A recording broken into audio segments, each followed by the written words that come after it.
Hello, audience to Schmidt Ocean Institute.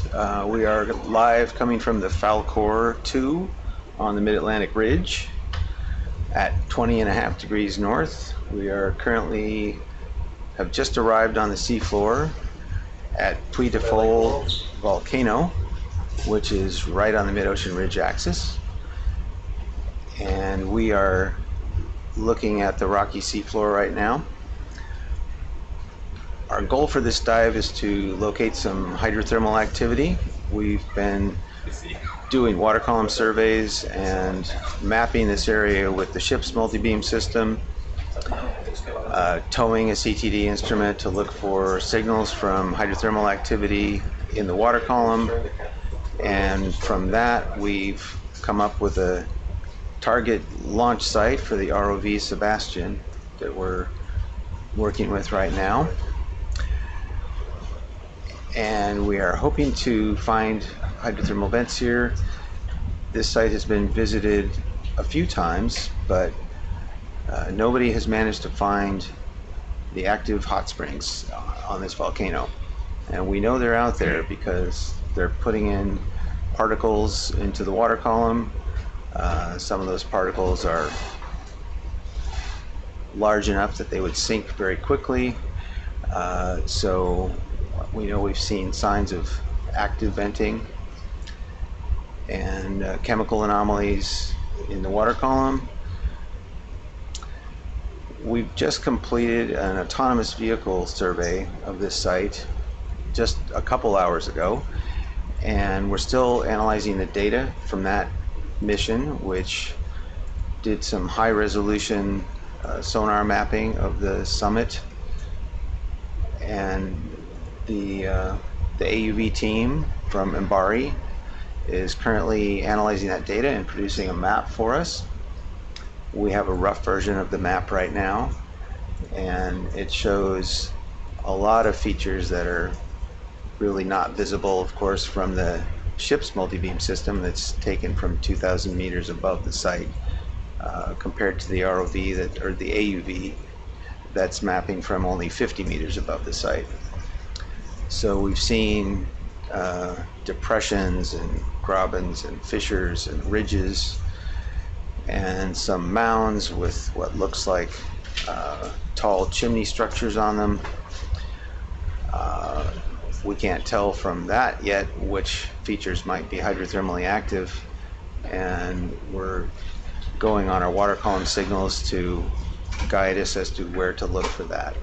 But there's really no clear indication of what structures might be delivering the hydrothermal fluids to the water column here. So currently we're just getting our bearings, looking at the seafloor. There's some sediment cover here over the, looks like low bait basalt flows right here. And looking around, seeing if we can orient ourselves on the map.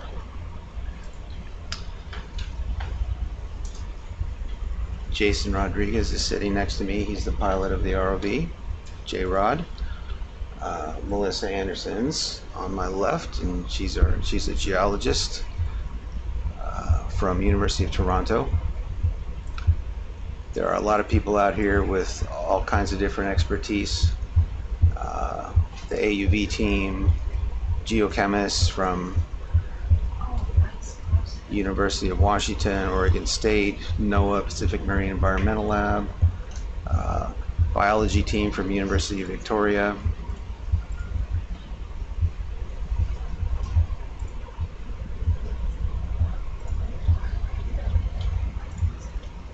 Geologists from University of Toronto.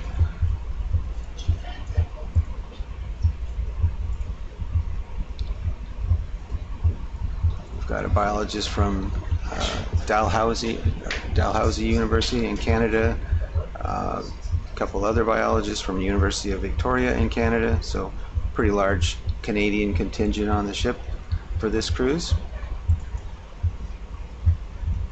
Okay, looking down through some fissures in the basalt here. This summit of this volcano is broken up. Those faults and fissures provide pathways for hydrothermal fluids to come up from the magmatic heat source that's somewhere down underneath this volcano. It may not have erupted at all recently, but there's still heat sources here.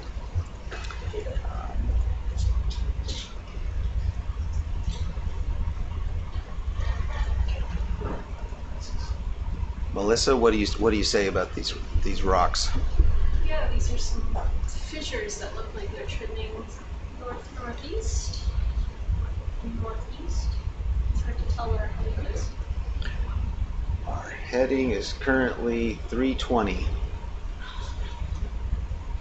I think I'm ready to go straight up over here, please. You got it. I know, I want something like that, maybe. Like that I can see where the ROV is.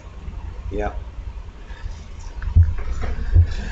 This is the very first science cruise for the Falkor too, so we are lucky to be out here with this excellent new ship and amazing team from Schmidt Ocean Institute.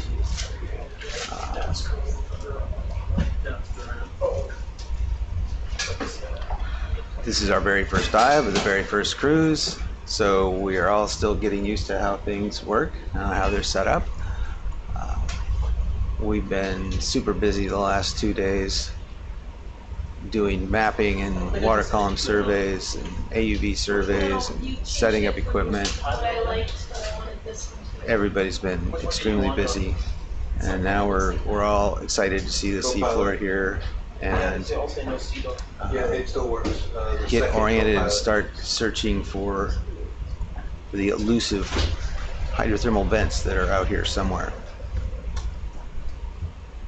Okay, and then the other over here. The one that was right here, I don't You see my track line before I've gone? Is there anywhere you want me to come? think you just went through. Like, I haven't been here in the heart of this, but I went around here, came up around here. Mm-hmm. There's a little uphill, like directly in front of me. Okay. Is your heading the 318, or is that not your heading? No, my heading's right here. You're up there. Okay. All right. Never mind.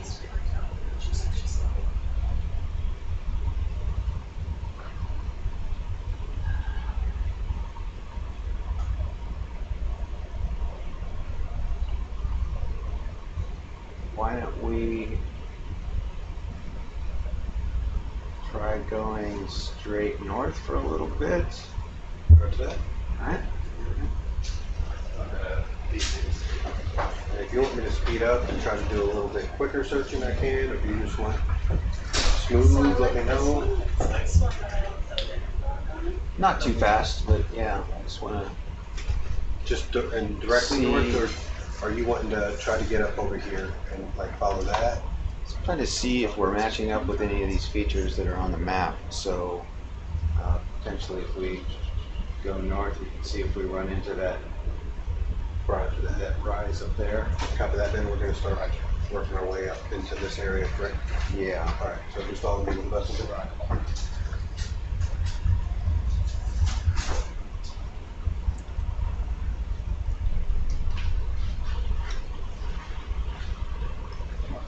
All right. Starting to move north.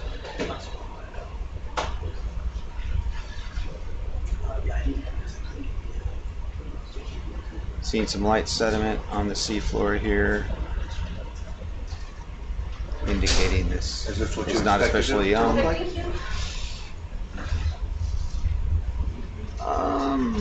Pretty much. Yeah.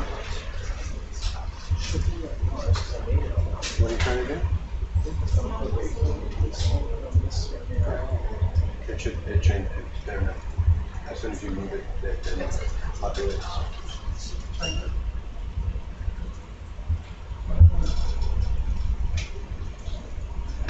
All right.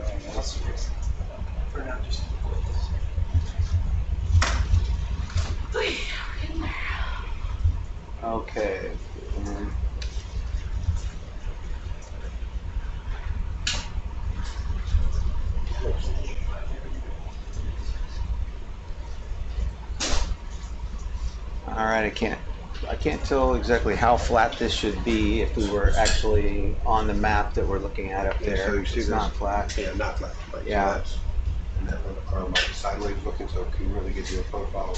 Yeah. Okay. We're on top of a ridge. Yes. I Okay. don't know if it's as steep as something like that. I mean, it could be that ridge to the left. or it could be this guy right here as well. Yeah. So I'll just follow this ridge up if you're good with that. Yeah. What do you think? Let's see. Yeah. Is Go that- ahead, because that's a depression up there, right? The blue is lower. Is blue low? Melissa, is that on this map over here? That's a big depression up there, right? Yep, that's big Yeah. question. All right. Let's see if we run I into think we're that. kind of seeing it off to the left or right a little bit. Okay, that does drop down pretty steeply on the left. Bridge ROV.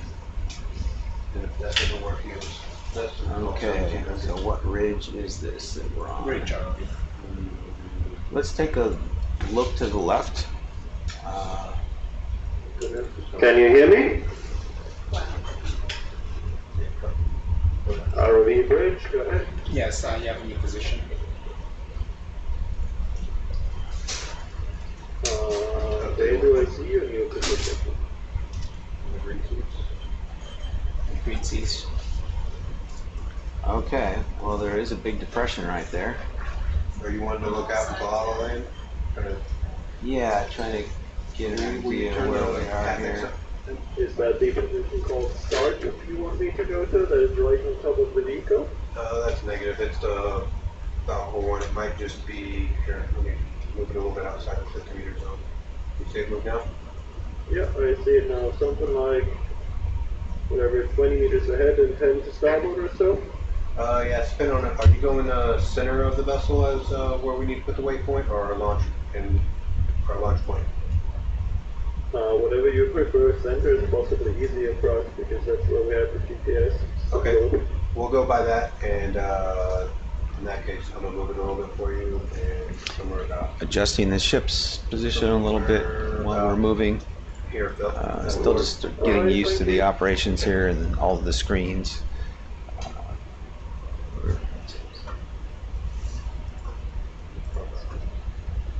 So yeah, you can kind of get an overview of what's going on right there. Okay, depth 1950. Maybe we could try to drop down in there, see how deep it is. So Kind of looks smoky, doesn't it? it does look a little smoky. Yeah. That's I 'cause mean- I'm really far away from it, so you Yeah. don't see a lot of the blue water when I get down closer. Yeah. Very gray sediments coating things here. Right, come off with a capet. All right, so we started up there about depth of 1958.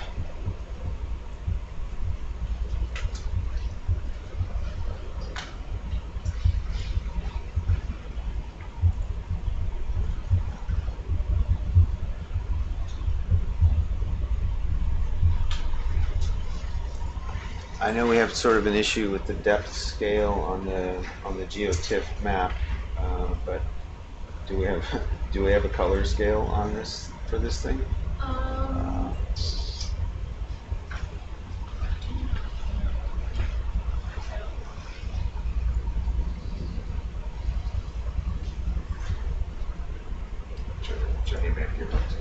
All right. Well, we just dropped down 10 meters. Yeah, the navigation. You want me to still keep going down, right? Yeah. See what we got here. Yeah, so I'm pretty sure y'all are right. I think I'm probably over here somewhere. With how steep that is. 10 meters, 12 meters down.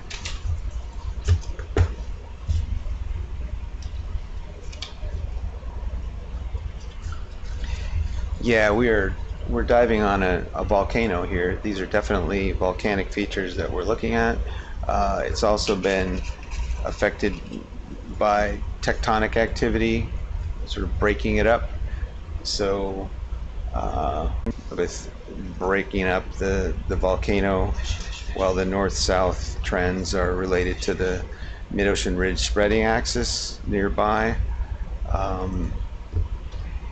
Here's a talus coming off of the ridge that we were just. Area we're in now is 20 meters below the main depth of this flat summit on this volcano. There's a small fish. We typically call that a rat-tailed fish. I don't know what the correct name for it is. The Latin name? A grenadier. That's a grenadier. Okay. How's the logging going back there? Great. Yeah? Yeah, Okay. very intuitive. We've got a biology group behind us here, and they're logging all the observations. Got a little bit of discoloration on some of these blocky pieces of basalt that have come down the slope. Looking down into the base here. Down to a depth of 1,980 meters. Oh, there's another fish.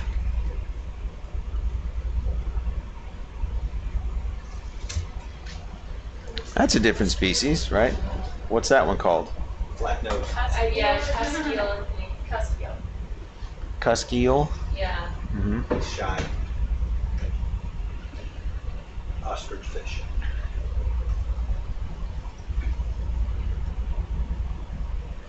Cuskeel living down here amongst the basalt talus.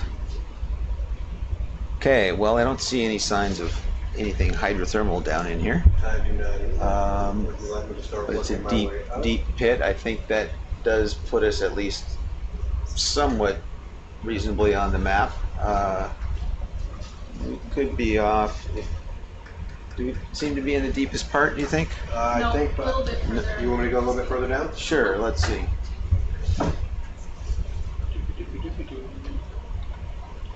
And down we go. We can find the deepest point, we can compare it to that map view and maybe get an idea how far off we are. It doesn't look like we're too far off. No. So if we were getting close to a hydrothermal area, what would you be expecting to see? So yeah, if we're getting close to a hydrothermal vent, get a couple of different visual clues. If it's an inactive area, the sediment color would change. You would see orange sediments, most likely from iron oxides, and also potentially from metal sulfides. This looks more gray, sort of pelagic sediment in here, on just a light coating on top of the volcanic rock. And if we're in an area of active venting, then we get potentially smoke or particles coming out of the seafloor, so the water gets cloudy. So typically the things you look for in hunting for vents are cloudy water and discoloration on the seafloor. There's often white bacterial matte surfaces that are really bright and stand out from the background. So it's when you're getting close, it's not hard to tell that there's hydrothermal activity nearby. I'm definitely at the bottom of all this. Talus? Yep, talus So slope. at the bottom of all this. There's nothing deeper than that right there. So we might be shifted a little bit compared to the map right now. Yeah, okay. So This is the deepest part. what do you think? We're maybe 20 meters to the Well, I mean, I southwest. can also bring up a whole bunch of different depth sensors to see if there's any one that's a little bit Southeast? closer to what Would that's. this one break down, or do I read that? We're showing 1980 right now. Then we cycle through go to INS depth. Click INS. So yeah, that brings us down 2000. Go to CTD. 1970 and SVX. UVSVX. So So our max depth was just a little, oh, where are we at? Oh, we're almost down to Oh, yeah, well, 1980. Did you get to 1990? depending on what depth sensor we're using. Yes. Yeah, I can okay. go sit on the bottom and find out which one was 1980 or 1990. Oh, whatever it is. If that's what you want. Okay.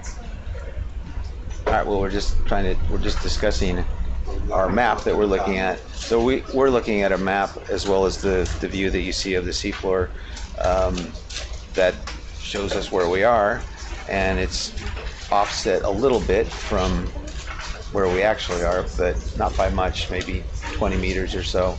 We're just trying to keep that in mind so that when we're roving around the seafloor here, we know what we're looking at relative to the map. A little bit of sediment dusting there. Okay, let's see. Next step.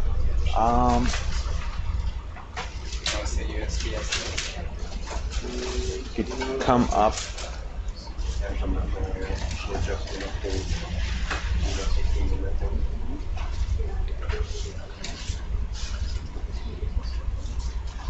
All right, so we're actually probably like looking at the wall that's across from us on that view there. I think we're pretty close to that hole. I think we're more like probably in this little deep spot.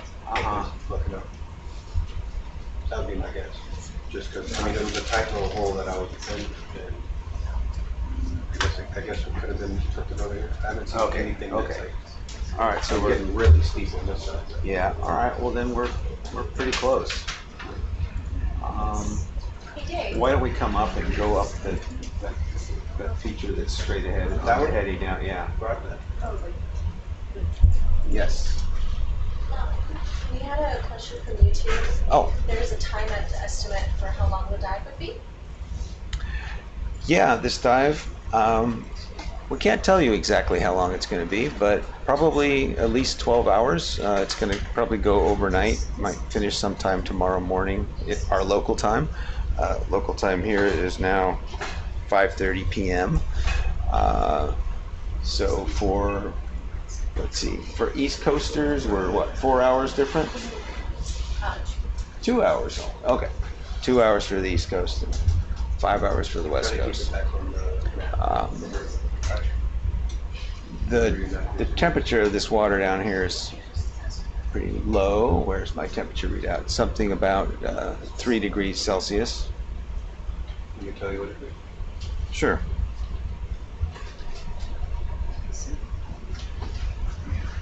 For the temperature readout, 3.5 degrees Celsius. So the water, deep ocean water, is cold. It's formed in the Arctic regions and sinks to the bottom, being the densest water. And so these animals that live down here are living in very cold ambient water and high pressures. Okay, looking at broken off volcanic rocks, looks like broken pillow basalts maybe. Coming up this ridge, we've come up from the depth of that depression and now up to about 1970 meters now.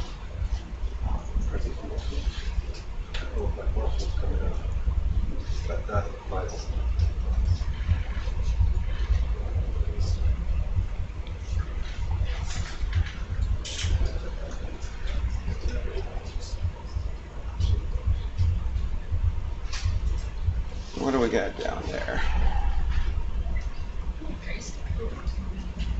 Okay, we've just come up over the edge of one depression or pit, and now we're looking down into another one.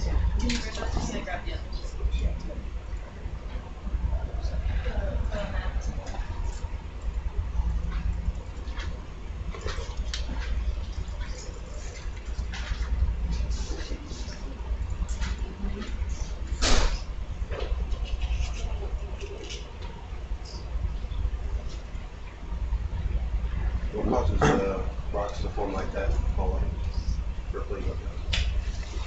So these are a bunch of pillow lava flows that have been, they're all breaking off into large blocks like talus that are falling into that pit, and now you can kind of see a little bit of that rocky flow texture as well. So all of this was volcanically laid down, and then some fissures or something in here. Very cool. There's another cool. This is a basaltic volcano, as are most volcanoes on the mid-ocean ridges. It's a low viscosity type of lava, tends to flow easily. You get different shapes for lava flows depending on the eruption rate and the temperature. What you're looking at right now is some sort of ropey flows, which can flow out as sheets and sort of fold as they're moving along the seafloor. A type that we often see are pillow basalts, where lava is extruded slowly like toothpaste out of a tube, and it forms a crust as soon as it hits the seawater, and the internal part stays molten for a while. And it just comes out in blobs and forms pillows on the seafloor, sometimes creating large mounds, and then sometimes those are broken apart by earthquakes and tectonic activity. That pit we were in, you could see the broken off face of pillow basalts as we were coming out, and the pieces of rock that had crumbled and fallen down into the pit. So we're seeing more little chunks of ropey flows here on the bottom, covered with some sediment. Not seeing any sign of discoloration or of hydrothermal activity here.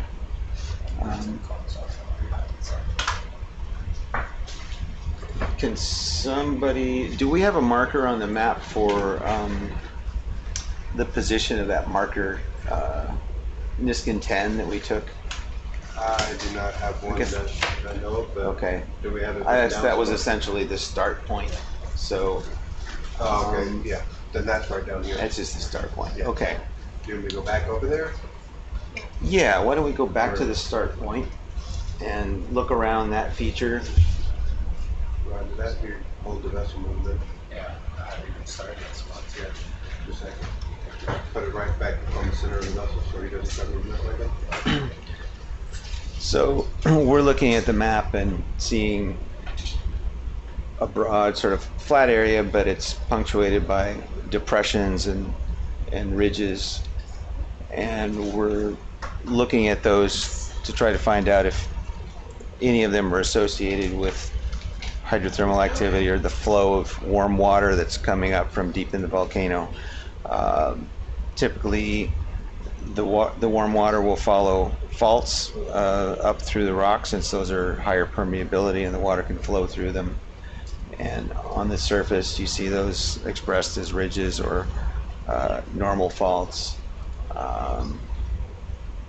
So we generally look at those features to search out venting, as opposed to just the flat areas in between.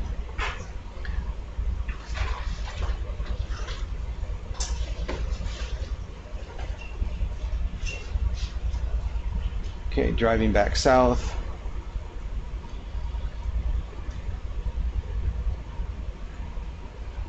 Heading back to the start point that was chosen based on what we saw in the water column over this site. A high chemical anomaly and lots of particles in the water. Under the microscope, some of them look like tiny little pebbles of mica, and what else did you see in there? Some iron oxides. Iron oxides, orange colored iron oxides. Minerals that are not typical of the what we call black smoker hydrothermal vents, which are typically above 300 degrees Celsius and have lots of metals and sulfide in them, and when that mixes with seawater they form black smoke particles with minerals like pyrrhotite, pyrite, chalcopyrite, and other metal sulfide minerals. We were seeing different types of minerals with more commonly associated with lower temperature hydrothermal alteration.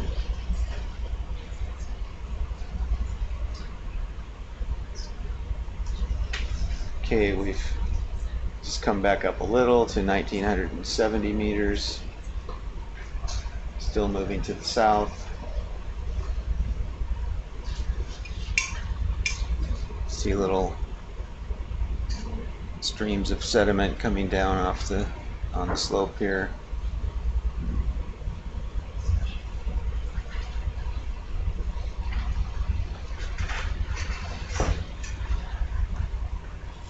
We'll be collecting some rocks at some point soon.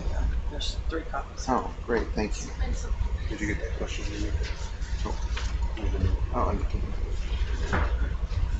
okay. So we've come out here on this mission with a large group of scientists. We've got 23 people in the scientific team, plus the ROV group and the ship's crew, and somebody can possibly tell me how many there are. It seems to be about maybe 20. How many are in the crew? 23, so is that 23 in the crew also? And then we have In the 23, crew, I don't we got 23 scientists. Do you know how many are? Yeah, I think it's around 20, 23, 25 and plus contractors. Alright, so we have somewhere around 60 people on board the ship, with 23 in the science team and plus 5 people on the ROV team, covering all kinds of disciplines. There's people out here who know how to do all kinds of technical and scientific things to make this cruise happen. Wow, there's a really cool anemone. Biology team, what do you say about that? That's nice. Okay, Not sure. okay. Don't have any anemone experts or whatever. We've got 3 biologists on board and, well, 3 macrobiologists on board and also 3 microbiologists on board. So some of our macrobiology folks like Joanne have been studying hydrothermal vent fauna, and others like Megan and Monica have looked at all kinds of deep sea fauna, and on this trip we expect to see some of both. The anemone that we just saw all by itself there, typically we tend to see groups of them together, from my experience at least. That's an example of what sometimes there are anemones that live around hydrothermal areas. There's lots of stuff for them to capture and eat there, but they're also associated with other non-hydrothermal environments on the seafloor.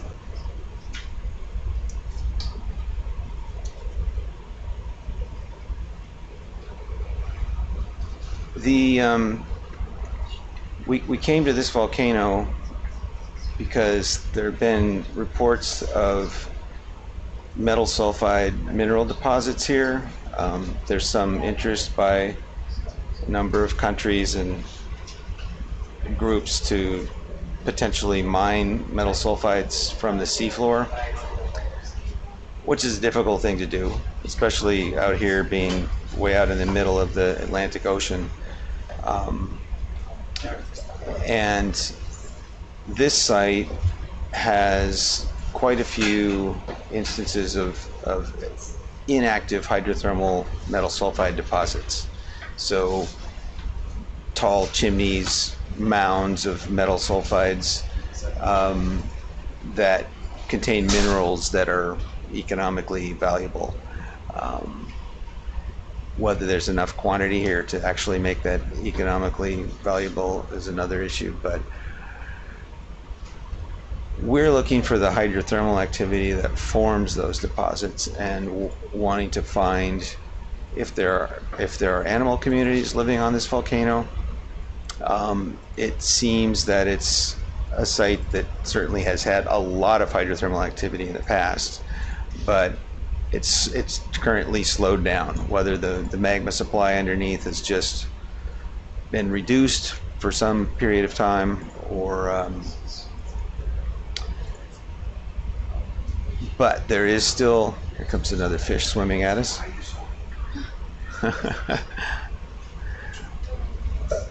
I'm not a biologist. I know a little bit about some of the animals we see, but I can't tell you what that species is. But I can ask the folks behind me. You don't want to know the name of that fish. No? Does it have a bad name? It's a bony ear fish. Right? That's a bony ear fish? Seems like a basalt. I'm not sure. He's swimming very fast compared to most deep sea fish. That one's really zipping about. Pretty sure We're it's right a... over that start point now. Yeah, I'm right over that point. Okay.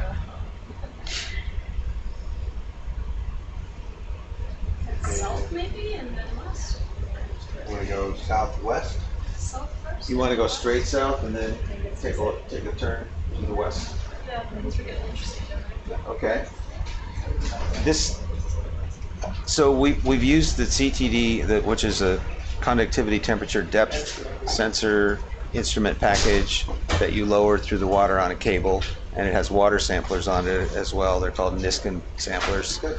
The ones we have out here hold 12 liters of water each.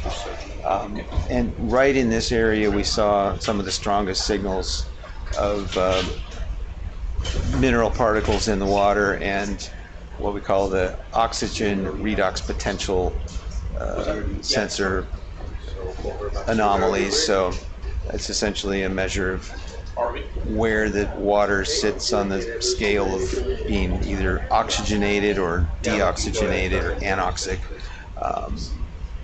And when you add chemicals from the sub-sea floor that have reacted without oxygen for a long time and generated hydrogen and methane and hydrogen sulfide and have dissolved iron in them, those things all have a redox signal that's detected by this ORP sensor. So it's quite sensitive whenever you go from oxygenated seawater into a hydrothermal plume. You'll get a big deflection on that sensor. So we've used the CTD. There's a little bit of discoloration on the seafloor there. We've used the CTD to measure those properties in the water, and because this is a long volcano with a flat top and we don't really know where the venting is, we towed that sensor package up and down through the water from one end of the volcano to the other in a sawtooth pattern, both the long direction, which is about 7 kilometers, and then across that where we saw the maximum on the first tow. So from south to north, we found a maximum in the northern half of the volcano. We chose that cross point and did another tow in the east-west direction, and again found an increase in activity near that same area, and that's where we've started this dive. So that gave us information along 2 lines. But then immediately after that, we put the autonomous vehicles in the water about a little over 24 hours ago. And those autonomous vehicles were AUVs from MBARI, Monterey Bay Aquarium Research Institute. There's a team of 5 people out here in the science group that are doing everything related to those AUVs. They keep them running, set them up, program them, figure out the mission. They're really sophisticated vehicles. We are moving slowly. Should we talk about particles, maybe? Yes. There's like,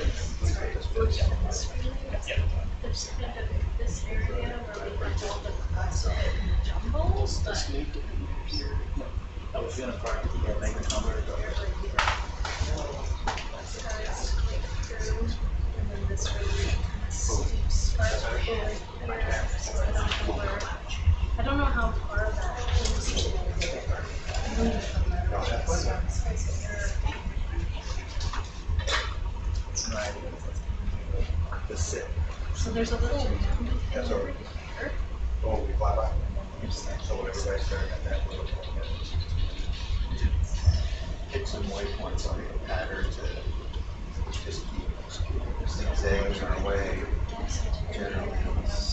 sure. east, right?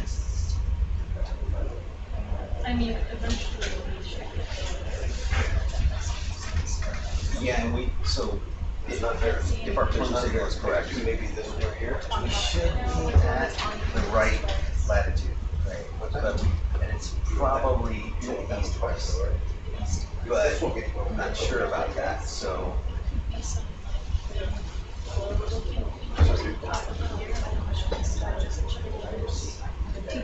this also could be pizza. That's that's I'll put a radio on. this would be like a deeper oven.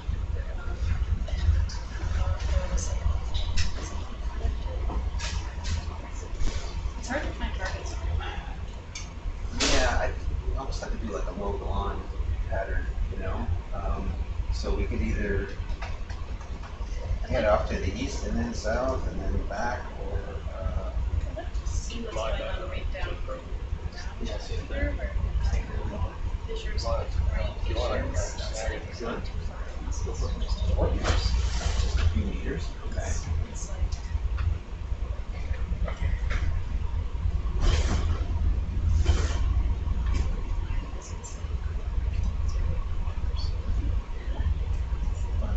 Constantly hacking into the map. can't work.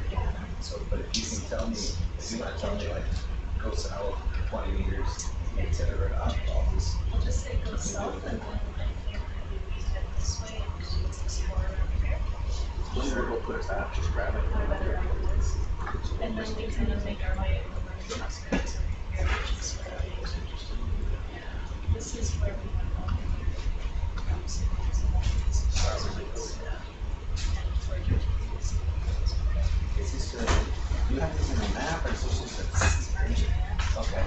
Can you like put some points on there? So the navigation is way off. Yeah. So I can walk this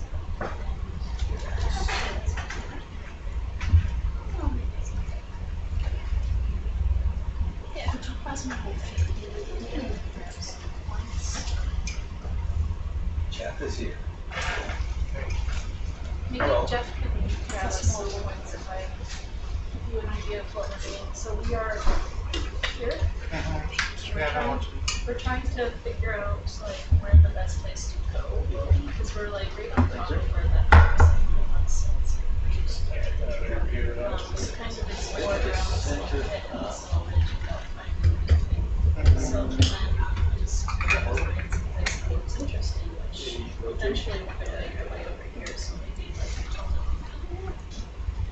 I mean, we also don't necessarily need points if we just get mad and it's like go south and then see where we get. So like straight south right now, this is interesting.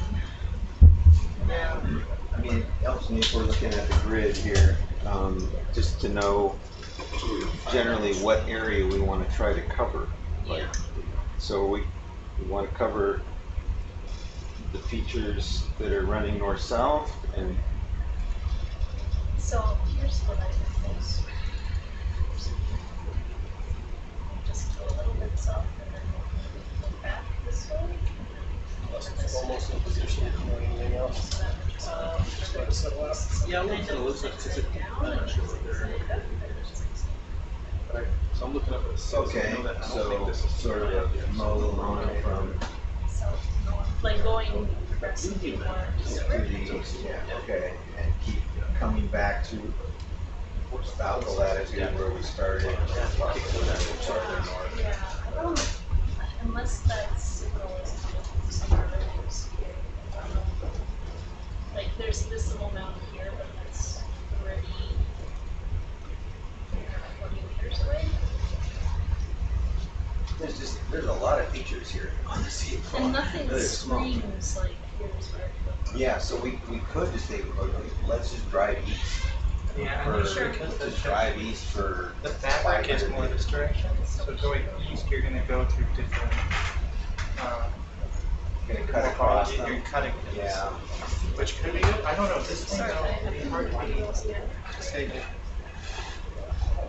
That is the closest kind of circular feature. Sorry, what That- was? That, I'll let you guys back to. Oh, the thing that you were saying you wanted to 300 meters to the investigate. northwest. This is the only feature I see that's isolated and kind of circular. That's, that could be a point source. Right. So you could Two go, different maps here, where is it on that? I think you would need to zoom out and it would be up here. So this Can map, you zoom out? so if it's right at the northern point, so this little spot here is this Yeah, point. so So it's Yeah. just at Okay. So maybe go here and then go yes, east. I like that. Good.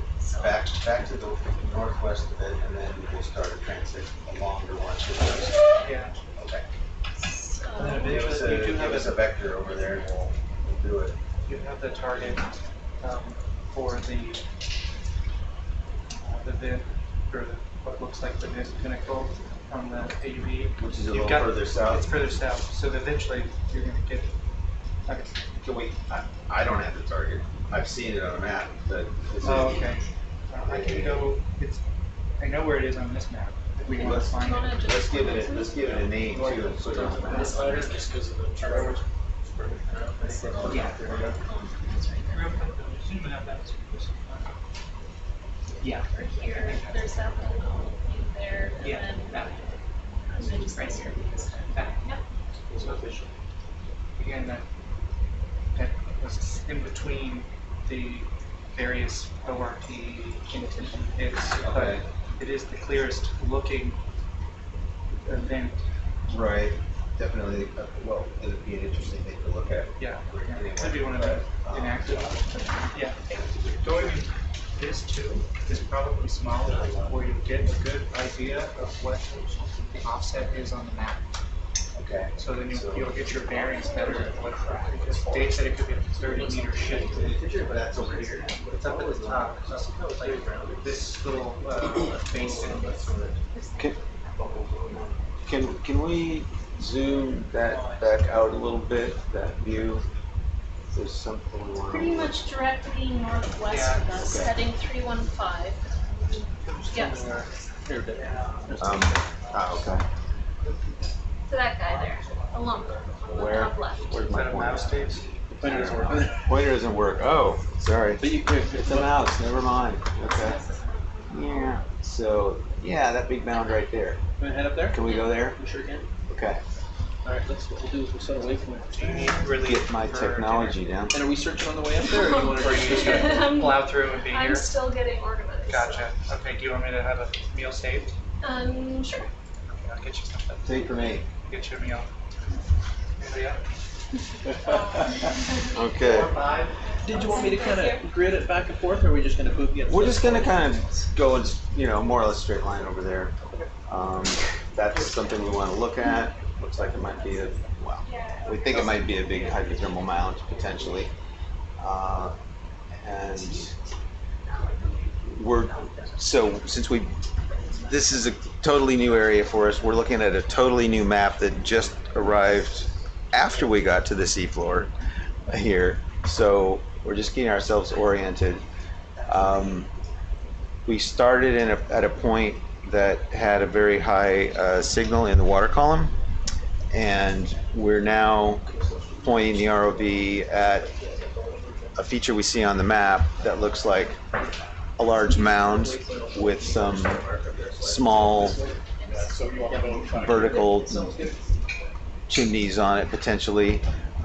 So we're going to go take a look at that, and then we're going to do a longer transect off to the east, crossing over a bunch of ridges and fissures and grabens that we're seeing on the map here, with a lot of interesting textures in them, and see what those are. And hopefully one of them will be something associated with hydrothermal activity. If not, we'll be seeing interesting features of this volcano. At some point we will collect some rock samples to see what kind of rocks we've got. Although these are mainly basalts, and we see some sulfide chimney deposits, we might take a sample or two of those. But again, the thing we really want to find is the active hydrothermal activity here. We're expecting some warm water coming out, maybe not super hot, but something that's carrying a lot of particles and possibly supporting chemosynthetic animal communities. Okay, coming down here, I see some cloudy water. I don't know if that's just been stirred up by us passing through before. Okay, yeah, that happens. Drive through an area and the thrusters stir up the sediment. So we're coming back across a track that we made.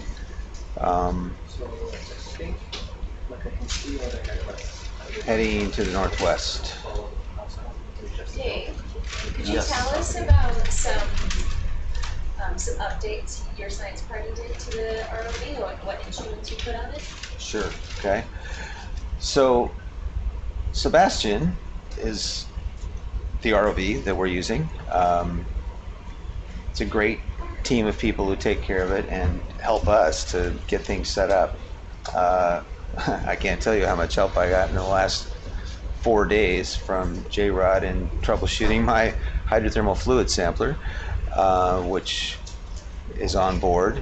So the ROV has a lot of tools. It's got a suction sampler that's like an 8-chamber sampler that has a shop vac type of hose connected to it, and you can pump water through there and capture things in the containers with different mesh sizes to keep different sized particles or small animals like shrimp or small swimming animals, or things that are living on the seafloor like snails or mussels if they're not too big. One of our biologists is very interested in mussel communities out here, which are a common type of fauna that you see on the mid-Atlantic ridge in hydrothermal areas. So we've got the suction sampler, we've got a magnetometer that's on the ROV. We've also got magnetometers on the AUVs. Those record the magnetic field as we're driving around. The seafloor rocks have a magnetic signature from magnetic minerals that are in them when they form, and they freeze the magnetic signal direction of the time when they were formed. Over long geologic time that varies, so as you go across rocks of much different ages, you get a reverse in polarity according to what era they were erupted in. But also the hydrothermal activity can affect the magnetic properties of the rock, so we're measuring that to relate to what we're seeing on the seafloor, which right now is some sediment. We've got a cusk eel swimming there, or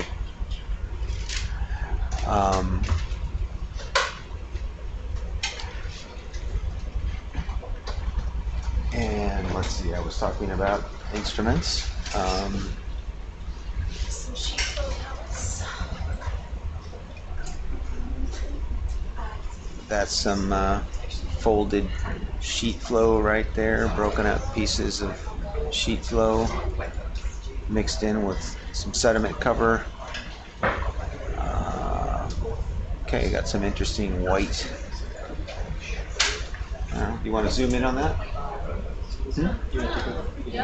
Oh, I don't know. I haven't used it yet. Let's see. What do we got? So, Is that an animal? tell me the functions before I start messing with it. Right to zoom in. Okay.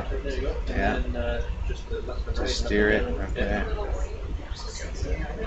It's all autofocus, or? Yep. Oh, it looks like an animal or something. Oh.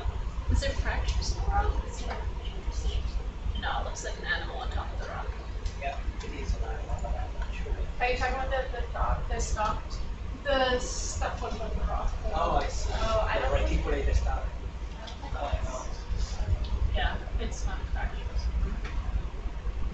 It's quite a lot of light colored stuff. Looking at some biology here growing on the Is there any way that we on the can get a rocks. closer close up on that stalked, the white stalked? Yeah, okay, we want to close up on this guy.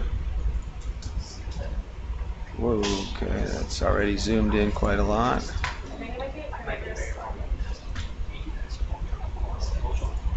Okay, we'll try to see how much we can zoom here.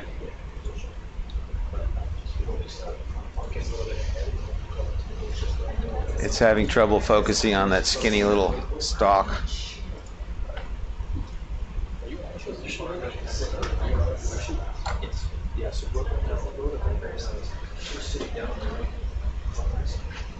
Adam, can we get it to focus on the stalk?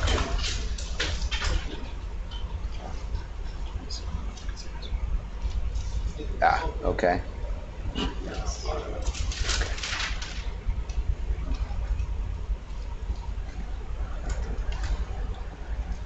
Okay.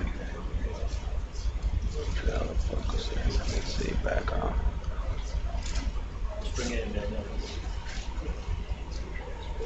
It's in manual now, right? Okay. I don't see a change. Can you?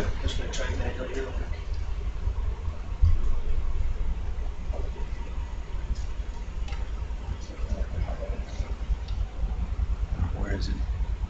There we go. Okay.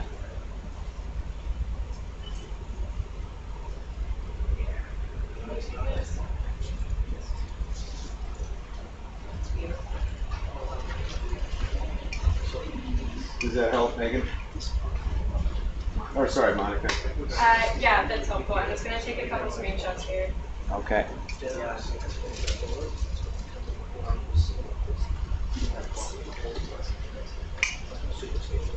That's great. Thanks, Dave. Okay. We'll zoom back out. So we're just kind of making some observations of what the non-vent fauna are on the volcano. Okay, as we continue to the northwest towards that mound.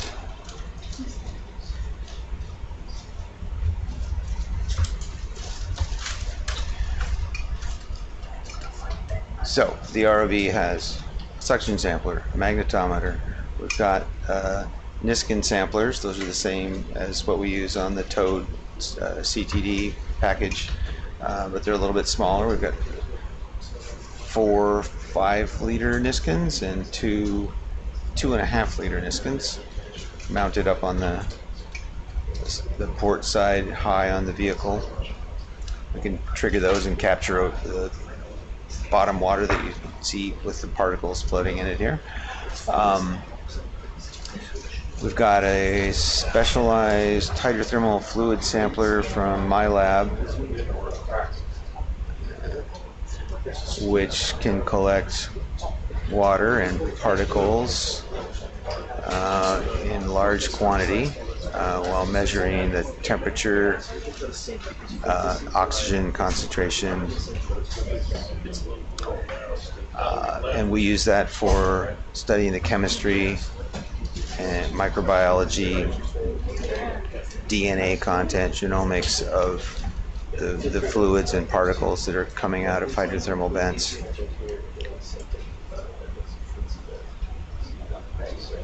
There's a hole there.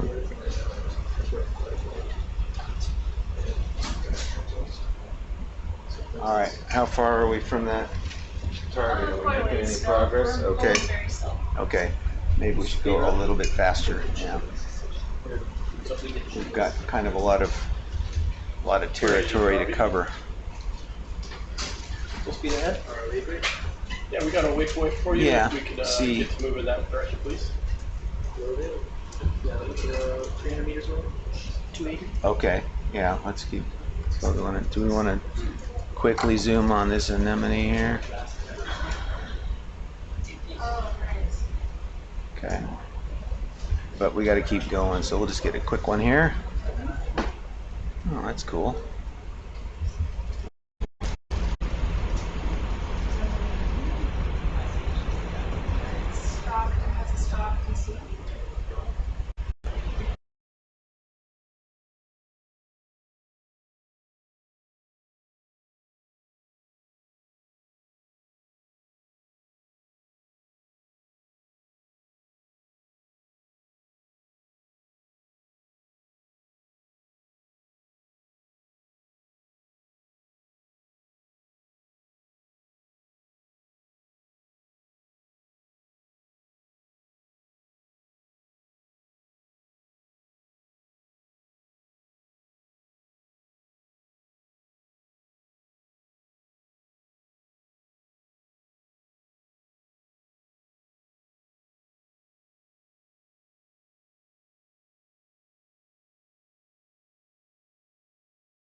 It looks quite flat when you're looking at a multi-beam sonar map from the ship.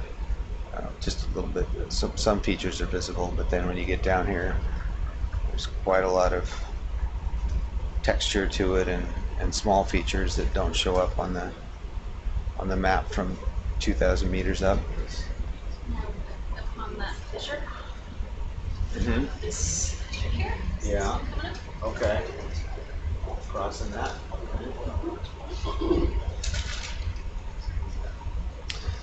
So we're about to cross a fissure that we can see on the map.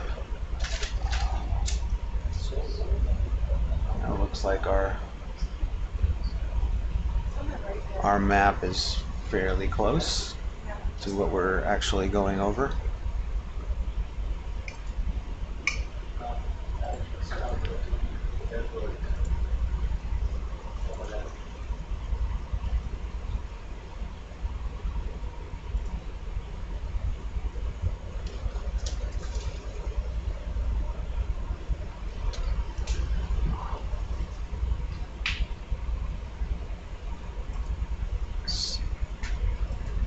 So that hydrothermal fluid sampler I was mentioning that collects,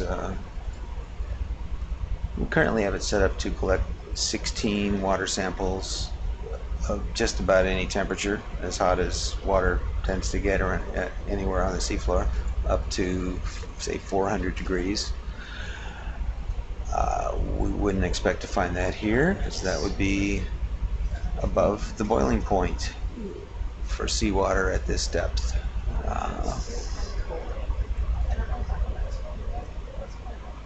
But we also are interested in the lower temperature water, which is where the chemosynthetic microbes and animals live.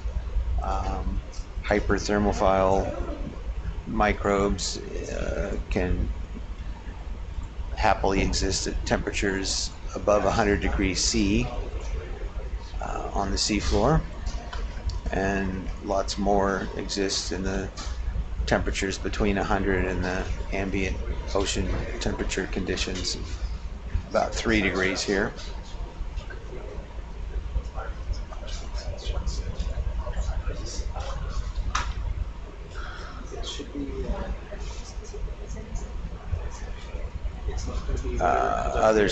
Other tools on the ROV, of course, the titanium arm manipulators that can pick up rocks and pick up delicate animals. The arms are really incredibly strong, but they also have features that gives them a lot of dexterity to pick things up without breaking them. And the SuBastian ROV group has added some things, including these really clever sort of rubber padded fingers that they put onto these titanium claw-like manipulators to soften them up, but still have a really good grip onto things, so they can pick up delicate things like clams or mussels without breaking them, and get samples that we can bring up and study.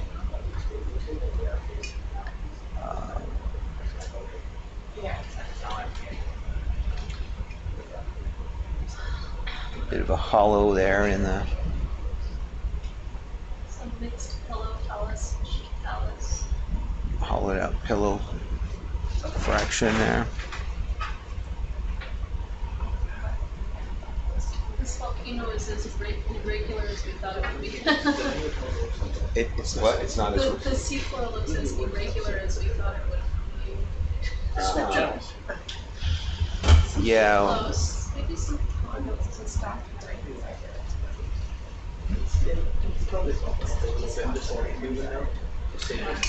We have a high temperature probe, just temperature measuring device on the ROV. It's about maybe 50 centimeters long. You can pick it up and put it into sediments or hot vents and measure the temperature in different places.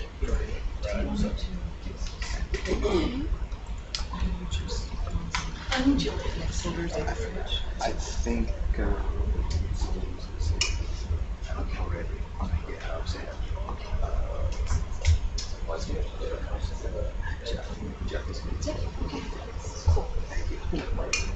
It's bizarre looking. Like, are these constructional or collapse? I don't know. It's a bunch of mush. Why is there so much darkness here? Where's the telescope? Yeah, I know. It's flat. So what broke it up? Unless there was like ice coming out, and the ice all kind of crumples up when it gets dammed. Yeah. Or simply it's just blocky definition of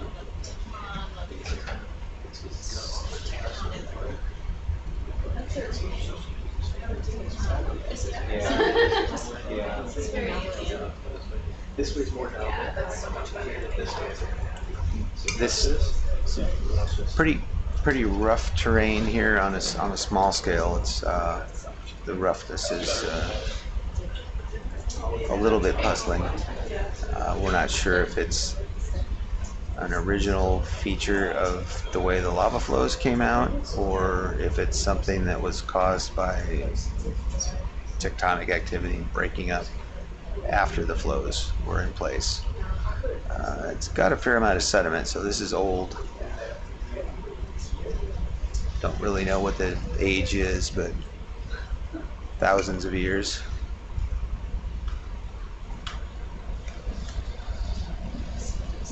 We're still heading off to the northwest towards a large mound.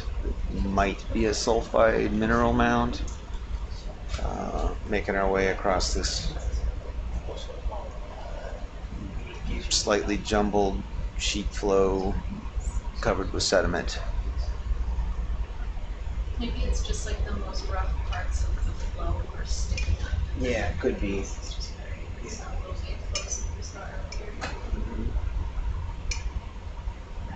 Dave, I have a question.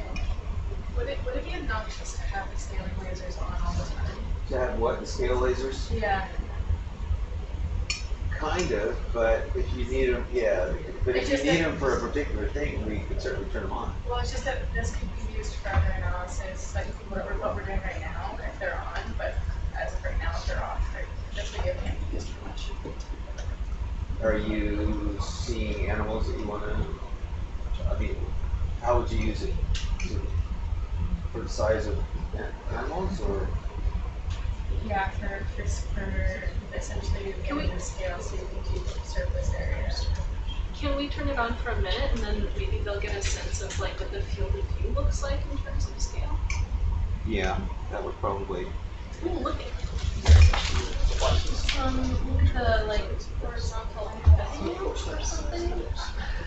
That's cool. Mm-hmm. Science cam on this one? Oh.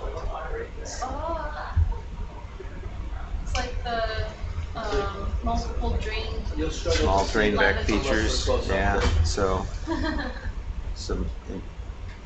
were inflated, slightly inflated lava flows. It's pretty small. It's really small. I'm usually used to seeing that on a much bigger scale. It's just something Tiny, different to look at. tiny little drain back features in the lava there, where lava's flowing either in a tube or,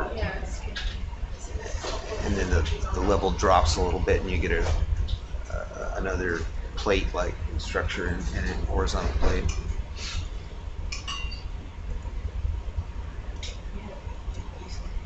Okay, well, we have request to turn on the laser. They're on. Where are they? Center screen. Oh yeah. Okay. Okay. Oh, those are hardly noticeable. We can leave those on.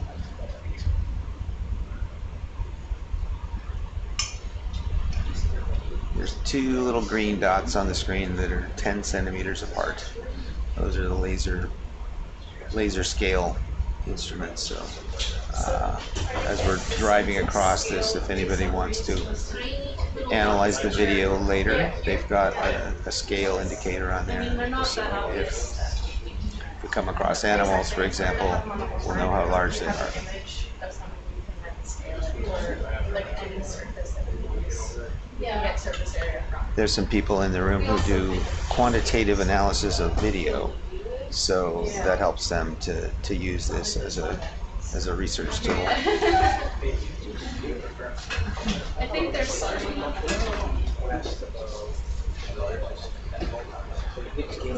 Still making our way to the northwest. From our start point, we are headed for a large mound that's about 300 meters away from the starting position.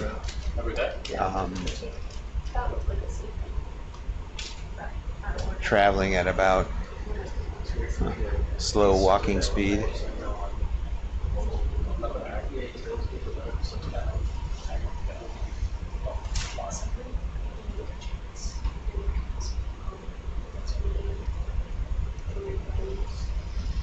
Yes, so are you seeing any, how about we do a reset?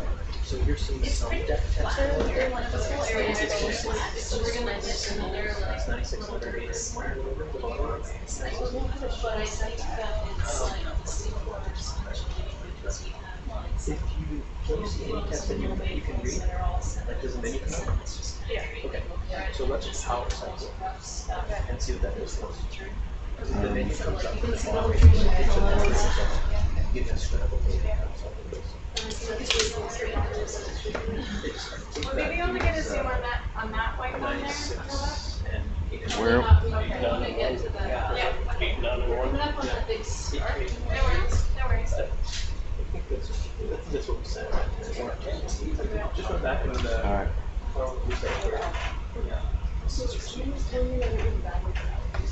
Some people are wondering what life on board the ship is like. There's a little bit. It looks like discoloration. No, it's just normal sediments. Okay. Well, it's a very nice ship. It's just this is the first scientific voyage for this ship after a major refit operation, which you can read about and see videos on YouTube from the Schmidt Ocean Institute website. Shows how they transformed the ship from its previous use constructing offshore wind farms. Yeah. You want to go what to the left? Just a little bit more to the west. Sure. Just want to see what this is.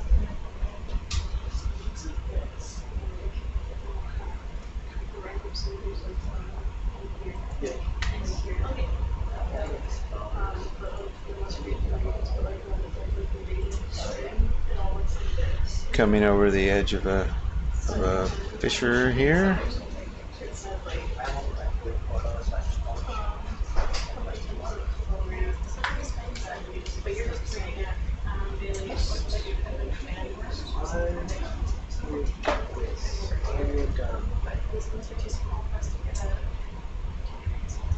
I would see maybe if you can reset the unit. I'm not sure if you can. If not, it looks like it's just going to take us a while. So it seems like it's It's working. If you can, yeah, you get your readings. It's just the it's going to come to you. You get yeah, I trust it. yeah. Sometimes the magnetometer is no problem. Like a cutout again down deep. Yeah. I mean, But this thing works. They use flushes at the other one. You're in. Yeah, if you just click that little Wi-Fi icon, it'll swap it automatically. Oh, that's Yeah. with the mouse or That's the fun game. What I had to do was bring it up to here and select this wall to get access to it. Yeah. So I could bring it back to there and use the back wall. right. So the fire said it. That's a good question. I've seen this happen before.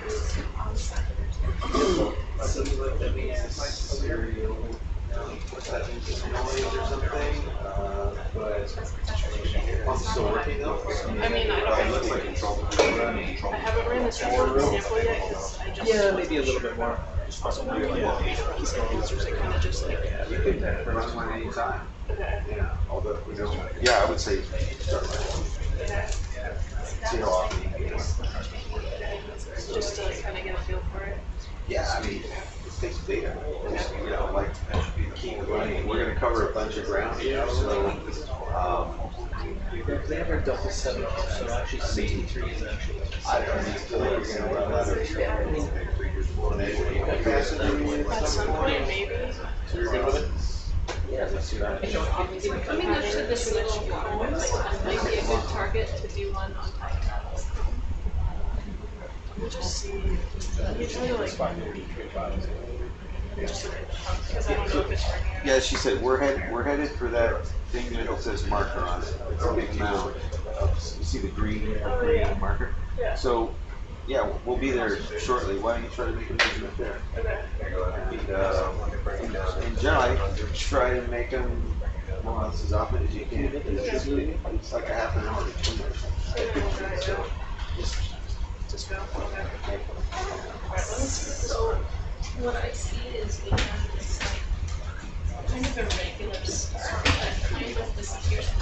Sorry, I didn't do that. And these like sedimented flows kind of are disappearing. And so I think the faulting is probably even further than these flows. But I'm hoping we get some big plastic there. Yep. That's dark. That's dark. Ooh. And some iron oxide. Alright, so we're seeing right here a really dark glassy basalt rock and a little bit of orange staining. And okay, now we're going up this mound. It's looking more like either highly altered rock or possibly a metal sulfide deposit. There's a lot of those white. So we're just about to that mound. That was our target. So this is probably the base of it. The map might be a little bit off because Yeah. I could tell this was. Yeah. There's probably This iron and manganese. Can we just go So- a little bit slow? depth here is 1978 meters. You see the reddish and orange color in here. This is an inactive sulfide, a metal sulfide mineral mound. It looks like drained pools, maybe? Like what? Drained pools, maybe? I don't know. It looks volcanic. Do you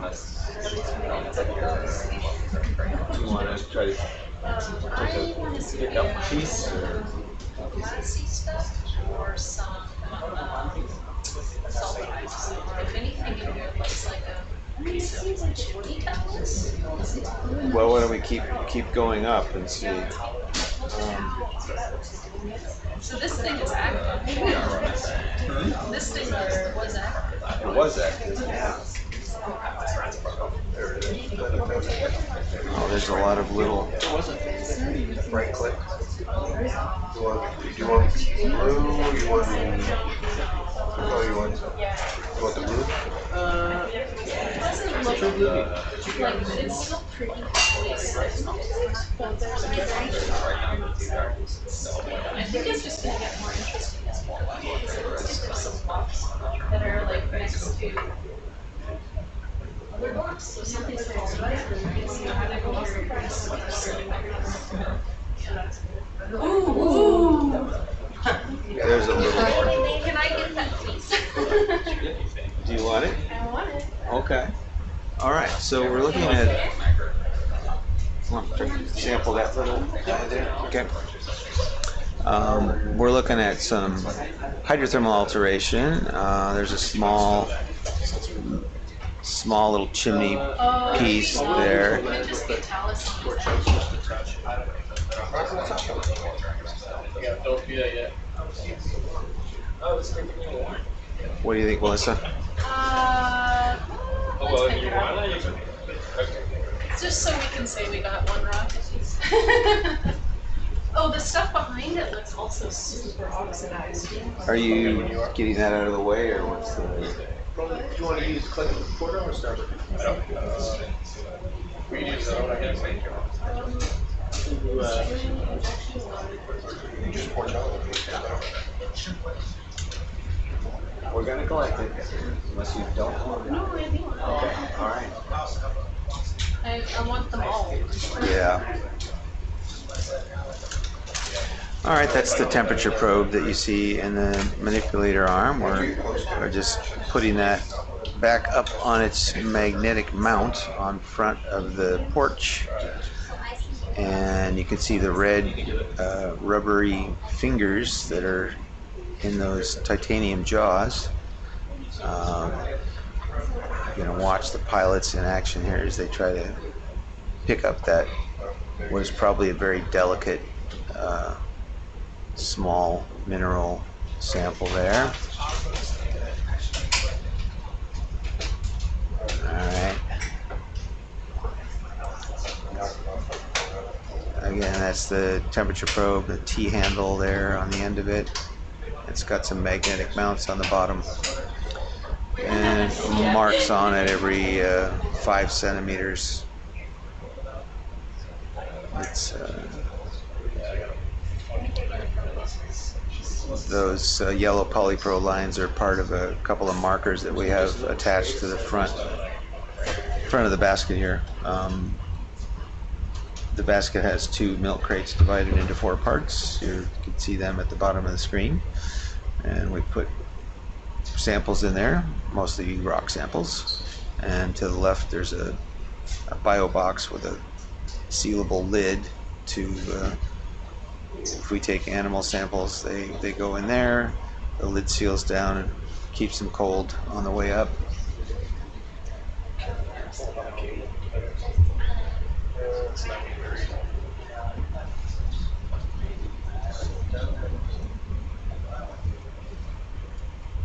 Tamara, do you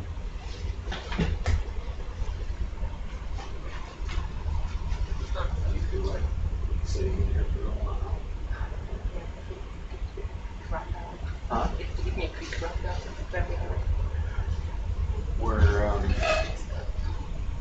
We've headed up to the northwest from the start point, about 300 meters to check out this mound feature there that you see on the map with a marker sign on it.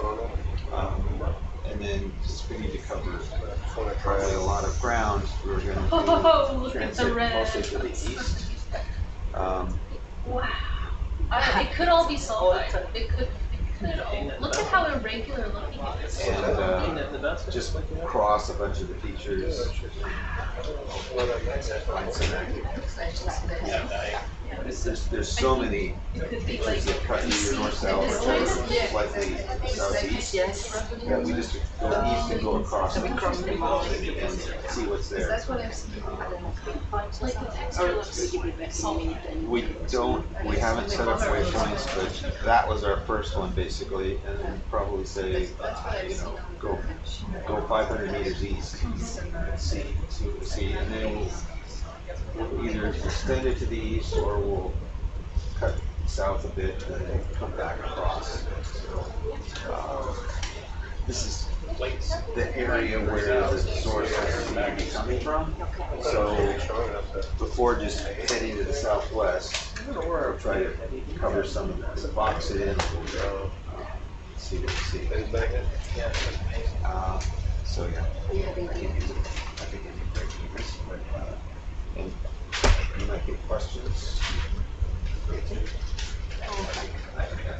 I'm not trying to come out, I'm trying to just get it out. You want to do that? Right over there? Okay, for sure.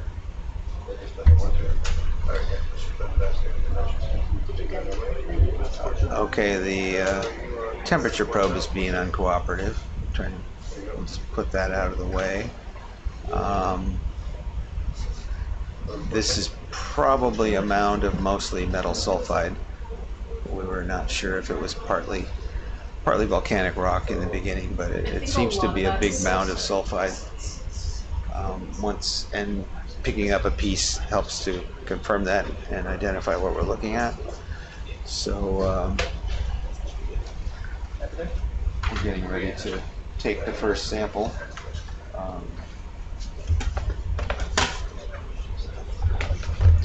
sample sheet here. Yeah, like Assuming a lot we of get these it. pieces look a lot. This guy looks like a sulfide. Like I think a lot of this is sulfide. Yeah. So like is that piece up there that I think they can grab it, they might just crush it if it's really oxidized. So anything they can grab around here would be great. What's the bet that it survives? It really depends on just how soft it is, but That's pretty high. have you seen those arbs in action yet? Those fingers? No, no, no. So those red tubular things, and that's what they are. They're like red tubes that when you squeeze the jaws together, the tubes sort of fold in and bend, but they're grippy, so they can get a hold of things and not have them slip out.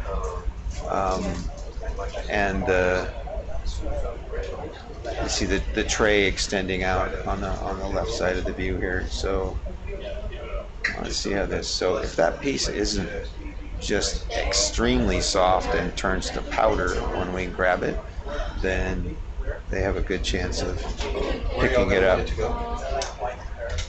Rock box, Any rock box you want. like yeah, RB1A. How about RB1A? Whichever one the ISEC probe isn't blocking. Okay, yeah.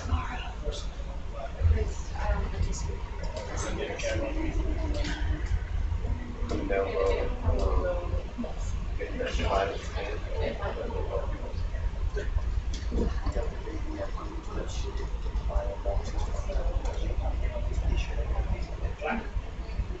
So we have a good idea if you're going to be able to take the jaws around that way or here. This way. Yeah, it's narrower this way. Yes, we might have to attack that direction.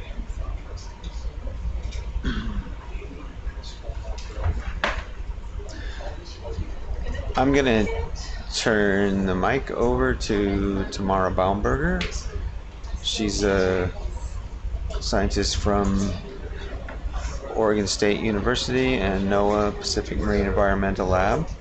Her specialty is gas chemistry. She runs a helium isotope mass spectrometer lab and does gas chromatography measurements of all kinds of different dissolved gases coming out of hydrothermal systems or methane seeps along coastal margins. And she's one of our co-PI scientists out here. So I'm going to let her come in and take over as soon as I see what happens with this rock sample. Okay, there's the grippers just gently grabbing a hold of it. Nice. With those red rubbery tubes make a huge difference in being able to collect delicate samples like this. Once we get in, we'll bring it in front of the camera. Yeah, so like maybe one or two angles. Just keep an eye if it's It'll- much, but I think you got a good grab. Yeah, we gotta get it up over the box first. It's moving. Oh, okay. That just fell apart. It was it was extremely soft. Did you want to scoop that piece off? No, I want as intact of a rock as you can get. It doesn't have to be right here at this location. Okay. But as soon as you see something that you think you can grab that's going to be coherent, then go ahead and just sit down and grab it. I think it's all pretty much the same around here. It's all going to be very, very delicate. Okay, so Can you still pick that up though? Like, Yep. you can see it, you can pick it up. It's on the other side, the round piece, the top part is further away from us. Or if you look to the top left of that camera there, there's also some like lumpy bits that could be okay. that's really soft iron oxide material on the inside. So So I don't see any like green. yeah. Okay. Mark, there you go.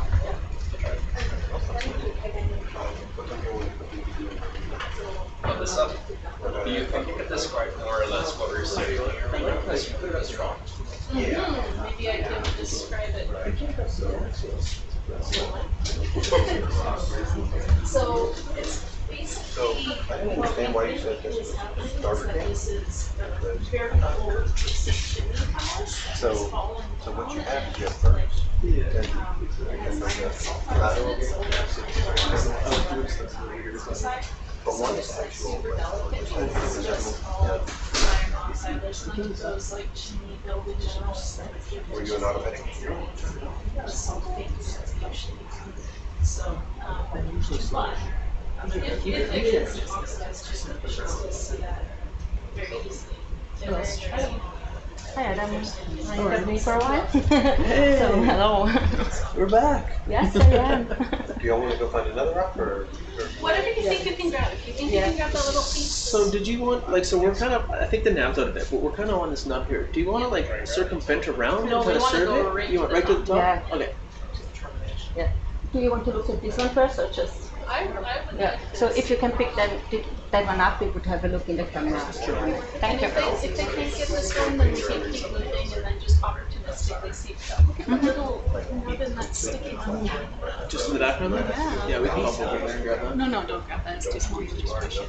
But something like fist size is what I'm looking for, or bigger if it's big size.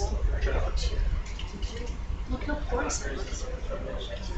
It's like oxidized chimney. Tamara, did you have any rebuild kits for that ram for your gas tanks? Did you have any rebuild kits for those rams for your gas tanks? Do you have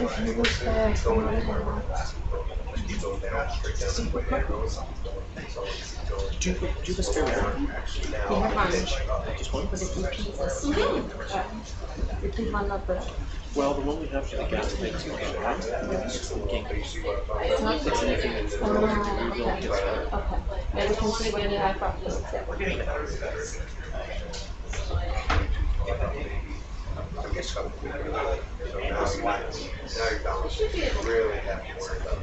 Okay, now we are picking up this piece. That's the part that we tried to sample before.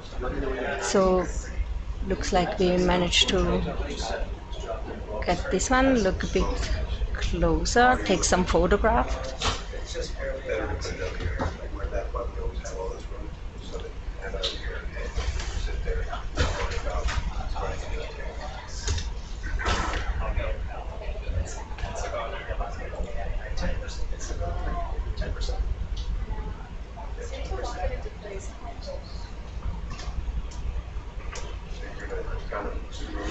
You don't have any shoulder protection right now.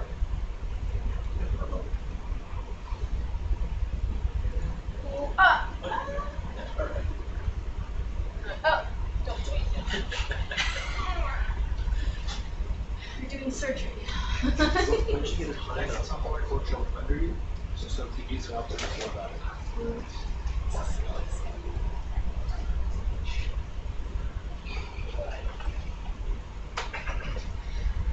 I probably found a really easy fish.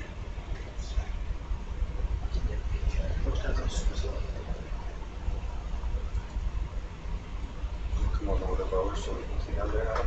Right. So Melissa, it's a big pile of rock and sulfide.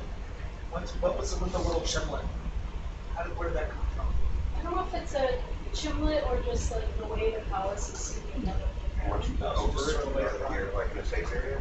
I mean, if it's like higher than the whole mountain, Let they Adam have zoom in on it so they can it's get a good percolating eye. up and then the palace rumbling down and there's more chimneys growing, so it could be a whole mix. Yeah. Admire the rock. Oh, yeah. Oh wow, Oh, that's nice. beautiful. But that's really beautiful. That is gorgeous. Does anyone see anything like that? I don't see it live. It's like there's a crust of something. Manganese. Yeah, do you see the ring there across? Yeah, I think that's manganese oxide. Yeah. Now this is a close-up of our sample. Looks like this is some oxide, possibly some manganese. I don't think any sulfides are allowed in there. And you'll see how don't go out that far. So my Yeah, that's beautiful. guess is that it's a sulfide. Just rotate and have them but apart. could it be volcanic? Maybe.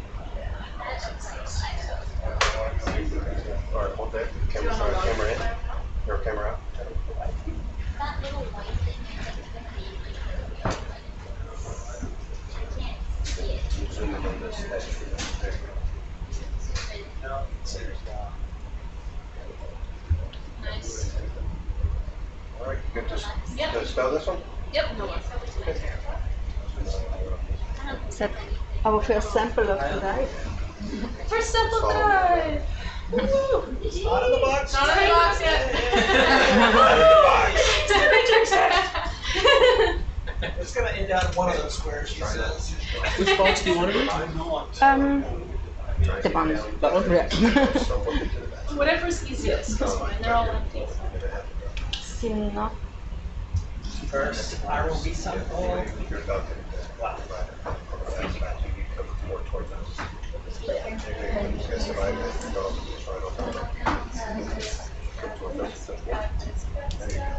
Yay.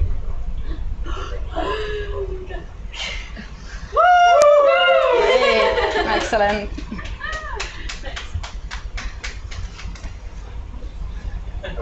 Sample number 1. And that is rock box 2C, correct? Yes, correct.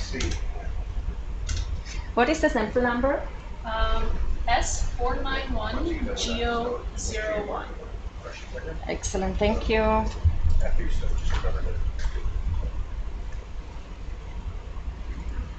Before we leave, would we be able to get a zoom on the remaining of that sample? Yes.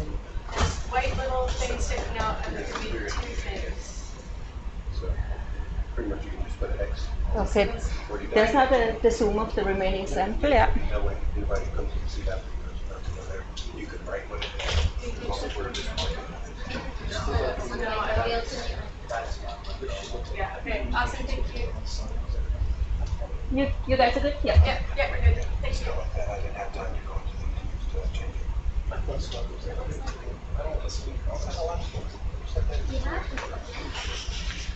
Keep looking for it. One of these days it's going to show up. All right. All right. Happy? Yes. Ready to roll? I'm very Thank you. happy. Yeah, that was Thank great. you. So now we just want to, Oh, you want to zoom in on the box? That's what they were asking. See what we got. Yeah. That's about as much as I can give you there. Happy? that's good, thank you.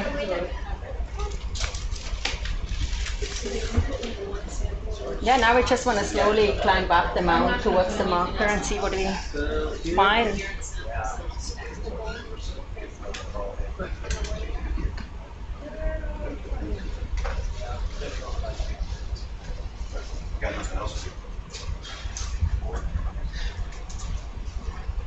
We'll come back in about an hour. Yeah, sounds good. Let's do it.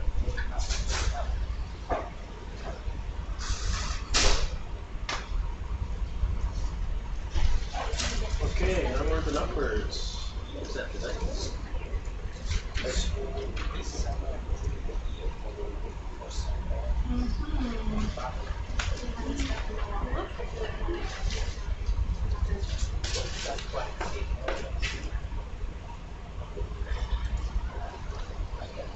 So you're looking for a pinnacle kind of thing again? Yeah, let's see if there's anything that looks like a big chimney that we can still see something on. And maybe there's active venting, we don't know.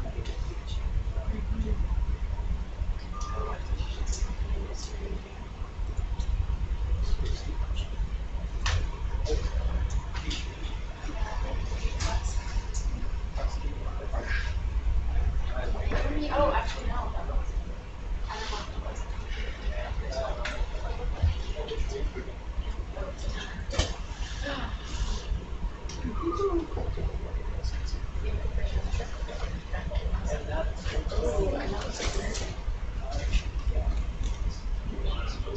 Yeah, could we get a zoom on that, if possible? On the rock here? There's, No, it's okay. in that crevice there looks to be. Oh, there's something over there. White. Yeah, I see it. I see it. We're up above it? Right there. Yes. That's different color. Constructing. So that one, well, we're talking about this one and that. Are you talking about in here? Yep, that's one of them, yep. Can you zoom on that? That looks like an energy.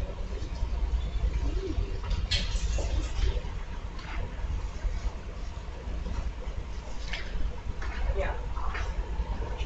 Beautiful. Okay. Happy?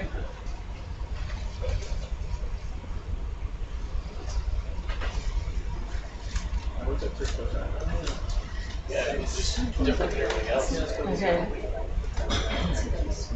Thank you for that. Thanks. So that was a urchin hiding in the rocks here.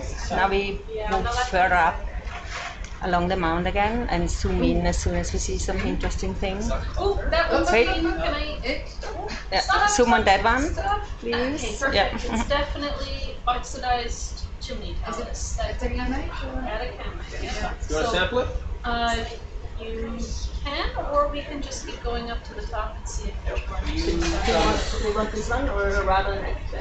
Let's see what's at the top. Yeah, let's keep going. Okay. Can we go over to the left side there? That white. So right now, if you look at the HD2, so just sitting on there. Oh, yeah. Check this out.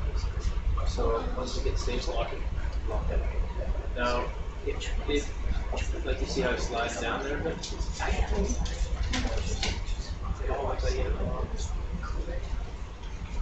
Sometimes you're right on a pivot point, so it's just. It'll probably also be your samples. Yeah, you want to work. Melissa, Yeah, what do you think it has a color, kind of color? that is a mineral called atacamite. It's a weathering product of copper sulfide and copper hydride. So it's actually it's a copper chloride. Atacama? Atacamite. Atacama is the color of Falkor. I don't know, for here we do. See the depth and the altimeter is? Right on the Yeah, I did. I say I'm also saying maybe a barnacle. Okay.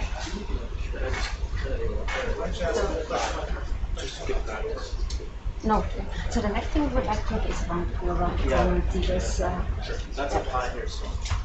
Sneak up and look at where. That's where the was first described.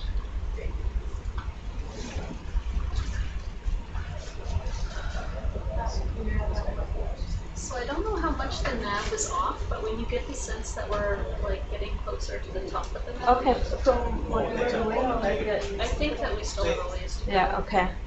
We definitely will like go straight to the top pretty much to see what we find out there. I think that'll be easier. And just stop whenever you want to send through. So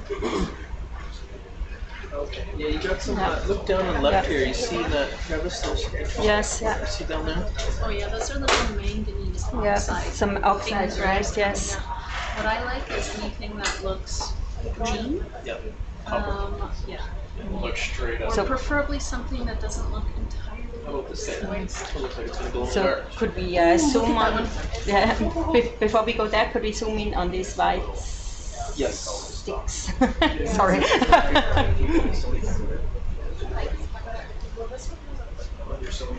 Just a.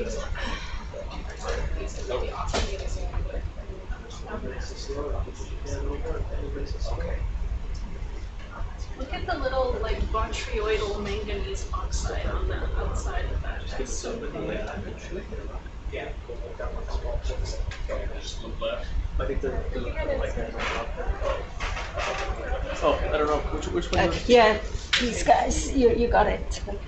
Are you okay there, or you want to? Yeah. Yeah. Oh, Let's zoom. Yeah. Oh, there's more of them. It looks like the other ones. Yeah, I see that. I'm not sure what's that. So I think you're good. No, Those are very similar. we have a better map coming. Great. Yeah, the new well, it's not even the final or anything. It's the actual well processed Excellent. raw file. So these are a bunch of things. You just zoom up real quick. I'm gonna actually land out Everything on this guy. Just get a real good view of this. I want to see But I that think rock the we're talking. Yeah, definitely. general plan of going to the east. Okay, good. Yeah. Think you can pick that whole thing up? I'm kidding. It's okay. Just J-Rod was in here, he would try. Okay, no, we can see the chimney morphologies a lot better Yes. now. In here, yeah. This is beautiful. This is incredible, yeah. I'm just gonna land out and then you guys can take the camera and zoom all over it. How about that? That might be dangerous. I don't think we need to do that. Adam, you do a great job.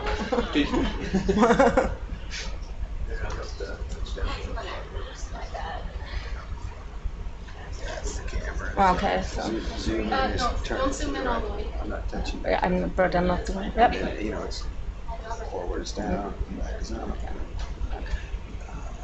If you need to, you can turn it usually on auto focus. But if you need to, you can turn that to manually and adjust it. I haven't quite got the hang of that because it didn't seem to change. We can help you.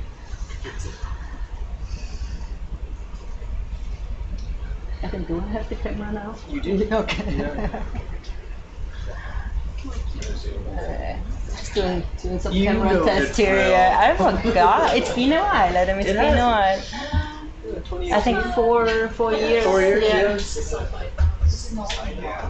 I was laughing because the last time, when Dave came out on the very first Falkor cruise, so we did and then he's here for the very new Oh yeah, Falkor that's 2 true. cruise. That's right. He was also on the first one. Yeah. Yeah. Okay. What is that? Let's keep going. Okay. Well, this one is smash it. Just by the way, so Dave showed me the new map just now, and just, I think, to be honest, there's clear spiky chimneys, but they're probably also, There we go. Yeah, okay. but he's gonna come up with Okay. like a list of chimney Adam, targets for we are us to good. check out. We are good with that one now, so we can move on, climb further up. Thank you. So many interesting things here. It's like, oh, let's do this and this. Chimneys is the only thing that's on there. There's the old one isn't there.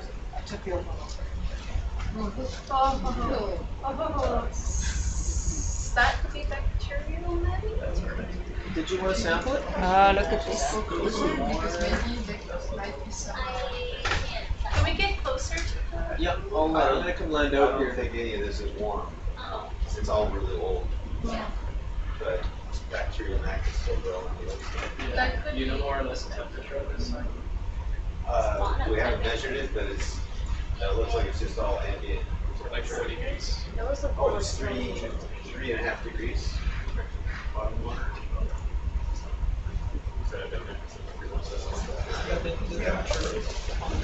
All of that, title and, Yep. Just the camera set that out there.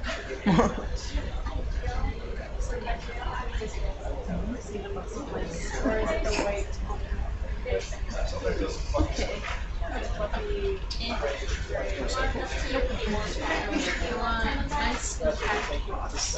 If you see one of these big rocks that doesn't look like it's... Like a nubbin, like it could be a chimney or Yeah, water. they're all chimney rocks, so any one of them would be really cool. Well, let's find one that we've got our choice here. So let's pick a really good one that will fit in our jaw. That we can hopefully get. We also have the soft jaws on too, so we should be able to, So if you see something that's This is already cooled off sampling, water. that looks like it's not just then let's try.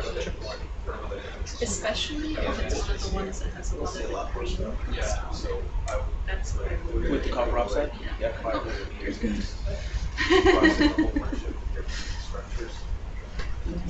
Okay, excellent. Except the copper oxide ones look like they're probably the most reliable too.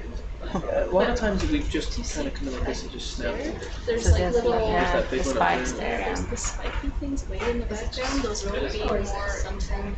If we took the top of it, would that work? Or you want the whole thing on the same? No, let's go for I'm it. happy with any. Just maybe There's a little one over there too. We need the remember the stick? Yes. Yeah, I know. Yeah. how about we just fly in that direction and then you see something you can grab? Okay. Just Okay. anything. Just So we are slowly climbing up a mount that we have observed from the AOV maps and the ship's map that we generated this morning and yesterday. So we have seen many features that could point to small chimneys or also big ones actually. So on the top of this mound, it's very likely that we find some chimneys. We don't know if they're going to be active. Right here, we don't see any shimmering fluids or any direct evidence that there's still some hydrothermal fluid coming out of the seafloor. So we'll see what we find at the very top. So right now we are looking out for a good sample that we can collect for our rock analysis that we're gonna do onshore to learn more about the chemical composition and about the ores that are sitting in there and all the It's okay. I'll try and grab this. and learn more about the formation history also. See if there's anything. He might be a little large for the job. So we also just earlier today we recovered two AOVs that were doing some bathymetry mappings, and we just got some new processed maps in. So we're gonna look at those, and they will also help us to find some extinct chimneys or special features that we would like to have a look on. So we are very much in exploration mode right now. On the flank of this little sulfide mound thing, is that map more or less Yeah, accurate, or do probably you think good. it's While we are looking out for a good rock to sample here, we also have several other things that we would like to pick up. So, for example, once we see fluids, we have a set of fluid samplers mounted on the ROV, so that we get like diffuse but also hot fluids. Then we have some gas-type puddles for gas. We have a methane spectrometer where we can measure methane concentrations at the seafloor. And then we have a suction sampler for biological samples, and also the manipulator arm to pick up rocks or whatever biology samples we would like to collect. Now we have to wait a little bit to get our view again, and then no biology? great sample. Okay, so We're just gonna check this guy, because this guy looks like it's not gonna just like focus on it. So that might be something that we can actually look at. Oh, I need to. Okay, so far there's been no hint of hot water. No second. No. So you suggested trying to pick some places. I mean, just to have targets that are chimneys, they're probably not going to be accurate, but Yeah, well, there's quite a lot. yeah. Okay. Oh, there goes. Fragile. These are very, very difficult to sample. They are so fragile. So as soon as we touch them, even though we have these red tubes on the claw, which makes it a little bit easier to sample, but it's still very difficult to keep them intact and actually select it. So it's probably going to take us a few tries. We'll find a good one. I promise. That's good. We're gonna I don't know. They're super fast. Well, no, she's asking if we can redo the White House. Yes. Yeah. What we can do is if you grab that camera, zoom in on this. So from our operations here, we have mixed up a little bit of the sediments. We're just waiting a bit so that we have a better view again. So 1965 and then There we go, out of our own cloud. Oh, beautiful in the back here, wow. my lab's wanted. Whoa.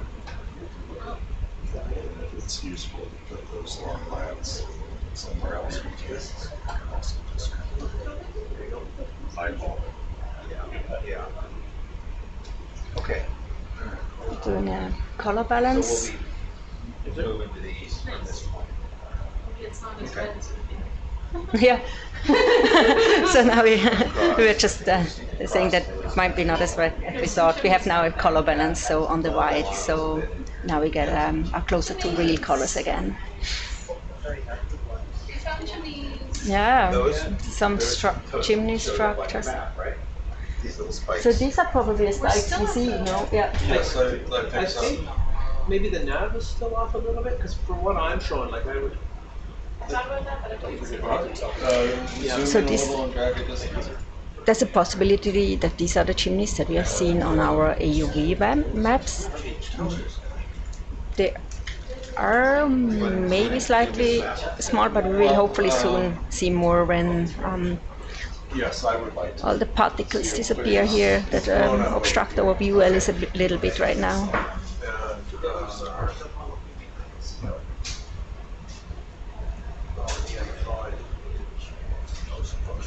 So is the front of the vehicle on the Front, so see the little triangle there?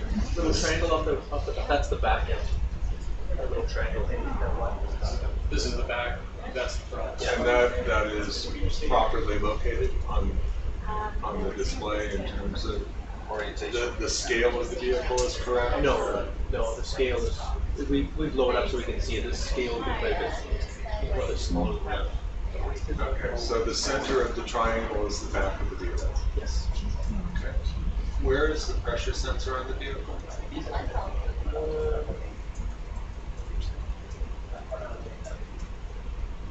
Or should I say, what's the reference for the depth that you're showing there of 1960? We should be in parascientific. And no, we are in USDX depth. The difference would be, I believe it's 10 meters. So right now we're showing 1964. This would be Paro, 1955. CTD would be 1947. So it looks like the other little corals, or yeah. Those sensors are all on the vehicle. Yes. And this is just the offsets between. Yeah. Adam, is it okay if I? Yeah. No. So I want to zoom in on. Actually, that's the zoom. Yeah. Can you do it? I'll just hold it here if you want to. Yeah. I forgot the zoom. Turn it this way. Yeah, like. Maybe sponge maybe. No, the whole thing. It might be sponges. Are those still the 10 squares on there, or is it that? I don't know the size of those. Yeah. Right here, let's get the lasers on them. But they are. Yeah, you can. They're just okay. So that's 10 centimeters. You're probably looking at about maybe 2. Well, from the crux of the two, you're probably looking at 1.5 meters. I would say. Maybe Yeah. off the left side. It's pretty hard to sample that. Oh, we do keep her trying. Sure. You want it? Anything you can grab. I think you see these right in front here. These little guys. I think we could definitely grab one of those. Let me put one around. So we are discussing if we. Sediment here is very, very. Yeah, we got like barely the clouds, touch it. sediment clouds. Yeah. So we are discussing if we can sample this. There are also sitting some possibly some corals or sponges we can't see properly yet on these small chimneys. So we are trying to get a sample for both geology and biology. We're going to get closer to some samples.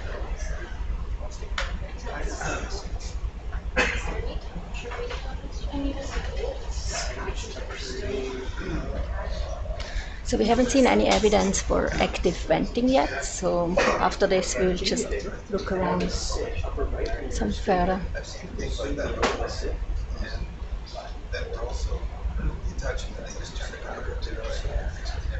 So it's very, very difficult environment to sample here, because when you touch the thing, they're so fragile, they very quickly break apart, and that's also why we have so many particles in the water column. So we just touch the surface a little bit and we feel a huge cloud surrounding us.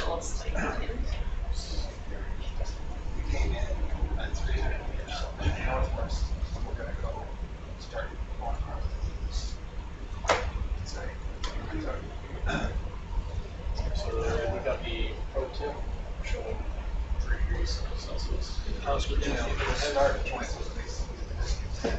Right.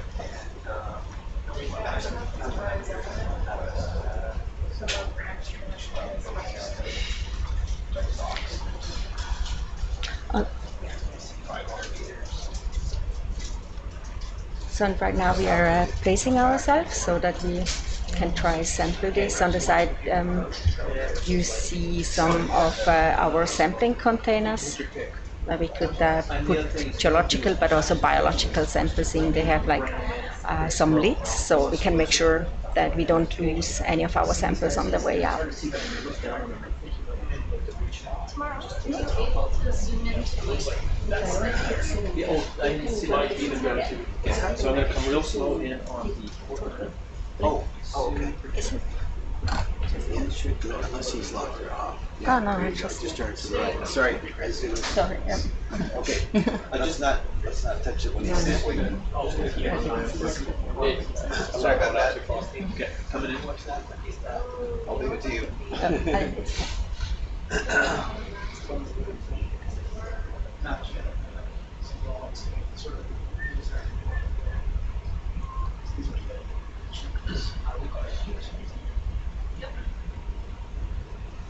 And you know, if you're gonna do it, just Then the sick he'll should give you a real good just tell him you want to zoom on something. He'll say, okay, it's already you. Okay, I'm gonna slow that down. I think you got a good view for grabbing there. And we got a little bit of a forward bar. She looks like some of these barracks and chimneys. Oops. I told you there'd be more. Find me something authentic, and you'll be my best friend forever.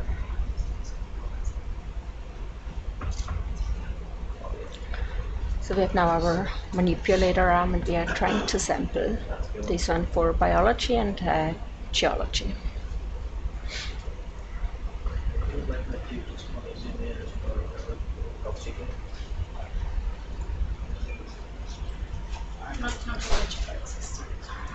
Here we have now a close-up view from these chimneys.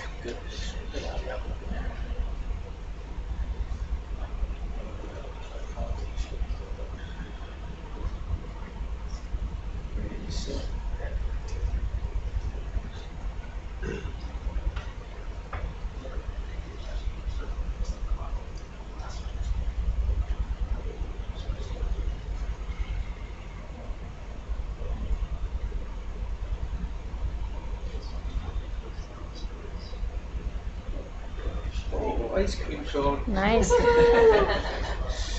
Now we also see the sulfides.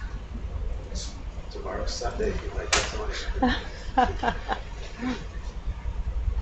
Okay, tell me when you're happy. I'll bring the port down and move so it's all sticks together. Looks for a picture. This looks pretty Pretty delicate. pretty robust. Port's coming out real slow. It looks like I'll jinx it if I say it's robust. I got it. it looks like stellar. Like if we look, Okay, so tell you I'd what, like let to me zoom in on port that down when we have a first. chance. Coming out slow. I can't see yet, so as long as they are coordinating. When we have a chance. Yeah. So before we put it in the basket, we would like to have a zoom on the sample also. Yeah, I just want to. Get it over. Yeah. Okay, I'm going to give you a quick zoom. Where would you like this? Perfect. Just not Thank in the you. same box as the other, or not in the same Okay. thing as the other one. You happy with that image too? Yeah, perfect. I don't think I can port it anymore because And if you log it, you can you answer and it takes the photo. Yeah, but I have like whenever I only have sample when it's here, so I'm thinking of the context, but also of the zoom up of the box to make sure that I identify it. So we have a question of what happens from a biological point of view when the field becomes inactive. So as long as the vents are active, so we have a lot of fluid that is coming out of these chimneys. That means there's a lot of methane there, there's hydrogen there, there's hydrogen sulfide, there are nutrients. So there's actually a lot of food for chemosynthesis, and bacteria can live off it, and also bigger animals then consume. So we had a whole vent fauna typical for vent or active vents, and if it stops, then it slowly changes the biological Do you want another one while we're here? There's some good ones. No, that's community, so that it replaces the typical vent fauna gets replaced by a more background fauna. Seemed like a good thing. Yeah, yeah. It's a landmark. The nav is good. Thank you very much. Where would you like to go now? Now I would like to look around a bit more and see if there's actually something active. So do you think we are at the top already? Can we zoom into the broken piece? Yes, of course, yes. Yes, exactly. That's a good idea. So to zoom on what where we broke it off exactly. Just give me 1 second. On the sponge that he's on the top of. Joanne, it's right here. away, but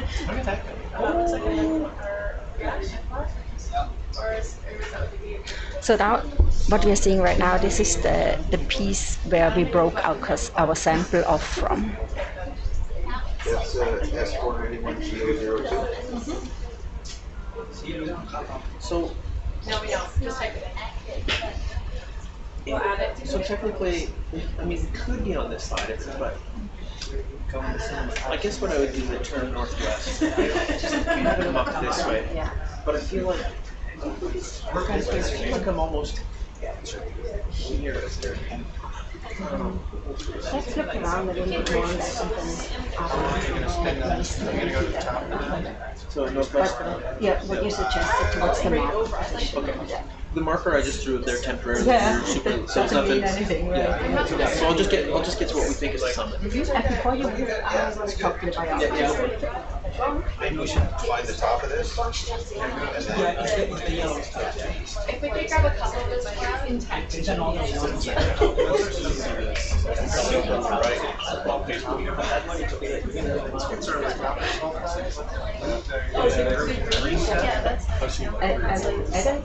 Could you guys help me zoom on the sponge behind the rock, the yellow? Yes. The yellow head.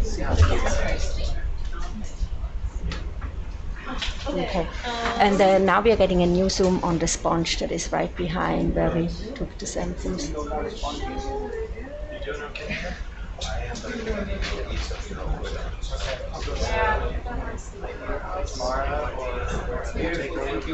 Tomorrow's doing it for now. no, I'll come in a little bit. Anytime. I have plenty tonight. I'll come in a bit. I'm just over there. 120? Yeah. This is so cool. Cool. So, yeah, the general plan is, there's a lot of from here. Could I also grab a zoom on the right white line? I just haven't bring my hair out. Well, I'm interested in the sky.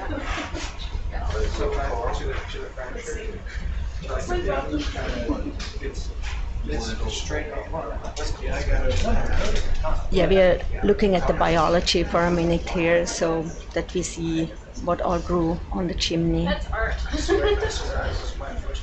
Can I get anything zoomed in more if that's possible? I have to reposition. Okay.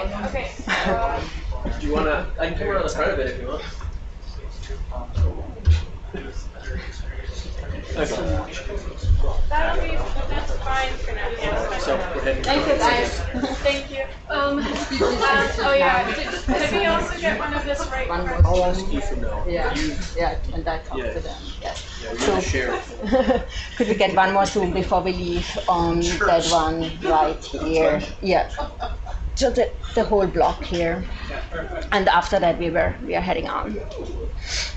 Yeah, I'll grab a far away photo as we take off. Down, yeah. Now it's good. Yes, thank you.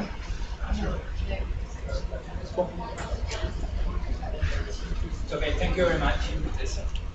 All right, let's move a little bit to the northwest and then we see what we find there. Sounds good.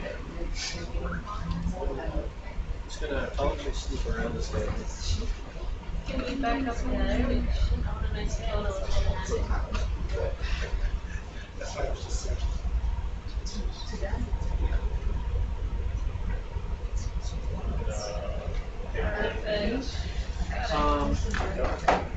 You know what? I wouldn't, just because you're at 40 from the boat. I got a little bit of on there, so it actually feels pretty good right now. But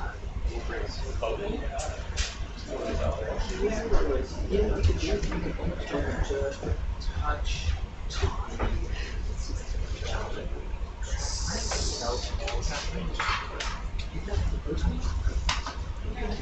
So we are still on the search for some active hydrothermal chimneys here. So we are exploring this mound a little bit more. We are moving slightly to the northwest and see what we can observe there. Bridge RV. Okay, so Tamara, this is right now I'm northeast looking. this would be north. Yeah. And from what I can see, let's get our scanning. So yeah. Bridge, ROV. Yeah, so yeah, we might be all right. You know, I think I climbed up a little here. I yeah. think. So if I turn to the northwest, this would be like this. Yeah.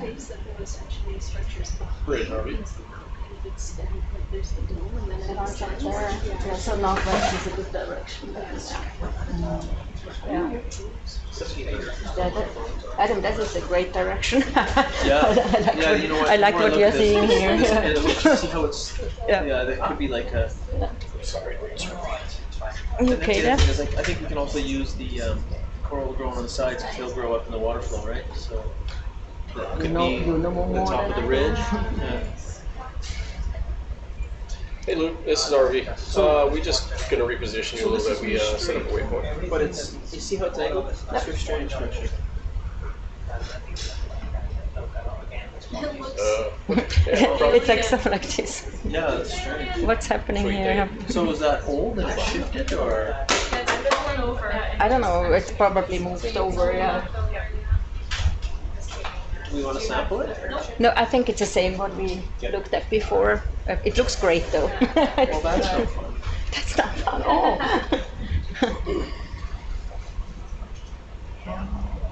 So yeah, let's just have a look. I'll tell you what, we'll do a quick look to the south, the west there.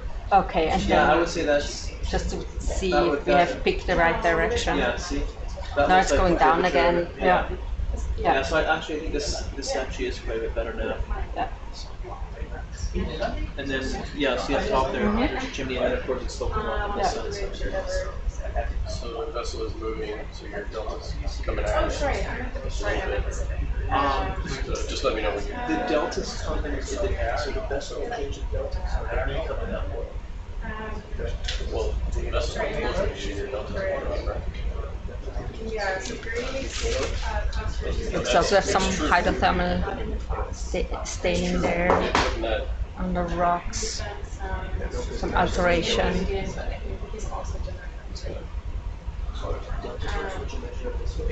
But very, very little. Very, very, very little.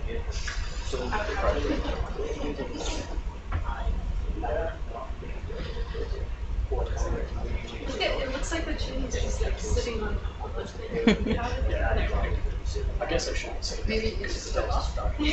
But your slide, your lazy ass is kind of. Yeah, very little. That's what I meant. So like, No, I see what you're saying. There's so much attention.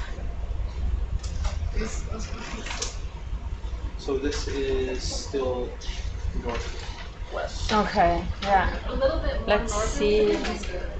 Yeah, a little more north. Let's just have a look and see what we see. It's kind of like we're kind of coming up a ridge or something. Yeah, there's now a lot. It looks like we have a lot of talus down here, like broken off. Just give me a quick look. So to see if that was our high point here. Huh? Yeah, I would say. Hard to say. To the right a little, right? You want to go to the right a little bit? I think that's uphill. Yeah, hard to say on the snap. Let's just follow it. See what happens.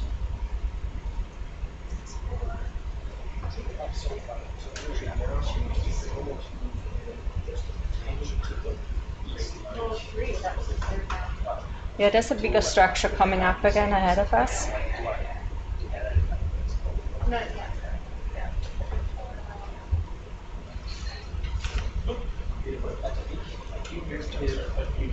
Come up about 5 Ooh, squares. there they are. And then go left about 4 squares.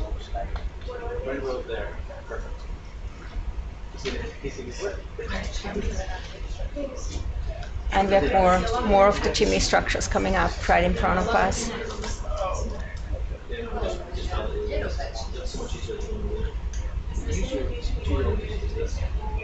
Yeah, when I called them, he said they're resetting the units. They're having trouble. There's a lot of there's probably was also some fluid coming out at some point, like That white thing on the right. That could be bent in right Yeah, I'm actually want to look straight on the yellow area in front of us. So if we can look at that later. But right in front of us, where the a little bit lighter yellow area, not yet. But I want to like to zoom in. It could be that there's some fluid coming out. Let's sit down. We'll get a little bit. Yeah, that would be great. Thank you. Wait, tomorrow. Do you want to take the measurement? Maybe, but if you break rocks or something, I don't want to do it. Do you want to do it first before we sit down? Yeah. Oh, it's So there's some shimmering water. Zoom on the yellow patches on the left. See right?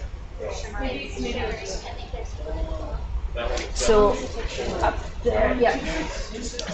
So we have now some shimmering water here.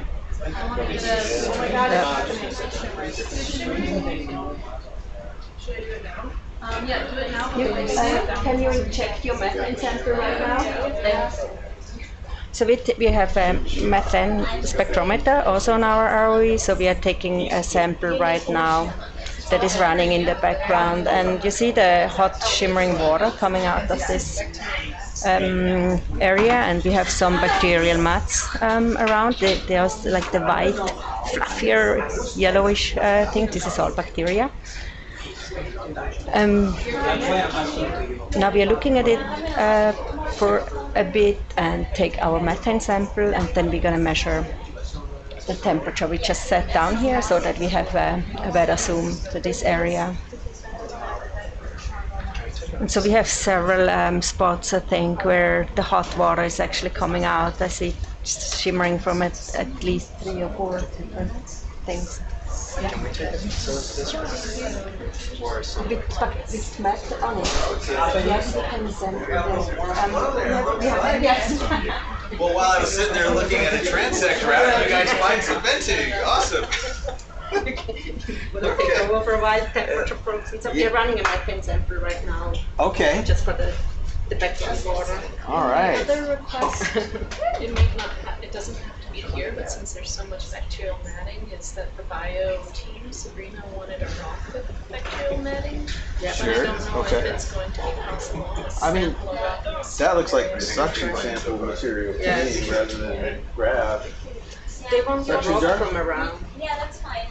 Do you think it will pull pieces of the rock with it? maybe too much. Wait, can we wait? So We're gonna wait though, we're not just a couple seconds.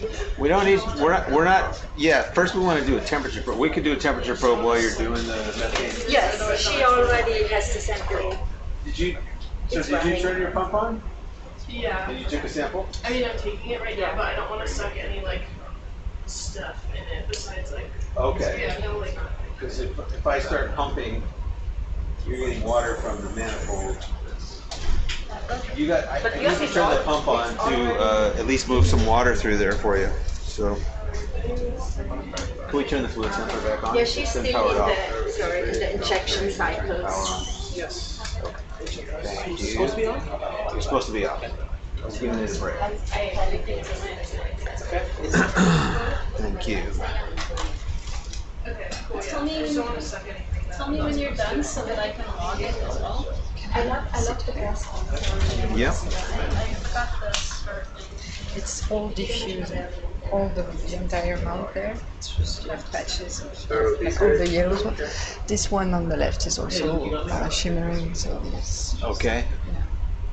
You got me? I'm just turning the sampler on and starting it up and.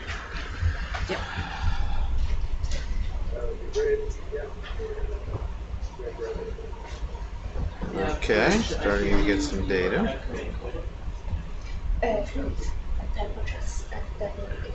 Well, this is what we were looking for. Warm water venting. Those are Zeta. Okay.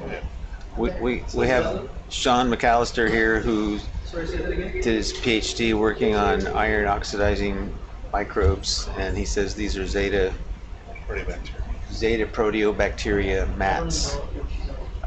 Those are microbes that specialize in oxidizing iron and building structures from the iron oxide minerals that they create.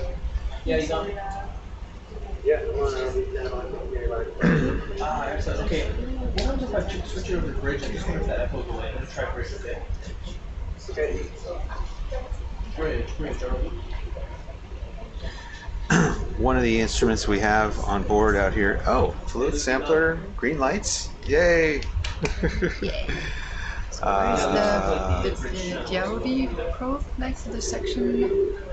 They're gonna take it and put it right into. Adam, Luke. They're not doing that yet. Oh, okay. We're going to do some temperature measurements. Yeah.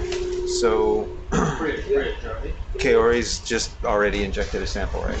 Okay. So it'll take a half an hour before she can do another one, probably. So. Yeah, I did one. It'll probably be a little bit longer because it's taking really dry out. I can, but. Okay. Yeah, not great. This wasn't everything here. Well. Should I note it? You know, you got water that was just inside the manifold, probably. I mean, you can pull some through by running that pump, but to get a good sample, I have to be running the flush pump to get the water circulating through there. So was there water? there was just whatever water had last pumped through the manifold was in there, so it might not represent actually where we are.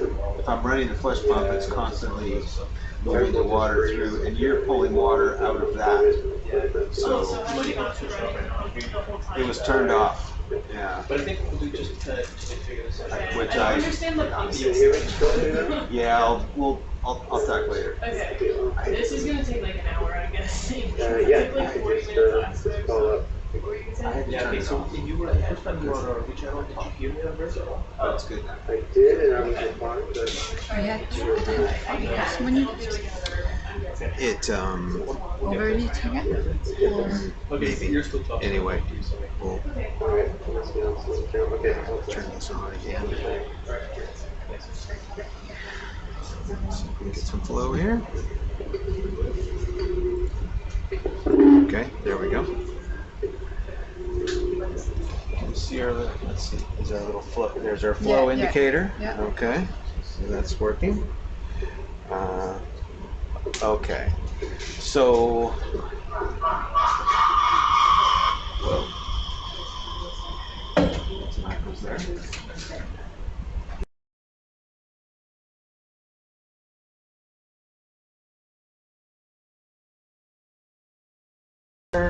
And it's probably using your probe is probably better because if I start poking in there, it's gonna pretty much suck everything up. So, but after that, I'll take the fluid sampler out and measure that. I'll try it. Yeah, what we'll do is we'll get the probe in hand first and get a good grip on it, and then we'll reposition it.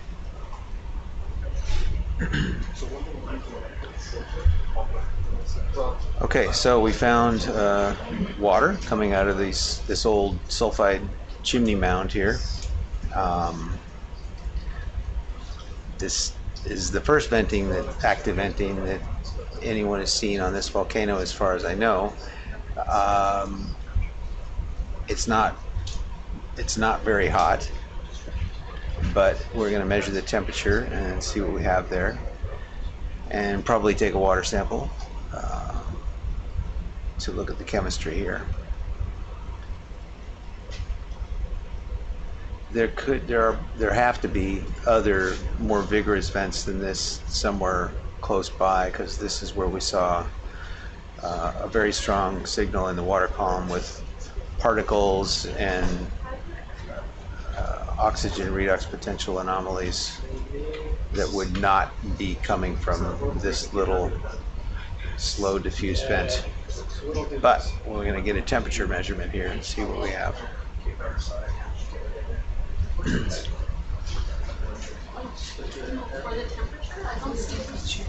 Do we see temperature on the display? We will, as soon as I reposition here, we'll get the ready screen.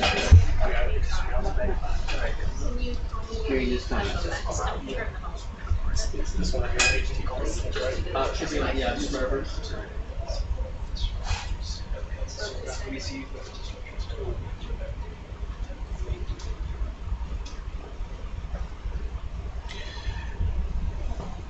If somebody's logging, I'm looking. I've got an ambient temperature reading of 3.3 degrees on the fluid sampler.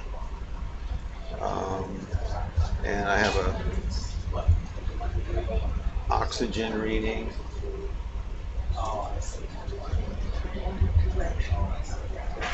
The oxygen is 5.6 milliliters per liter. I don't have a separate certificate, but I can make it actually right now if you want it to be logged separately.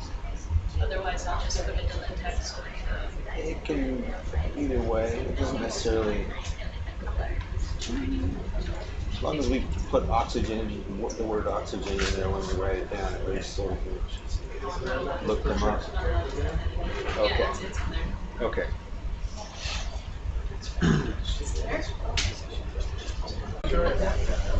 Okay, you can see those big flocks of iron oxide being stirred up. They're really light and fluffy, and that's sort of the material that was inside of those soft chimneys that we tried to sample disintegrated.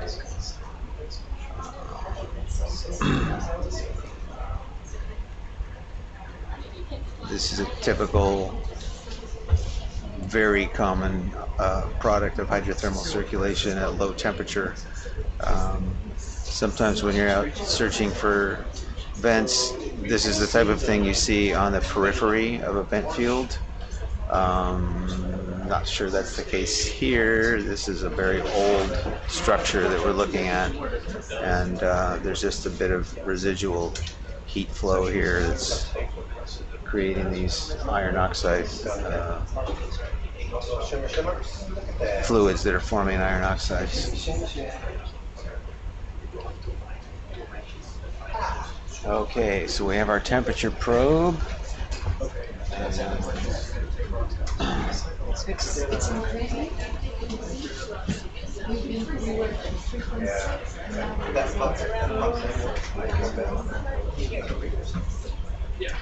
You can see that sort of filamentous white, yellow, well, pale yellow material above where the temperature probe's going in. Those are filamentous bacterial mats. Don't know for sure which kind. One question is whether there's hydrogen sulfide in that water, and there probably is. We'll find out when we get the samples and bring them on board, because we're going to analyze that on the ship.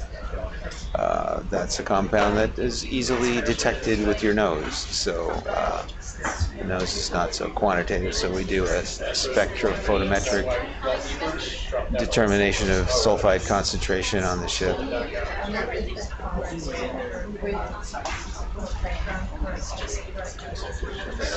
Those little clamps on that rod for the temperature probe are 5 centimeters apart, so we can sort of tell how far in we're pushing it. 14? 15, 16. Oh, it's up there, okay. All right, we're getting 16 degrees, 16.7. Almost 7.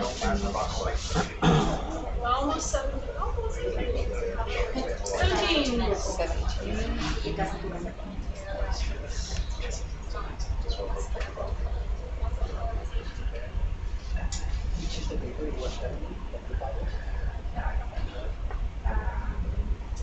See some of that flocculent material being flushed out of there.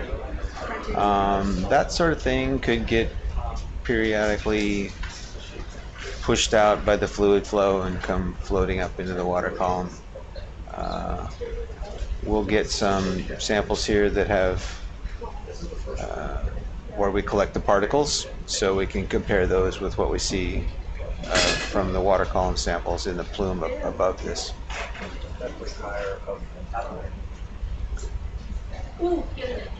So first we're doing this temperature measurement with SuBastian ROV temperature sensor. We got up to 17 degrees maximum in there. 17, no, that's 12, okay, 12.8. Compared to the 3.3 or 3 degree background water here. I think the next thing we'll do is get out our hydrothermal fluid sampler probe and see what kind of temperatures we can get on that and take a couple water samples. I'm just there to relay some of the biology people. Do you have the, maybe here? After everything is done, so the fluids are taken and stuff, they like to have one of the super fine mesh sampler on any.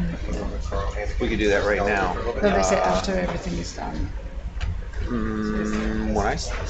If they want that though, it may not be there by the time I get done because it might all get broken off. Okay. So see if they really want that mat right there, we can do it now.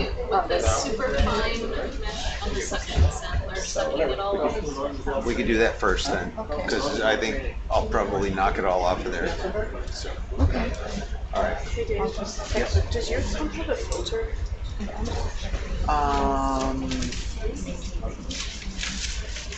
No, not where you're getting water.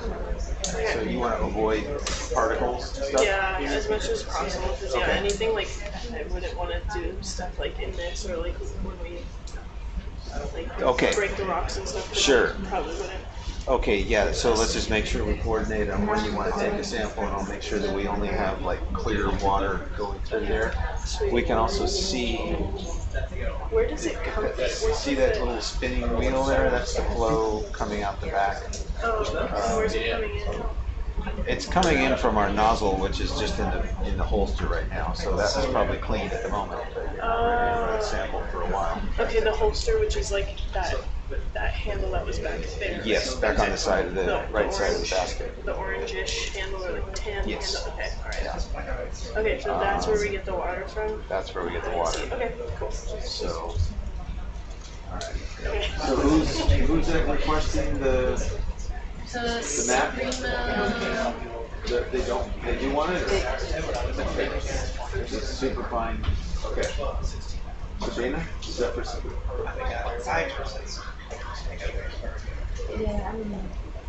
Okay.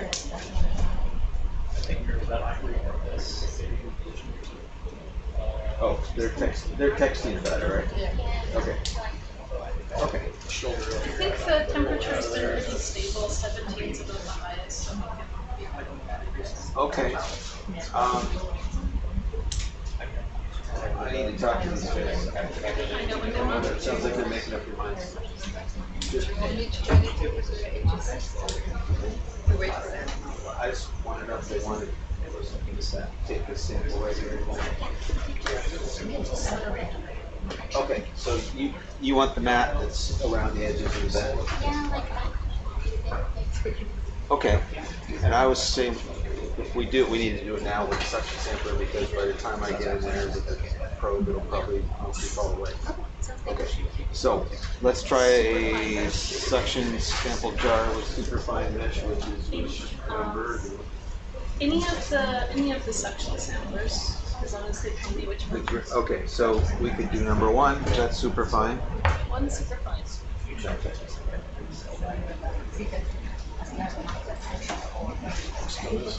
Yeah, so, okay. It's just so fragile. Space.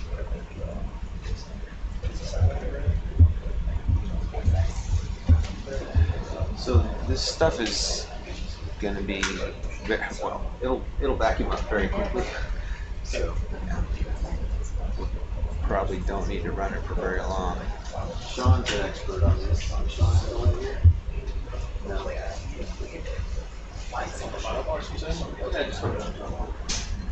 Just see gravity.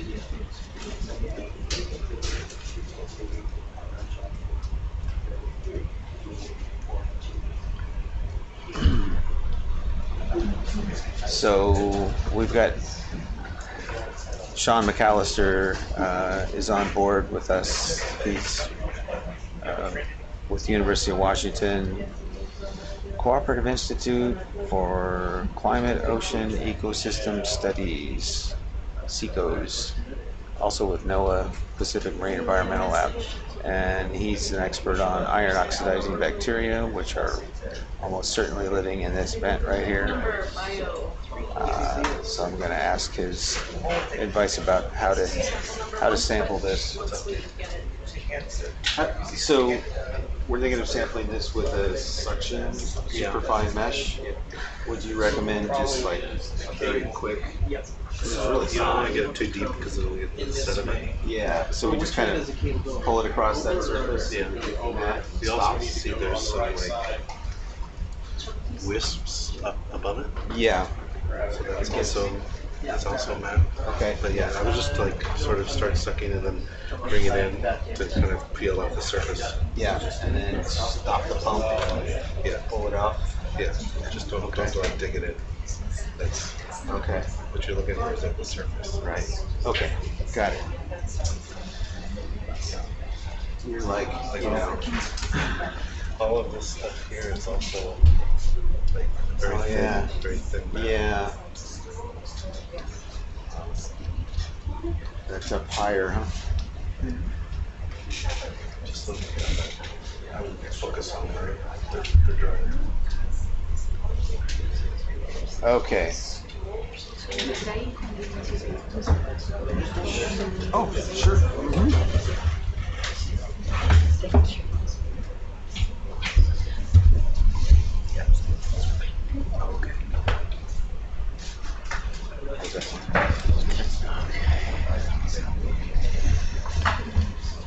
Okay. So we've got the suction sampler and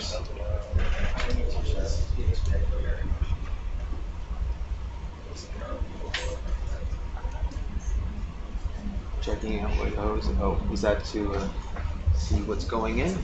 Yeah, well, we I just got to index it. Yeah. Okay. All right. So the pilots are getting the suction sampler ready to use. It's like a carousel of 8 plexiglass containers. They hold 2 or 3 liters of water, and it's connected to that hose with a pump, so you can suck up things that are on the seafloor.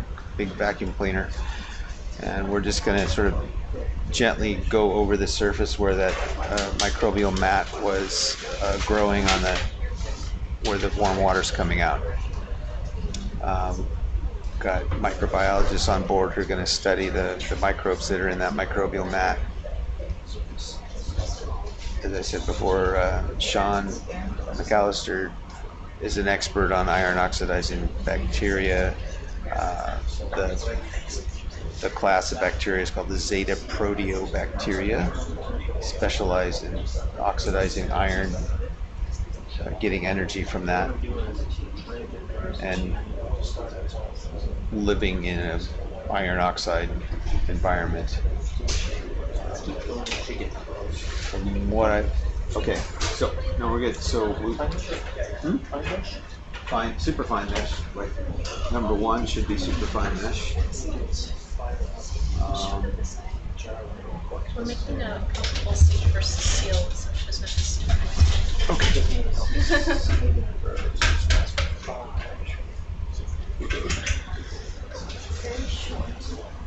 Okay.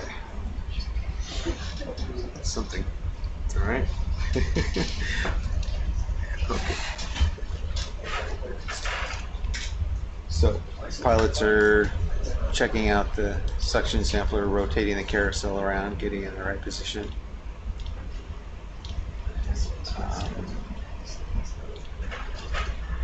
By taking this sample, the microbiology team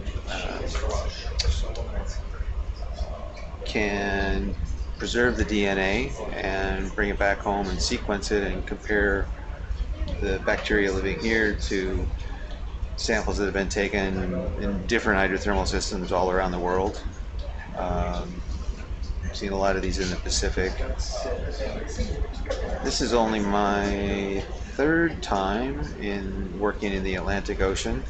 The previous 2 times have been at the Lost City hydrothermal field, which is 500 miles north of here. And this time, overall, we're looking for other hydrothermal areas that are similar to Lost City and that are driven by the reaction of seawater with mantle rocks that are normally covered up with the volcanic layer. But on some places on slow spreading ridges like the Mid-Atlantic Ridge, we find what are called oceanic core complexes where mantle rocks are exposed at the seafloor and are reacting with seawater.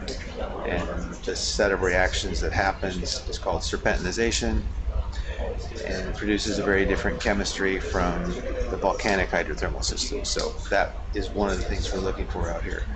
Today we're at a volcano, basaltic volcano, with a more normal volcanic hydrothermal system on it. So we hope to find a number of other sites here that have warm water coming out.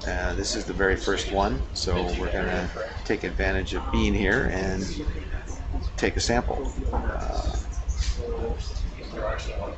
After working with ROVs for many years, I have a general rule of don't miss an opportunity to take an important sample when you can, and treat every dive like it could be your last one.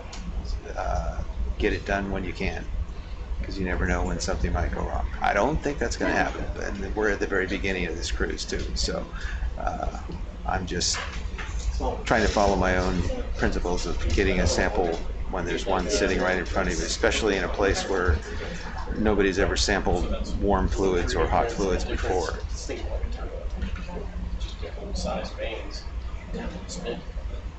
How are we doing? Ready? We're ready. Yeah. Okay. Just want to turn on the pump fairly low level. Yep. And just go over that surface. Get all the stuff on that orange edge on top, and then there's some lighter colored fluffy stuff that's growing right behind it. Get that, and then turn the pump off, because it's going to come in really fast. I'll do it nice and slow, because this stuff's really fine. Yeah, and they really just want like what's growing on the surface. They don't want to suck up a bunch of sediment that's underneath.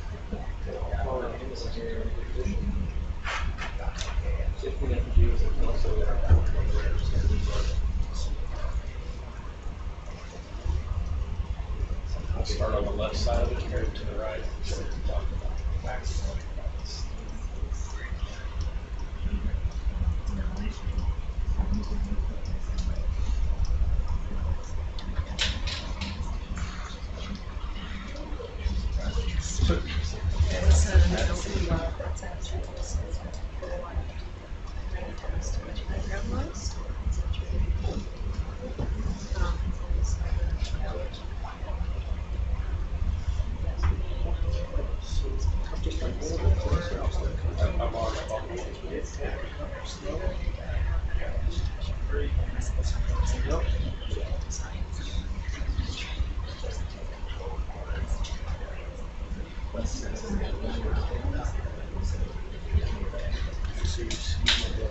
Okay. We've got a nice little. Oh yeah, that looks good.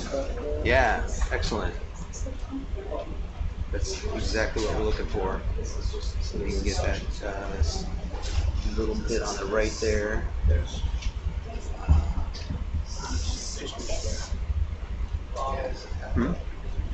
What's that? What's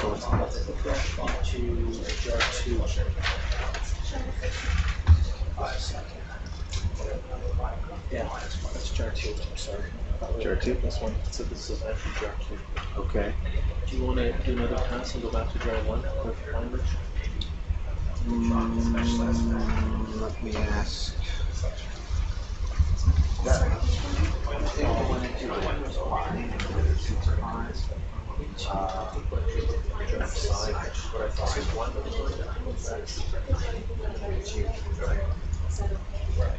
It should be.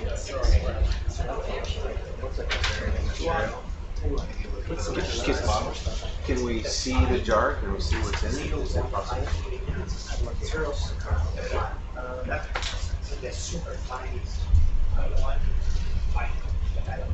Trying to see what ended up in the sample jar. Open that. Just rotate it back to us. Swinging the camera around, which you're seeing now. All right, there's the suction sampler. We're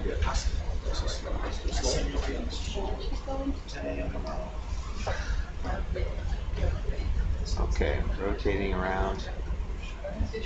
Let's see where it ended up. That's 2. And there isn't much there. So why don't we switch back to 1? We'll make note of it on 2. Yeah. And then we can use 2 for. There's hardly anything in there. We can flush that out. Yeah. Let's flush it out. We'll go back to 2 here.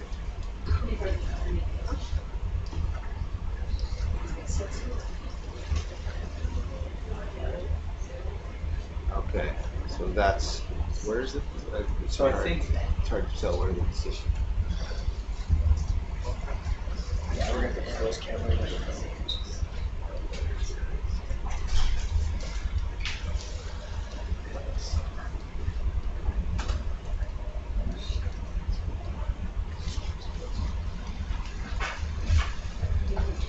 Okay, that's 2. So I'm gonna flush 2. That's 2. All right. Yeah, because that's how we were looking at before. So there's yeah. So we're flushing 2. So yeah, we definitely have to go there. Yeah, so just the suction sampler camera to the right. Okay, so I'd say that's been flushed there. So that goes back to sort of square 1. And then we will index to 1. Okay. And there's a lot more in there. Like, got stuff on the left, that little side there. That little way there? Yeah. There's some down to the right, left as well. They look in another orifice. Got it. Okay. Which one do we want? This is super fine now. Now it's on number 1. But So superfine. yes, superfine. Number 1 is superfine.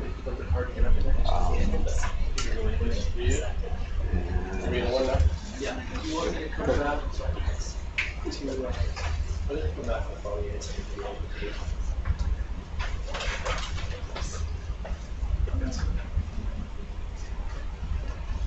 Okay, bringing the camera back around to the front.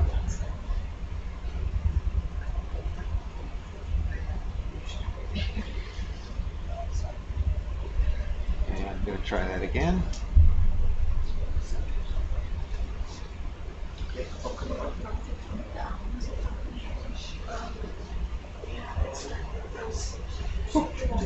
So the pump is on. Is the pump on? Yep, okay. All right, there it goes.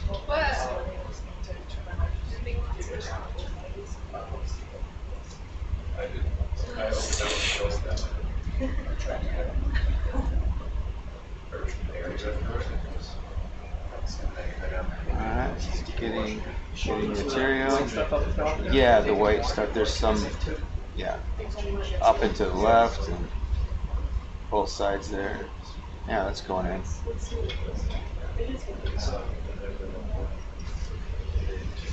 Yeah, there's a lot of mat right there.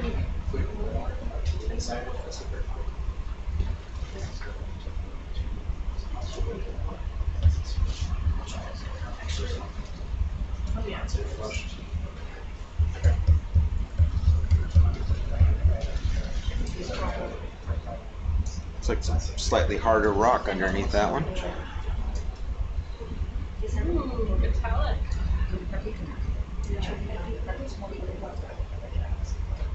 And there is a nice lump to that.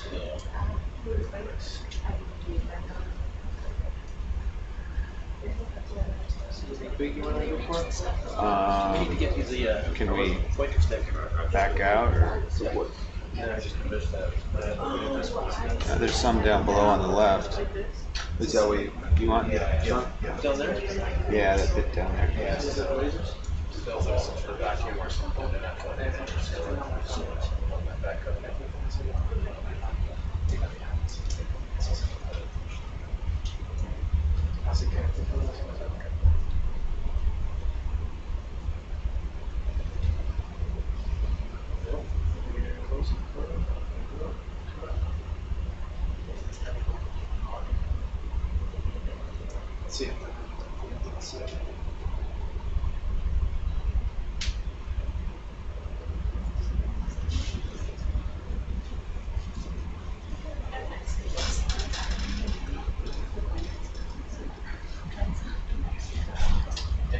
good flow rate. It's fairly. Dave, Yes. are you taking fluid samples from here too? I will take some samples from somewhere right in here. Yeah. Yep. Okay. Probably where that 17-degree measurement was.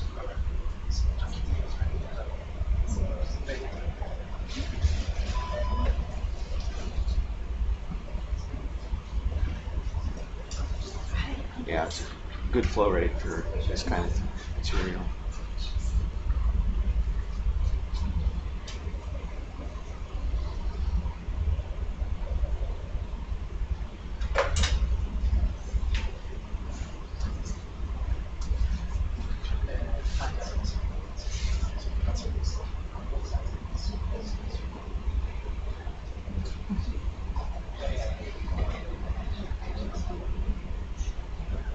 Every once in a while. Is it good? You want a little more? I think that's probably good. The many billions of cells in there. Yeah. That's it? Yep. Thank you. Okay, so that's SS1. Yep. And I will index it onto S1. So checking the sample now, this is S0491 Bio 03.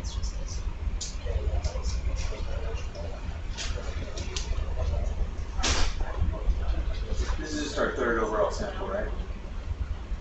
This is our third sample overall? Yeah. It's from a rock that one socket. So you know, you're trying to all come sampling. Okay, we get it done with the suction sampler. Yeah, now we're going to try the HFS. Okay, I'm just going to index here. Okay. There has been 2 rock samplers and 1 biology sample. Okay, good. Got the Yeah. Geo 1, Geo 2, and Bio 3. Did they put it so here? Yeah. Okay. Cross that one off. Just, well, it's right there. So Yeah. that's done. And that was iron mat.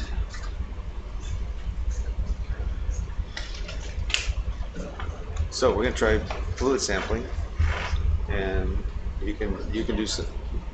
Here's your, actual lesson, real world. So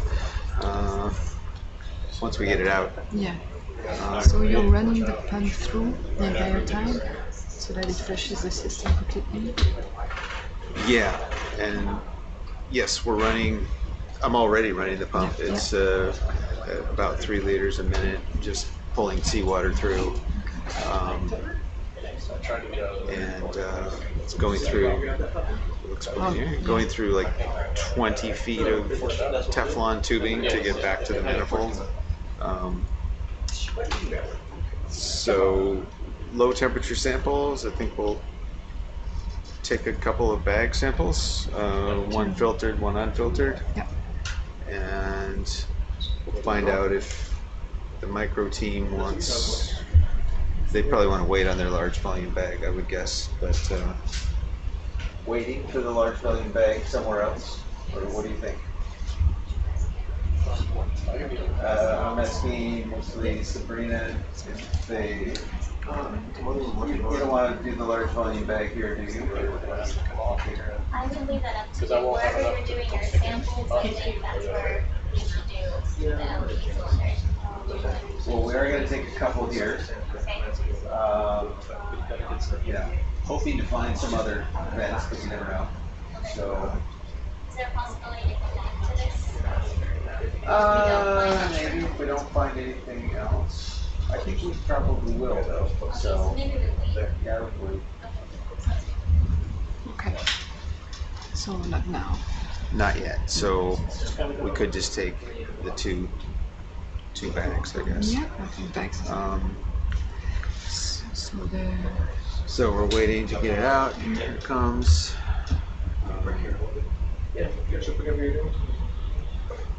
So there was 17, 18, and 19 that were filtered, if I'm correct. Yes. And maybe for that first one, we can use the HTTP filters since you know them better, and we know that they're like easier to get through. That's fine. Yeah.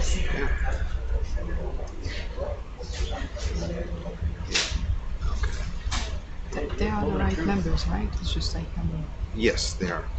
Assuming just in that end. oh yeah, you put it in there. Howard, let me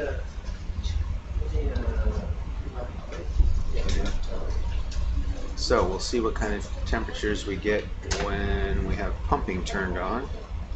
A little bit different than just putting the temperature probe in. Do you have to pump to get temperature? I don't have to. No, I can turn it off.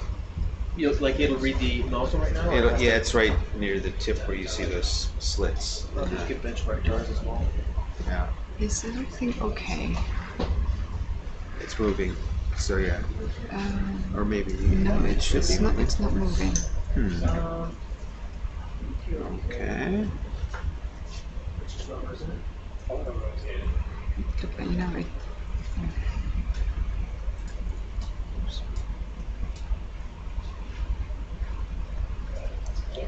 Got a little warm water there.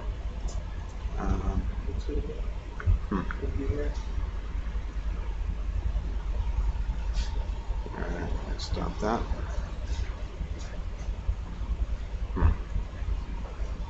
Yeah. Okay. That's in there. You happy with that? Looks pretty good to me. What do you say for temperature, Dave? It's going up to 9 degrees. What did we see? I'm just gonna reboot the sampler here. Okay. Give me a little trouble. No.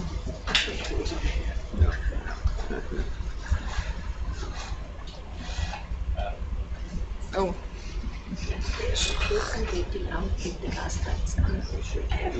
Yeah. Yeah. Okay.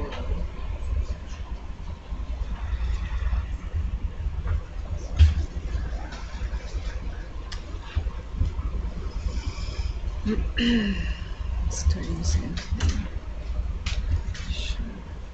We'll have to wait. It may not work. But,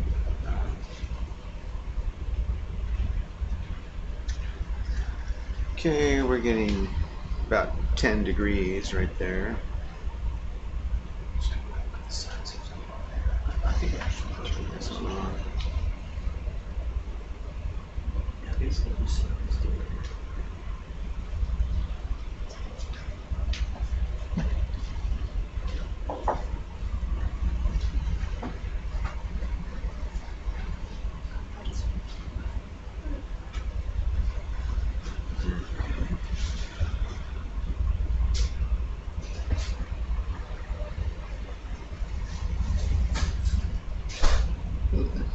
Maybe that pump's on at least. Yeah.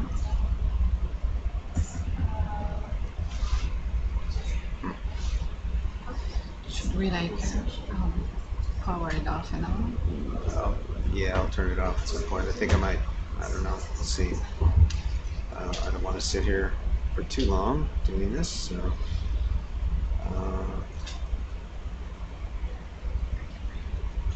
getting 10.6 degrees. You can put it in there a little farther and see what we get. Stop. It's okay if we pull some sediment through there, flush it out. That's all right. What's that do? Pump is still flowing through, and temperature is getting higher.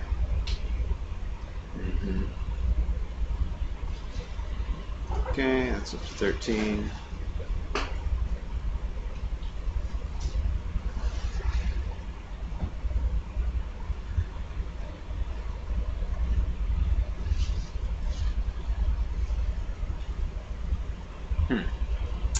Okay.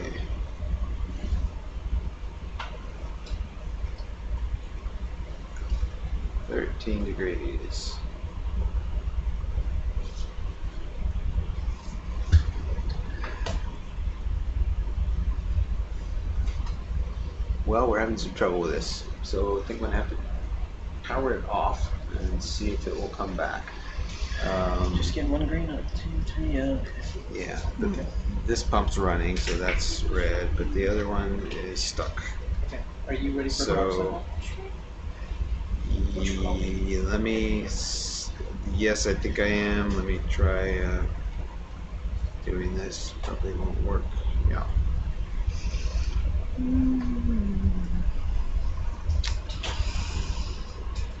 Okay. Yeah, let's power it off. Wait, 30 seconds? No, longer. We're going to leave it off. So I think we'll pull that out and look around the structure a little bit more. Okay, HFS is off. Did you want a methane or no?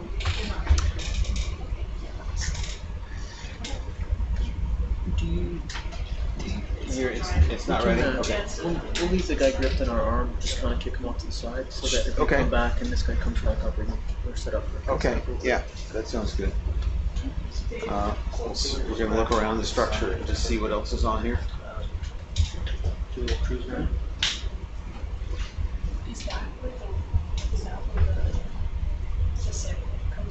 Yeah. Yeah. That's what you'd be sampling in the methane spectrometer. So, yeah, he's going to. I think we'll do a little survey. You want to just survey around kind of thing? Or? Yeah, let's look around the just kind of go around this thing and see if there's anything else venting on it. I'll add a marker here as well. You want to name it?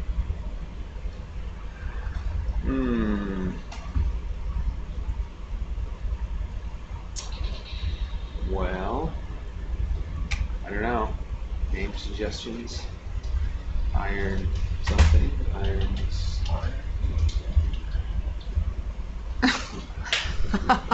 Okay, there it went. Here it is. Okay, so that is.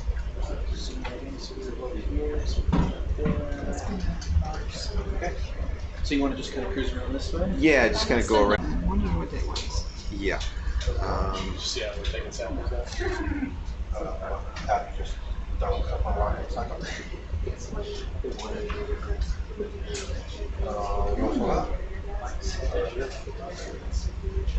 We are back up. You want? Yes. No, do you want to come right here? That's. Oh, it's okay. Thank you. Just I need to pull down. Yeah, we're close to around 90. We're on the USBX. If you go to Parasite, before we're stretched way out, just check Parasite. It's not horrible right now. When you put your samples, are they filtered? Some are filtered. Some are not. What do you filter them? Through 0.45. a 0.45 micron polycarbonate or PDS. One of these samples, when you do next time you do an iron match, which I'm sure there's more here. We know that. Maybe you could click one for Laura When we did it before, I did the Para for her iron ligands and so therefore analysis. Okay. What does she need? If we can get her lower filter and fluid, it'll 500 mils. Okay. It feels good. Especially these ones that are just this right temperature where things should live. Yeah. Do you want polycarbonate or PES membrane? Do you want polycarbonate filter or PES? I think either one's fine. I would love to collect one. So It didn't work. it didn't. Oh, what happened? Valve got stuck. We turned it off. So there was no liquid being sucked. Oh no, we were pulling it through, but I couldn't operate the valve. Hopefully it will come back. All right. Well. Other things will work, but I can't take any samples on that right now. In the future, Yeah. So we're just gonna look around here, and I'll turn this on again, see if it'll come back. So go back. You'll find this. Yeah, most likely. I'm pretty sure this stuff In the west, it's gonna be all this kind of deal. I'm sure this goes up and down the entire length. Yeah. Yeah. All right. We're having a shift change of pilots right now, exchanging information about what's going on.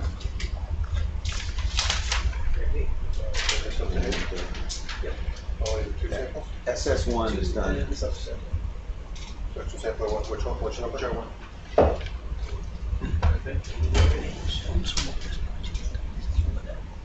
On which? Oh, yeah. Okay. Yeah, we're moving.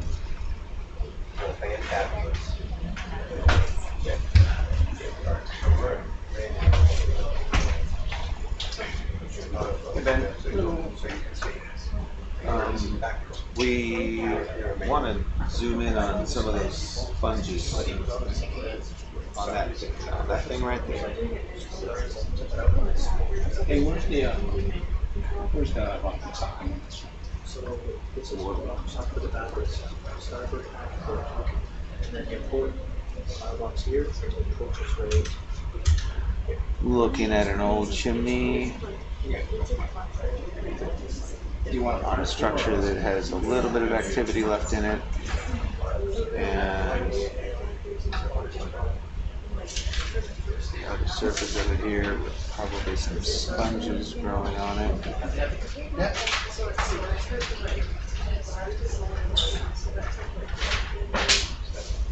A little bit of biology on the outside of the chimney.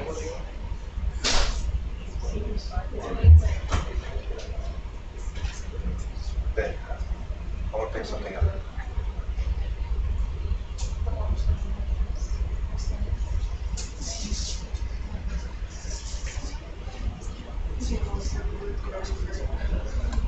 They're ready for methane now?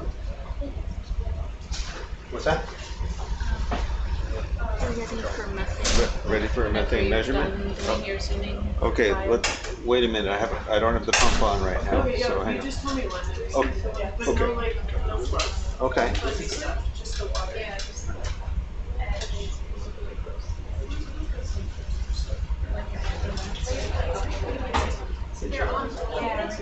Do you want my lasers? You gotta zoom out a little bit. Okay, lasers.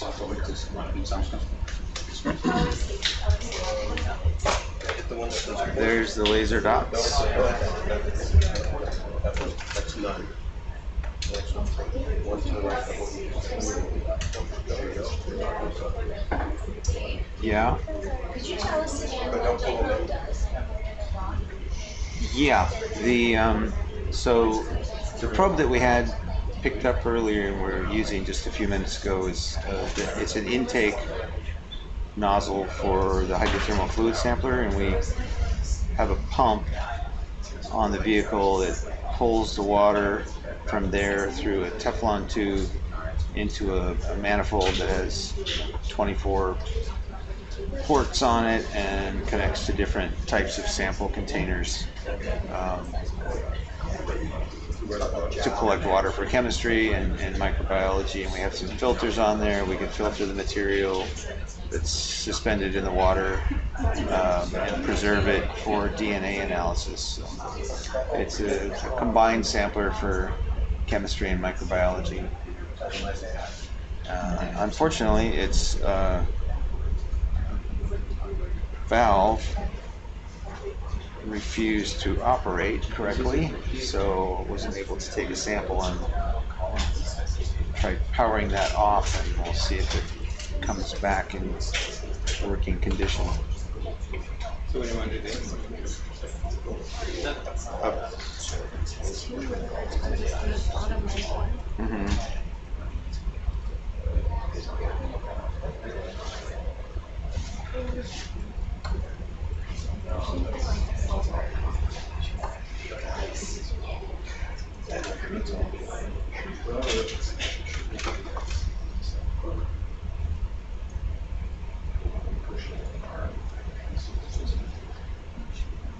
You want to pick that up? How's that? Okay.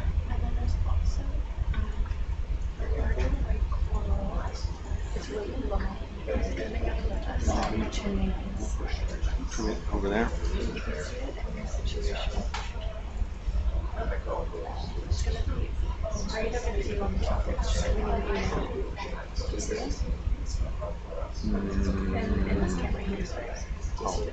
Oh, okay. Mm-hmm. So we just want to see that wherever that is. Okay.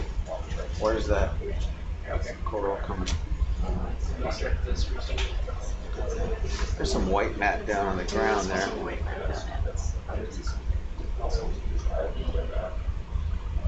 That white mat down on the sediments, could be another spot of hydrothermal output. You want to see that one? Yeah, I wouldn't mind seeing that too. Looks like it's a little, let me zoom in on that. It might be shimmering. Oops, sorry about that. I thought that's where we were. That might have been where we sat down when we were sampling. Oh, Yeah, that's where the ROV sat down? Okay. Yep, exposing some of the stuff inside.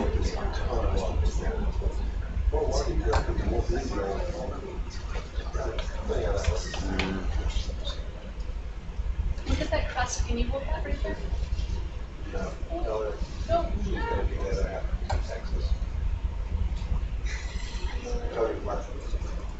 Okay, that's, yes. You might be able to see another coral on the top of the chimney structure from where you are now, but I'm not sure if this is where it goes.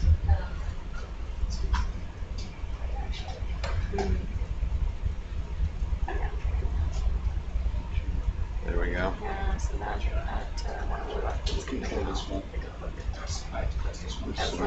Some more in the back too. Do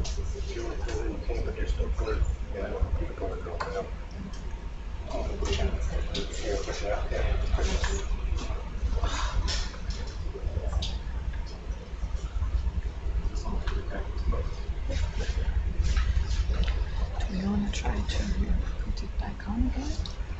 Or you prefer to wait a bit more? Yeah, I'm ready. Can we turn the HFS power back on? Roger that. Okay. HFS coming up. Boom. Thank you.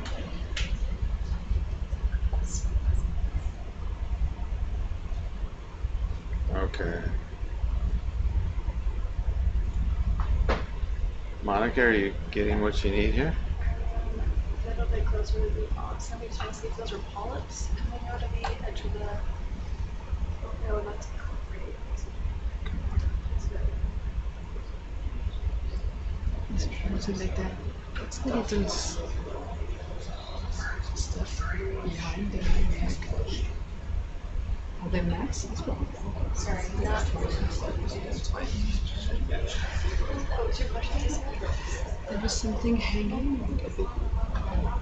Like purplish, like, yeah, you can see it. Are they mats?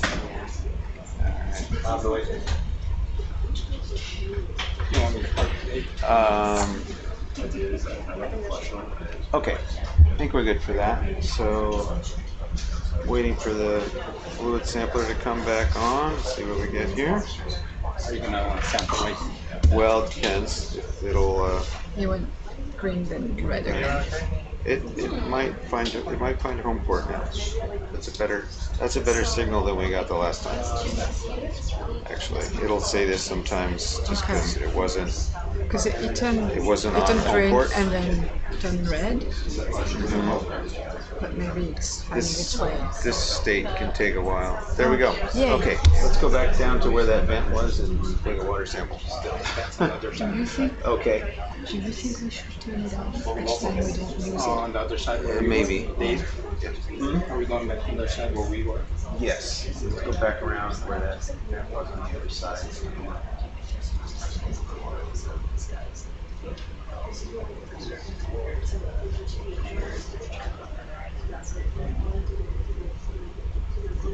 That's on the wall, right? It is you could just back out. It's right down in there on the right.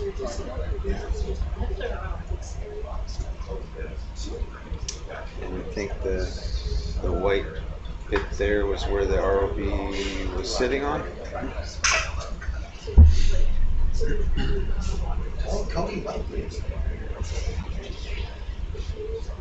Cody left me. Okay, well we have the fluid sampler back, fortunately. Turn the pump on here. Oops.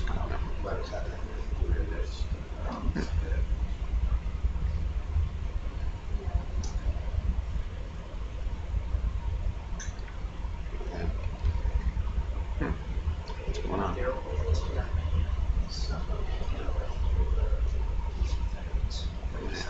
Close that. What are we going for? I guess he wants to sample. What's that? Rock sample? It's a computer problem now. Yeah, HFS sample. Now the software is acting up. Which is not. Okay. I think it needed a restart. Actually, my whole computer is acting a little funny at the moment. Should we turn it on and on? Oh, no, this is just mine. Close everything. This is Yeah, acting. maybe just turn your computer on and off. That might explain why you lost. This one looks pretty good. Where would you like this to go? Sort of back into. All right, now it seems to be working okay. I'm gonna plug that back in.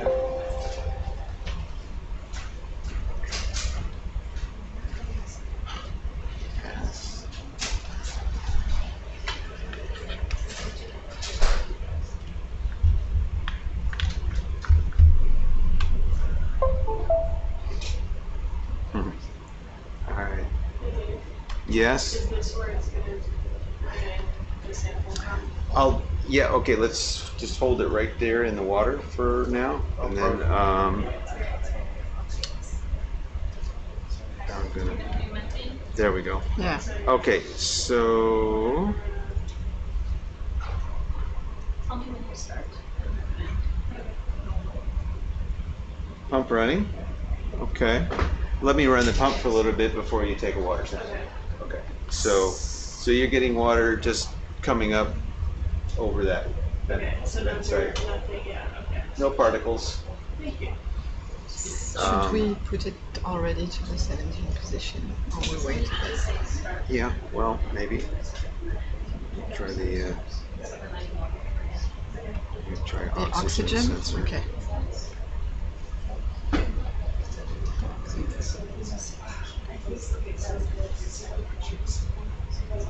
Yeah, you still have to have it on there, so you go to the start, the third So one of the other instruments we have on board is a new methane spectrometer. It's a laser spectrometer, measures methane concentration by absorption of laser light, and it's connected to the fluid that's coming through this nozzle that's on the screen. We pump the fluid back through a manifold and then pull it out of there into the, actually goes inside the pressure case of the methane spectrometer where the gas gets extracted and then analyzed. So we're gonna just take a sample above this site. We don't want to put particles in that sampler, so just keeping it up above. It'll be the latter.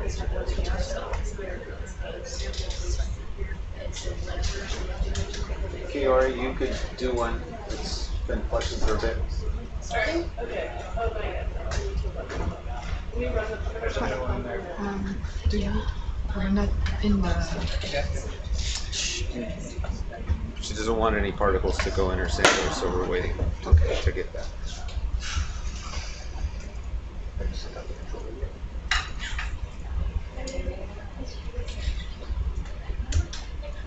So we're injecting some water into the methane analyzer. Not sure. Just a couple more seconds. Okay. Okay. Tell me when you're done and not worried about particles coming in. Okay. Okay. There shouldn't be methane, right? There shouldn't be much methane involved. The stuff is almost extinct. I mean, it's probably not very high, yeah. But at least we're taking a measurement right next to the vent. Yeah. So, No, for sure it's good. But I mean, if I had to make a guess, there should not be many methane here. Maybe later. I don't know. It depends. It can be in low temperature fluids too. But I don't think this site overall is very high methane. So. Because it looks like, the an old decreasing activity site. So we're just getting ambient temperature, at this site.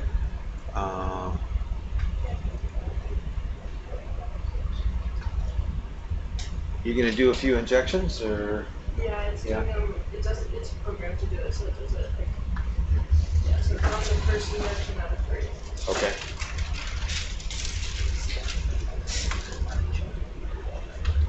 So I guess there's not a log button for this, right? Yes, there's a start, stop, and a reading. It's all Methane starts. So if you have someone So I've already pulled my start. That's what you're okay. So when you click that third click button, it's going to start with those. And if you don't want to, you click run. Now you have nothing, so you can't text it. Yeah.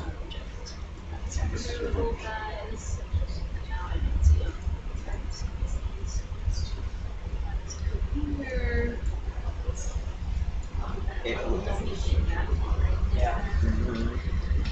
would be fun for the people watching to see a little bit of that map or something.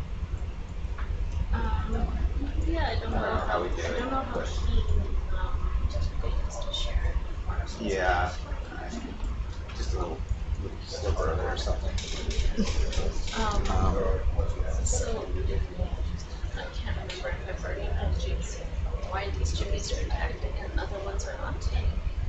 These bulbous ones are really characteristic of sphalerite barite. So barite is like really resilient to this, whereas the higher temperature chimneys that have like copper minerals are built up in hydrite, and then hydrite comes down and just dissolves into seawater, and then it clings. There's a lot of pore spaces in there, so I think that we're going to have fractional seawater.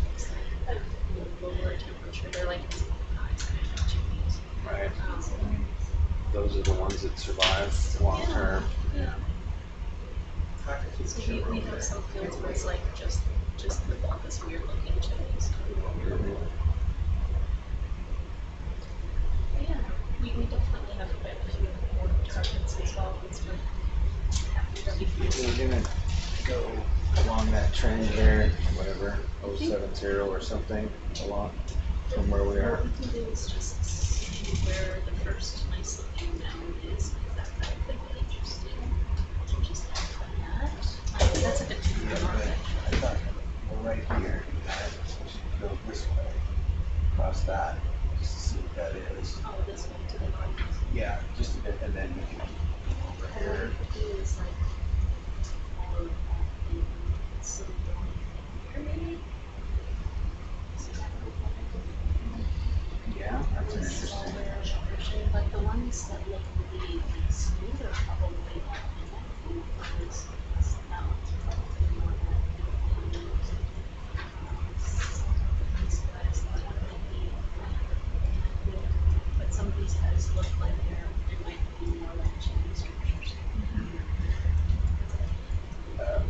Jeff. me when you're done, Kira. Is it still injecting? It's not injecting, it's Okay. sampling and holding, but the reading doesn't look like it's making it. Okay, so I can go on then. All right. Okay, let's go look probe. It was that site over there, a little ledge. You want some of that shimmering stuff? Yeah. You see right there, So this is that little cave right there? Yeah. That's where it used to go. It's just I think right here is where rock was. right here, but it's not making sense. I'm gonna shift over there, right? Okay. It's almost done.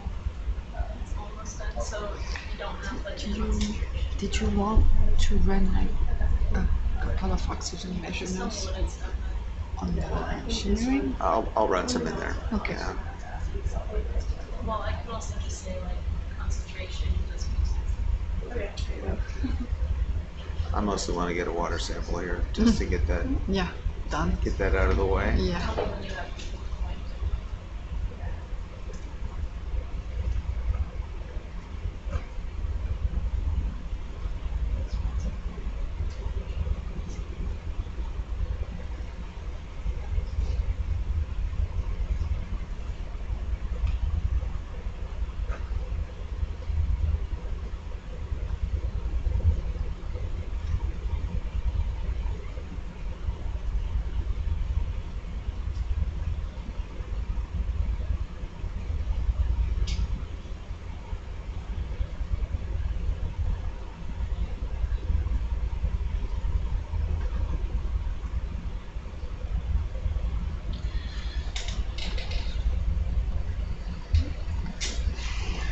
Okay, we're moving back into position to try a water sample again.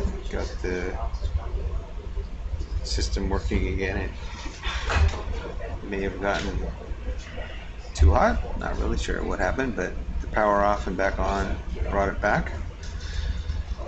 So, Are they good for me going there? yes. About how far are you? We made a hole in there, which you can see. You can try putting it in there, but maybe angling it more level, or instead of pointing straight down.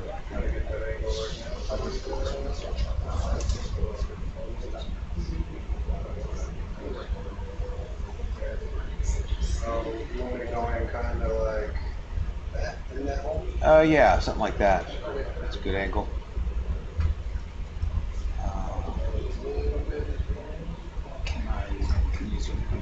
Yeah.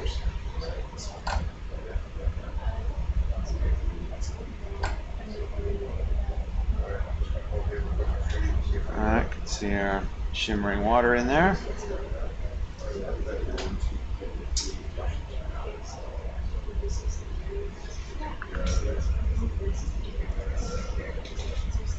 So what's the pump limit you're gonna put, like 400, like we did on deck? There's On the first plenty of room left in there. Maybe I'll go a little bit more. 450. All that I'm going towards? Yes. Yeah, that's it.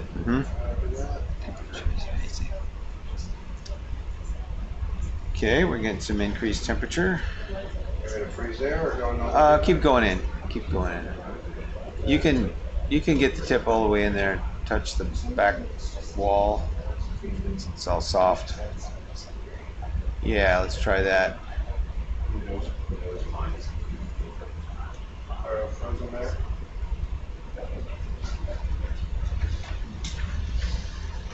Okay, we got 10.4. I'm gonna turn this pump rate down a little bit. See if that helps. Look back on again. Yes. I like the wheel works well for that one. There was a adapter that we were supposed to put in the other one. Oh yeah. For the low flow. For low flow. Yeah. Okay. So I'll try that. Show it to me when we get on deck. Okay. Okay. Oh, that helped a little bit. It went up 11.6. Can we try moving it either a little bit in and maybe tilt it up a little bit, or Tilt up a little bit? Yeah. All right.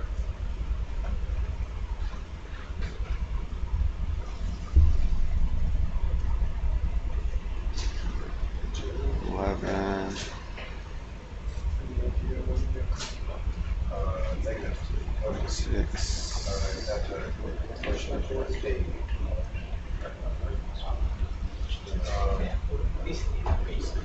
That's something really cool, and we get a whole bunch of samples, I would imagine. I'm gonna have to log a bunch of stuff, so you're gonna have to read out information. So fluid temperature max, average, fluid temperature of the sample, pump volume, best volume, all of these things. Which sample type? How's that, Dave? I think that's good. Lock it up there.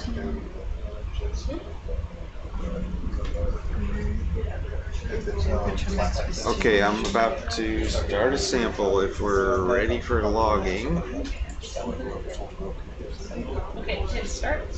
I will hit start now. Ready? Yep. Okay. This will be filtered bag 17.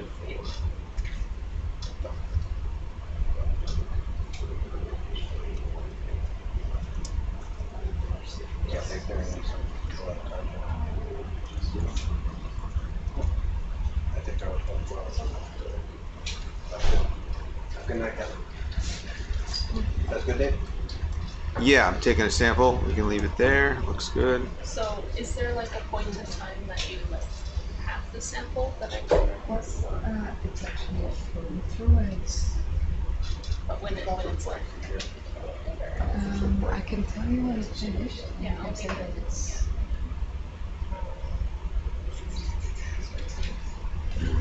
I know. That camera doesn't move, does it? No, it does not. Okay. Unless I touch it. All right, never mind. No, yeah, the exhaust pump, that's Yeah, working well. You got a lot of that dirt coming through right now. The little one next door to it, if we could see the outlet, then we would maybe see some shimmering water coming out of that. But So that's the fix second that one. the next time.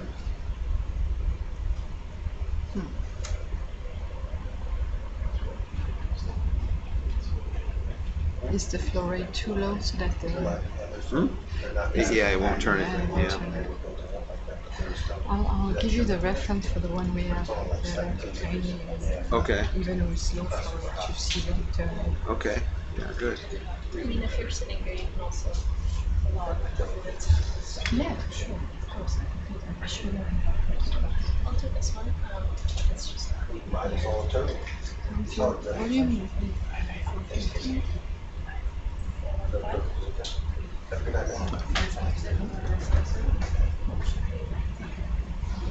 All right, we're collecting 450 milliliters of water from the sites. Got about another minute to go. Maybe less than that. Coming up. That's a titanium intake nozzle. It's got a temperature cable coming out of the top there where the purple tape around that handle. That's just a handle in case it gets dropped. That's an easy way to pick it up. And there's a ball joint in there. There the fluid goes through. And we can see the hose connector there. There's a titanium swage lock fitting. 1 minute. Welded titanium pipes. It's very sturdy and can be put into virtually any type of environment. I can do like the. Sample done? Sample done. Sample done.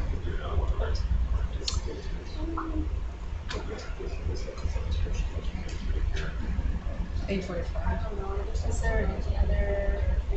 You want to record any data? Did you need a best volume or? I've got a volume of 450. That's what I gave her. Yeah, okay.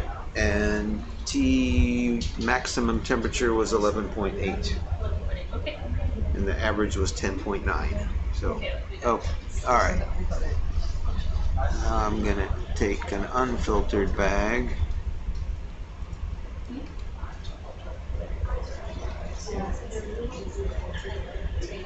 Another one? Yeah. And so it's just another bullet sample of each of us.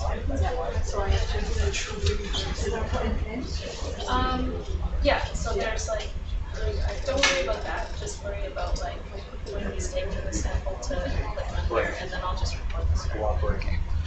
I'll do the logging for many seconds. Okay. Much more convenient.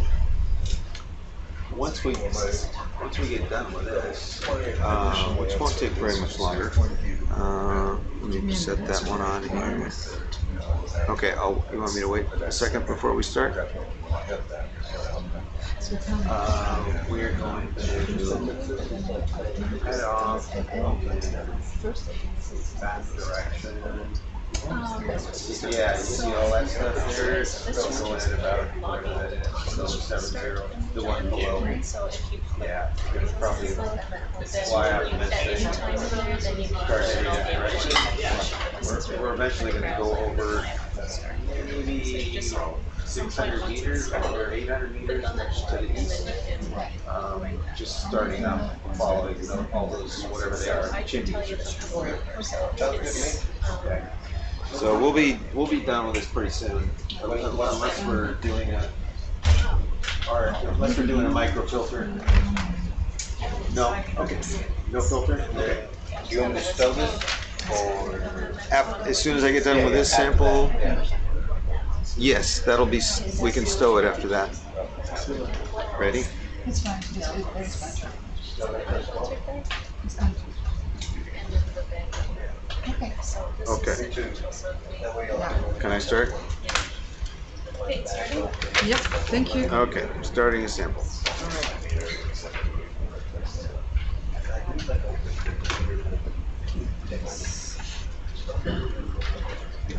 This records the start time also.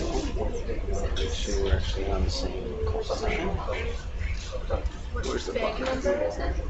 It is bag 20, unfiltered. Are you doing it as well? I'm just doing the start. Okay, so I'll do the rest. Okay.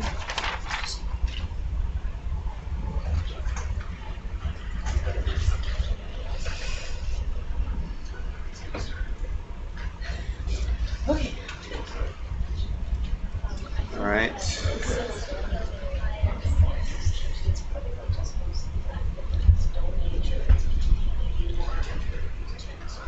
20.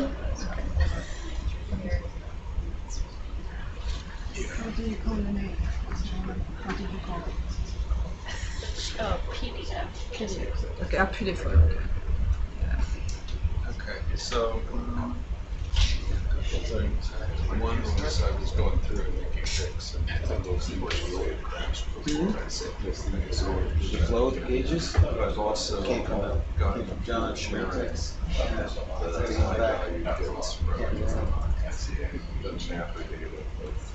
We're all buying more. Shows you $50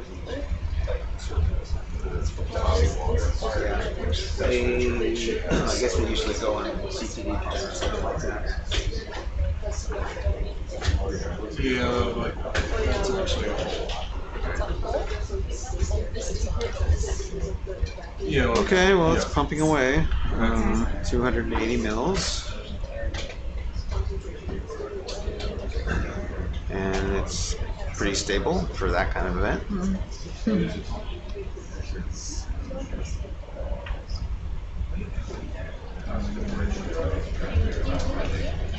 The temperature, it's a bit higher than the previous one, 1 degree higher. So, what would be most useful to you to have made into a shape box? That would be what I use my own copy, so Jenny says that she turns it into GIS objects. Yeah, there's a separate desktop, but it should be okay.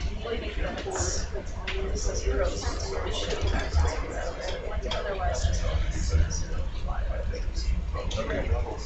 Are you more interested in my picks of It's almost done. Share this with I can, but it's in one order to the other. Okay, the sample is done. That's, you can see, Yeah. 450 mils, 12.7 max, Okay. and 11.3 average. Okay. And that should do it for chemistry here. So, no, I guess I'll do the oxygen measurement. Okay. Let's see what we get on that.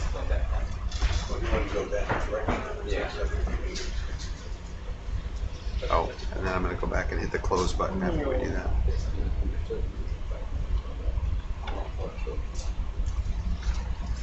Do you want me to record the? We'll put it in as a regular comment log. Or, yeah, there's not a button for it, but the I'll just say oxygen sensor. Yeah. Once you're iron. I'm on the sensor. Yeah. So The sample, the pump on as well. Ah.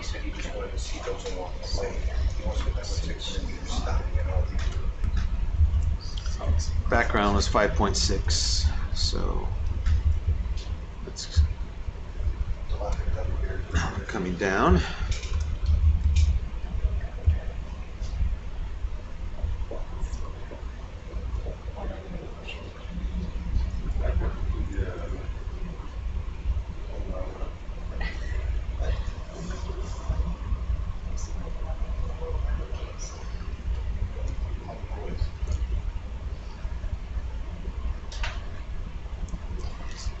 Is it still the max temperature? Yeah. That's probably back up at the surface or something. Okay. On deck. Probably on deck. I haven't seen anything that was 33 degrees. No, seriously, we haven't actually.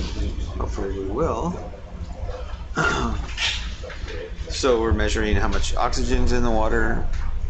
It's definitely lower than ambient seawater. Right now it's about 60% of ambient. Still going down. I got 2.86. I got 286 micromoles. Okay. This one has different units, so That makes it fun. yeah. I prefer your units actually, but Micromole? yeah, that makes sense to me. The I just like saying things. micromoles. How many? How many micromoles? 286 Okay. in the ambient, so it's pretty high. Yeah. Not in the minimum zone.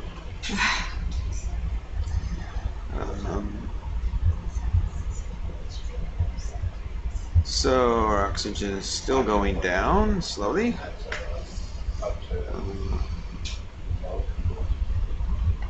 Temperature is 13 degrees.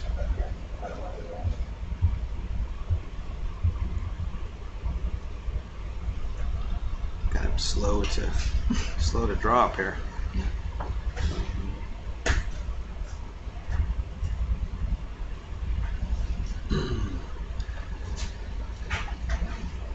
This chemistry business can take a long time in one spot, unfortunately. And there's a lot of animals to look at, but not here. We just got a little bit of bacterial mat. Not as entertaining as a field of animals interacting. Slowly stabilizing. Yeah. Yeah, that's I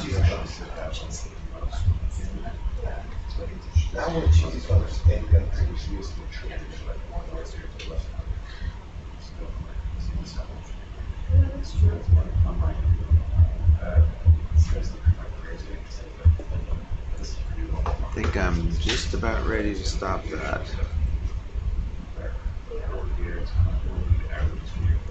It's pretty much flattening out this.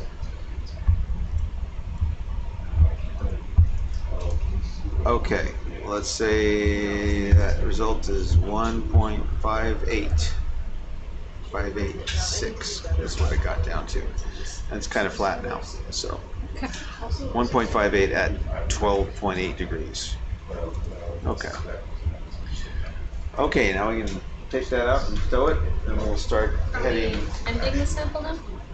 The end of the sample. Yes. Oh. It's actually. I put it it's in the not- comments. Don't. Yeah. It's just a reading. Well, I'm just marking when the sample, But there was Oh, no we sample missed that taken. one then. There's no sample. This was just a reading with the sensor. So. Okay, so you're The still last sampling, or No. you were I'm giving d- up? You want me to No. check this off? Yeah. Well, no, not yet. Let me turn the pump off, and then I'll shake it off. Let's see. There we go. Okay.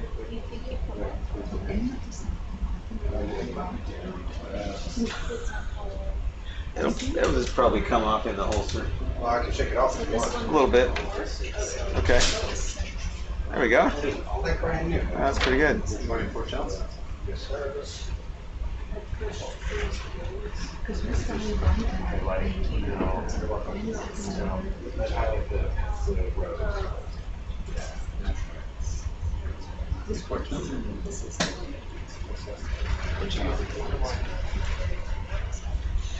Well, this is mine.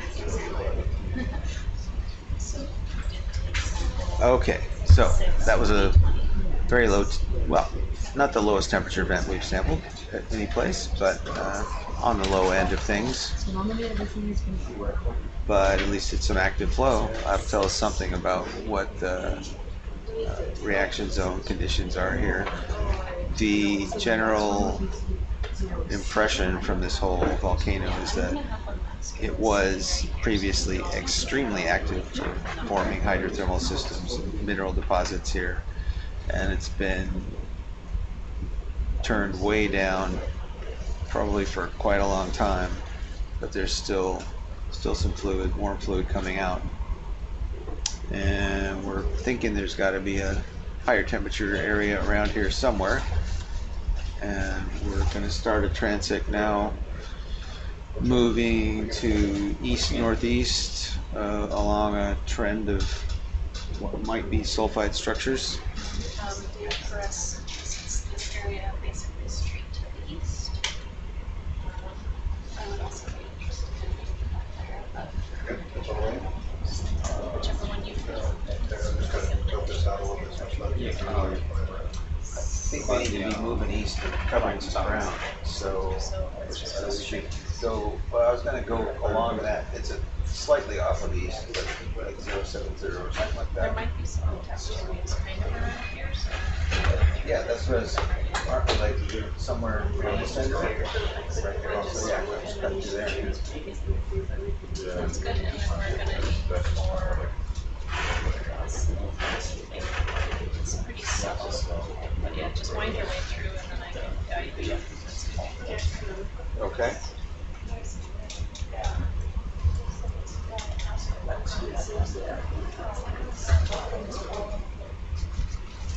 Hey, can we zoom in on that crowd?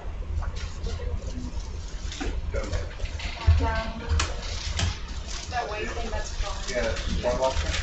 Oh, sweet. Oh, we got some fauna here. Yeah. Oh, the pycnogonid.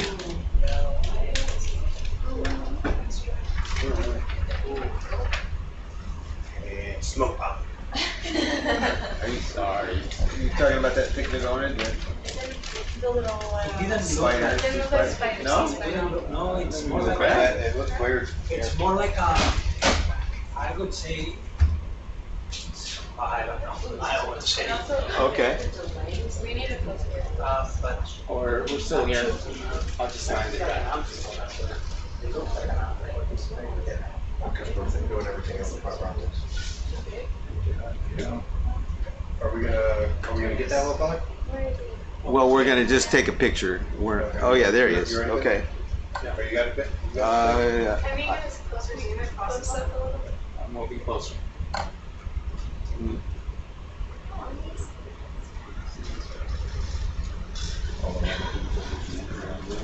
He's climbing around.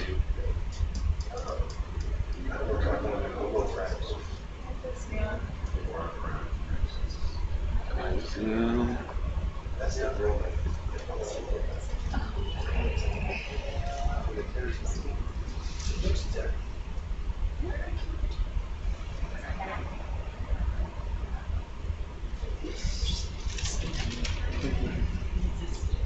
Interesting little critter.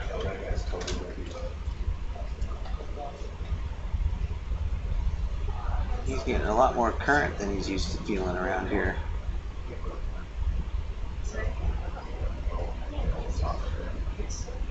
I'm gonna turn off your, turn off some lights.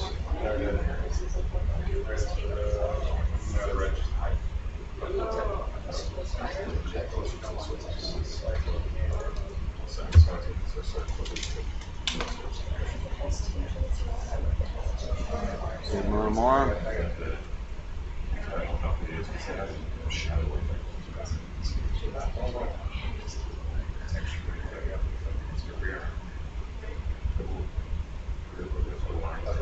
Well, what do you think, Bio Team?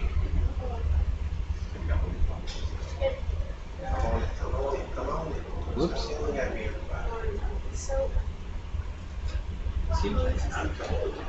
so this looks like a species that, do you see those two back legs? Yeah. They're modified to hold a piece of coral or sponge or some kind of camouflage.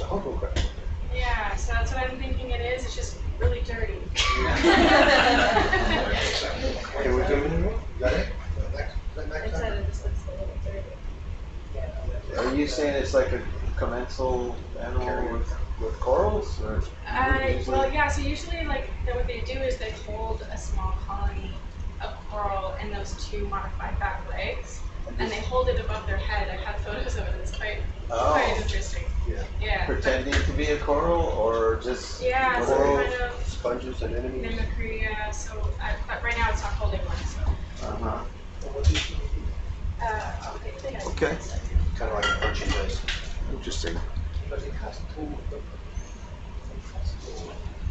Well, he's slowly making his way. Okay, we got to move much faster than this crab to get across the vent field, get across the volcano here.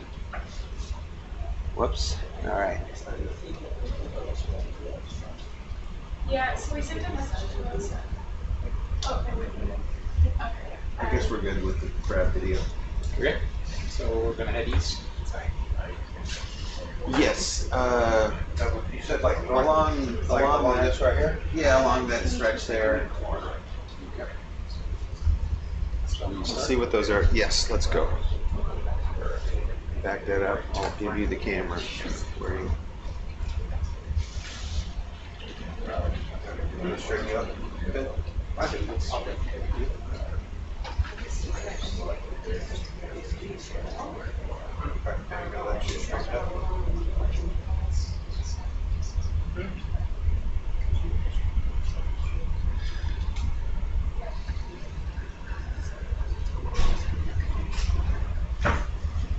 Okay, we're starting to move again. We've basically covered two spots, landing spot and a sulfide mound about 300 meters to the northwest of the landing spot.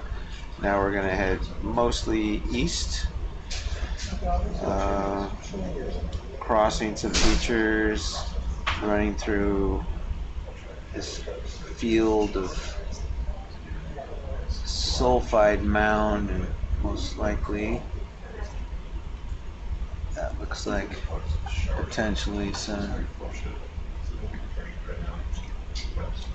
there's some little potentially active little iron chimneys down there.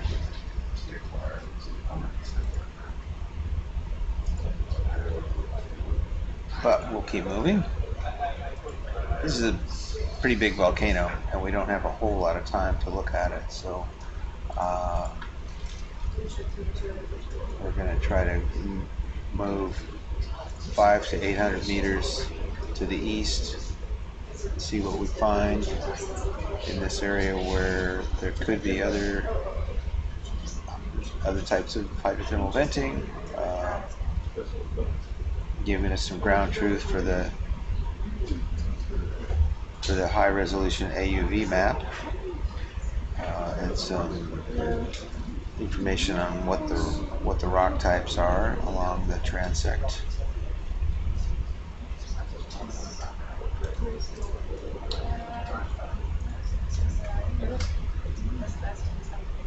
Are the lasers still on? I think we'd like them on for the transect. The lasers, the laser. Lasers are on. Okay. They're right out there in the center of the screen. All right. Oh yeah, the little dots. Good. They're not very noticeable, but they're there.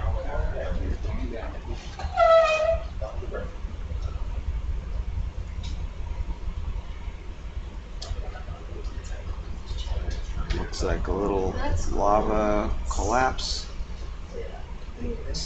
structure there. Surface of inflated lobate flow. You can see the edge of what used to be the cover of that. It's all crumbled up to pieces and fallen down. And got some oxidized material on that vertical face below there. Yes. Really? Yeah, just don't have an updated waypoint. So these are some lava flows that have been, looks like, faulted open. Again, you can see a little bit of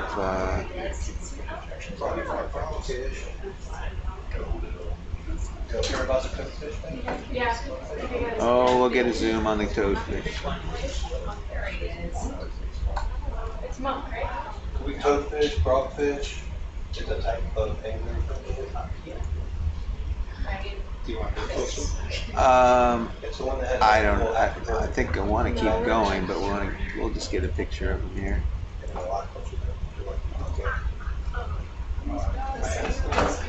Stay on. Keep on track. You kind of want to move, but that's on. I think we just go. Yeah, we can get his photo and then keep going. Oh, it's a cool looking fish. What?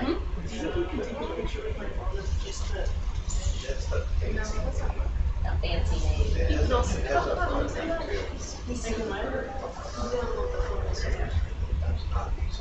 is someone taking photos of everything? That looks like the orange one.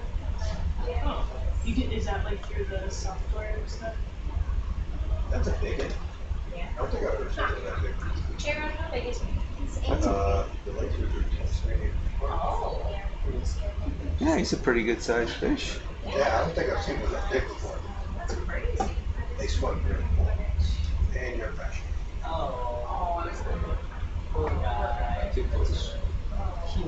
That's all right. That was a good photo of him. Keep moving. Yeah, let's keep going. We'll see more critters. Can we base 180 degrees and see if there's something interesting? That is the biggest one. Oh no, Is it 180? I don't know. You say 180? It's just Dave found something here, but it all kind of looks messy. I heard somebody say 180. It's more like just right in front of us, isn't it? Aren't we going right over it? Well, we're facing east mostly. Right now? Yeah. On that little screen there. Yeah. Just south of east. That's not. I don't know what that is. But that's the sub. I'll see it when it goes to Yeah. This might be direction from the ship or something.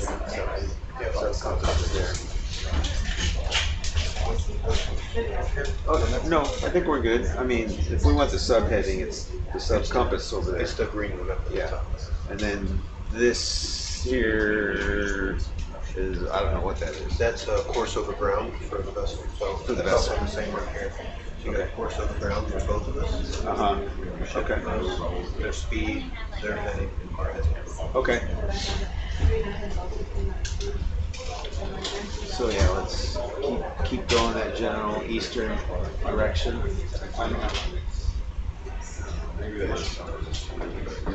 Oh, we were pretty deep there, down to 1990. Right below.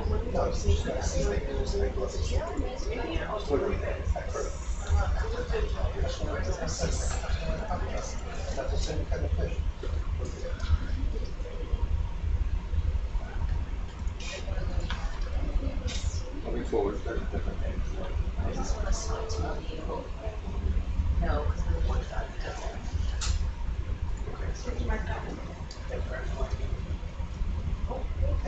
Oh, there's our friend. He's not mad at you, Ben. He's not mad. He looks pretty well fed.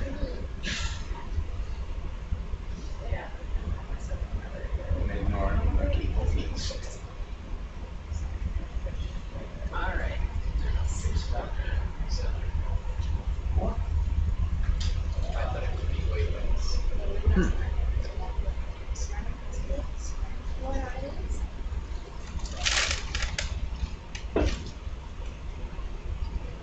Eel, some kind of eel there. Keep moving. Yeah, just keep going east.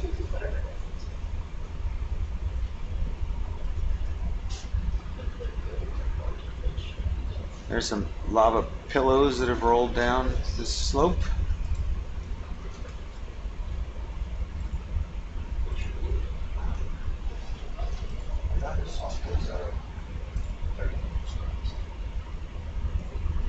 Okay, so that rough stuff we're going through was maybe some pillow mounds. Pillow mounds with like a big east-west trending fissure. So we're kind of like this thing right here.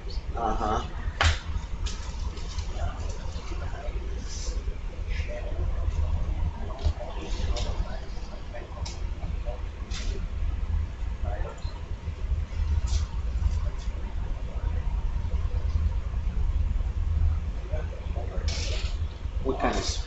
That's fine. Yeah, it's good. Might have to move the ship. I'm been moving this whole time. Is it moving on your side? What's that? Is it moving on your side? What kind of speed are we making with this ROV here? Currently going about 0.2. Okay. We should.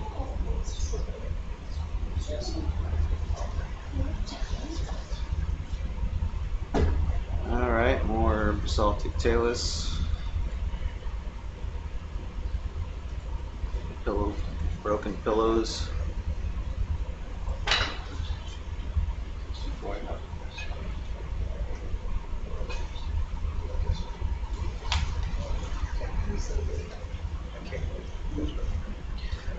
The autonomous vehicle, the two MBARI vehicles, made an incredibly detailed map of this volcano, most of the summit of the volcano.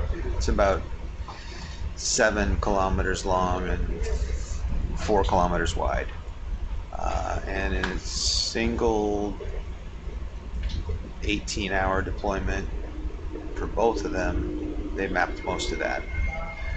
And the resolution is so good that you can see things smaller than those little chimneys that we were looking at. That's correct. I just had an updated waypoint for you. I'm just going to be moving it every so often as we travel east. Okay, you can hear me now, correct? Yeah, I can hear you just fine. I don't know exactly what their resolution is from 50 meters altitude, but you could see something that's less than a meter high, maybe half a meter wide,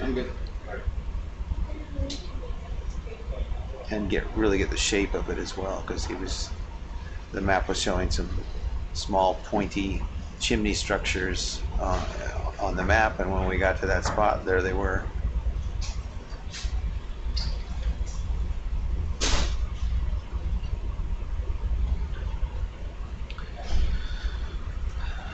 So we're moving across the volcano to the east. We're in the northern part of the volcano, at about the latitude where we saw some strong hydrothermal plume signals,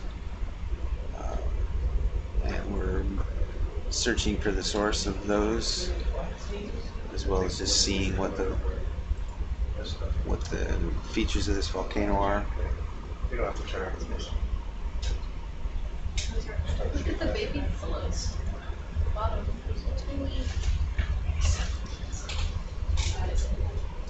Tiny pillows, finger pillows.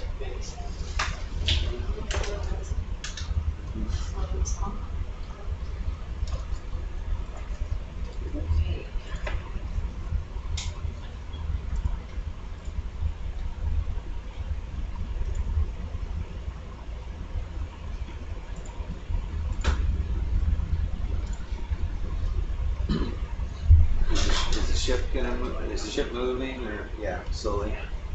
And I'm just speeding up right now. He's going at 0.5, so he'll catch up to us about that. All right.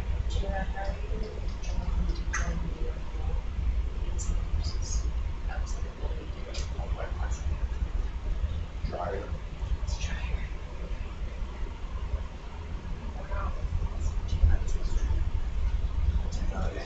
We don't have to make sure everything's all buttoned up. Does that look box-like? It almost looks like a dive weight. It's rectangular there. The thing over, yeah. That's just an optical. Yeah, probably. There are all kinds of shapes in here. It's about the shape and size of a stack of iron dive weight stuff. Giant blocks. Yeah. Huge.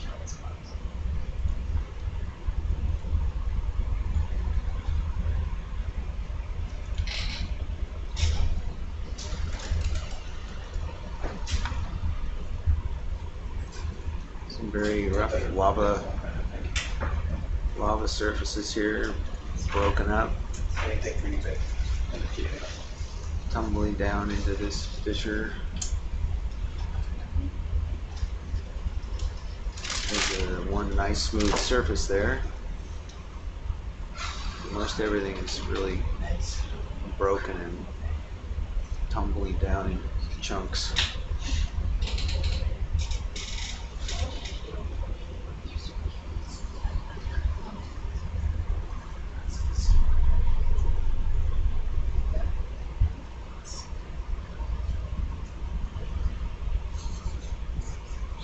Some little oxide crusts on the It's a nice flow. Now we're going into the low bait stuff. So we're just passing the edge of this fissure here and back up onto the surface of what's called low bait lava. Sort of a slightly inflated flow. See a lot of this at, well, all kinds of basaltic volcanoes.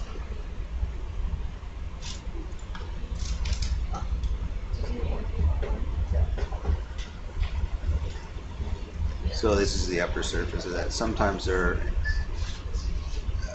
forms a roof like this, and the underneath lava will drain away, and you're left with sort of caverns underneath the surface. And then sometimes those roofs collapse down, and you can look down into the void space underneath, and see lava pillars that are supporting the remaining parts of the roof.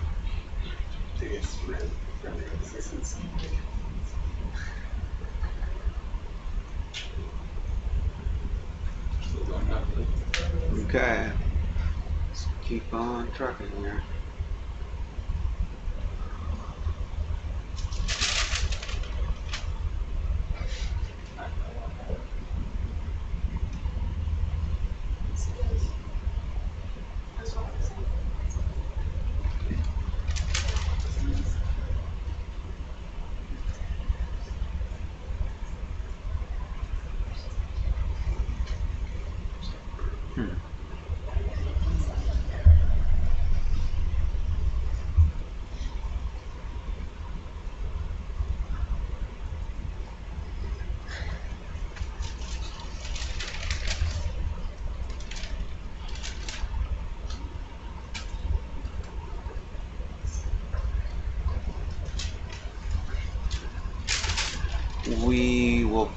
definitely be collecting more rocks at some point during this dive.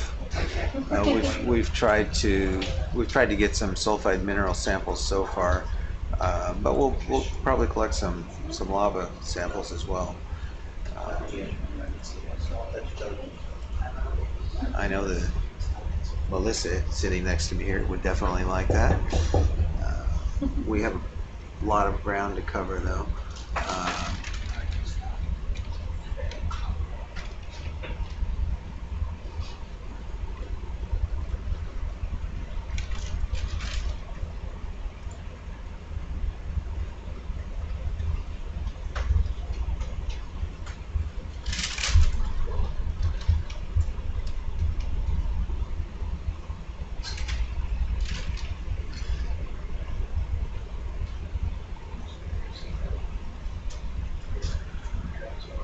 So let's see, what does the map look like here? Okay. So we're in a good direction. Yeah. All right.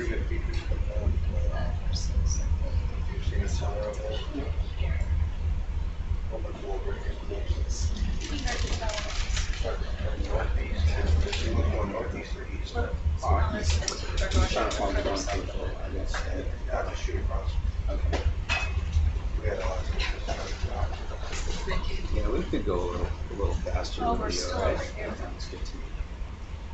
What's a good, cruising speed for just, I mean, we can let you know if there's something we really want to look at, but basically just taking a tour and looking for signs of hydrothermal activity, which should be easily visible if we come across them.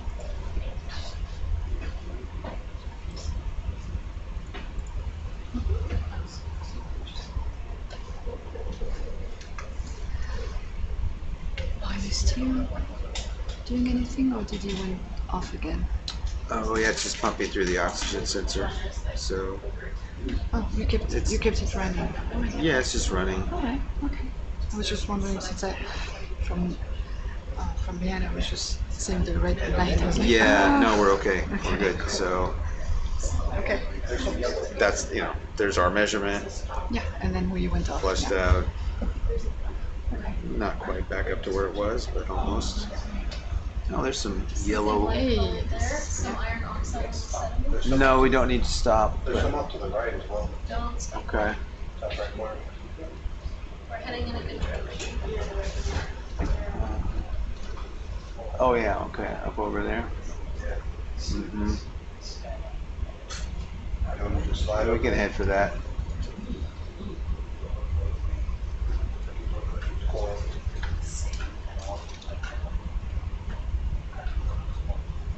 Sorry, I moved that. Do you normally keep it straight ahead? Yeah, I'll straighten it out. Okay. I can't tell where straight ahead is. That's what you gotta That could all be Yeah. chimney. That could all be sulfide. Keep going, it'll get more interesting. And so Dave, if you look at the map, Yeah. when we get past that ridge right there, are you gonna wanna go up and over it, or? Yeah, we probably keep going straight across, pretty much east. So yeah, just keep coming straight Unless across here, right? we need to change course for that No. one feature. Is that good? Keep going. Yeah. This is all chimney talus too. Yeah. It'll be more straight ahead.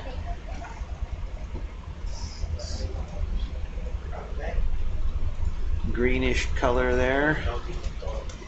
More chimney talus. Some more old hydrothermal mounds here. What probably used to be chimneys that have sort of disintegrated and turned into a mound.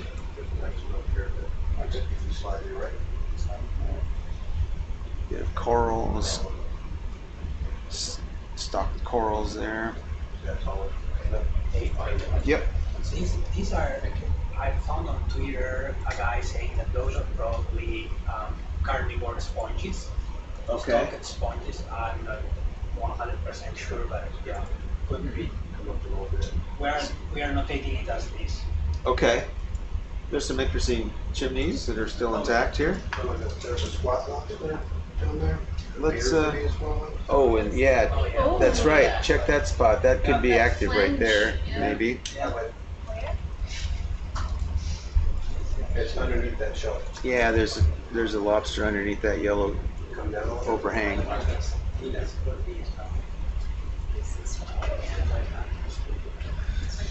Big chunk of fallen down sulfide chimney there in the middle lower part of the screen with the orange colors and the sort of shell-like structure around the outside.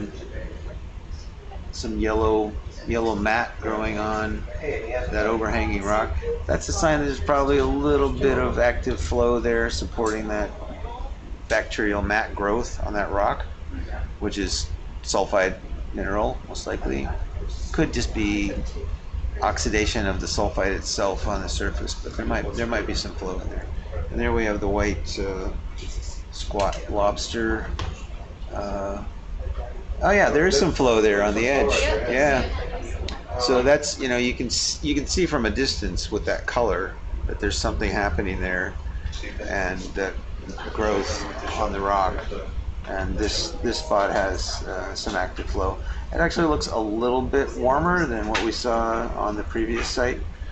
Maybe we can take use your High-T Pro. Well, actually, never mind. We got the fluid sampler in the arm, right? No, I stowed it. Oh, you stowed it. Okay. Whichever one you want to use, I can use. Sure. Okay, let's zoom in on the animal there for a second. Oh, sorry, the one on not the squat lobster, the one on the seafloor there, yeah. Way down below? Yeah. Maybe we should wait till we get closer. Okay. Yeah. Okay. Let's do the lobster here in this site, but then we'll try to get that little stalked coral down there afterwards. All right, so yeah, let's get down. I don't know if we can get lower where we can see underneath. That's pretty good flow. That's pretty good flow. That's going to be warmer than 13 degrees, I think. Are we taking bets? What we got? I don't know. I'd give you 25 at least. Yeah. 25? There's some more critters in there. Good, let's check this out. Are you going to try to get a fluid sample here? Well, we'll at least take a temperature, and if, depending on what the result is, yeah, I might take a fluid sampler. Fluid sample. More light down there. Munidopsis,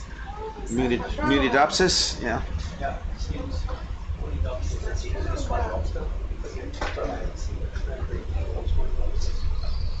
Genus Munidopsis, commonly named squat lobster.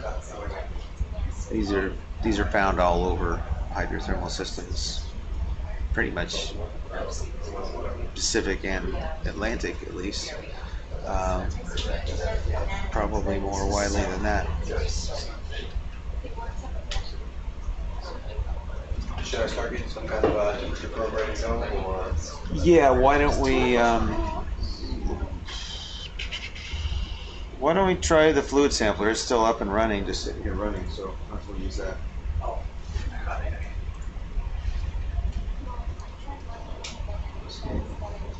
Let's put the pen up a little bit. You bet. Mm-hmm. I'm just going to see that flow. Ah, yes, there we go. There's quite a bit coming out there. Sit. I'm going to torch out a little bit Okay. I don't know what's going on with the sea logs or something. Yeah, I can What? have access to the My sea sea log. logger is now not working. Oh, really? Oh. See, they're frozen. Ah, now it popped up. Oh, It's back. okay, it's back. Maybe we're just all trying to do too much at once. That is a thing. Oh no, we've crashed completely with the sea logger. That's not good. Come all the way up. You don't have to pass it. Can someone get a marine tech? Yeah, I can message him. Say the sea logger crashed.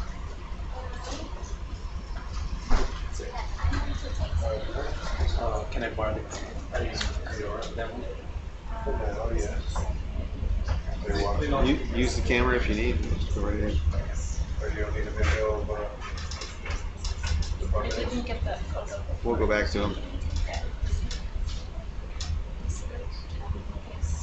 All right, we're picking up the fluid sampler probe again. Oh, people like that animal. That shot there. If you have like all biology,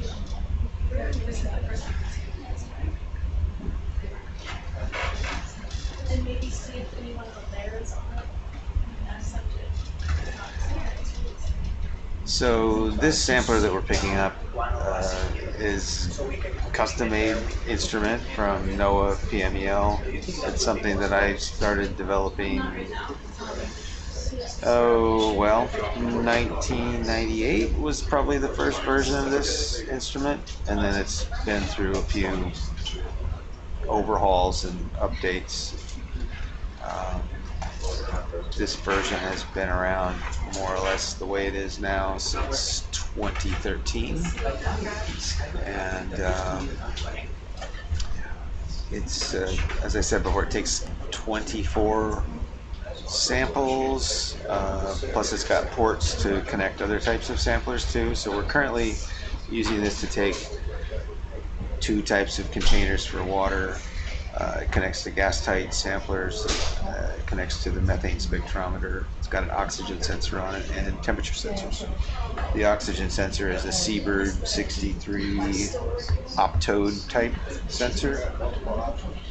And right here in the center, it looks like it's moving pretty fast. yeah, But I don't know that's just optimal.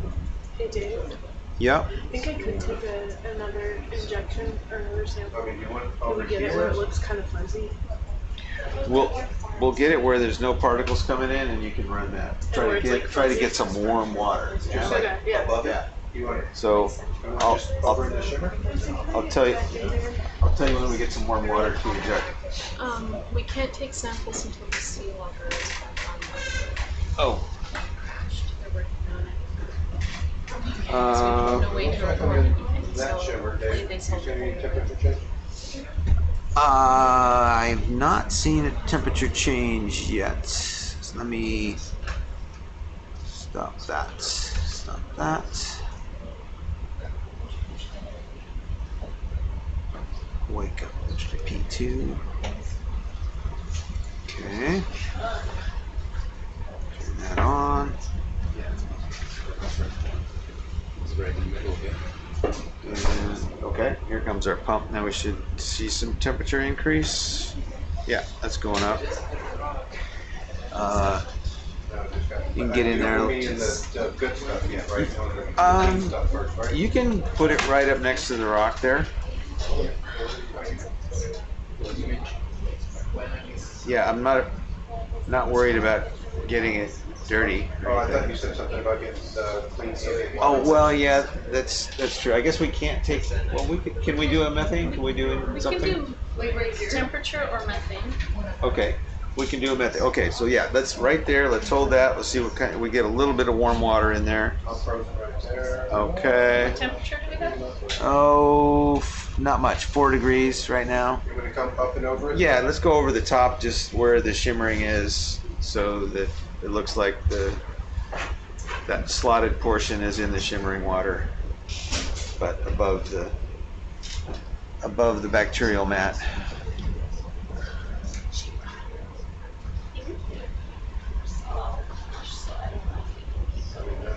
Could be that, that could be further.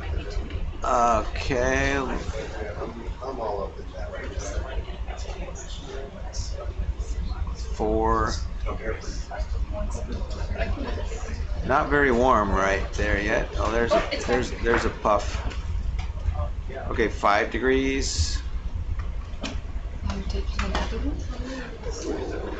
Carrie's gonna get a methane injection here. So Dave, is your I'm gonna pump see running right now? The pump is running, yes. It's not very warm, but it's 5-6 degrees here. So if there's methane, you should get an increased rating from that. Okay, are you ready to do it now? Yeah.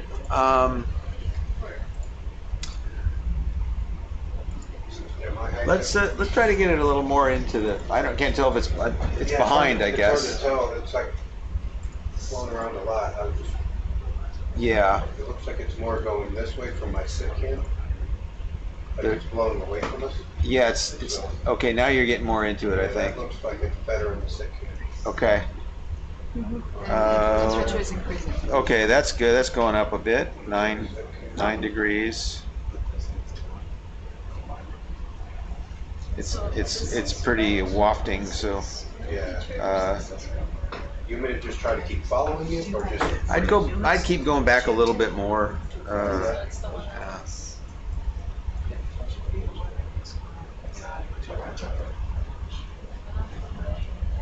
That's it.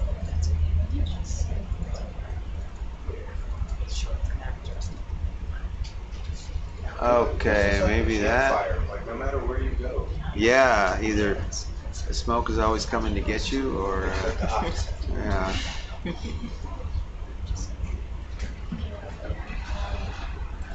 Is that better right there? All up in it, it's okay. It's really unstable, so I think I'm gonna have to get down lower from the hot stuff. you can just see it wafting or just drifting along the underneath surface.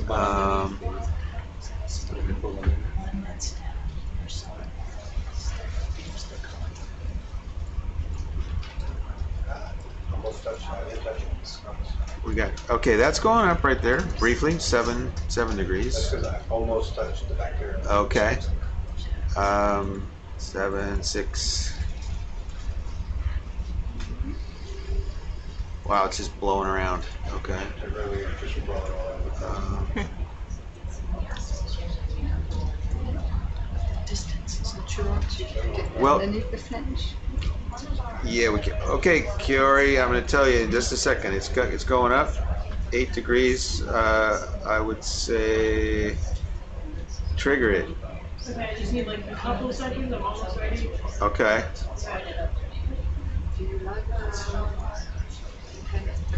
Okay, I'm going. Methane's going. Okay, we're taking a sample for methane spectrometer. Did you take any? We're still getting 9 degrees. Might drop down a little bit. I haven't. After the methane spectrometer, will you take one sample? Yeah, but I'm going to try to put it right in there and see how hot we can get. Yeah. Start logging, so I'll bring the computer to log. Oh, okay. So we need another computer for that? I have mine. Yeah, okay. Bring it. Oh, that's temperature's going up 11 degrees, so.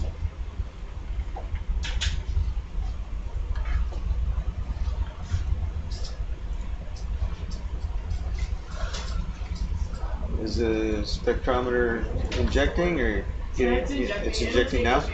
Okay, you got a good time then because the temperature went up after we started. So. Cool.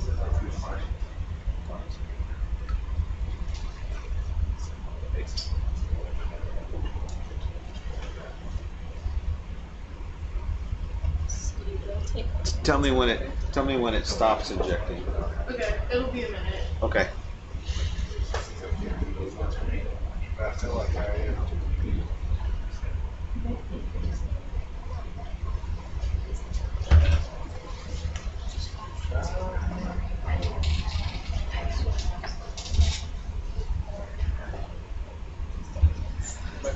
Just swap places with Tamara and then you should come back after the fruit sample is. Oh, okay.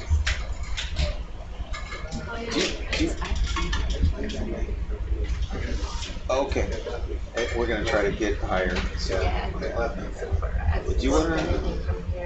Have you had much time running this? Do you wanna learn how to do it? Yeah. Okay. You'll also want to do a suck of the mat if you think we have to. Okay, let's see how this goes first. Waiting for where the methane injections have stopped. The methane injections have stopped? No, I don't know. no. No, not yet. How much? You got a little bit to go? I'm doing 6 and we're on 2. Oh, okay. So we still have. The current just moved on. Okay. The current moved away. Yeah. I'll just turn this pump off so you can still. It just shut off, didn't it? Yeah. The pump shut off? No, I mean the flow. Somehow there's flow coming from the right now. It's washing it back underneath the rock. I turned our pump off because there's just cold water at the moment. So. Wait, did But you you- turn the pump off? Yeah, but you've still got warm water like in the manifold. Don't So. worry, when that tornado comes back up again. Here it comes.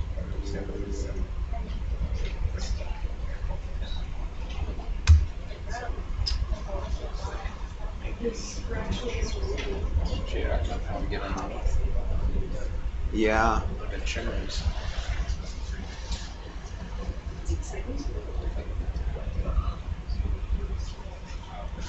We can put a filter on that line the next time. I think that would be great. Yeah.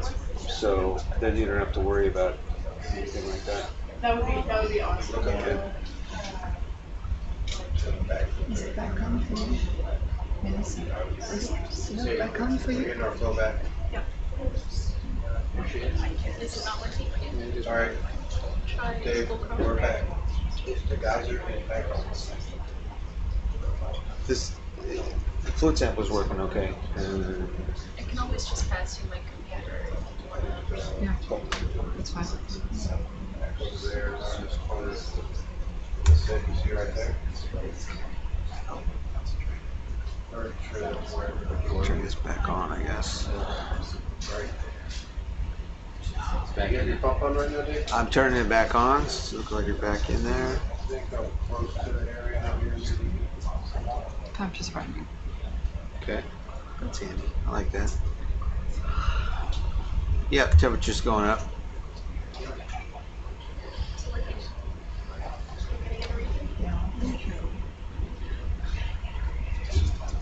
Why is it not?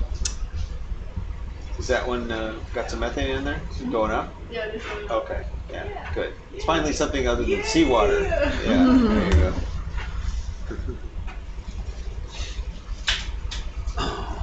Oh wow, I've never seen this work.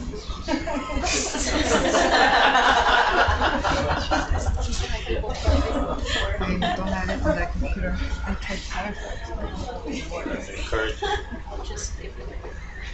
It's exciting. Okay, we have a methane reading on the methane spectrometer. That's cool. Yeah. What temperature you got? It's like 5 degrees right now. So not too hot, but there's something there. You done injecting then? No. Oh, you're still going. Okay. Okay. Temperatures going up again. 8 degrees. Yeah, the dragon brush is getting a little more intense.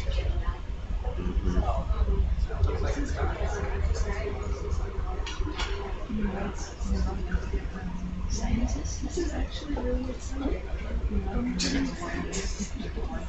I would hope so.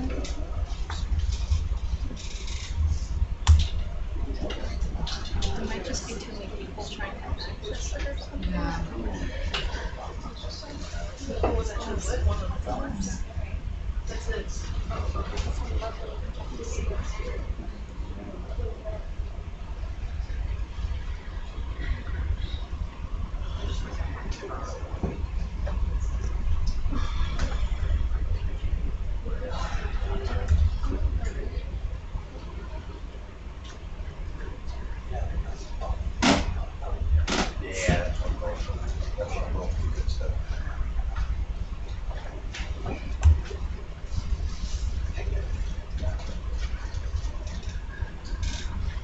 I see somebody in the comments mentioned GMRT is a good place to get higher resolution bathymetry maps.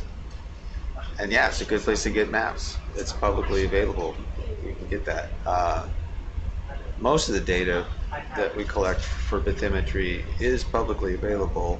May not always be in a form that you can use easily, but it's out there. Yeah, temperature. Yes, it did. Yeah, I don't have any, Can't see it, I don't yeah. have any flow over here. It went away. All right. The maps that we're making out here are really good quality. They will eventually be publicly available.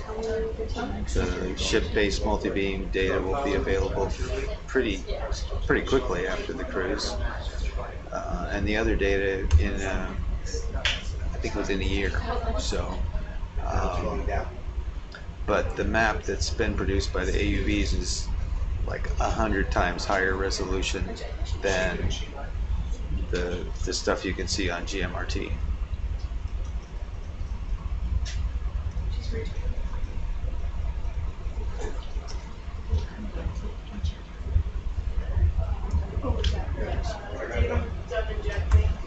There's no more flow.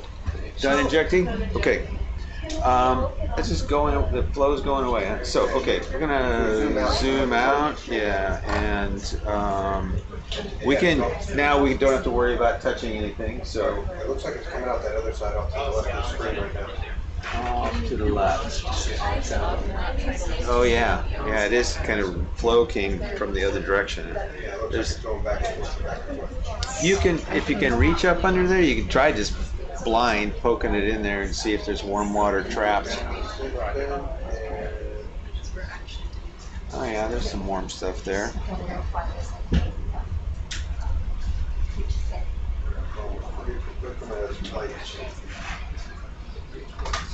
Sea level is down again.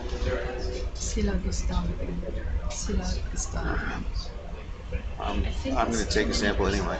I think that we need these log curve.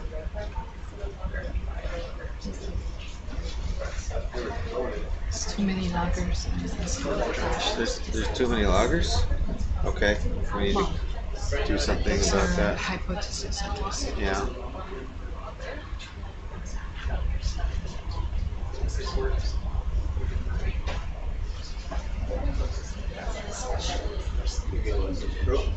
Okay, that's up under the ledge there. It's going up a little. 9.8.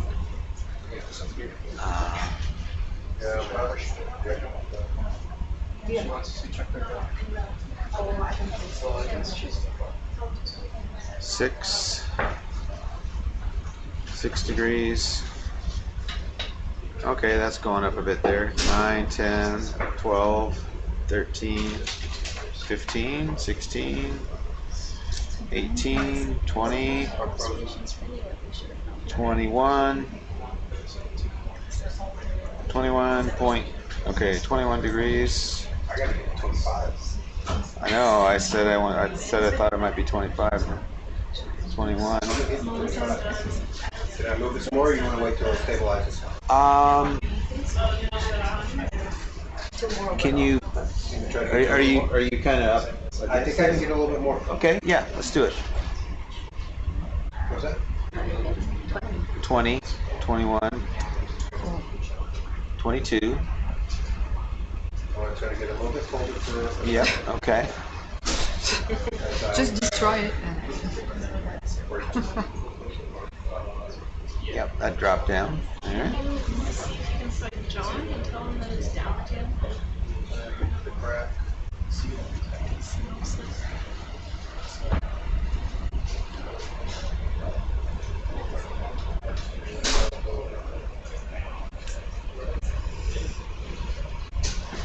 Okay, we need to take control over.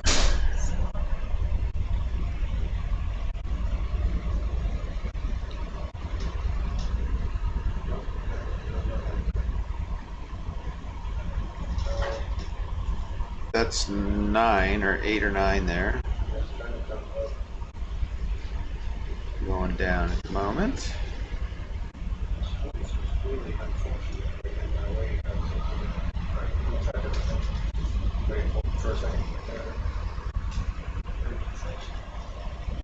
Now it's going out the other end again.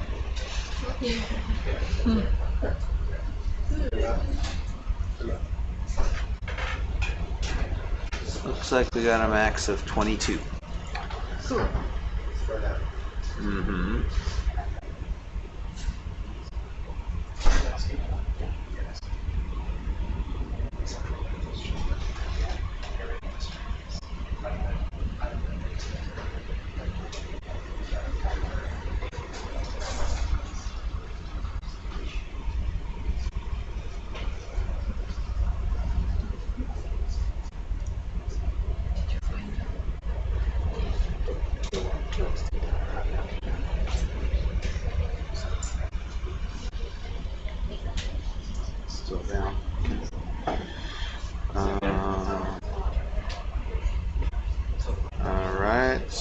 starting to go up.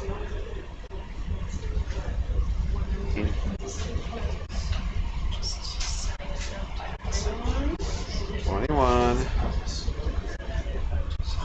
22. It's, yeah, looks like 22 again was the max. It's about 18 and a half right now.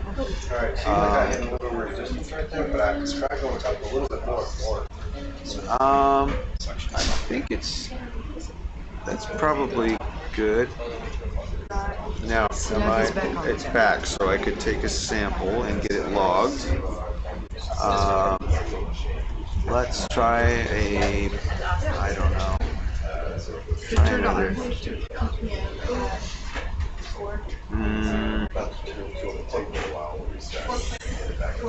Maybe unfiltered.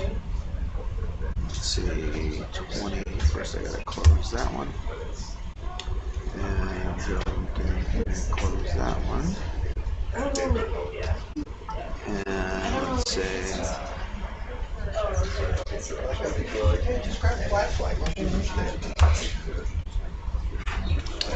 Let's try 20. Max was 22, and it's currently right around there. It's about 21 right now. So I will take an unfiltered bag sample, number 21, for us.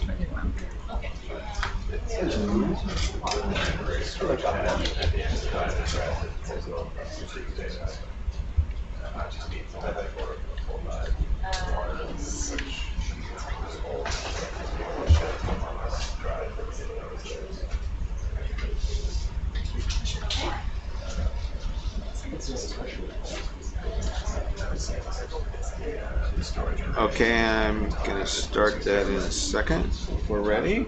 How are we doing there? Okay. All right. All right. Unfiltered bag? Unfiltered bag 21. Okay. Starting now. So it's you've seen this, right? I have seen it, yes, Okay. but I never used it. Yeah, so the flush pump is over on this side, and just for the audience out there, I'm just describing the graphical user interface for the sampler here. Tomorrow's going to be using it later. So flush pump on the right, and sample pump and valve control. Well, that's just the pump right there, but the same controller does the valve also. So we selected number 21, and I just put in the sample type previously. B for bags, and no filter. Yeah, and pump limit is always 450, that's just the bags. 450 is like a good number. It won't overfill the bags and break them. So the pistons, do they have 750? the pistons can go higher. Yeah, you could probably do like 700 or something on the pistons.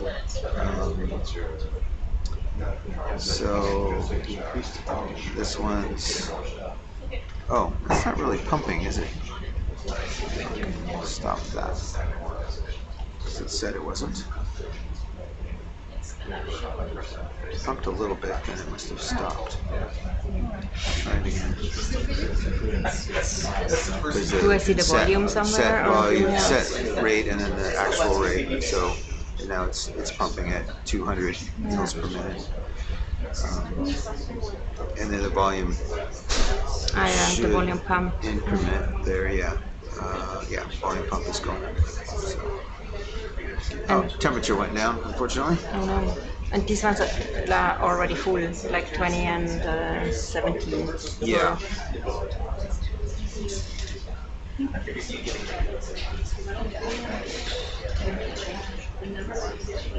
I'll change it. 450? Yeah.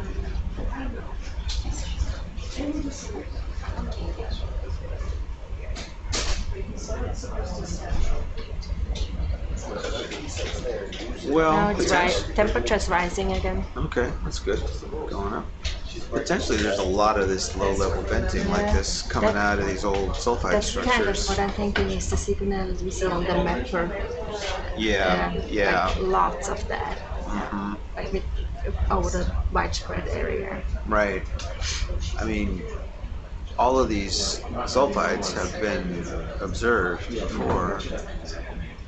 I wonder if they didn't look for I this wonder low if they didn't temperature call stuff, that or venting, something Yeah. like this, or they just there wasn't any smoke, so Yes, they yeah. didn't. But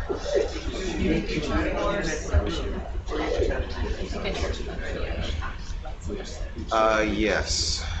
Okay. Super fine mesh. Okay. All right. Is that the sample marker first? Oh, not.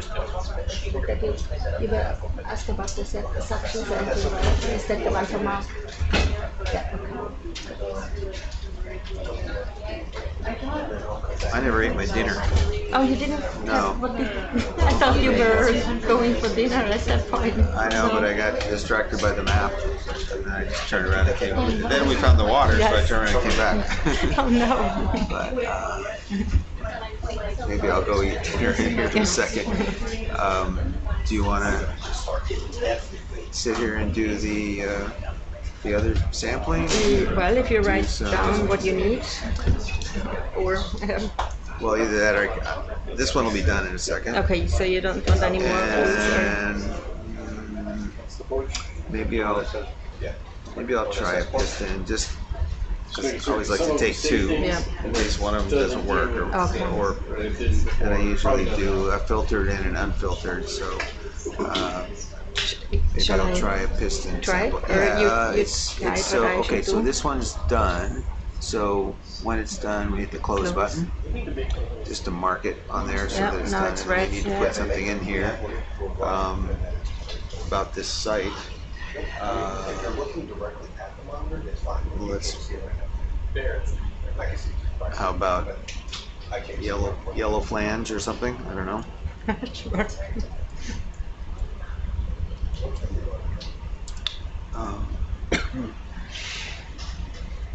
What's our depth? 19.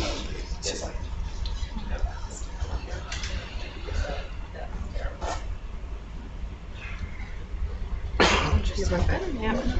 Just stay there. That's fine. I'll just take this computer back. So you have more room. I need some water.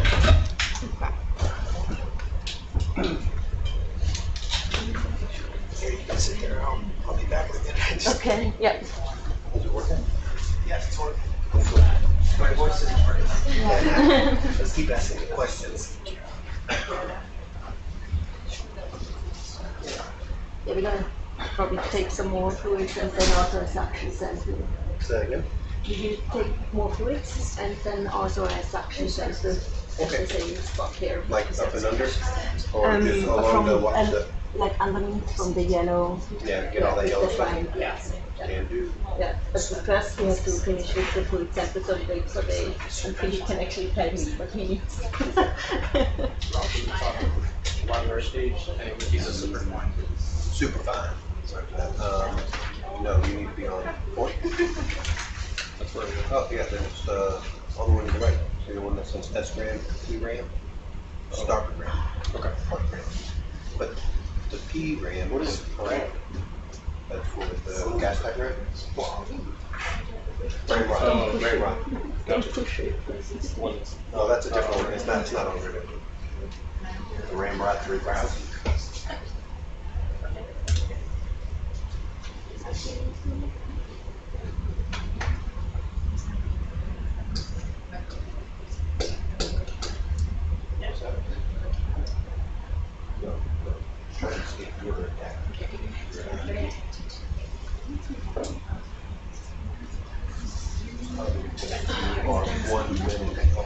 Yep. Then needs a water. Before he can actually tell me what else he needs for fluid.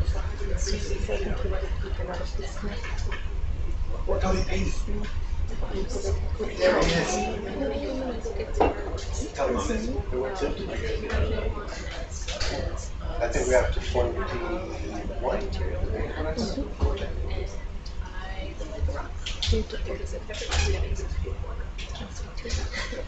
So I have like a master list of just sequence. It's like this here. And they want it to be super hot, so I can make this.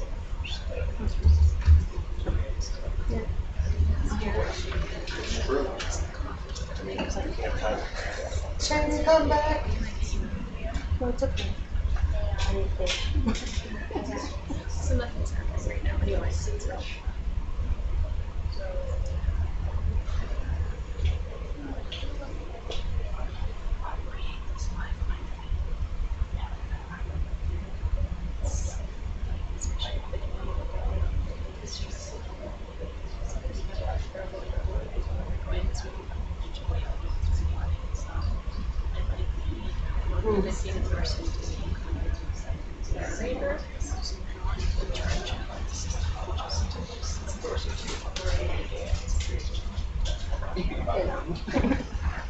Okay.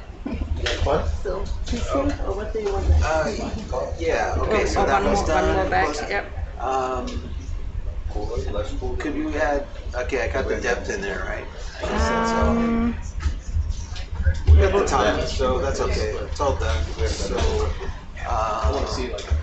piston, that was unfiltered, so what do we do? Piston was kind of a show. Let me check my list here. Yep. You can see what's in them, or what's on each one by just going through this without actually selecting. Okay, yep. So the piston 2 is filtered, titanium piston, and that's a titanium piston with a filter, and that's another titanium piston without a filter. This is such a low temperature. Why don't we try that one, which is a PVC. Okay, yep. And what should be the pump limit for this one? Oh, like 700? So which one do we take? It'll be, then you have to select it first. Hit the select button. There you go. Okay, it's piston 6. But it hasn't started quite yet. No. So that's just moving Oh, the no. valve. Did So I? that's, no, that's okay. So it's moving the valve. You can see it's telling you that it's going from one to the other. So Yeah. it won't let you do anything until it gets there. Yep. And then when that light turns green again, if your temperature is okay, which it's pretty variable, but with this vent, that's kind of what we get. So we can just gonna keep going up and down. Yeah. Probably, So it's always rotating through the whole valve to get to the right one. Okay, bottle standby. the whole thing, but Oh, it says 6 already selected. now it's selected. So the language it uses is a little confusing. Okay. 6 is now selected, it should say. Yep. But anyway, so then when you get there, you can, okay, you entered that number of 700, so you can just hit the sample button and it will pump that much. Now it's up at 15, so that's actually not so bad. Huh? Okay. Yeah. Okay, sample. I'm starting this. Working, which is kind of weird. Okay. I'll say 200. So, see, it makes sense if it was like a half jelly or something. And that's all. My volume is, now it's going up, the volume, yeah. So that's all I would take for chemistry here. Okay. You can, I don't know, get that. Yeah. If you want a gas tight on the manifold or not. But I don't. Want to wait? Or do you want to take one of this low temp Maybe. stuff? You know, you could probably wait, but Remember, you got 2 other ones. Yeah. So Eventually, something. you're gonna be. We can try one. We can try one. It's always, it's probably not very gassy, so there's probably very low concentration of the gas. On the other hand, most of it is probably gonna be like this. What we're going to Probably, see. yeah, probably most of it. Yeah. Maybe we'll come across. I mean, this is a little warmer than the previous spot, so maybe there's got to be something stronger though for that one, those That's kind of parts what of the I'm plume that we hoping, saw. yeah. Although it does make sense that the plumes were kind of lots of particles. There's a lot of iron here, so anyway. Probably I should just take one, and then I have one.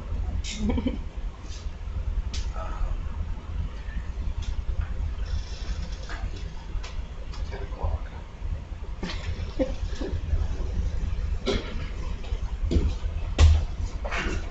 Well, anyway, you can decide, and then they do want to get a mat sample of all that stuff on the edge. Yeah, and a rock. And a rock. Yeah. So I think I may go finally have my dinner. Yeah, do that. Okay. That's good. We will be here. So, just write some comments in here about, I don't know. And the sample type. Yeah, we're calling this yellow flange, I guess. Yeah. So, Once it's done, or can I do You that can write it already down. now? Yeah. And that would be here. Right down there, So I do I delete this information, or that no, stays here? leave that there. Yeah. And it'll do weird things too, where it puts you back at the beginning. I don't know why it does that. Just go ahead and type it down. Okay, whatever. Oh no. Dave. Yep. Cody says hi. He's listening. Yeah, but I think for here, we're just gonna get these two, unless just one more decides to do a gas tank, which is just fire it. Yeah. So, In a way, I want one to do fun, but on the other hand, I also know it's a little low. Yeah. So I yeah, we'll find other probably stuff. should just wait until. Could take one. I know, when you have like 16 samples to burn, Yeah, then it's easier, yeah. I can take a couple of years. Yeah. Still have plenty left. And one, I want to sample it because this is probably representative for what we are seeing, but I also know Yeah. it's like my samples are not really designed for this type of fluid. So. Yeah. I mean, yeah, you probably do need to sample for representative stuff, but you'll probably find more of that too, so. No, actually, no.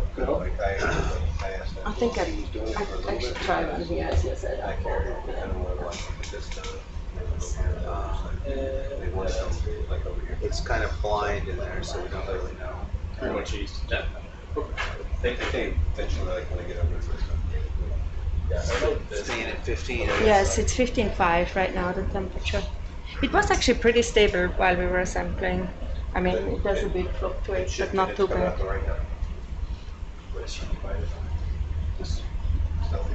Okay, now the volume is at 700, so I close it. Right? Yes. Do I need to stop first, or? No, it's already stopped. Okay, I have because it's green. Yeah. Close. Okay. Now it indicated that the samples are finished. The sample. Does it need anything else? No, that's Okay. pretty much it. You can either send it back to the home port. And how do I do that? Which, click on the home right there, yeah. or 0. Yeah. And then select. Then that'll I know, move it'll move it back there, yeah. and then you can once we take it out, you can keep running the flush pump to get rid of all the stuff in there. So if I want to take a gas type, then Yeah, if you want to take a gas type, you could just take one right now, Right now. if you want. I don't know. If you like the temperature, or you Oh, can wait don't know. until the temperature goes Yeah. up, or I could try it. You could ask him to move it. Maybe you'll get a higher temp. Yeah, shall we try? You keep going until I break it.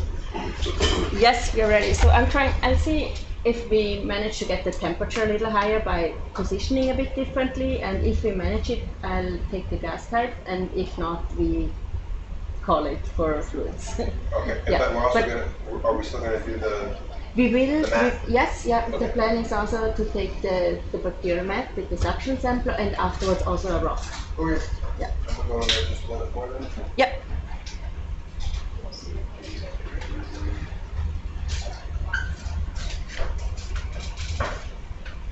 With the pump, I'm not fully sure when I have to have the flush pump and when I have to have the sample So pump going. if you want, the flush pump is giving you the fluid back where your gas tights go. So you definitely, you gotta leave that on to keep it circulating. And right now it's running, right? Yeah, Yeah.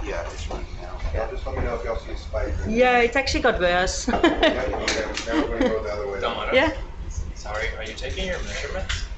Yeah, it's. Can you explain a little bit if you're available to explain, or if you're not too busy right now? Explain to what? In the mic? No. To you. Us? For the sake of everyone. Give you a good view of T4. And Let her. little bit busy, Yeah, and she'll afterwards take her I sample. explain. Yeah. Yeah, it's okay, no worries. Oh, it's on. It is? Okay. Yeah. So the temperatures. Now it's getting higher actually. I'm gonna pause right there for a Yeah. second. Let's see. Just got up. We are at 18 right now. 20, 21. That's good. 23. Take it 25. It's already 27. Yes. We want 30. No, 28. 29. You better get ready to buy one. Yeah, you should, Yeah. because if you're up there, it might Yeah. just start dropping down. Yeah. If it does Okay, yeah, start- it's at 29. It's plateauing If actually. it does start dropping there, you can still fire it because your Yeah. manifold's still full Right of now that it's same full stuff. of my fluid. Yeah, that's good. GT1, you can go to starboard. You can watch this, it's T2 should come off. GT1? Yeah. Okay, so what she said is fire that. It's not really It's- moving that it's much staying yet, but still, it's or- slow, I guess. Yeah. No, that's pumping. So do you think the line? Now it's rising, or now just a little bit actually. I'd let that rise a little bit before you take your sample. Okay. We do need. That's really stable. We are not quite ready yet for a gas type sample, but we can prepare for it. So can you? Yeah. Is our light on for that? Yes. It is? You guys blow bottom. Is that this one or this one? The one with HFS next to it. Yeah, this one. Thank you. That looks pretty good. Now it's come up. Yeah. Okay. So from my side, I would be ready for the gas type sample. GT1? Yeah, well, GT, Let me see. GT3. Yeah. That would be GT3, the You black fire one. that, Yeah. that's Yeah. the level wrong, yes. That can be fired. Yep. It's a poof. I saw I it. saw it. I don't know what that means, but. Okay, and then retract. Yeah. And retract. Yep. It was gas type, Okay. the black one 5. It's called gas type 5. Black. Yeah. And then the sample number. I don't. I have it. Yeah. And then at the end also GT5. I didn't quite see the. I did see it, so I was looking at something else. But the weird thing is there was a little like a puff or something, so I'm not quite sure what happened there. Maybe. Am I good to So stow let's this, or are y'all still getting some stuff? We are good with that one. So the next thing would be a suction sample. Yeah. It's retracted, right? Sorry, I didn't. The gas is It is already. retracted. Yeah. Yep. Thank you. Yep, no problem. GT5, you told me? Yes, GT5. Okay, because it's written Yeah, 3 that's there. from their position. Oh, okay. Oh, now we just moved it.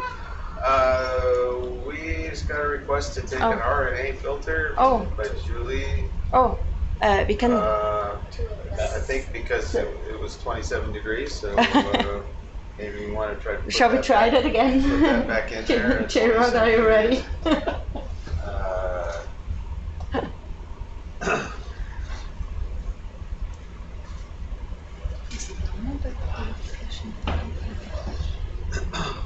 Don't worry, there's plenty of bacterial matter.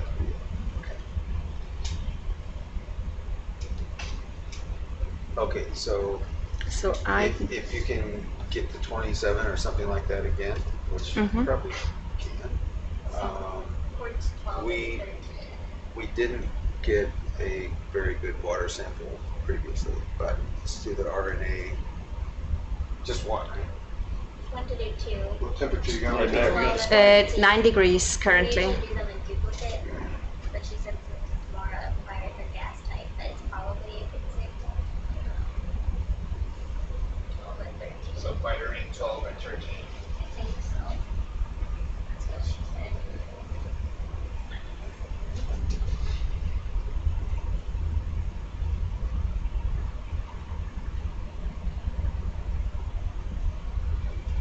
Okay. Well then. It's still 8 degrees. See if we can get it back up. Yeah. Which positions are her? So it's valve 12 and 13. And those take a while. She said if we can't get good temps again, then we can forget it. But if we can get back up, then we can do it. Okay. It's 7 degrees right now. Less disciplined folks.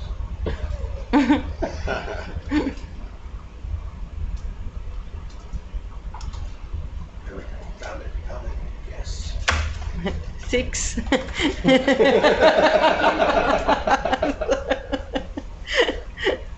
It's actually going up. 7, 8, 9. I don't even see any floor. Like just right here in the center. It's not as much. Oh, the pump's not on. We'll have to turn it back on. Watch you get to like This is the flush, right? Yeah, but you have to drag that thing There you down. go. So you grab that. I was like, man, That's full blast, which you maybe don't want to go at that. Sorry. That's all right. That's And then. So where do I want to put it? You can't change it that way. You have to hit stop. Oh, first. no. That's what Never this mind. does. That's what it Okay. tells me. And hit the stop button. Mm-hmm. And then wait till it turns green, and then turn it down like 2,500 or something like that. what temperature you got? When there's not. 30 actually. So if they're doing all that stuff, then we just take another fluid sample because the ones we got before weren't that good. And Okay. So plus they're gonna have chemistry to go with it. So. Okay. We just passed the 30 degrees now. Yeah. So which ones do you want? Was the pump on when she triggered the gas bubble? And it's 3 liters to reach. I think Per each filter. Yeah. the gas type probably turned the pump off. Yeah. I think that happened That's before. Right. So you're going to take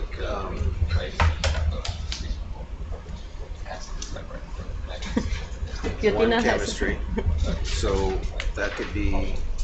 Can I? Is it okay to write on this Yep. now? Yeah. Mhm. That could be like an unfiltered bag. Do you happen to know? Or what's their temperature? We got 30.9. Actually, I'm going to put that in a piston. Do you want me to do the THF system now? Sure. 3,000 milliliters. They take a while. And they want both on that side. They want duplicates. Yep. So. This is going to take a while, so we should get started. So, so just go ahead and start a filter. Go to number 12 and start that up. And then put here like.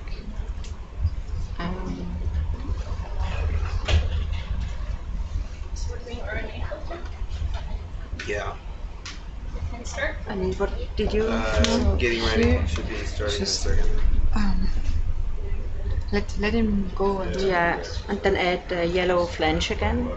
Yeah, and did you, for the filters, you didn't put the pump limit yet, right? Not yet. I didn't put it in there Yeah. now. So, So once it reaches, you just put there. So, 3 liters, 3,000. Do we want to put it like full speed, or we keep it to 80%? If it'll go full speed, then try it all the way to 250. GBHFS, GTHFS. Yeah. Did you guys try to stay long? No, I want to come out. And once. 30 degrees. Okay, are we on Do there? I see it? Yeah. Yep, it's should on it turn 12, right and on? it says right here yeah. something about 12, Mhm. so you can type 3,000 right there. With the pump limit? Yep. Yeah. Okay, that's 3 liters, that's big. And then now just hit the sample button. But then we won't be full speed. If we take sample, we won't be full speed. Sorry, if you take a sample, then we what? If we click sample, then it would be 80%, no? Oh, yes. So better way we'll see. try it. If you tried the full speed, you have to use this thing, you know, like you did on the flush pump. Pull it all the way down. We'll see if that'll go that fast. Okay, now it's red, so that means it's ready. And it's starting to run. So Does it break? Okay, coming up, tells you how fast it's 250. going. So at least starting off, it's okay. Okay, so I don't have to push the sample, or Well, you... if you push sample, it's fixed to 80% of the capacity. and of if the you pump. use the pump itself, then it automatically also starts the sample. Yeah. Yeah. But then you have to. Yeah. Okay. Sorry, is this HFS or HFS? Yeah, this time.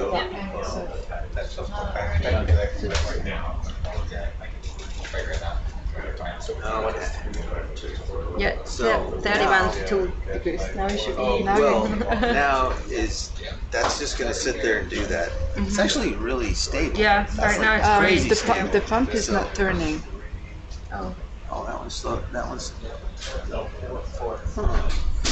that's interesting. It says it's running, and we're getting warm water. Is it So because that this just got is stuck. clocked? Okay. That got stuck. So Okay. the pump is working Okay. because we got warm water back here. We got super good temperature right there, and that looks good. So now you have a bunch of time where you can use the camera and zoom all around, see if you can find any animals around here, and like what is the fuzzy stuff on those rocks, and just like look at stuff, and yeah, we can talk about things, answer questions. So that's just gonna sit there. Yeah. Okay, so we have 10% field. But definitely use your camera, you know, look all around. Okay, let's see. Is that okay for you guys if I start moving around here? So You're way zoomed in. okay, that's this direction. And I'm getting there for a little bit. I'll be back in at 11. Oh, okay. Yeah, so are we doing the RNA filter instead of the suction of the mat? Or we still sucking? Not instead. We got a request for sampling right when we stopped doing the other one. So we were now setting up for more fluids. And then we do suction samples and then we do rock samples. And now, so this the volume that we are pumping right now is 3 liters. So it's gonna take some time to fill it up. And I think we have 2 of them, right? We do that in duplicates. I'm gonna do that as 2 separate samples. Yes, yeah. And we have like, currently there are 500 out of 3,000. So, okay, let's see. We can look at here. This is a nice French. Pretty high number, right? This is 31 degrees. When one rotates, it comes all the way down, and then as this rotates, because it's part of the So this is this is really important because I think you track on No,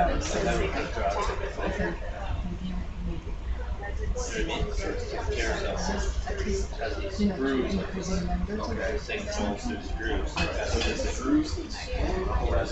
the grooves where So now we're zooming in on the bacterial mat here.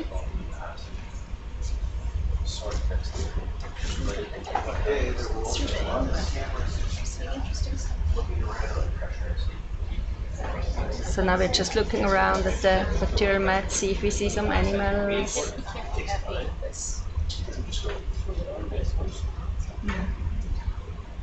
Let's see how far we can zoom. can't see on the backside, almost like a jam. It jumps over the jam. So we played it before. But it's really hard to get that because I don't see any other animal than the bacterial mat here. Yes, it's very fast. Yeah. Is there's a shrimp or crab? Oh, what is that? Someone was hiding here, but it disappeared. Maybe if we wait a bit, Yeah. here again. Maybe they're still there. I see it's coming. Hey. Yeah. Whoa, a shrimp. Ooh. Oh, this is. A very shy shrimp. Yeah. Come on. It doesn't want to show. Now is that the same guy? There are two now. Are they like Yeah, there's another one. shrimps? Joanne?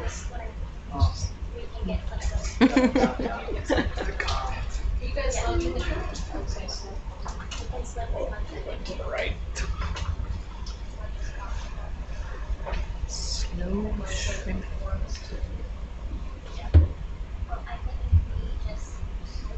Hey. Come on. Show us now.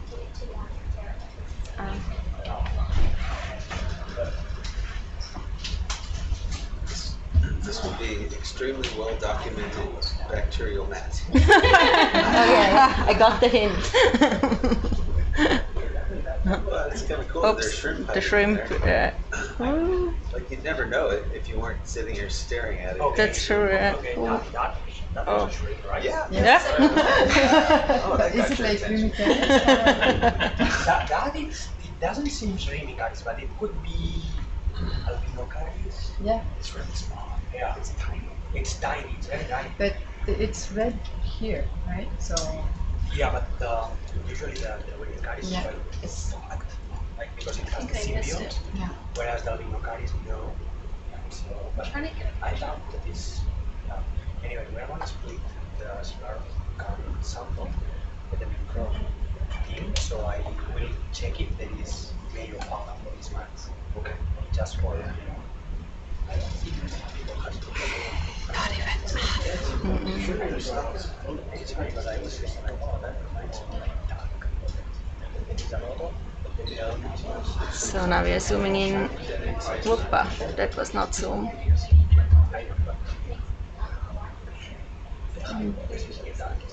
These ones.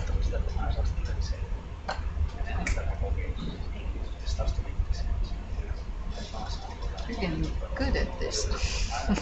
That could be a tumor or something. Now there's Stay on that for a bit. sitting on in the shimmering fluid. The nice warm bath. You could try it again. Hey, look at this guys. What is this yellow thing there? Those could be like two worms or something. Yeah. Let's see. Oh, there's Oh like dear, a there's critter a yeah. couple of them. Oh no, those Oh are the, no, those that's could be the one. worms. I wonder if that's the tube worm head. Yeah. Or it's like I don't know. almost like could we be like a Oh dear. those. Yeah, those could be other. Yeah, right. Animals So now. sitting on top of them. It's hard to say what this is. Is that maximum zoom or can you? That's maximum. Yeah. That's it. That's a lot, but. Next time bring a microscope. How big is that? It's a pretty tiny thing. What the lasers are not in the view. They'll be below it when you're zoomed in that far. Yeah, I can zoom out again that we get an idea of how big everything is. Oh, did they just pop up? Yes. Yeah. So they're 10 centimeters apart. Yeah. Oh yeah, let's look at those guys also. That's a grab sample or a suction sample. Definitely. For the fauna. Of course, should only maybe take a little bit. Because There's there not are that many there. not many tube worms documented in the Atlantic. Not many tube worms? Yeah. They're calling it polychaete. Yeah, Apparently there's no polychaete. tube worms in the Atlantic. Zoom out. That's what I said. Zoom out. Yeah. Sorry. Coming up. You stay here. You came here, just in the base? There. Yeah. Oh, down there. Yeah. So that seems like a body. shall I try to zoom in on the guy? Or is it okay? Yeah, if you can zoom in. I'll try. It could be a barnacle too, although I don't see it.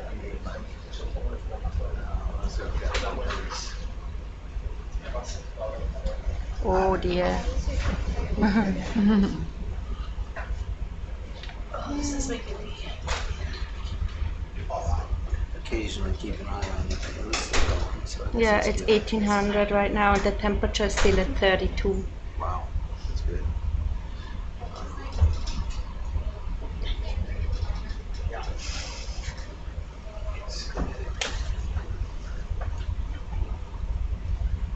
So we should take a water chemistry maybe between the two.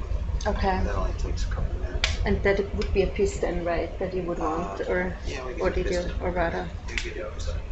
Yeah, and then that's always unfiltered, or you also have both versions? There's 3 filtered. Yeah, 3 filtered. And Do you want a filter one or an unfiltered one? We could do a filtered one. okay, so the next will be a filter piston for you.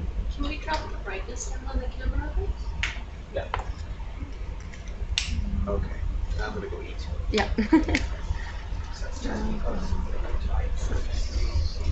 Cool. So the piston was filters are like 1, 2, 3. 1, 2, 3. Yeah. 4, 3. Okay. I think they're still all empty at this point. Yeah. So probably just gonna go for 3. And right now we are working on 12, and then we do the piston, and then we go to 13 for the next one.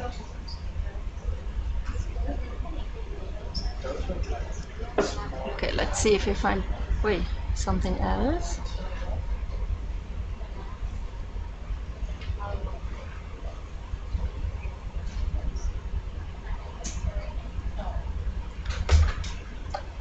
Am I doing the light? No, it's me. Okay. Just checking.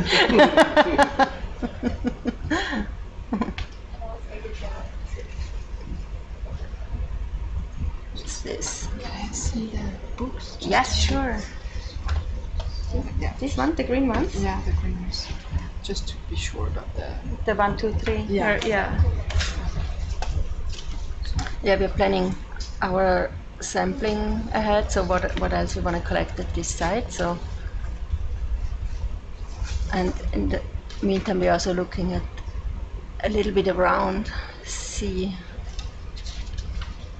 if we can find some animals, or here rock with some bacterial mat film sitting on it. Did you guys see the film on it? Yeah. Yeah. Okay. Yeah.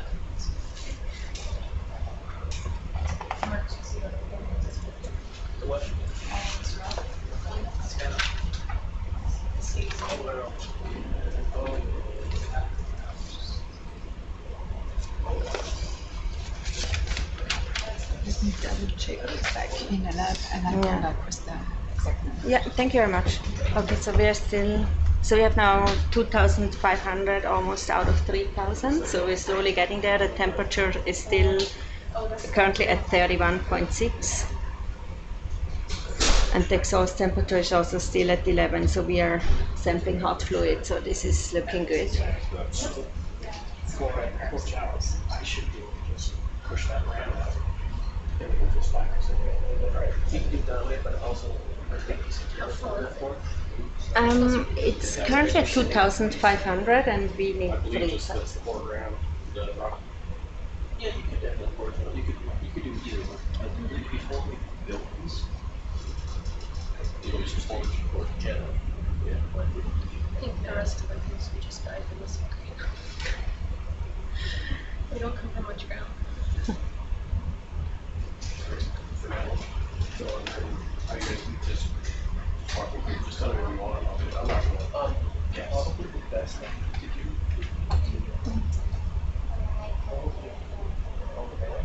Yeah, so that's.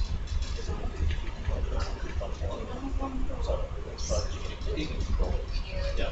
think only the kilogram is. I'm pretty sure, yes, kilograms. Yeah. So, 4 gram it.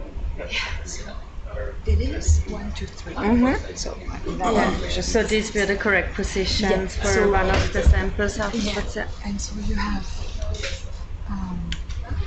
here it's a support filter, and this is polycarbonate. Polycarbonate here as well. That's the membrane filter. Yeah. So we're probably gonna go for that one then. Yeah. Number one. Number one. Thank you for checking on it. No, Then, no problem. Then It's we just, know, I we know wanted what to we be are feeling. sure. Yeah. Yeah. Even if I prepared them, I was like, okay. Yeah. Yeah, so many. It has all over the rocks. We have this this biofilm. Yeah. Signal. Look at this one. Yeah. It looks like a cellulose something. Yeah. Can you? Yep. I go frame. Thanks. We seem to be done with the. Yeah. Only 100 mils left. And the max temperature is 32.3. Oh, we're already at that. And average is 32.3. Could you? That doesn't have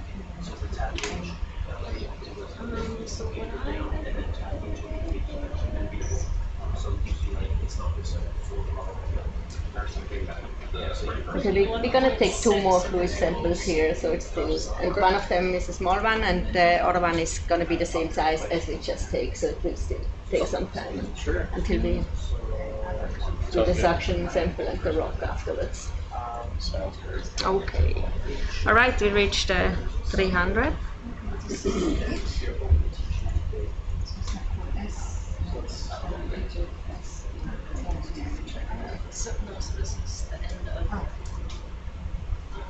And I go now to bottle 1. Yep. No, close. I have to make close, Yeah, right? you make close. Do I need to go back to? Yeah, you go back to. Yeah. You can also select it, but yeah, close. Yeah. And now you go back to the 1. We don't do the secondary now. We take the piston in between. Okay. Yeah. So you go to 1. Yeah. Sorry, where do I read the depth from of the ROV? Is On the left side right there, this is 1980. And then you do 1 select. or 82. And it will just move. Check the reservoir. Tell me if you're starting to. No, yeah. So right now we are selecting the bottle, so we are moving through the whole valve to get to the right position. Do you want me to try again? So it's going to be a piston. I'll try to do so. Okay, Piston, yeah. okay. Piston 1 and filtered. Filter, piston 1 and filter. Yes, correct. Okay, 1, and it's RNA filter. No, it's just filtered. filtered. Yeah. So let me check. Sorry. Filter piston. Filter 1? Do you filter? Piston 1 filter. Piston 1 filter. So P1F, are you happy? I think you don't need an F, it's just P1 is fine, and then we don't have the log, is that? Well, once you take it, then I start. But I'm just preparing for. Yeah. Let's see if. Okay, now we got to the right position. Just let me. Yeah. So now when you're here, need to do the you make whatever command. the yellow switch. And nothing is happening there. Allez, putain. So you you get on the logger here. Managed, so it's fine for me. You're good? Yeah. So our starting temperature is still 31.7, and also the T2 is 11. So here you can put 700. So we're gonna pick the piston, and the pump limit is 700 for. And now for this one, you can press sample whenever you're ready. Yeah, so you we're gonna just- work at 80% fill rate. Yeah. Yeah, If you wanna pump it up, it's up to you. it's fine. But I think No, that's fine.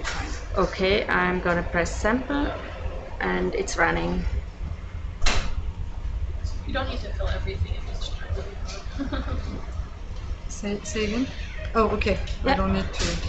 The sample number, yeah, but Okay, the volume is starting to go up. Temperature is still constant, so we're good. Okay. One. Okay. You guys ready for a new frame, I guess?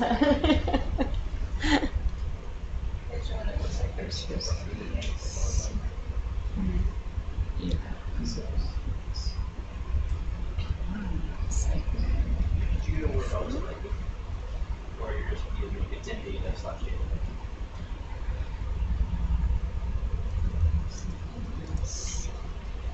Yes. Filter piston. Piston 1. Clear. 31. 7.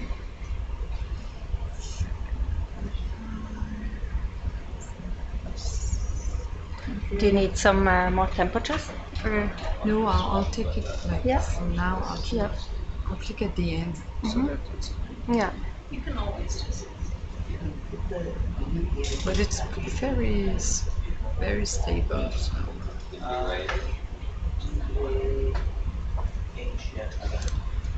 I'm zooming out again.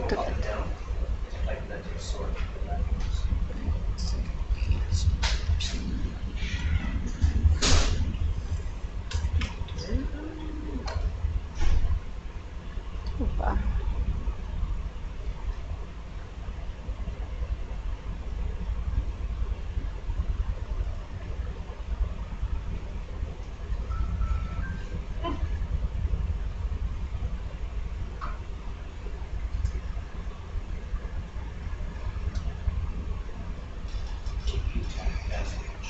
With the dramatic background.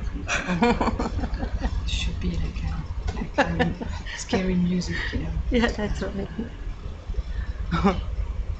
And that's when the crab arrives and eats whatever.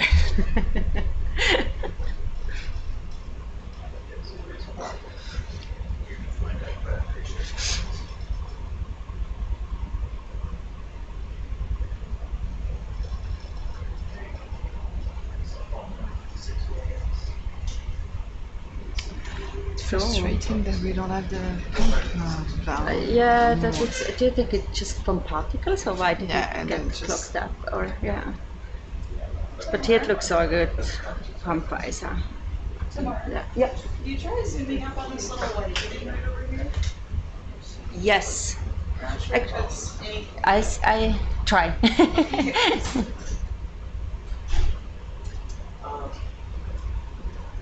You, not this way.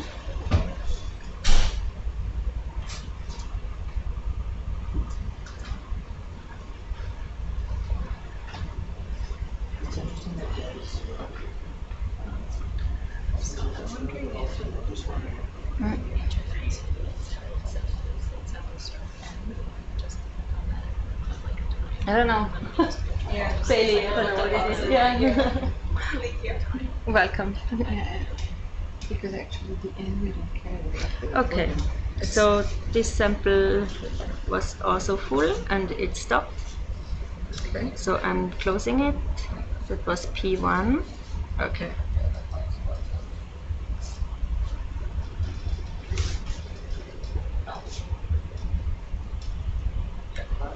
Okay. So you're closing it? Okay. I closed, yes. So the next. So Kevin is there. So Okay. I'll just finish that one and then you will take over, right? Yeah, we have another one, 3000 milliliter sample to go, so we can start it now. Oh, okay. Yeah. So we Or- start it and then you take over. So it's ARNA letter filters. So earlier they had the 12, so now you go to the 13. 13, yeah. You can either just. Oh, I can. Okay. Then it would go slowly.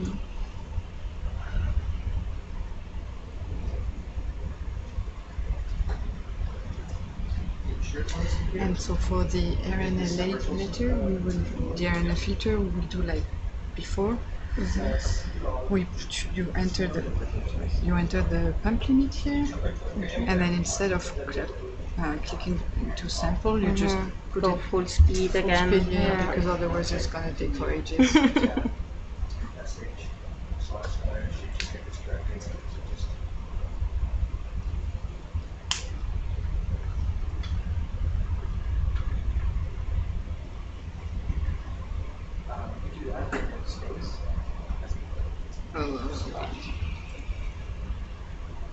Okay, so you can put here 3,000.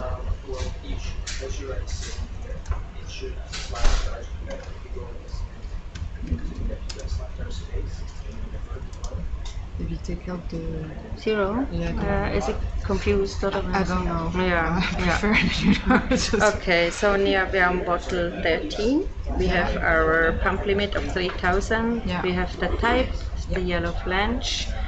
And now I'm gonna go to the sample pump and go all the way down to start the sample on full speed. Okay. Is it okay? Yep. Okay. We're going. It's starting up, coming up at 250. Okay, so it's and started to pump. The temperature is still 31.6 and temperature 2 is 11, so we're still good. The position is still great for the fluid. RNA F1, so RNA F2.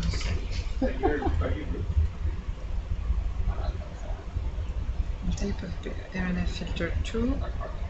It was an RNA filter 2 or 1? RNA filter 2. Okay. Because they have put sample type.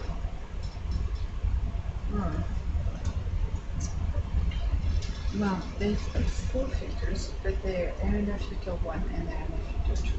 So, to be honest. I can add more right now. Where do you usually sit when you are running the sample? Where do you want to sit to run the sample and everything? Well, right here? Yeah. Or I could move that there too. I mean, I don't know. Yeah.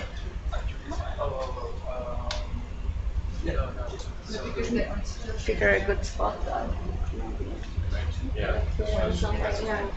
Yeah. Here, possibly. You can have nice Then you typically just take data from computer. Either someone getting here log or Bible log, so you just have to like tell us when you start logging and all. Yeah. Keep track of yourself. So if seal stays here, then she'll log. Okay, so with the logging, how did you put it?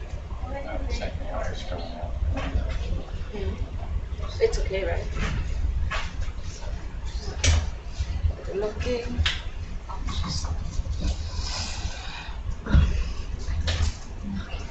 Keep it 1. I'd be afraid of disconnecting it. Yeah, so I think we should just leave it until.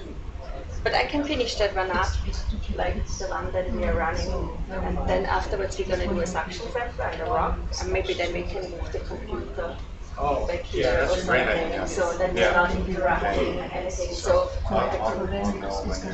yeah, Move off, right? yes, that's right. Yes. Yeah.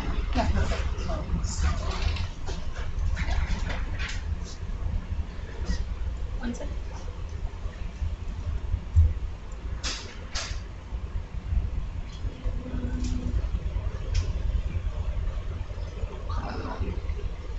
It's so we are now on the third sample. So this one is taking the same as the first one, which way was 15 minutes. I don't remember. What? Yes. After that, we're gonna do the suction sample of the mat. So. So every diet is operating is 15. No, we are filling up big volumes right now. So we are filling up volumes that have 3 liters. And typically the bottle has between like 350 and 700 milliliters. So the many. So Did Kevin say where he went? Is he coming back? he's coming back as soon as we start moving again, and yeah. So I think we should then move the computer to the other table. Probably that's probably easiest. But I don't know if you have to disconnect or how it is set up, the whole thing, or how we do that best. Yeah, so I don't quite know what the best. That's what I said to Dave. But maybe well, yeah. If there's enough flames, we can put it over there. For Kevin, that would be much easier, I guess. But then there will be like some back and forth between you guys to sample, if it's okay. Yeah. Or you can come here whenever it's needed and you just log it, like just manipulate with the stuff. It's up to you. Yeah, so maybe that's almost easier. Maybe it's very to move the computer around. It's over, would it be easier for me to set up here and I'll go there and manipulate stuff? Because then we just have to. We can. This would be enough room. I can see the. So we can just lift it. If we move that's next turn. Do you want to? Do you want to move right now or No. after the sample? We still have to, like this is only 1/3 through. So before that is finished, we don't do anything. I'm worried too, because the connection or something. Less for the to do all at once, which is the longest.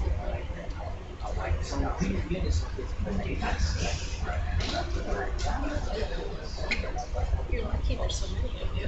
We're gonna have to have a debrief here to just streamline meaning start time. It's really awkward to be close to I'm not sure we actually need this. Something we have collected before, so I think that we have that conversation in the debrief. We just be doing this time, and then if you can just get it. Because I'm going to look at this. I'm going to come and check what's So our temperature is still over 30 degrees. So we're still good with the quality of the sample. Okay. And we are almost halfway through this one. Yeah. Having this one.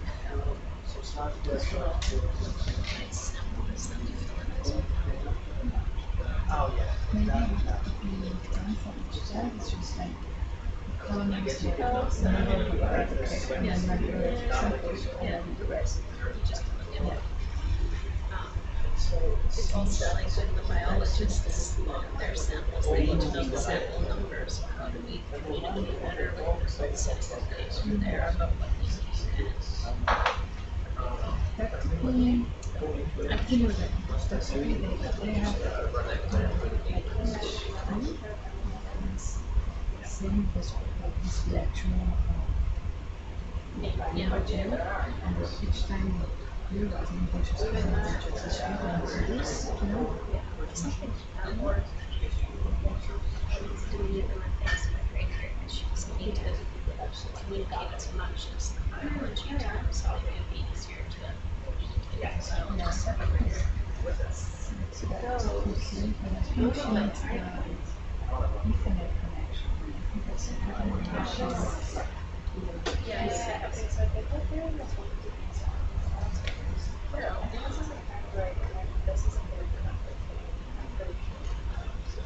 This one is. So at the beginning it was like, where are we at? Find where we are so that we can zoom around and find my computer. It's worked out with a lot of notes at the same time. Let's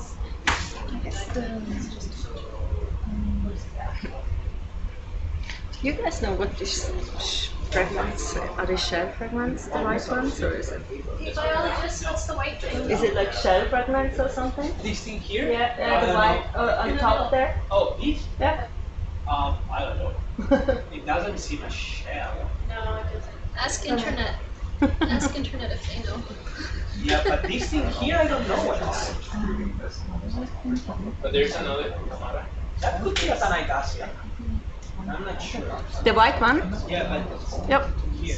Oh, sorry. Again. So if Coming. as a primary logger, I like to make sure that I know where stuff is. I'm going for that white thing there. Yeah, I don't know. Oh, I'm full zoom already, huh? We take one on the screen. And just I don't know, I think I'm full zoom already, so yeah. You can even like Google Doc where there's one side where we have kind of a list of samples, upcoming samples, and then just type like no, that's fine. It was just about getting it organized, and I realized The internet says it's a white thingy. That's what I said. there was so much geography. So we agree. Where are we going? And it wasn't like we just sat on the bottom sort of. So we are 2/3 through this sample here. Yeah. What else do we have here? Which one? The It's kind of out of focus now. okay, the one there. Or I can still. So it's this way. Do we get in focus? Yes. You mean the thing in the center? I don't know what it is. I don't know. Some kind of growth.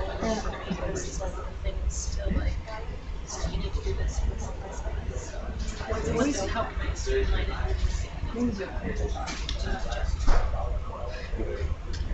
But all the samples are coming.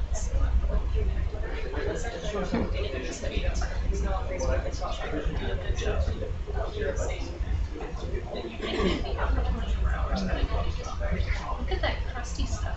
Is it all manganese? There's a lot of bacterial stuff. The dark stuff looks like It's like we have bacterial mat on top and then the dark is on the other side. So it looks like there was a manganese oxide crust with it growing on top and then it falls. Are these our thrusters that are blowing the things around? See? It's reddish underneath. Yes. You can see that. Huh? You fold it down. This is a little tiny Yeah. jellyfish. It seems to me like a hydrothermal.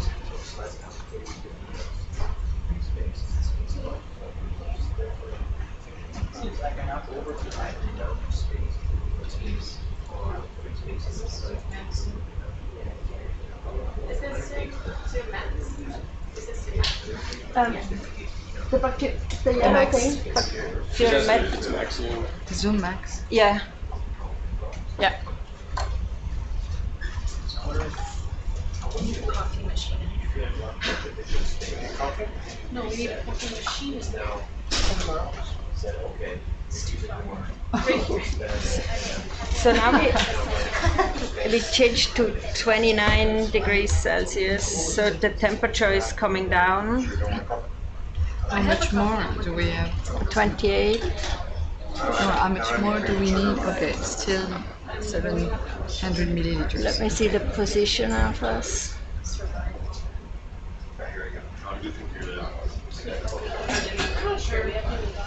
Still here. Still at 28.7. It's getting stable again. So it had a bit, it fluctuated a little bit there, but we're okay. Still looking good, the whole setup.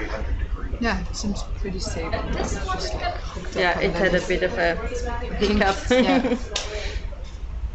Click on the temperature. Yeah, we still have a bit over half a liter to go, but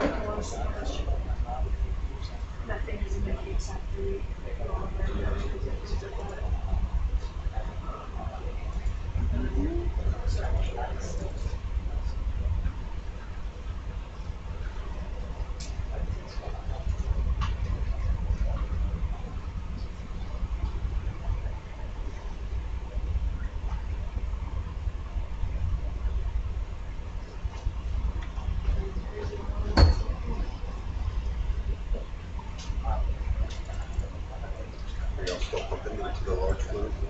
We are, it's the second of the large ones that we're doing right now, so yeah. But we are already, like, they only have a little left out of 3, so we're getting there. We're doing quite well with the temperatures, so that makes me happy. So the maximum temperature is probably around 360, the theoretical maximum temperature. Without boiling. With that is boiling. Oh, that's That would be boiling. Huh? It's dry. So if there was like a clean place that you wanted me to take another sample, I could do that. Okay, okay. Whenever you feel it finally dried out. Okay, you're after an hour and a half. It's like I got all excited and then like had to wait an hour and a half. Yeah. The stabilizer around 31. What's that, 28 foot? The temperature? Yeah, right now it's 28.5. So we had very stable at like 31 for quite long, and now it's starting to fluctuate a little bit, but it's not bad. Because you're always draining it all. Maybe. Draining the ocean. Only drain time. I am, yeah. I like your stove. It's exciting. Thank you. This is where we shove Cecile. In the corner over here. Tiny little.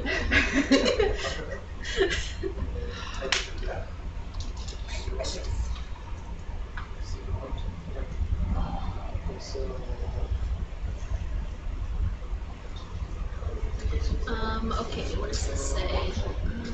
I'm just reading the YouTube comments. Pteropod shells. Black stuff.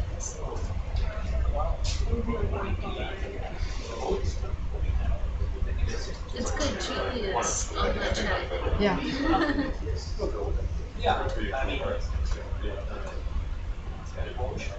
Ah, the SpaceX side.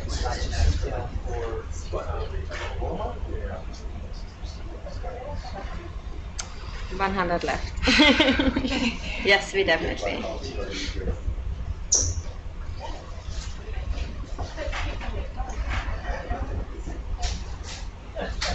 And we have perfect on Facebook. What? When you're done this one, let's change spots and then I can engage with the community and keep myself going.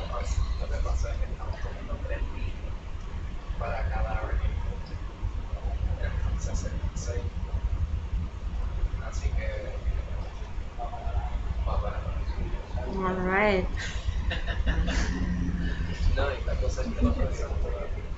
Okay. So the max temperature was 31.6. Then the average temperature was 30.0. Then yeah, that's it. I think. What do you need? And here it's close. Okay, you close the sample. That's nice. So it's HFS.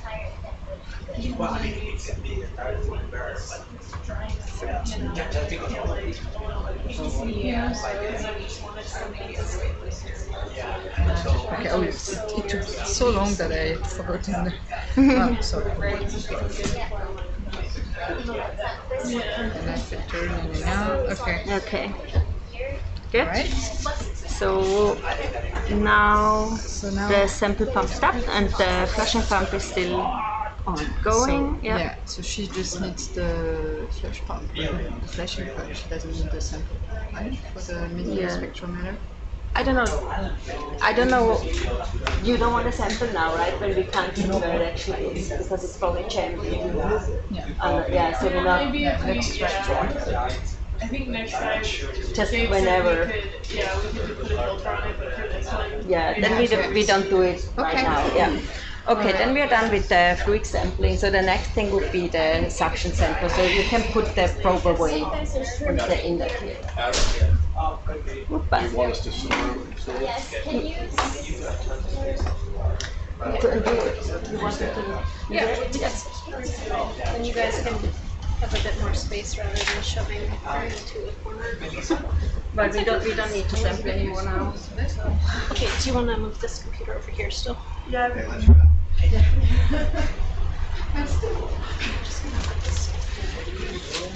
So you're doing the suction sampling and the rock. Yeah.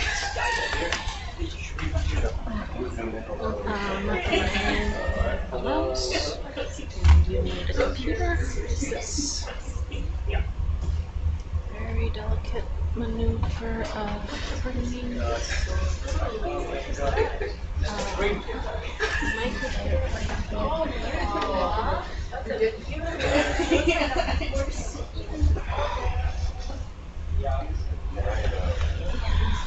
Change the ISO and iris.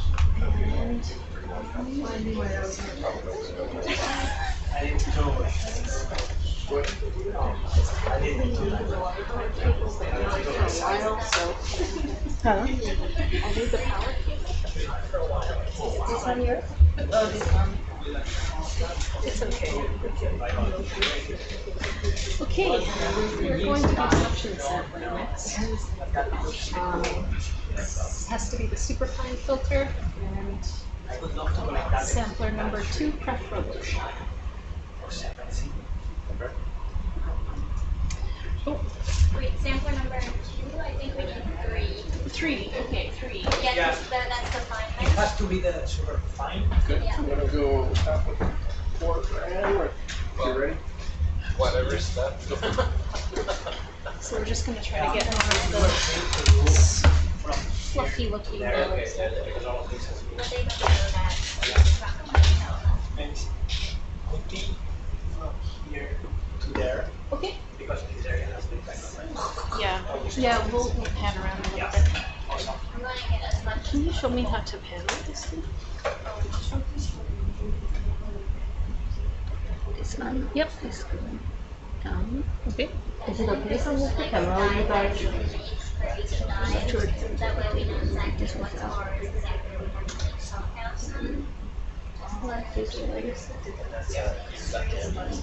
And zoom in and out.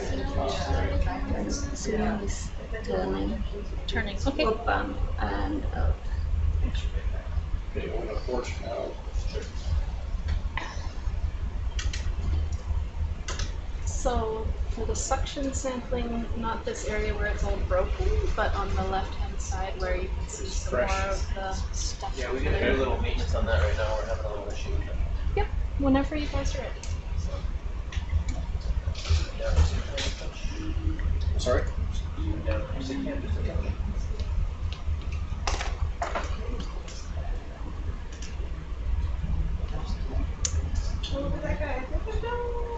Ooh, shrimp. Hello, internet people, joining us for our first dive on the new ROV Falkor 2. This is the remotely operated vehicle SuBastian, and we are on the mid-Atlantic ridge, about 20 degrees, 30 minutes north. This is a really complex and interesting site. We're at the summit of a very large flat-top volcano. The volcano itself is about 6.5 kilometers by 3.9 kilometers, so kind of a long gate, and it rises 1,850 meters above the surrounding seafloor.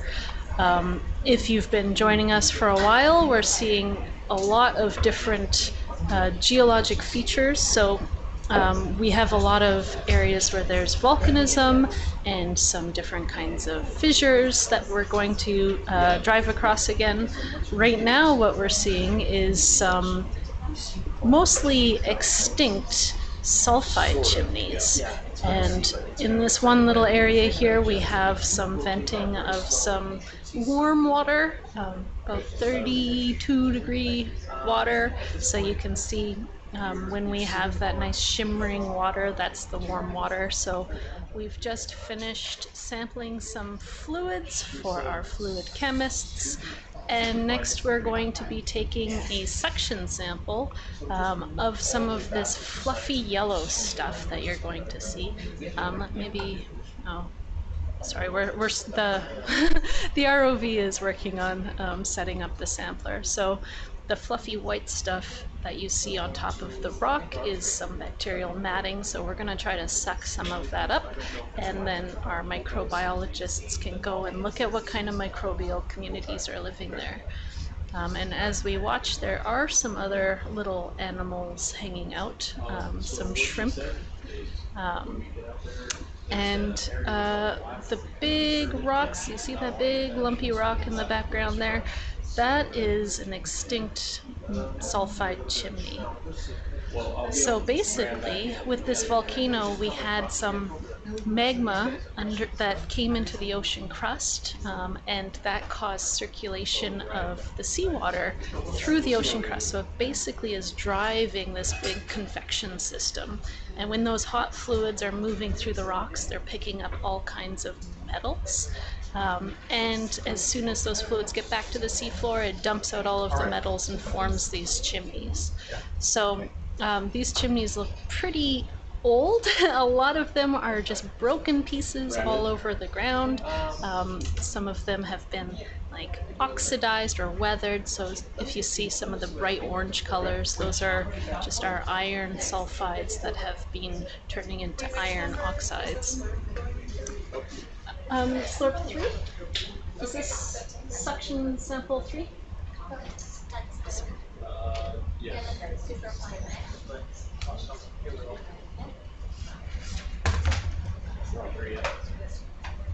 So your bio sample is bio 13. Which one is it? So it's this guy right here. Bio 13. Yeah. Oh, we have it. Let's bring the brand a little bit. Just give me a Bio little bit 13 dash SF. Bring it in. Yep.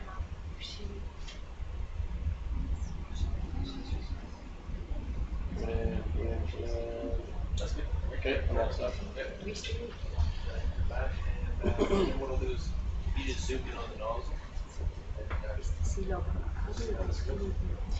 So the bio team will be logging their own samples. Okay, so they know the number? Mm-hmm. I just know it. Yeah. Yep. And I'm writing it there. I'm writing it. And Jeff will log or? No. Or are you? I'm logging. I'm good. Okay. Yeah. Okay, then I come back once I've done the rocks and all the samples here. Yep. All right, that looks good. I think that's the size of it. Yeah, so what's happening right now is we're in the line. I turned it off.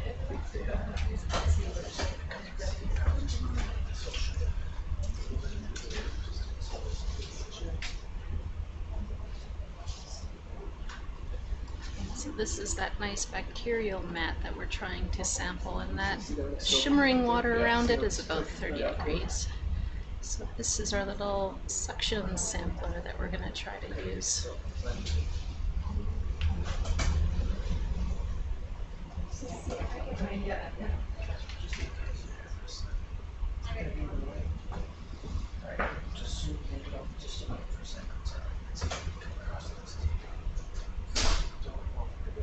Are you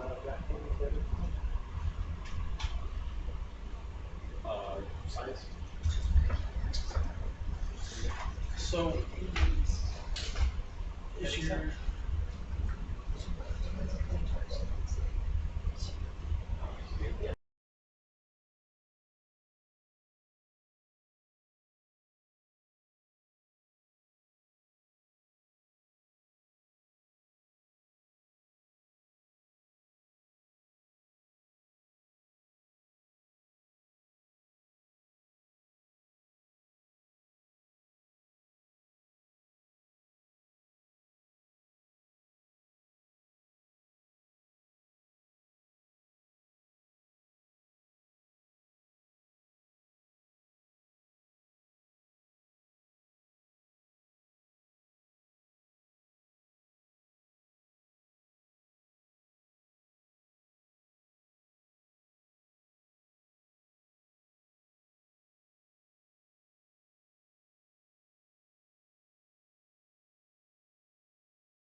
an issue with our suction sampler, so we're going to see if we can just scrape some of this microbial mat into one of these little tubey collection areas, and maybe we can even collect a rock with some of the mat on it, but right now the suction sampler is not really an option. Okay.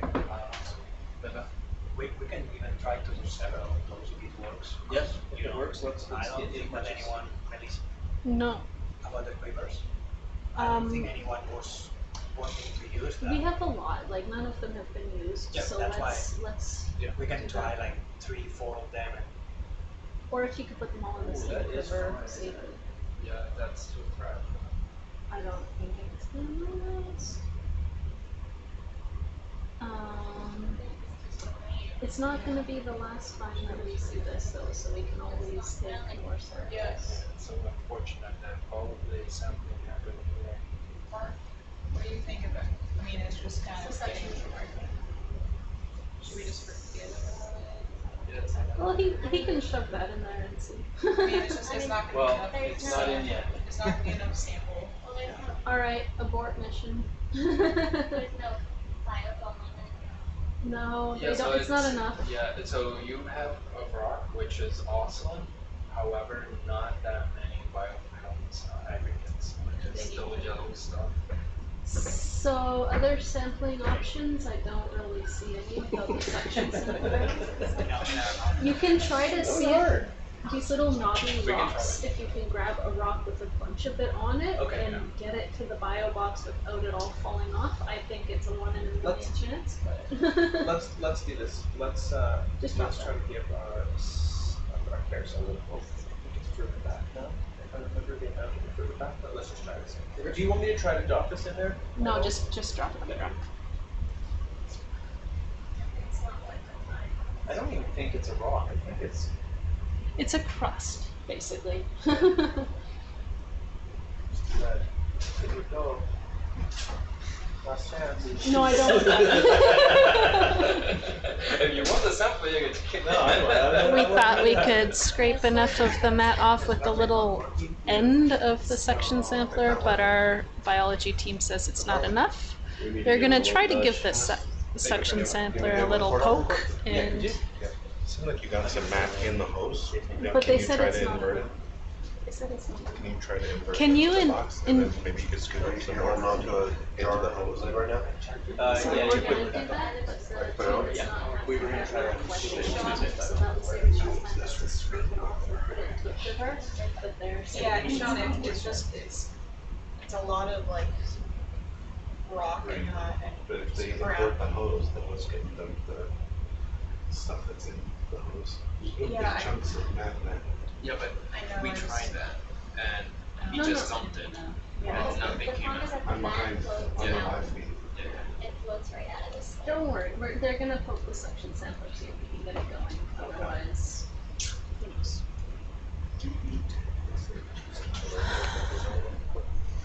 So they're going to give the suction sampler carousel a bit of a poke, and maybe we can get it working, because our original plan of just scraping some off doesn't look like it's going to collect enough material for the biologists. You saw that we got a little piece of the rock as well. There was the really dark color that you see on the rock is manganese oxide, and there's also, if anything that you see is bright orange, that's iron oxide. So these chimneys kind of have crusts on the outside of them, and that's the little piece that broke off. So the chimneys themselves contain a lot of zinc iron sulfides and iron sulfides, and probably a sulfate called barite.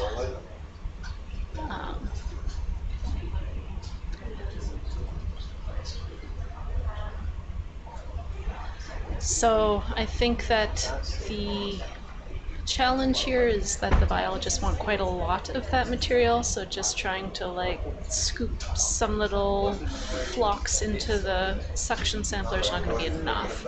We really want to suck it all in, so we're going to, I guess, poke the machine and hope for the best. this is the little carousel where we've already collected some of the sulfide or some of the bacterial mat, and it's just not cooperating with us, so they're going to poke it. This is very sophisticated science that we're doing here. I'm not looking at that. Oh, okay. When in doubt, always boop, yep.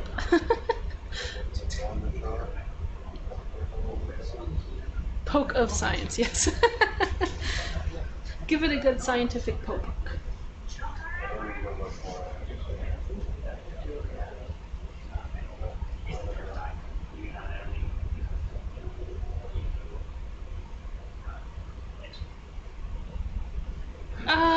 What's it doing? Go ahead and try to rotate it.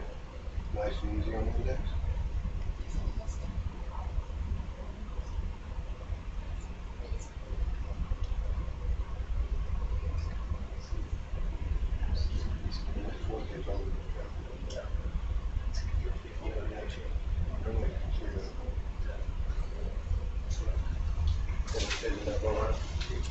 I don't even see the thing.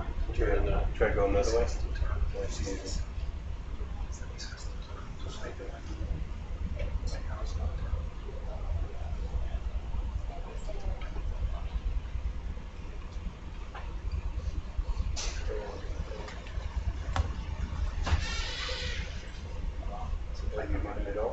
No, I'm just going easy because I don't want to go too far. Okay, there it's starting to move.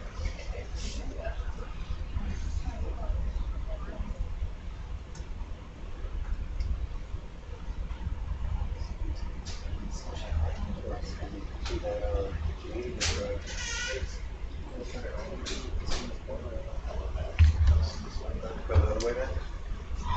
Just go ahead. Okay, so it's shifted, but now go the other way. nothing. Ooh. Okay, so now she's on 4.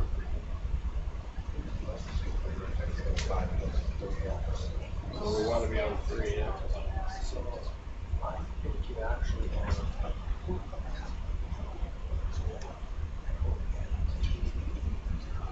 so come back one the other way from there. You can see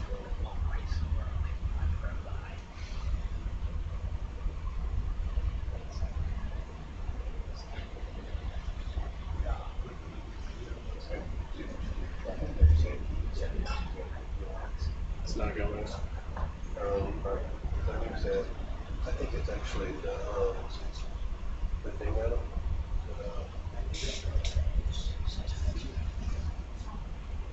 you're on starboard 4, down at 45.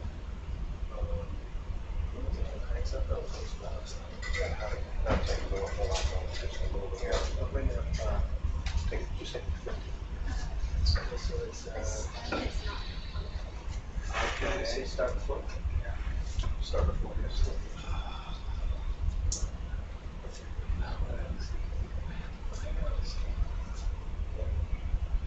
All right, try again. Okay. Okay, it's definitely hitting my seat. Go the other way. Go the other way. There you go. Okay, so wait, so that's 1, 2, 4, 3. He wants to go to what, 3? That's you're lined up with 3 right now. So let's do that. Yeah, We're lined up with 3? All right, let me get this arm out of here. You guys are amazing. The internet has also sent their love to the ROV operators. If you see all those scratches on that thing, this isn't the first time we've had to do that. All right, so we have one of the suction sampler tubes lined up, so we are going to give it another go. This ROV team is incredible. Someone has said J-Rod is the greatest pilot. Seen him do some really awesome stuff. Do you have any comments for the internet, J-Rod? He's blushing, that's all. Okay, here we go. Oh.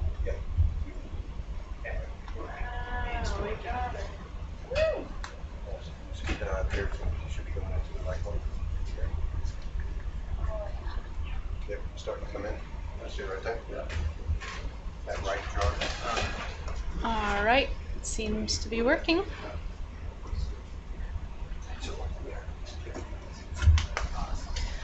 We have to make sure to keep the biologists happy. Yep, they're going all the way around there. I don't know how far you guys can reach. Can you kind of get all the way up there, do you think, or is that too far? Probably be better to move, but it might have a little bit of. See how far rail you can pull it to. If you pull that rail, the rail, or well, bring the tray in down the road.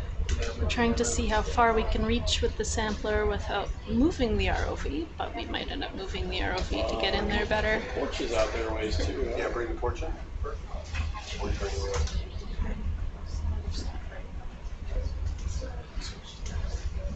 You can just try to leave him with your views if possible and use your other cameras. There's a comment on the internet about the strength of the jaws. As you can see, they crushed my beautiful rocks earlier. They can also be very, very gentle as well. 900 foot-pounds. 900 foot-pounds is what J-Rod just told me. What is that in metric units? An equivalent. Like an elephant standing on me? It can break your arm. He said it could break your arm. There are some primo piles of goop to the left. Yes, we're going to try to reach that. We might have to move the ROV to reach it better, though. Again, this goop is some bacteria that grows on the rocks. We're trying to sample that for our microbiologists. They're just setting up so that they can reach further. Give me an equivalent, like an analogy or something.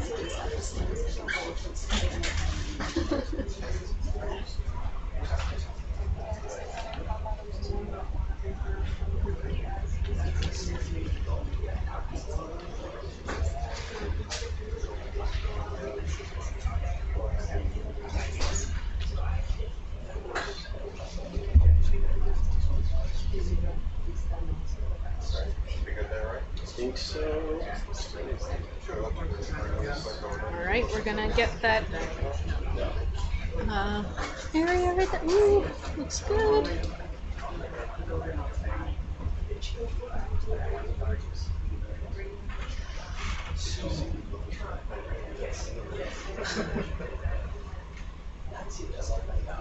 Oh. I can bring it. Just the bacterial mat? Yep. We don't need the rocky bits, but it's okay if you get some. You keep an eye on me with that bungee. It's pretty tight, but As much as we can get in there.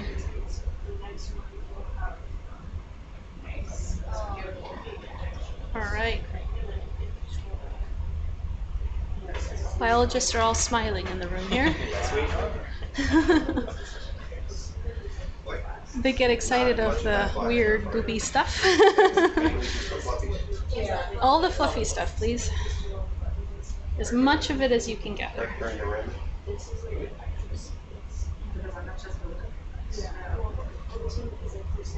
Someone is logging that on your team? Someone is logging the sample? Yes. Double check. Okay.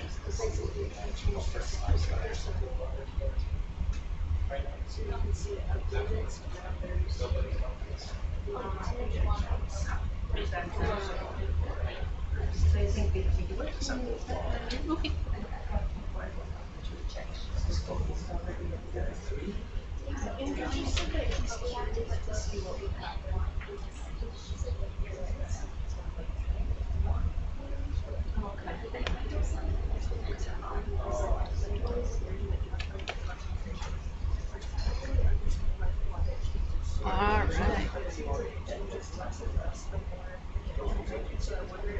Slurping it all up here. Yep. It's, I can't see it anymore. No, it's blocking it. Look at that other camera, your HD1. Yeah, I see it. It looks tight to me, but it's Hang it on, it's no issue.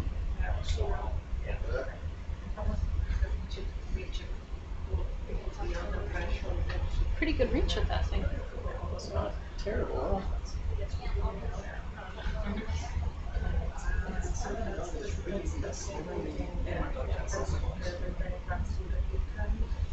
Are you happy, Schmidt? I think they're kind of at their limit of reaching, but they'll try. Yeah, that's pretty far back actually if you look at the top-down view. Stuff on the left there, you probably don't have to reach. Yeah, this is like so he's going for there. Or maybe something underneath. See how much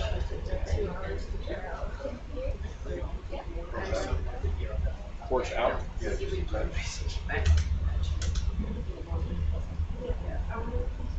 Just try to take some of that slide outside your before you get to.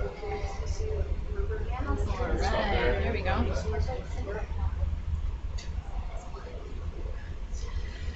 Good, let's get all the bacteria off the rocks so I can see the rocks.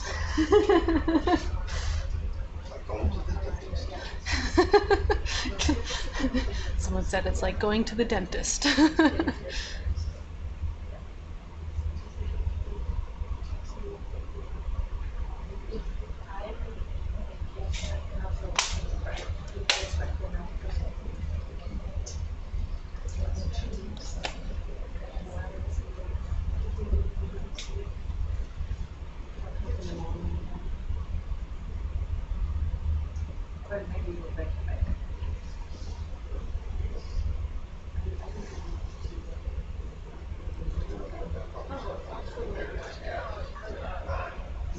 Nice, nice, nice.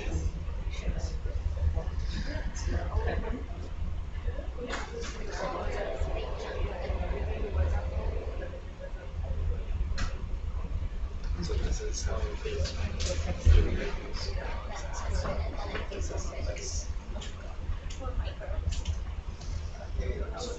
Okay. I think we've kind of moved past that now. If there's a new microbial species, you have to name it after J-Rod. Yeah, Jared, I think we're good. What if it's also biology? That looks good. You guys happy, biology team? Yeah, we are.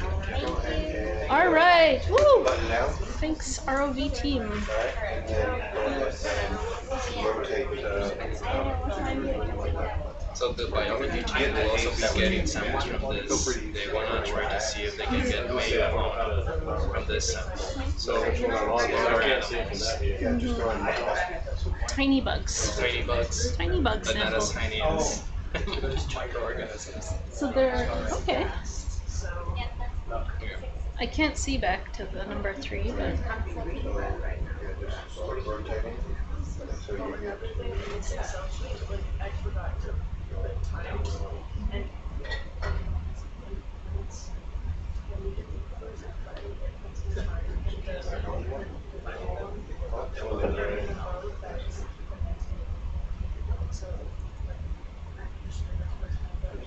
Just one, and then just go back to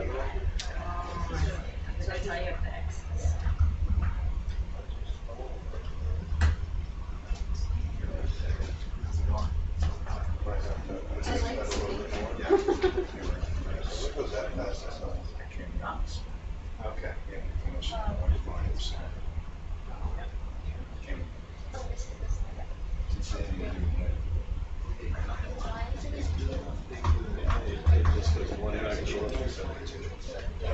so that was the 13th sample we've collected. We've collected some rocks, some fluids, and now some bacterial mats. I think we have one other sample of bacterial mats that you can see in number 1 there, and some remnants in number 2. Do y'all need a rock as well? Did y'all need a rock? Yes, can we zoom out a little bit? And just take a look around and see what's there. Sorry, I don't know when people are talking to me or someone else. Like a piece of stuff that you've been working on, or? It doesn't look great. looks kind of crusty, and I want something that's more fresh. But you can see if you can like break off a piece, but I think that probably. Can I just pan around and take a look? I'm now hunting for a good rock sample, if there's one that I can take in this area. By good rock sample, I mean something that's not totally altered. Oh, this is counterintuitive. I have to go this way.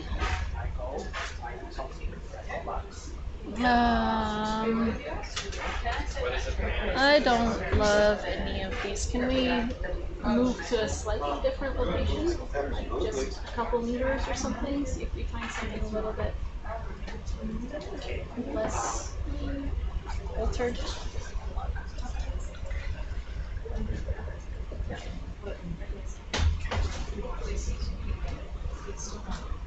Just around this little chimney complex, this flying place.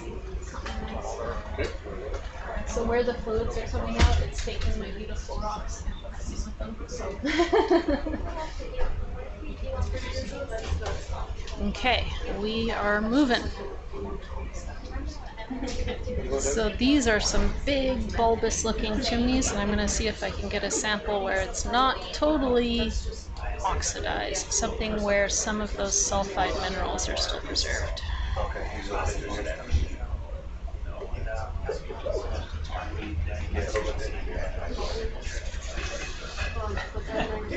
Even around the side or something, there might be like away from this little vent site, around the back, or around that side, or on top.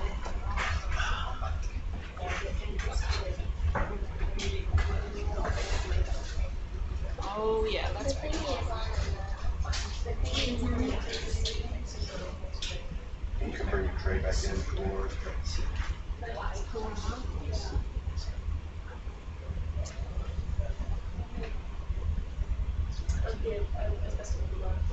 Yeah, that's not much room to get. Where? I'm wondering, like.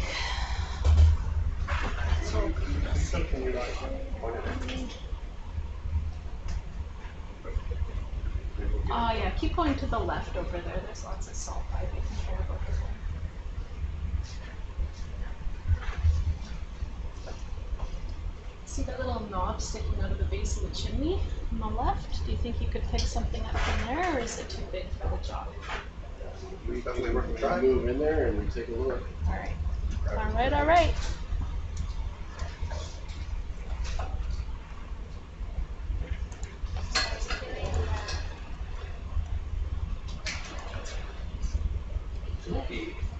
I didn't get that. No problem.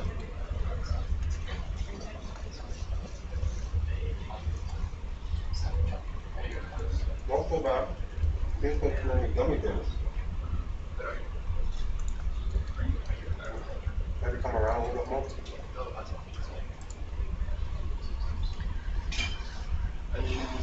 Okay, I'm not very one for that. Yeah. If you put rock out, rotate about maybe like 10 degrees to cover. Maybe just get into that little oven right there. No, you want like, ooh. Ooh. All right. Looks like the rock exploded. It's gonna take a minute to seed it again through this stuff.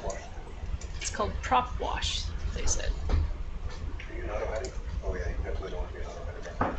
But no, yeah. There was a question online, am I looking for what's composing the chimney structures or more so the base rock? What's composing the chimney structures? So actually, as these little chimneys are growing, every so often they'll kind of break down and form rubble around the base, and then more chimneys will grow. So the entire base is probably old broken chimneys. I'm hoping to sample something that looks a little bit fresh so that we can see what the primary composition is. My guess is there's a lot of barium and zinc in it. Might come in there. Once you find a place where you're happy, then head out of It's just a question of where we can actually physically maneuver to grab a sample, and also a sample that's not so soft it's just going to powder when we pick it up. I say we pick it up, I mean the very talented ROV team picks it up for me. Back out or slide it here.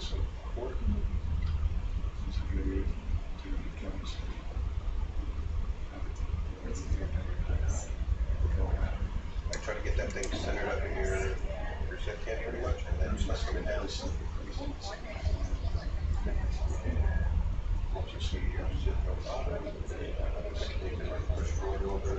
I can't go down anymore.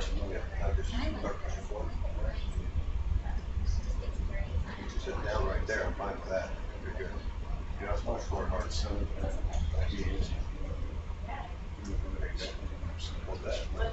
Woohoo! Yeah. And how much of this are you looking to get? As much as you can grab. Challenge accepted. Challenge accepted, he said. At least kind of like fist size, I would say. But if you can get me something 2 fist size, even better. And you're talking about this area, right? Yeah.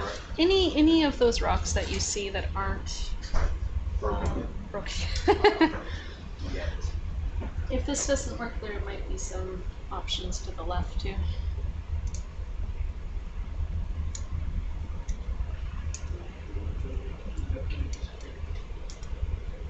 What about this guy right here? Ooh. Like something like right there? Yep, perfect. Do you think it's going to break off? Oh, absolutely. Do you think it's going to break off so easily that I'm not going to like the sample? Yeah, it's mushy. Oh no, it's really oxidized. Like that is already flat? Well, pick it up. Let's see how it looks. Oh, no, that's actually pretty orange explosion. Oh. Oh, that's soft. Ooh. It's soft, but it's also took a little bit of pressure to it. Right. So that is baseball size. Baseball size is okay. But is that what you're looking for? Really crumbly. It's really crumbly, isn't it? I mean, it's just falling apart. No, let's. Well, I mean, you have it. Can you zoom in on it? It's just iron oxide. It's just iron manganese oxide. crust. Yeah. There's nothing shiny in there. That's layers in it. No, thank you. I'm sorry. Make you take a sample and I'm picky. Okay, let's just keep flying. I mean, I can look at, I can imagine all this rock's the same, right? Really? Yeah, probably. We might see something better as we go. Yeah, there's It's a little probably sandy all- right over there. Yeah. You can. Yeah. That whole structure is the same. It's all gonna be the same, yeah. We might see something a bit better as we go, but I think we should move. Heading basically due east. My rocks are not big. Well, these are, yeah, these are really mushy things. I like thinking. Yeah. Okay. So, what's your, this dive probably, I mean, it's gonna go all night, probably until 10 or something in the morning. I'm just getting my second wind right now. Yeah. I drank a bunch of coffee and ate a bunch of carbs, and I'm more engaged in actually doing something, so I think I'm good for a while. If wants to sleep and then come and relieve me in a couple hours, or tomorrow. Somebody who's had some sleep, but Okay. I'm good for a while. We can get in there.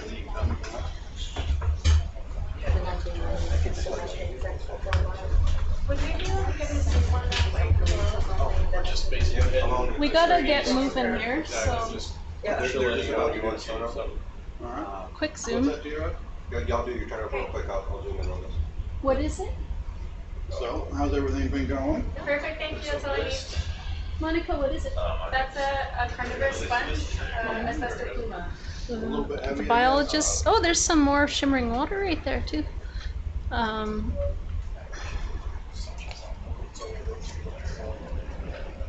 right.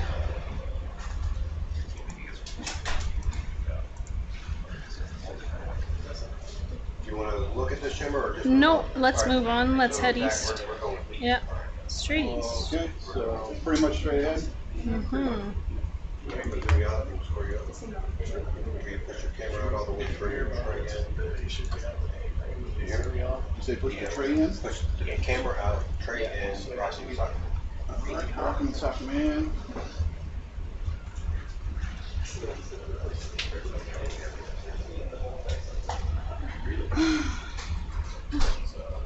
And there's Stop with all that out.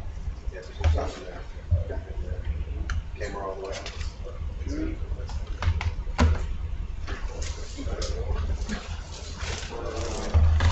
What's this, right? No, that's the tray. You haven't brought the tray.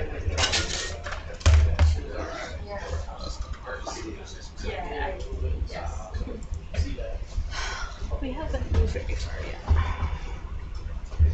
Too much interesting stuff. I would, if we see more.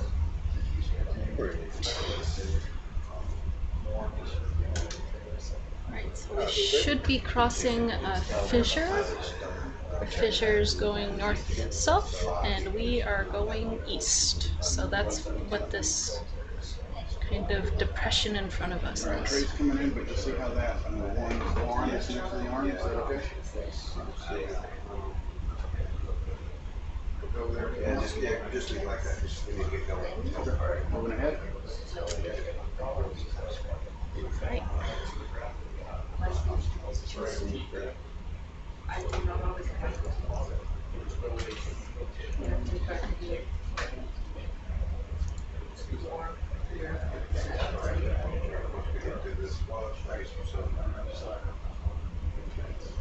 Far looking light. Sure.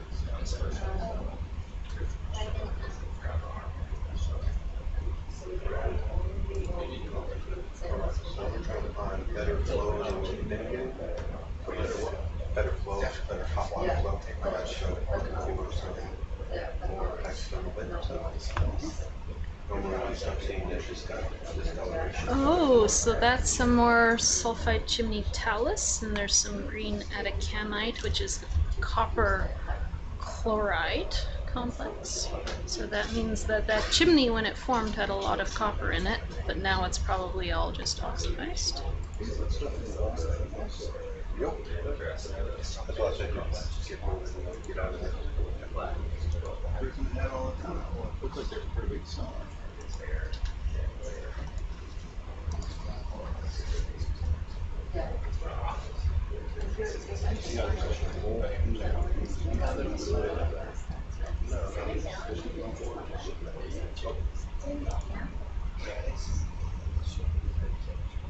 Alright, those are some cool broken pillow flows, as we call them, lava flows that are being exposed along this fissure, against this wall of the fissure. A little bit of iron oxide staining in there, but now we're really into the volcanic rock and away from all the chimney samples.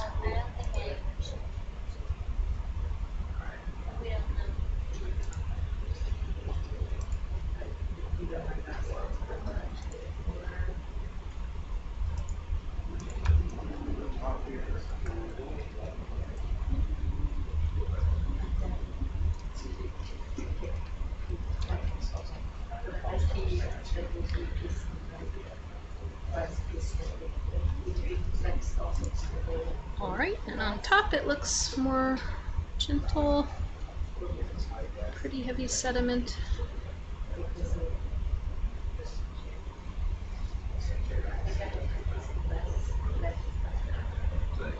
Alright, pushing the next one. Careful when you come down the hill, you will start dragging you back. Come down here. Sometimes you just like turn lateral down. Sure. But it doesn't look like a road.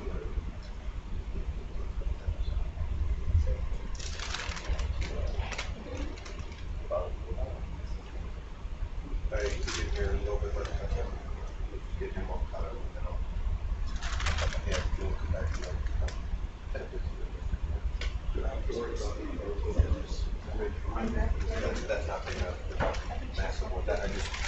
I have you a little tight right now, so it should be well above you, but we will pull it tight.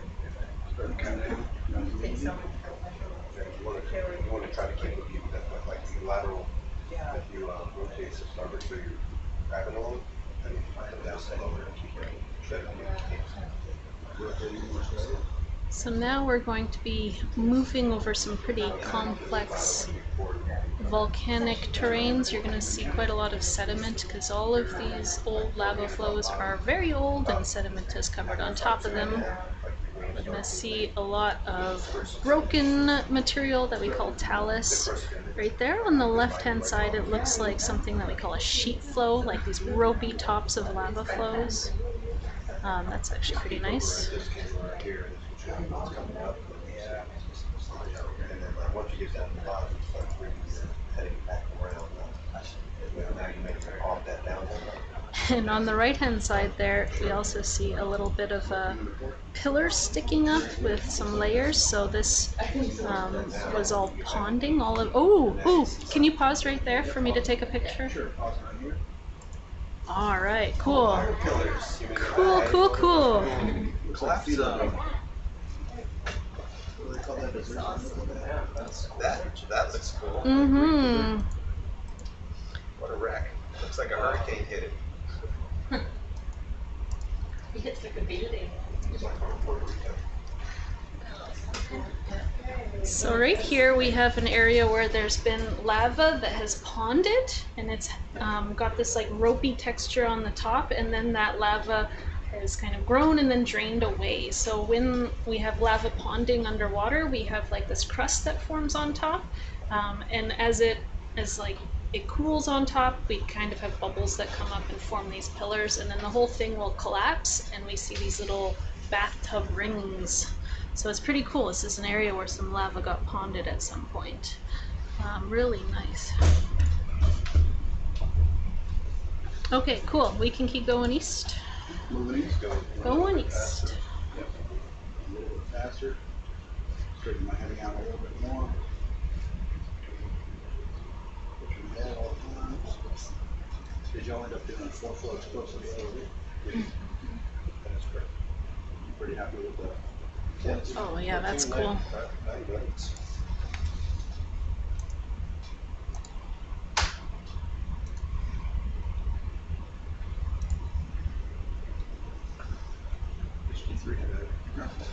Yeah, when we got down deeper. Haven't tried it again in a little while.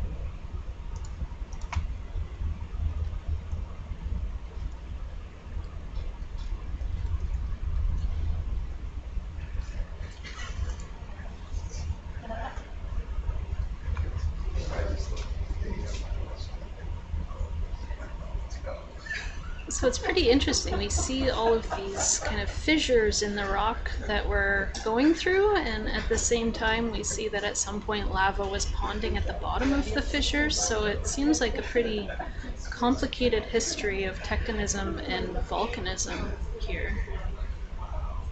Oh wow, that's cool. So you see the little balls exposed on the wall there. Those are tiny little baby pillows. All of this are volcanic rocks. Oh, interesting.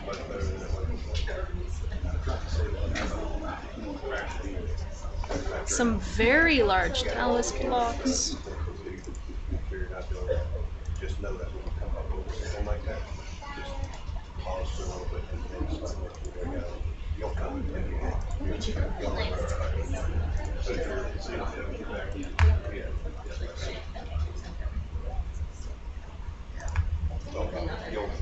get the feel for how fast you start coming down, not too fast, but without having to have camera or skip camera.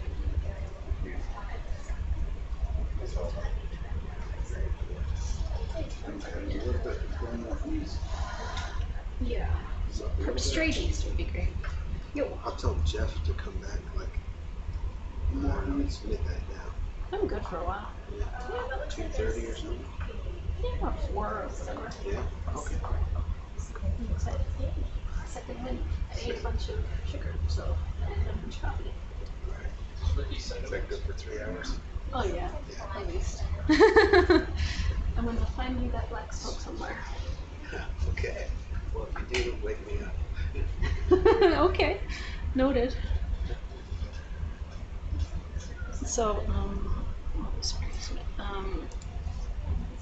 they put a few interesting points on the map for me, so we're headed right towards this thing, and then we'll kind of make our way across up to here. Good, I'm glad you have that map. Yeah, I have the good map, and this is what Jenny and Dave prepared for a few interesting targets, and I see a few more too. Yeah. Okay. Zoom out of that. And then, so that's gonna. And then other interesting stuff is pretty far down, but we'll see like how far we get when we start going down. But I think we'll see some more interesting stuff, and we'll slow down. I don't know how far we're actually gonna get. Yeah. I'm gonna hopefully make some good time here. To go inside one of these big pits. Yeah. Yeah. So I think we'll like pretty much come here and then right across there. So we'll see these big pits here. Yeah. See what's going on along this wall, and then kind of just explore around and see if there's interesting features to check out. Oh, looks good. That'll be fun. I think it is fun. Keep on moving. If you find, like, if there's a fluid place again, we'd still like to take a few quick samples, but not the big long stuff that we're doing there. Yep. And Kaori wants to do a methane measurement on some fluids. On some fluids, if there's leaking, anything like what we saw or warmer. Okay. And tomorrow's. What's your room number in case you do want to get woken up? I'm better. I give you the wrong number. I think it's You can just pretty sure it's WhatsApp. 581. Oh wait. Can you pass me right at the very bottom there? There's a list of people.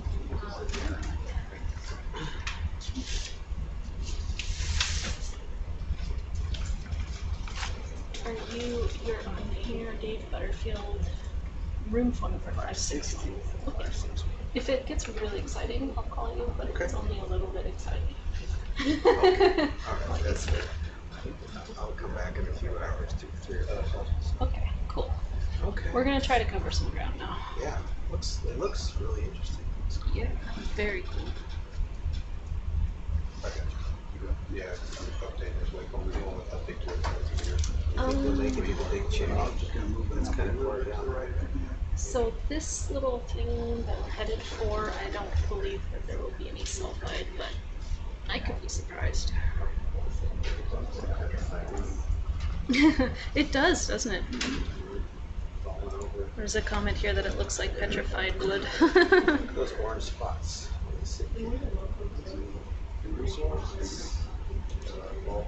Yeah, some iron oxide. Through there. Yeah. Coming up with little patches.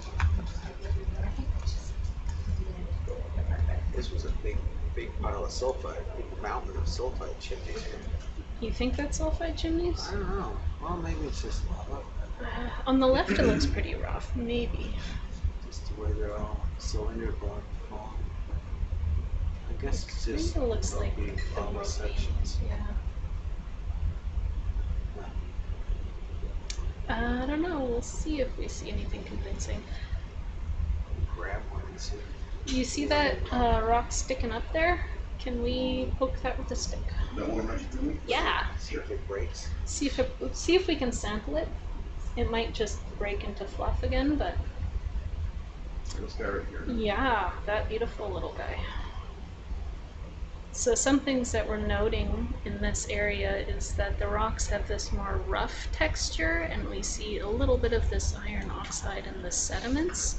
So this, we just want to confirm whether or not this is a piece of chimney talus or if it's just still a lava flow. It might just turn into broken rock again, but we're gonna try to pick it up and see. There was a question, where about on the volcano are we? Close to the top or up on the flat top? We're up on the flat top. We're kind of in the central, slightly northern area of the flat top.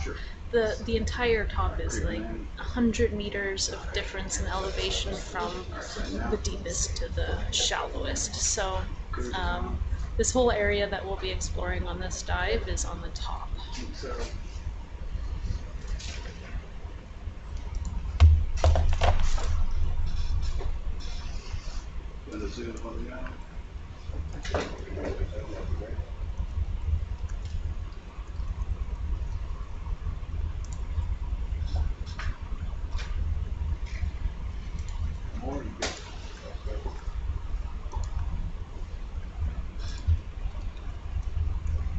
Ooh. So it is crusty. Let's pull that other way. It's kind of big. Maybe grabbing at the top? I don't know. It's pretty wide up there. I'm gonna try to get down here, see how light it is. Yeah. Oh. Ooh. These rocks are not easy to sample.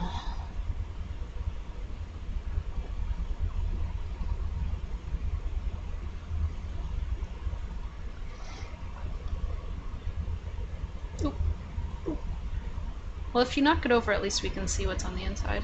Would you rather do that, or can we try to pick it up? Try to pick it up one more time, but if you knock it over in the process, I won't be disappointed.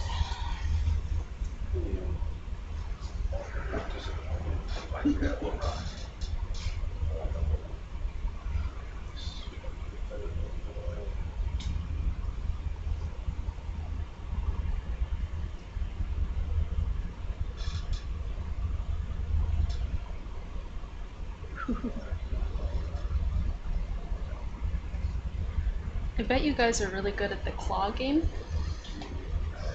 No?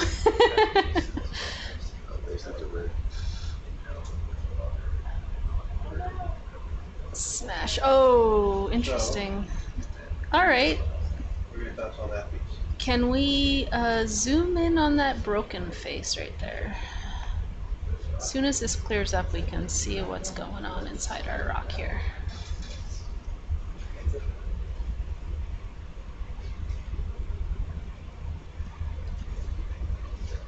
We blow it out of the way. I'm blowing it. Trying to blow it. Alright, we just gotta wait a minute for our field to clear here.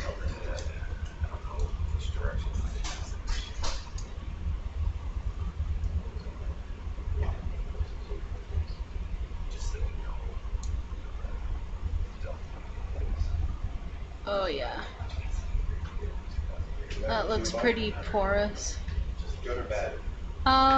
It's a chimney. It's very oxidized though, so we don't need to pick it up. We can just keep moving. But it's good to know that what we have around here is little half-buried chimney talus. So it's perfect. Can we get one more quick zoom? Because I forgot to take a photo. Sure can.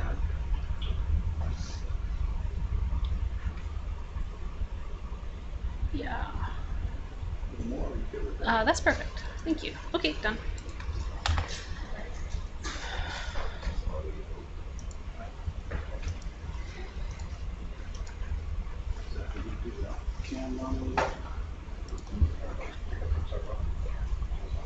Pick up stuff from it.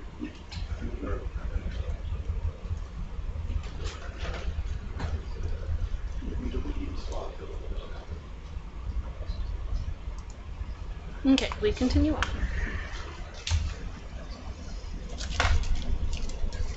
So these chimneys are falling from somewhere, so maybe we're gonna come up on another one of those mounds.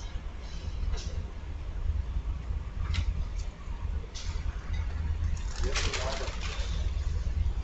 a lot of snow. Snow. We see snow, some flock. Yeah, turn to your left. You see those big black. So the really dark colored stuff around there is manganese oxide, so that's like low temperature venting. We're at one of your targets. Sorry, I just need to quickly look here. There, right on the side of this one.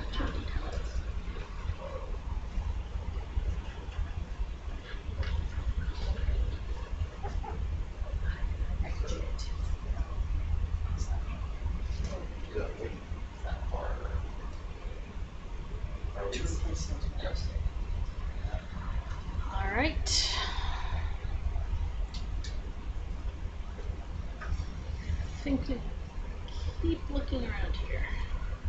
Touched it.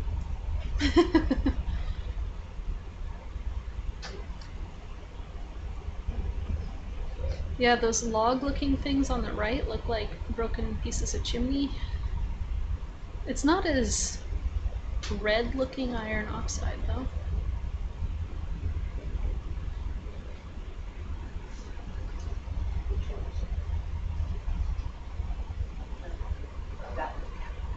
That's cool.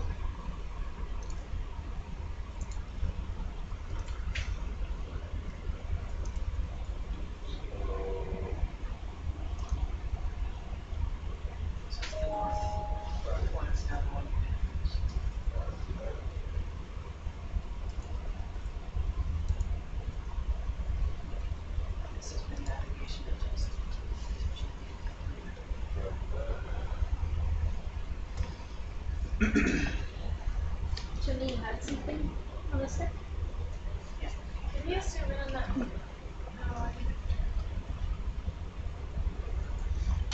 What's that? The fish thing? Yeah, I think that was a tripod fish. Alright. Can I take control of the fish? Yeah.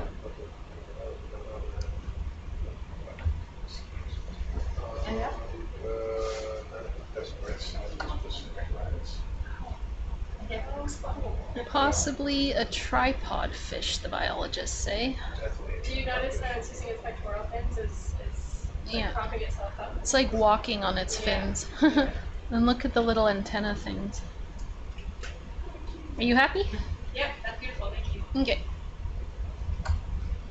I stopped touching the camera. Actually, I want to look up a bit more. There we go.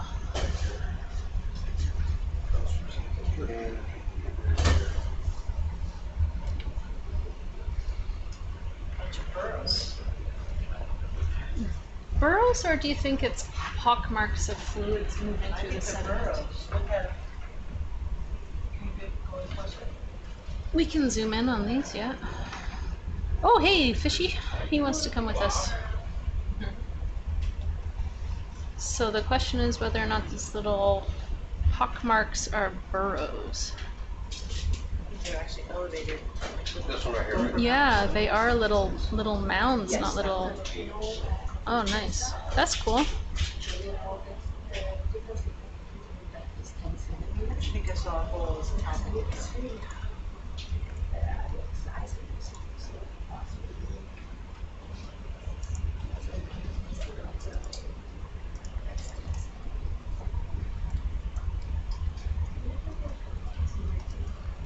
I'm a bit heavy, maybe.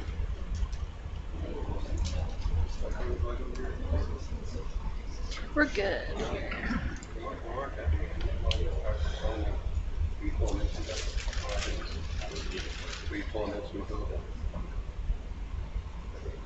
Keep moving ahead, if that's all right. Yeah, let's keep going east. Make some time.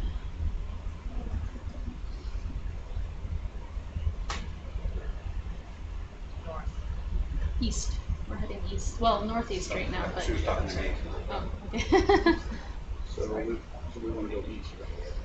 Well, from here you can kind of go east-northeast, so I can show you where the ultimate target is if you want. Sure. So we are, or I can show you on your screen if you want. So if you look at my screen, we're right around here. Okay. We're gonna cross this thing and end up, you see this tiny little lumpy mound feature, so basically east northeast from here. Sure. The exact direction is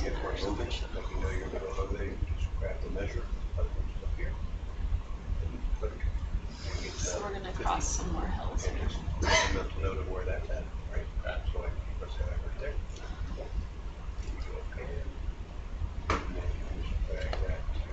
That spot. And they'll start moving that way. If they don't start moving that way, just a minute. Like that. And update. You'll have to screw it. Update.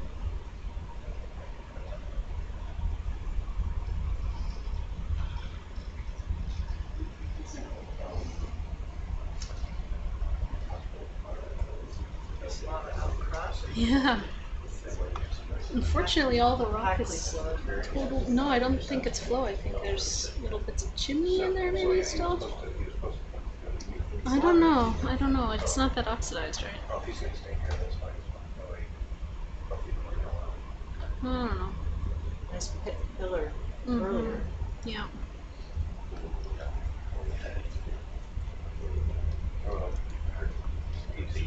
That's it. What I feel is, so don't get too aggressive with your moves. We could stop there and look exposed. Stop and say, well, okay, so technically you got to do it that by saying more than that.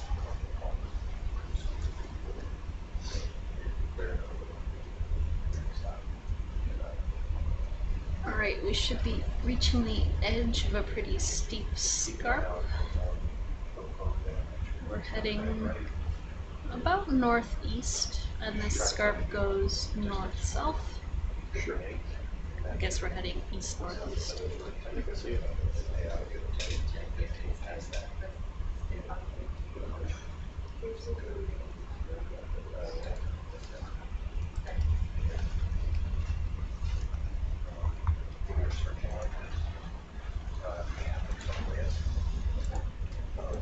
That's good for taking out. You drag those down right now.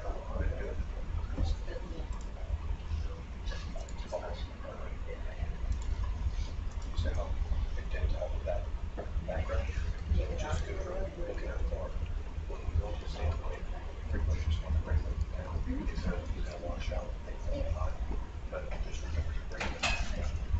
Also, when you get down on step close, when you get your blowers on. Turn them down, go ahead, let's see how much of snow there's left. Use some lights under the edge. Perfect. Which you don't want when you're trying to see the goal. So you're going to have to turn it on. Try to get it also be able to see it.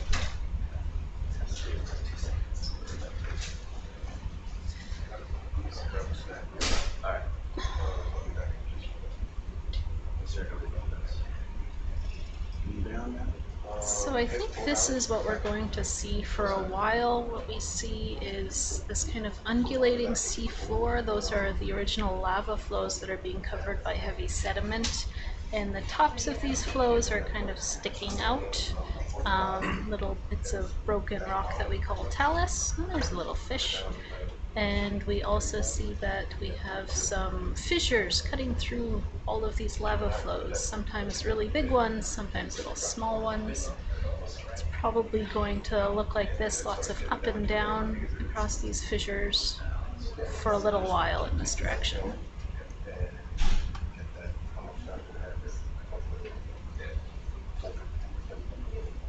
There you go, you can see all that broken rock. So that's one of the fissures right now. That's a little fissure, yeah, it's a baby fissure.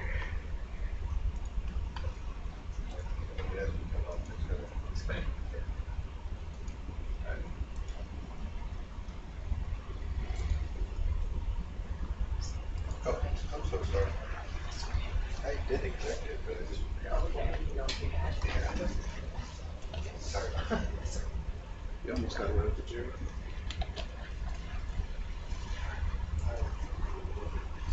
I'm gonna grab a stack, I'll be back a little bit.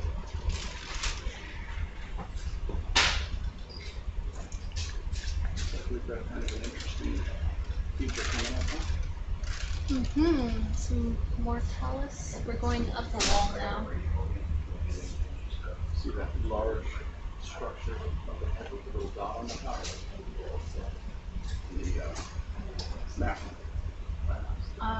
Yeah. That will be a really deep fissure. Yeah, so it's going to look like a big pit, but you can. It would be interesting to go in and see what the wall looks like if that's possible. Sure.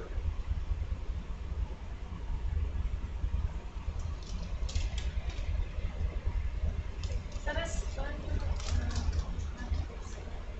You want to zoom in on that? Yeah, if you could zoom on that left hand side, that'd be great.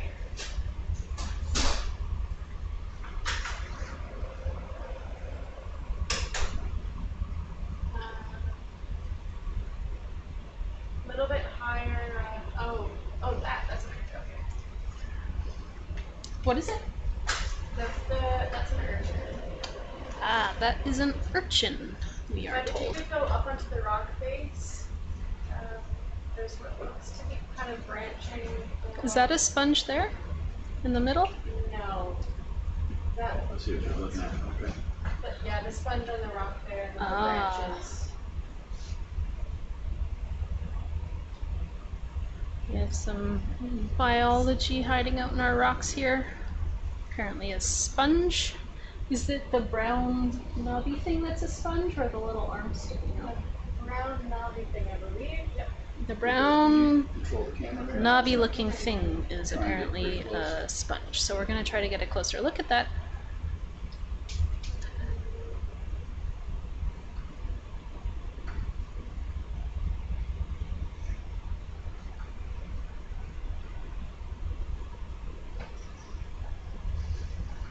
I can sit on bottom if you need to.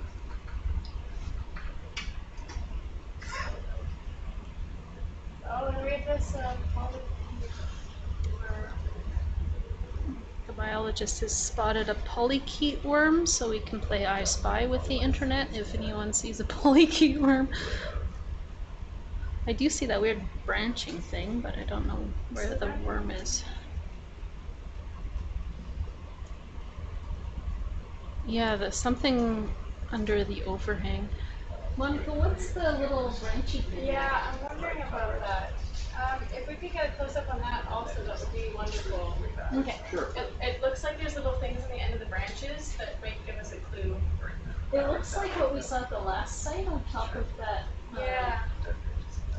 I'm thinking it might be a hydroid, but what's a hydroid? A hydroid is not really a coral, but it's a different kind of Nigerian. Do you want to try to grab some of it? Hopefully not. But if we could get a zoom, that would be lovely. Yep, we're working on it. So the little branchy thing, probably in Nidaria, a hydroid possibly, like a coral, but not a coral. Question marks. And then the big lump there is a sponge. Ooh. So we're going to try to zoom in on those little branchy features. Yeah, the little urchin, the dandelion siphonophore, was just crossing the screen a bit earlier, so now we are just looking at this sponge.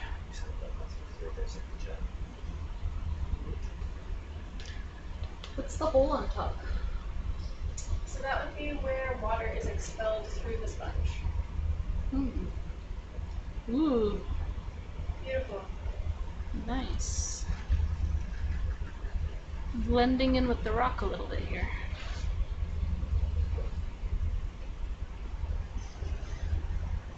Okay. And then we're gonna look at these guys here.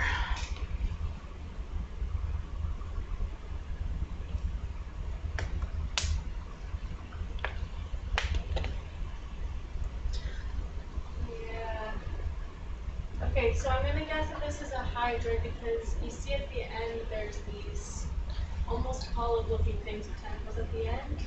Hey, do you want to come talk to the mic here? Okay, so the tentacle looking things at the end? Yeah. Alright, we are going with hydroid in the room here. So there's a question from the internet. Do the accumulations on the outer surface impede its feeding or enrich it? I believe the impeders on the end are the feeding apparatus. I believe that that's... Yeah, so biologist is saying that the little things at the very tips are where it's probably feeding from, little filter feeder.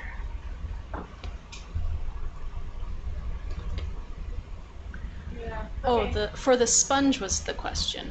Oh, for the sponge. The sponge had like the crusty stuff on the outside. Do you think that that had any effect on it? So, no. So this one does look like it has a fair amount of sediment on the outside. That's fairly normal. So you can see how there's little spikes, or what's called spicules, that are sticking out of the sponge on the surface. And that has a bunch of mucus that also builds up on the outside. And so these are ways that the sponge can naturally expel that sediment and clear out the filtration osmosis that allow it to. You guys probably can't hear our biologist, so I'll attempt to explain what she just said. So the little tiny projections are spicules, and those spicules have mucus, and they actually are expelling that sediment. So seeing this much sediment is pretty normal. So it seems like the sponge is well adapted to having that kind of sediment on its surface. And the little hole is where it's expelling fluid from as well. Yeah, that main hole is called the osculum, and that's where the water is filtered back out after the good particles have been sorted. You have to say the word again, please. Osculum. Osculum is what they're calling that hole, and that's where the fluids are getting expelled back from after it filter feeds. Oh, you can hear her. Oh, good. Just talk loud. Oh, good. Okay. We were wondering if we could get some lasers when we're viewing an animal. I know that the lasers are on, but how to get them into the field of view? You can't. We have to zoom out. So we can just zoom out and look at the lasers. There, you can see them at the bottom there. So we can just. Oh, perfect. Yeah, that's awesome. Just the two over there. Okay, if you guys can hear her, then I don't have to attempt to translate for the biologists. At the bottom of the screen, you can see two tiny little laser dots. Those are spaced 10 centimeters apart. So that gives you some idea of how big this little sponge is. You point them out the sponge. There we go. There's the, so maybe 4 centimeters across. Well, we can kind of hear her. You're just going to have to yell really loud, Monica. Yeah. You can also move and come up here at any point. Awesome. Well, I think I'm good here. If you guys want to move on. Yes, let's keep going. Everyone had their sponge fill of the day. We're going to keep going.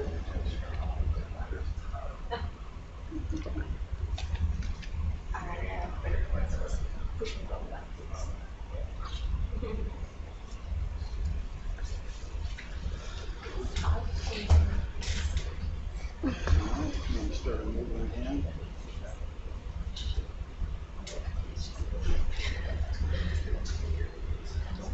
The internet wants you to yell.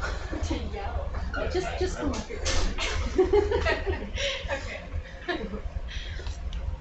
Ship time is currently 12:26 a.m. So we are surviving off of coffee and adrenaline right now.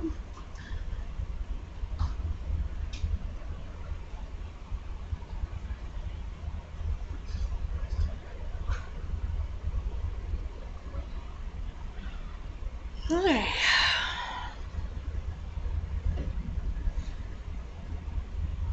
I think we're going to be working our way up a bit of a slope here.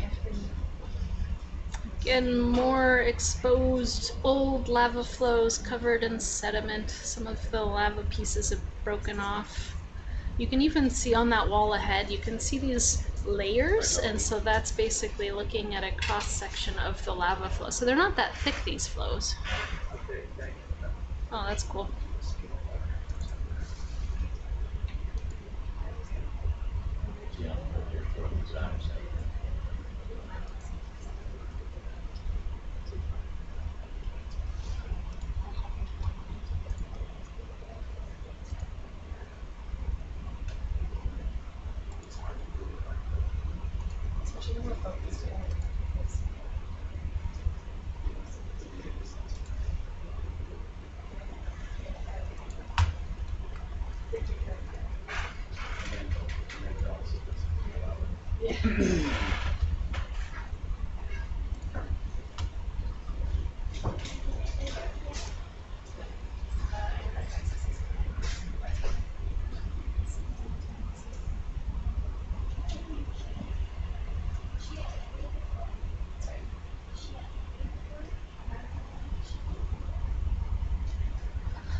On the right of the screen, you can see some more of those lava flows exposed. So this area has had a pretty long history of volcanism. On the top, that's all just jumbled up lava flows. Kind of the broken, crusty top of the lava flow.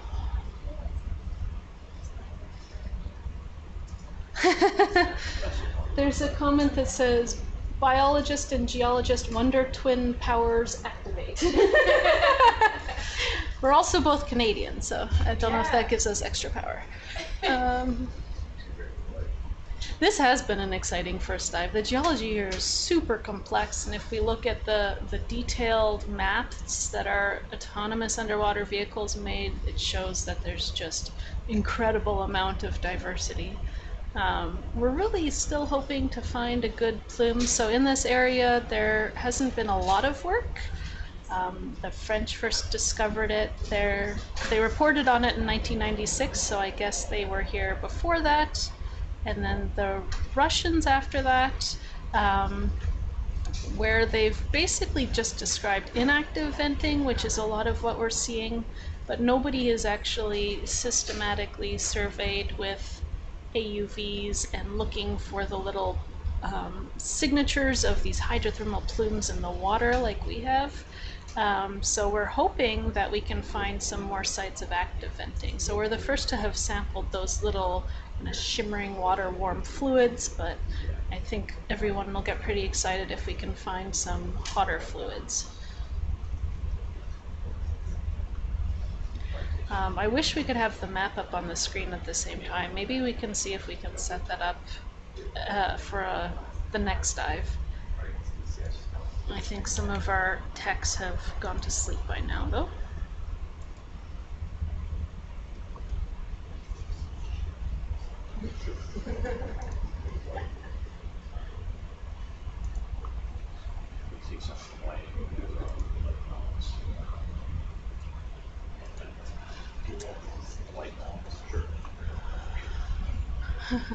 Powers of the Great White North activate.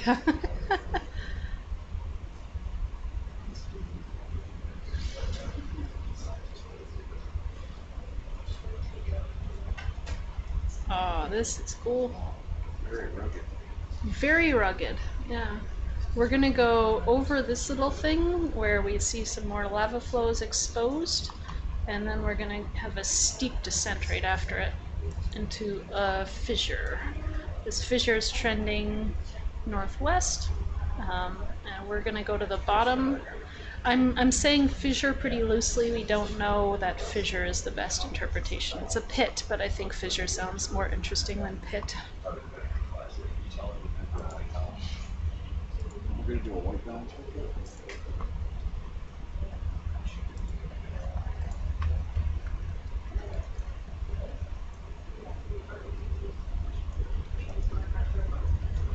There's a little tiny fish.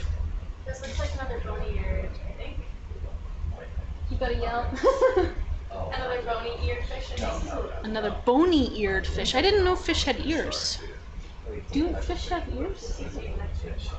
They do. They have little, like the otolith bones are what we use to age them. The biologist is saying big words that I don't understand. Okay, for those just joining us, we are live from the seafloor in the mid-Atlantic ridge. We are on the top of a fairly large flat-topped volcano. This volcano, it's 3 point something kilometers by 6.5 kilometers, and we're at the summit. And this summit has a lot of really complex geology. We have a lot of different volcanic features that have been broken up and faulted, and there's some fissures, and we're also finding some areas where we have hydrothermal mounds, so basically these black smoker chimneys that were once active and are no longer active and have been sitting on the seafloor for a while. We have seen a little bit of warm water seeping out, but nothing like a big, beautiful black smoker chimney. So if you have questions, now's a good time. Not able to answer all the questions, but we can try.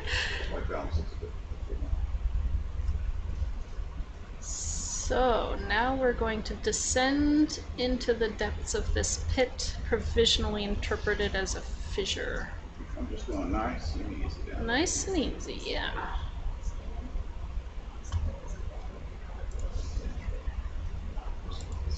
Keep the boat moving forward. So keep the boat moving towards me. A little more towards you. Yeah, a little more. Just get a better angle. Better angle.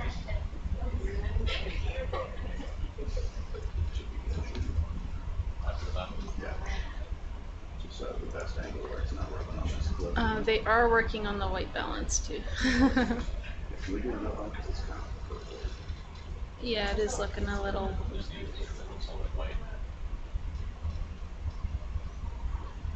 Ooh, look at that steep little scarp there. When we have something white, we can do the white balance. Wow, look at that.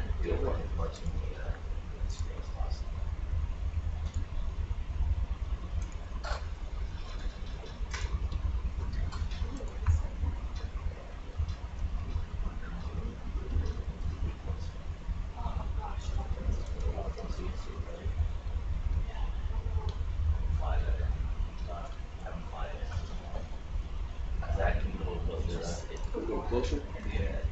Alright, I think my backhand might run into the rocks, so I gotta do a little bit of, see if I can creep down. We're just zooming in on this white shelly thing to try to see if we need to adjust our white balance here.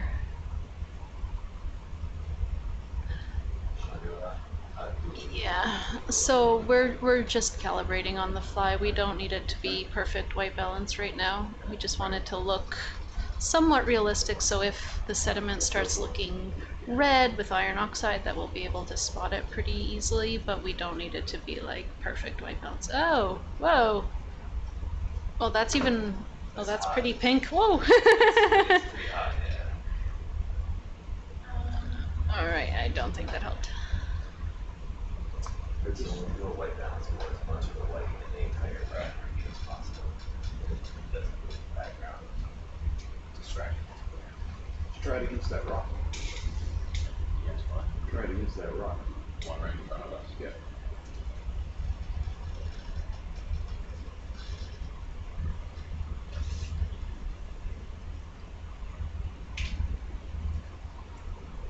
That's a bit better. Should be gray. Carrying on. Carrying on. Yes, we are. This looks like a mighty steep little Yeah. Gotta hop over this little knife ridge.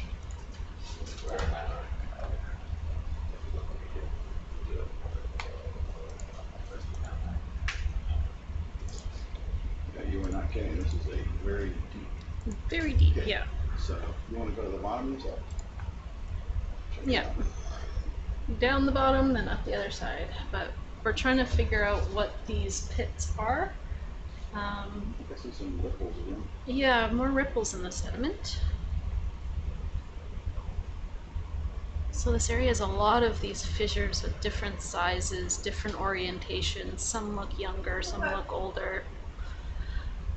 We really want to understand this interplay between volcanism and tectonism and what's really causing all of this, and if there's a relationship between any of these specific features and hydrothermal venting.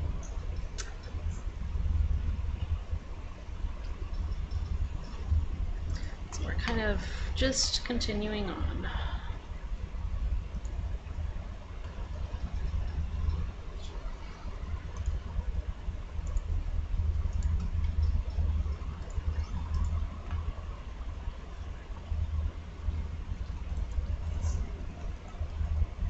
Can you scoot my map over a little bit?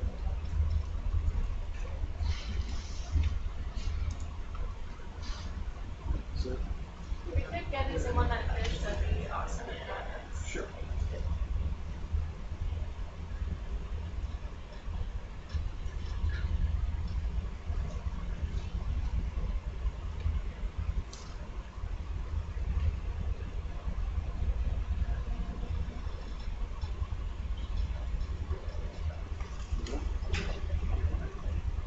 You can zoom in on me. You're happy with the fish? I think that looks like a grenadier to me, but yeah, I think Grenadier? that's good. Okay. A fish called a grenadier, possibly.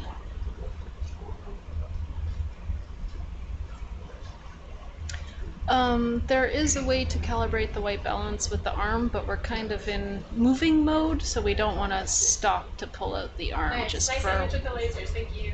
for calibrating the white balance. So we're kind of in survey mode. We're just gonna keep moving. We're transversing probably another 200 meters to try to find an area that looks perspective for venting. Here we're coming to another very steep. Yep, this should be the other side going up that wall.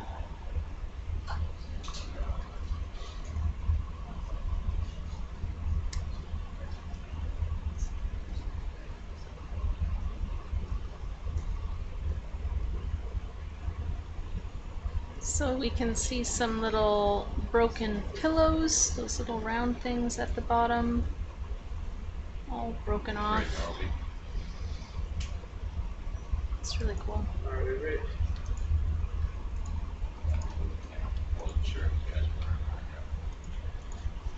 Yeah, it's quite hard to read what you're saying. It's very broken, but I can just so make it. Just making sure that you saw we were moving again, but I see you are. Perfect, thanks. Those lasers are nice little rangefinders.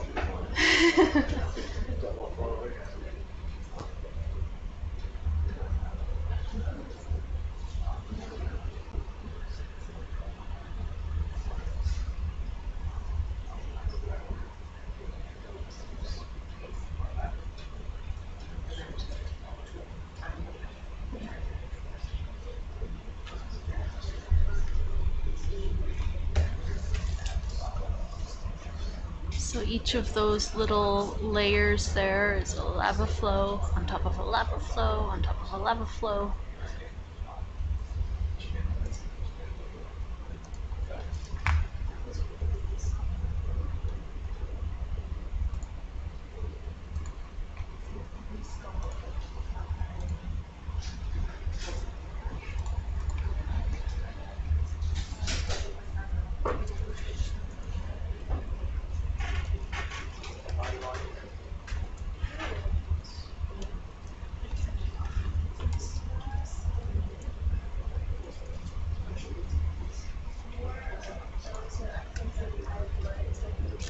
Look at that. No, we don't need to zoom into another sponge. No, let's just keep moving. You've seen one sponge, you've seen them all, right? Yeah, definitely some blocky rocks. Ooh, ooh. Look at those rock textures. Oh, wow, cool. Very cool. More rubbly lava flows. So we're back out of the Great Pit. Out of the Great Pit, and we'll see more of this undulating seafloor before we get to another pit. Carrying on. Yeah.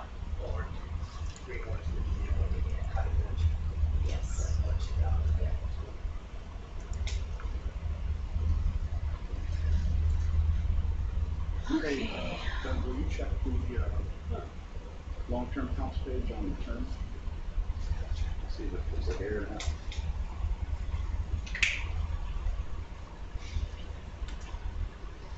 Maybe not. No, it's not. No, You mentioned that to J-Rod when he goes back. You know? So we are heading northeast, and we're crossing little tiny, possibly baby fissures that are trending northwest. We're almost perpendicular to them. We just came out of a very deep, big fissure, and we're heading towards another one.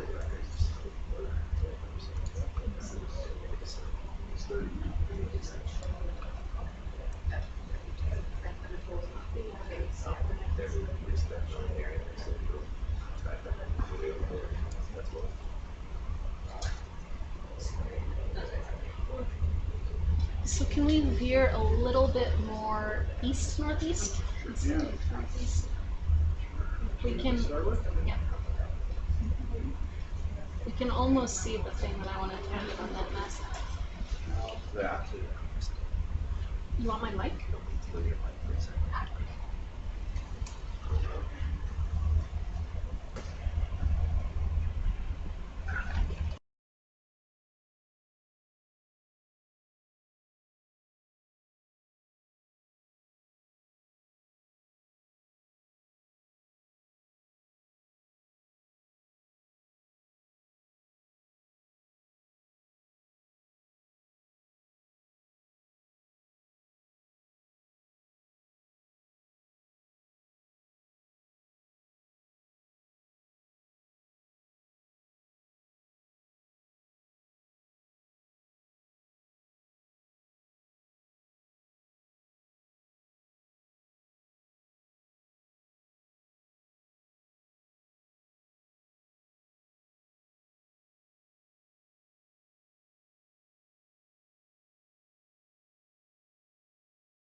All right, now we're looking at a soft coral.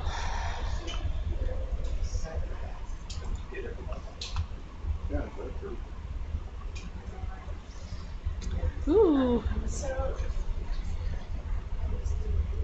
Monica, come up and tell us about it when you have a second.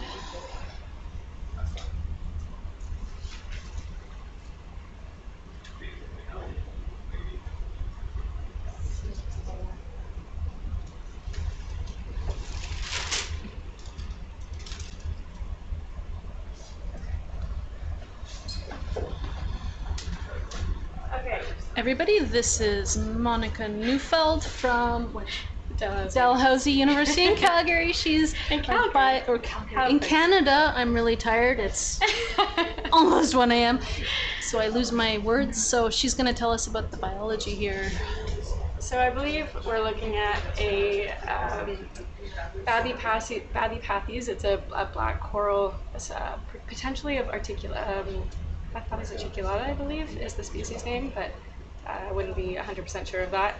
But yeah, it's a black coral, and yeah, that's about all that we can really say about it. It's our first coral spotted on this dive, so that's really exciting. Everyone's saying hi. Does anyone have any questions for our biologist Monica about this cool coral that we see?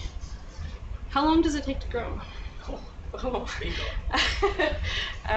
Slow or quick? Very slow. We don't know much about their growth rate, but most deep sea corals are very slow growing.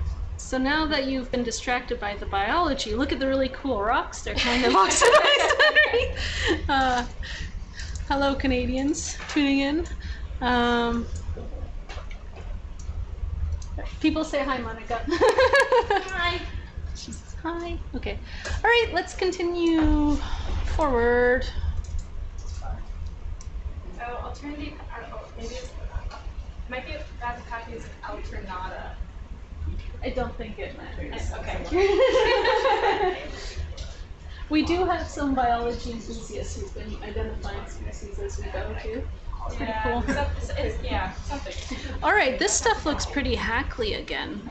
I'm wondering if that's all volcanic or if there's some dead sulfides in there. We're not going to stop. I'm just going to take a guess as we fly by.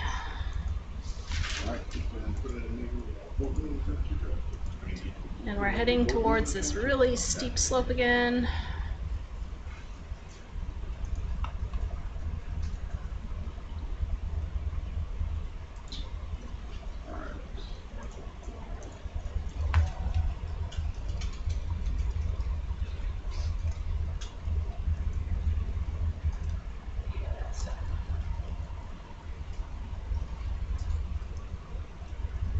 Ooh, big fat pillow there. Oh, I don't know. That block up ahead looks interesting.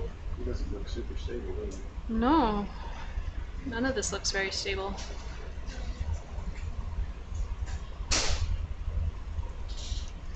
This is all clearly volcanic around here. We call it talus when it's broken pieces of rock.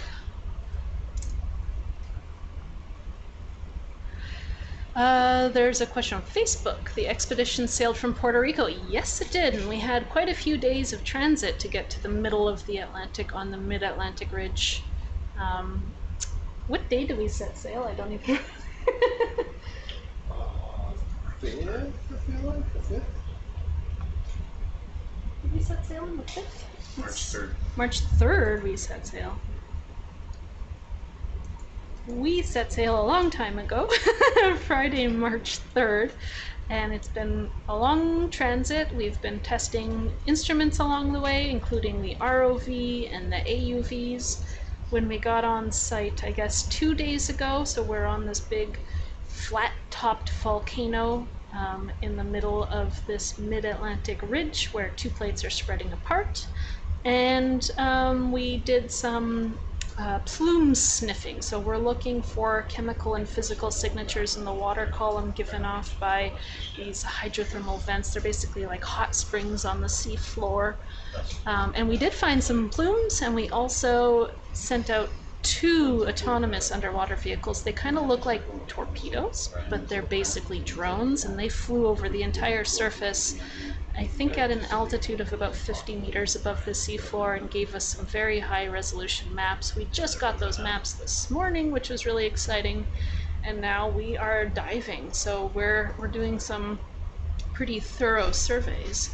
The seafloor is extremely complicated, and it's not easy to pick out where the source of these plumes that we've detected are. Previous surveys have noted lots of inactive chimneys like we've seen, but not a lot else. But the plumes do suggest that there should be some good active venting somewhere. We just have to find it. Yes, we do want samples of chimneys. At some point I will pick up some of these lava rocks, but right now we just want to cover some ground and see what's here. I don't expect the chemistry of these volcanic rocks to change too much in the distance that we've covered, which is maybe 500 meters. We're moving pretty quickly now though.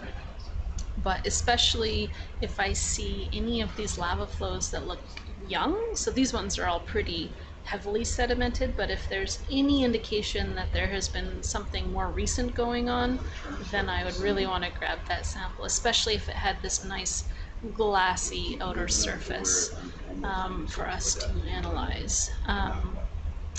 So we will pick up some blocky rocks eventually. There's a lot of them around, so I don't think we're going to run out.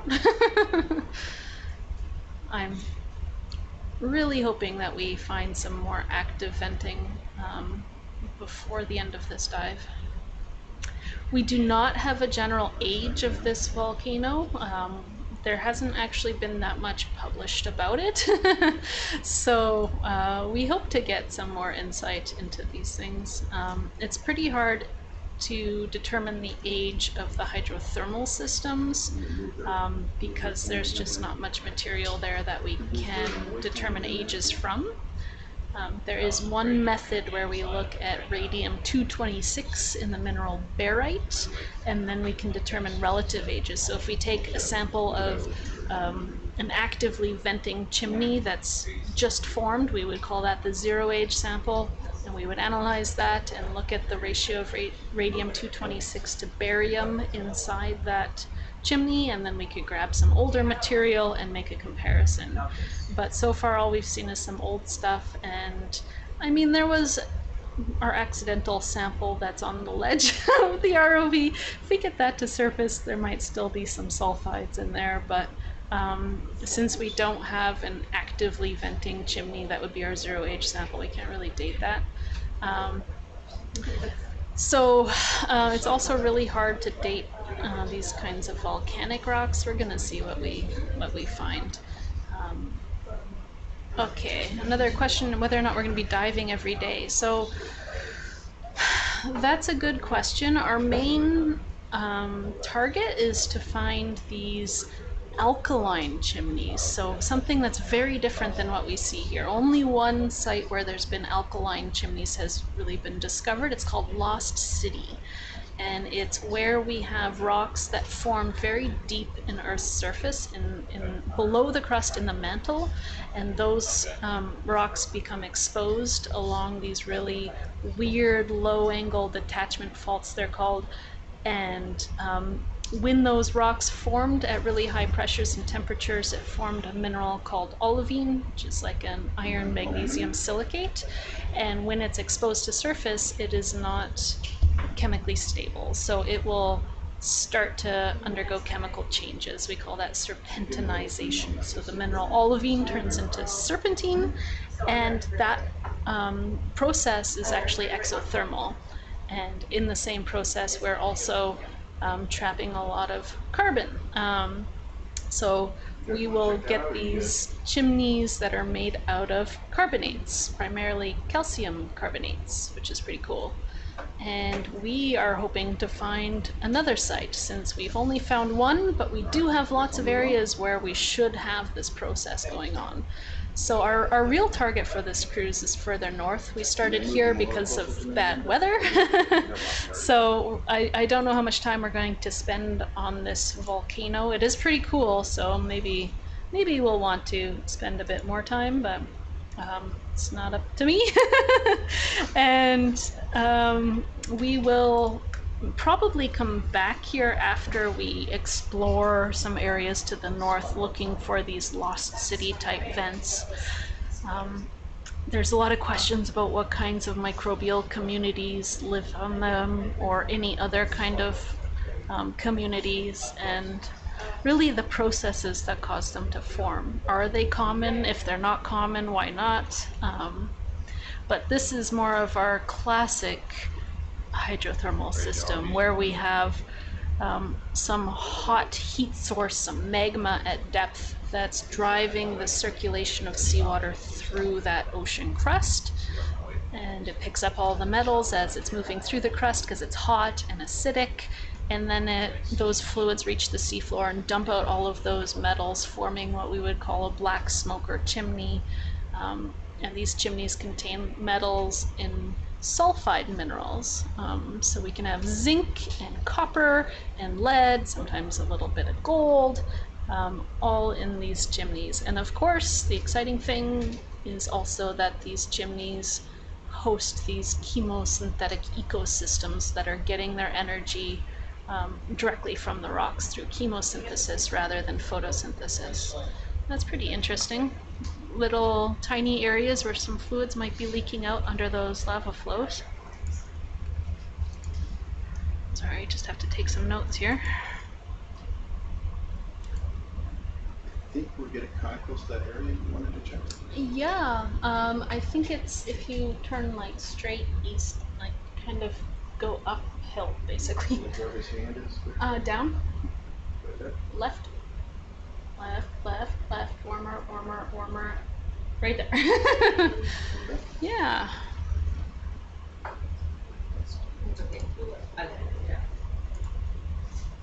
So we're on a bit of a dome-shaped feature.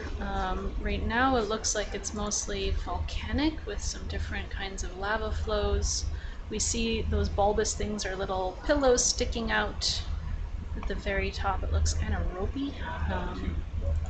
So the question is whether or not this mound is only volcanic or if it's going to be another one of those sulfide mounds. And you can see those thin layers, those are really thin lava flows. These things are erupting really effusively, so that means they're just very liquidy, very low viscosity.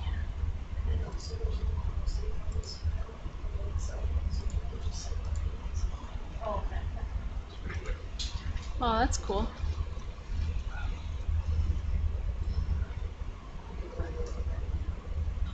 So we are smack dab in the middle of the mid-Atlantic ridge. What is our current latitude here? about 20 degrees 30 minutes north and a big volcano in the middle of the ridge.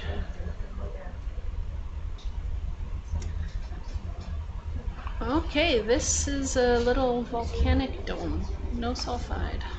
Yet. Maybe we'll see something.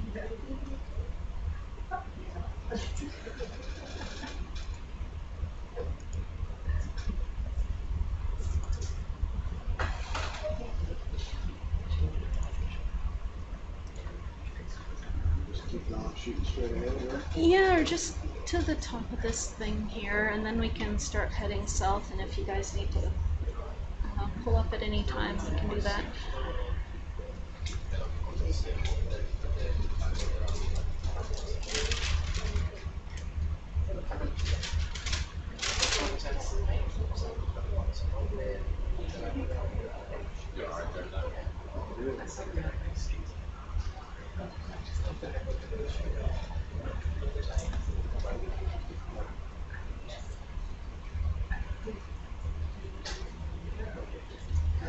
Alright, that was not a sulfide now. We're gonna head south. Let me see if I can see any interesting targets, but otherwise just in the general direction of south as your heart desires. See how there's that one that looks like a crack that goes straight down and splits into two?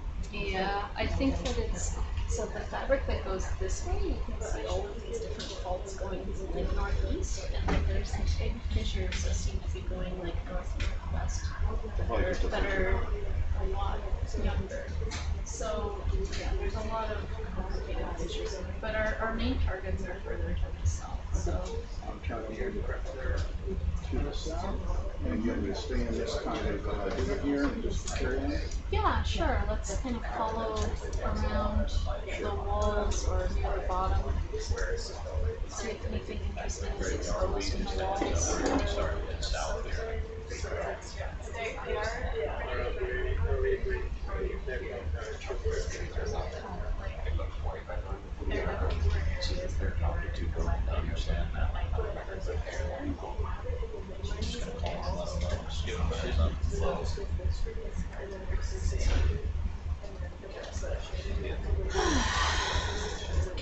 Hello, this is not ROV. Can you hear me better? Okay. Okay. A question about depth. We are about 1,990 meters below sea level. So we've come up a little bit from before, but not too much, and we are partway down into a pretty deep fissure. We're going to go to the wall and kind of transverse it heading south now, see what kinds of rocks are exposed in the walls. This whole fissure is about 115 meters wide and up to about 30 meters deep in the deepest spots.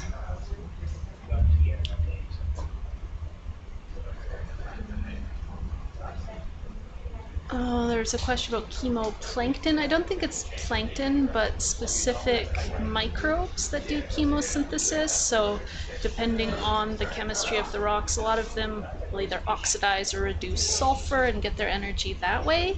And then a lot of animals will be living off of that bacteria. So some of them will be symbiotic and have some of that bacteria in their gills, like a tube worm. And some of them will be eating the bacteria, kind of scavenging it like a little shrimp, and then the predators come in and eat those creatures. Some nice volcanic talus there, very blocky, not surprising because we're kind of at the base of a pretty steep scarp. It's off to our left, we can't really see the wall, but this is all the stuff that's broken off.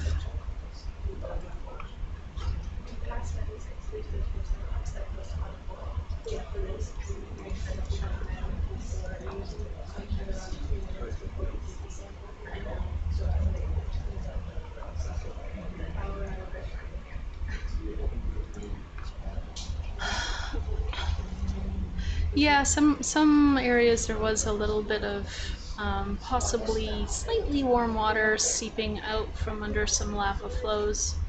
We've sampled warmer water than that just previously, so we're gonna look for something a bit bigger.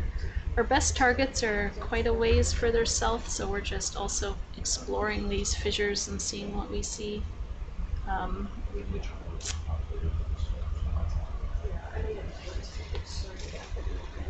I don't think there are tube worms in the Atlantic. I think they're only in the Pacific, so don't keep your hopes up that we're going to find any. If we do, it'll be very exciting. Oh look, you can see pillows in the background. Some nice big pillows. So pillows are basically lava tubes, and as the lava is erupting on the seafloor, it instantly cools on the outside and forms these long, it's like toothpaste, but we call them pillows.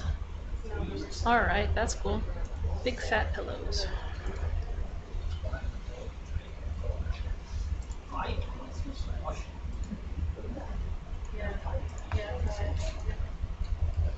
The biologists are looking at the fish, and I'm looking at the rocks. So we're going to continue the dive as long as we can. We may have to come up to service the ROV at some point, but if the ROV is doing okay, then we'll probably just shift scientists and someone can relieve me, but for now I have sufficient caffeine. Those are nice pillows. Oh, look at that little crusty top. So these things also kind of inflate and break.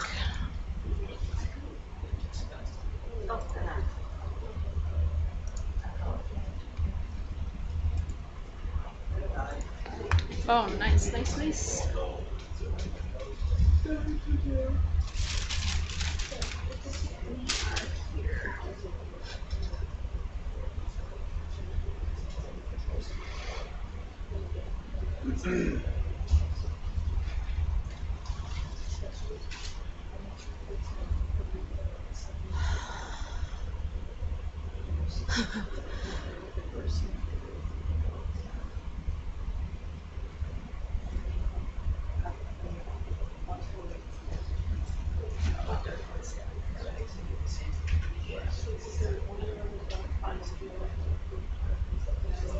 Do you want to kind of turn a little bit more southwest? Sure. Head towards that ridge looking thing.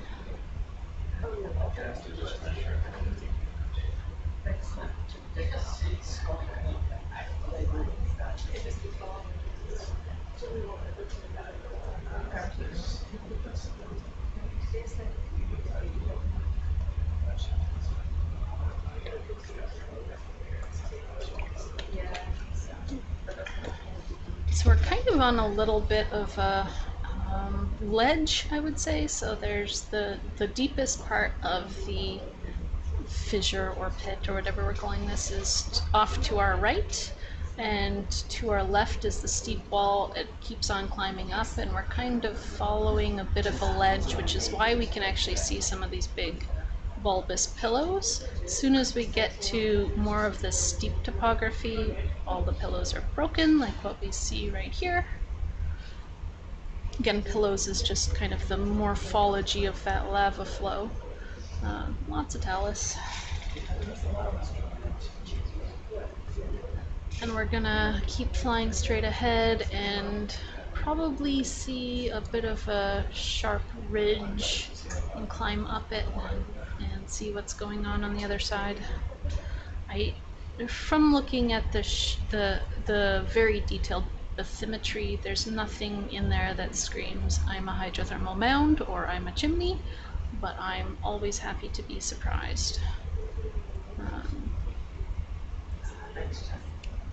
More talus. More of those layers out to the left. Yeah. At some point I'd want to rock that. Oh yeah, look to the left, we have more of those like bathtub ring crusts. So some more of our little tiny bathtub rings.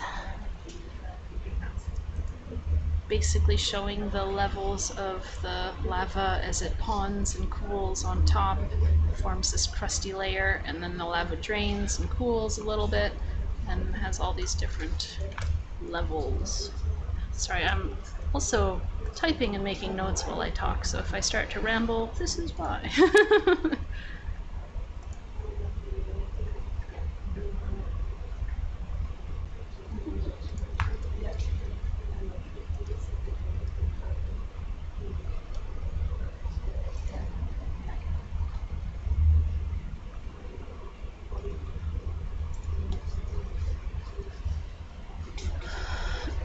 Question, is the water acidic? So the water that we have right now, it's just ambient seawater, not acidic, pretty neutral.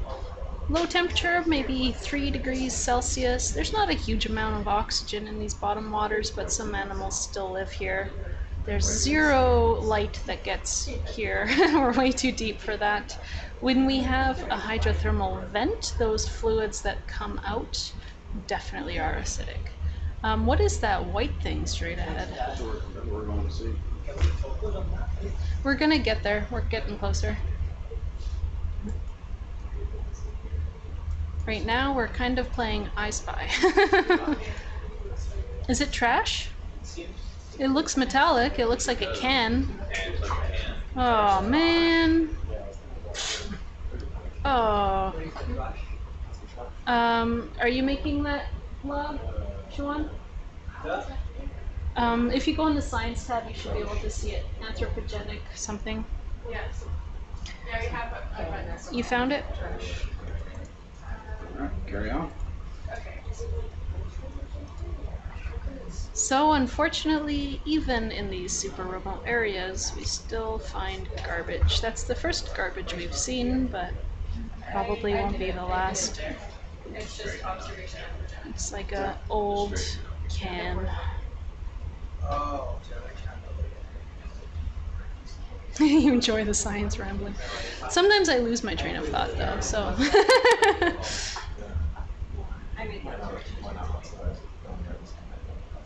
Yeah, we do log all of the anthropogenic disturbances. A lot of it that we see is garbage. Some is metal, some is plastic. We found it in the deepest parts of our ocean. We still have garbage. Sometimes it's fishing gear, fishing wire. It's not very nice. The bottom was shiny, but I think the sides of the can looked pretty rusted out, so I think maybe the bottom is made of a different metal and the sides are aluminum. I don't know. A little bit of iron oxide in the sediment there.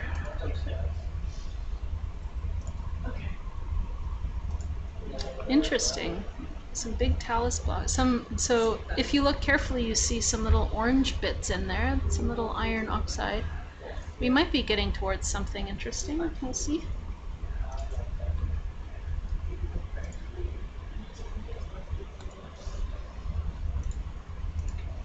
Oh yeah. Oh, there it's oxide.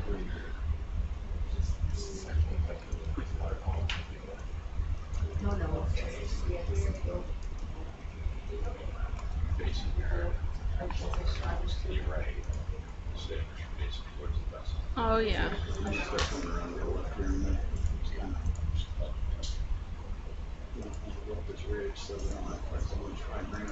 It's an interesting kind of oxidized crust on top of the rocks here. I don't know if we're going to find some. Oh, those look like little chimlets. We have chimlets.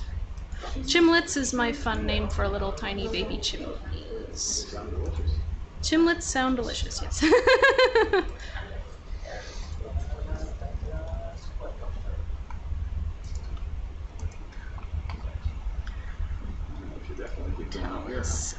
Yeah, let's just slowly take a look around and see if we see anything that's slightly large and protruding.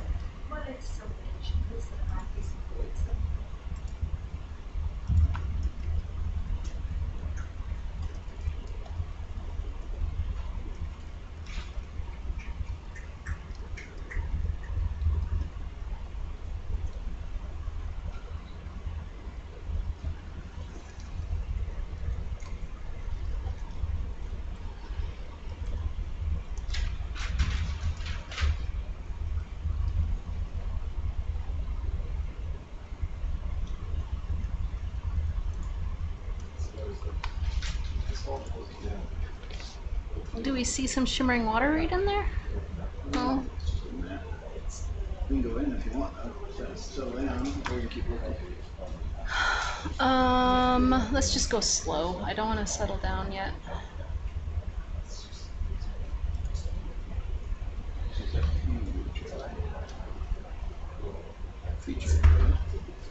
Chimlets are not timbits. No, definitely not. So, yeah, let's keep going.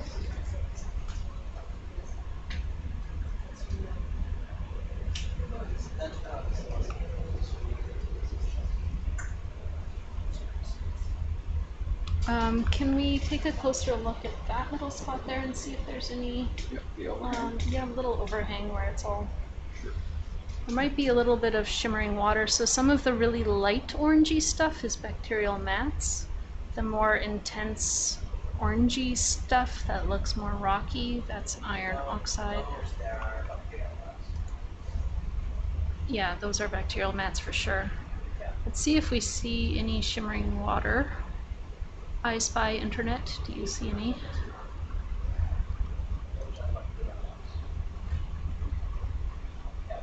You feel free to do my camera whenever you want to, but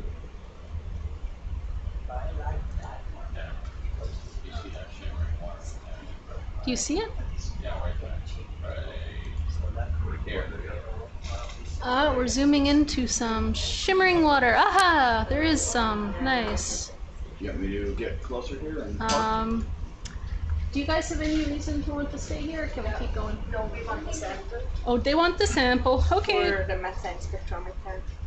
What do you need the ROV to do? Hover? Or sit down. We want to use the HFS sampler. Okay. Sure.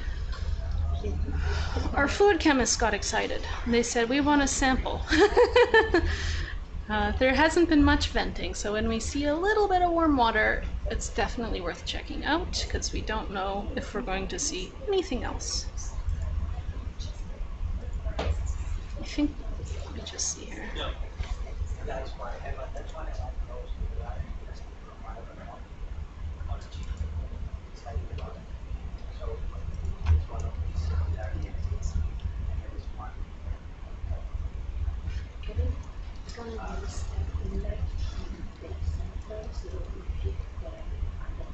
yeah, it is. Yeah, I just started it. I'm actually really happy we have these bacterial mats being such a bright color. It helps us to really target where that subtle shimmering water is coming from. So our fluid chemists are going to take a reading to look at the methane concentrations. It'll tell us a little bit about the source of these fluids.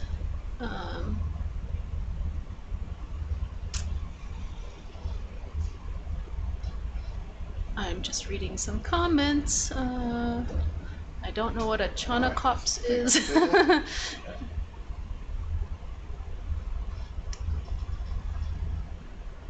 Yeah, there might be more venting around, but since we haven't seen that much of it, we are going to be opportunistic. We at least want to know what the temperature is and what the methane content is.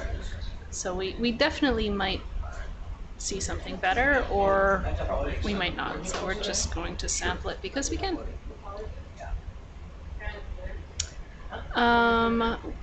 So if you look on your screen in the middle at the bottom, you can see two tiny little green dots. Those are the lasers. They're about they are 10 centimeters apart, so this isn't a particularly big flange, but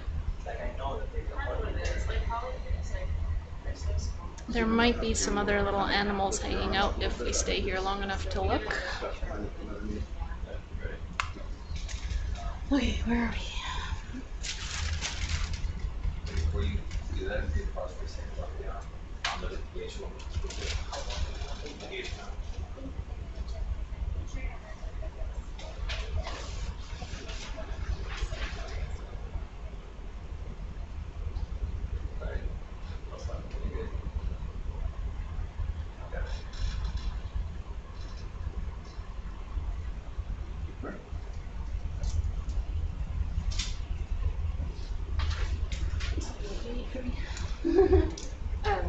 Nothing. Do you need my spot? Do you need? No, no. Okay.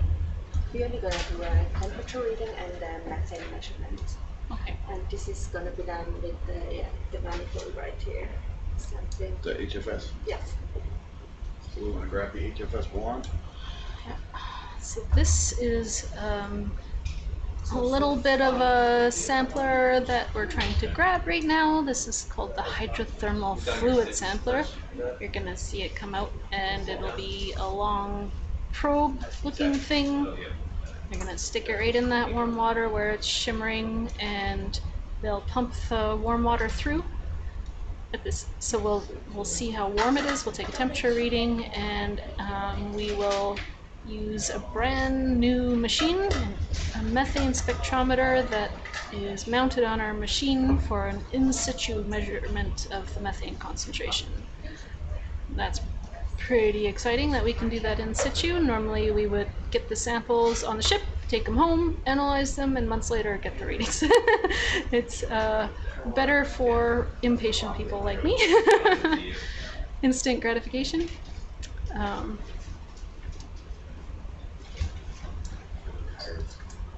Oh, the chaunacops is an anglerfish. Oh, okay. So, yeah. But yes, temperature, we also get a temperature reading for the same manifold.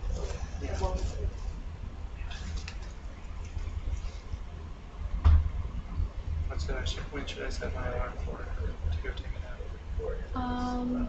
What time is it now? 1:24?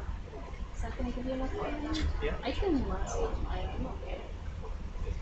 Instead, you could just bring me a coffee. Do you need a coffee now? I'll go get you one. Here, let me give you my cup. Cappuccino, 2 shots of espresso. All right. And 2 teaspoons of sugar, because I use the sugar rush. Yes. Where's the sugar? No idea. It's on the side. So, like, there's the cappuccino machine, and it's on the left side. It's in one of the screwy cups. 2 espressos. That's almost what I do too. You almost need to have that. Yeah, on the like strong setting. extra strong. My colleagues here are getting me coffee so I can continue. Okay. Fish being described as adorable. Okay. I guess some of them are okay. And now when we're placing it, we have to make sure that we don't hit the rock because we want to have as little debris in the water as possible. Okay, so don't hit the rock, copy that. Oh yeah, the cable's already hitting the rock there. Should we? Yeah, we might need to back up then.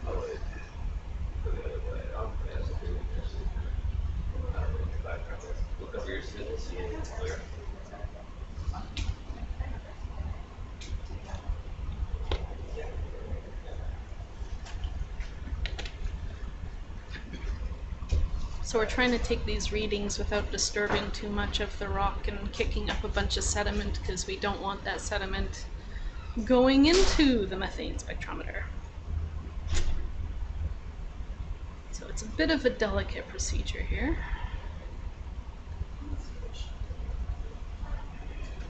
Looks like snot.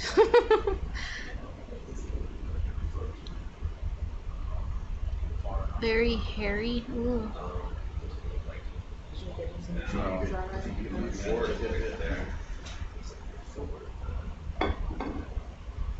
Deploy the probe.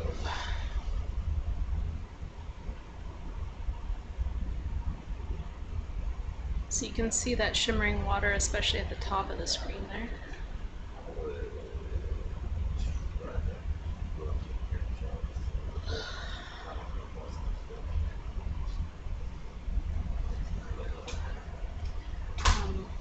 I forgot to mention, they mentioned that they might not be able to swim.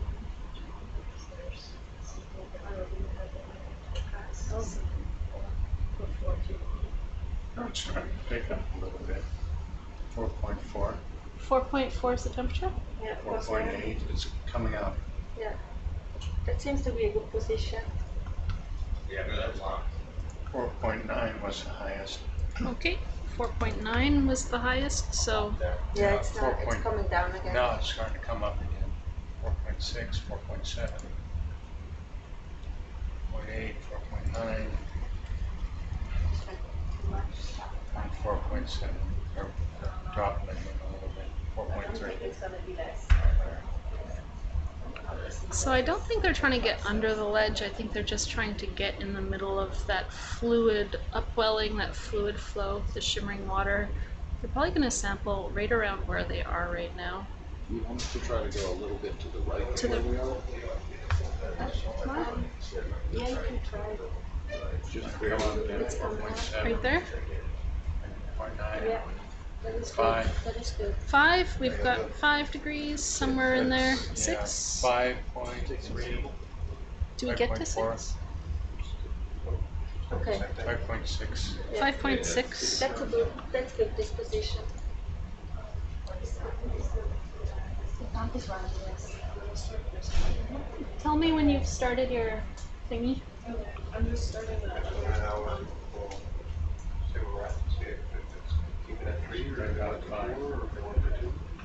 This channel got me through 2020. Yeah, me too. That's a good spot. This is a good spot right here. Unfortunately, during the pandemic, so many of our cruises were canceled or delayed. And so this is my first time back to sea since 2018, so I'm super stoked to be out here again doing science. Make sure we have enough to make it to the surface. If we're dropping it consistently, or if it's being speed up, then yeah, we would figure out what that cutoff time is. Keep an eye at the. Yeah, that's right. It's like. How'd you like how it's on a silverfish? Huh?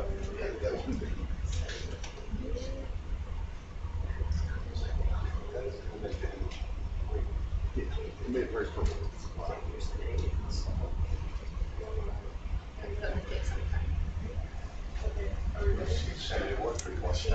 Oh, thanks, Lisa.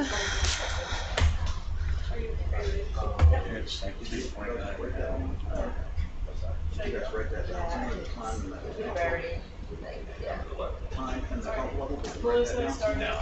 All right, we've started the methane spectrometer. Yeah, I'm gonna write it down in the time, everything, and that one we can do that one. I gotta help Carl out, he's about to come back in, so we can do the.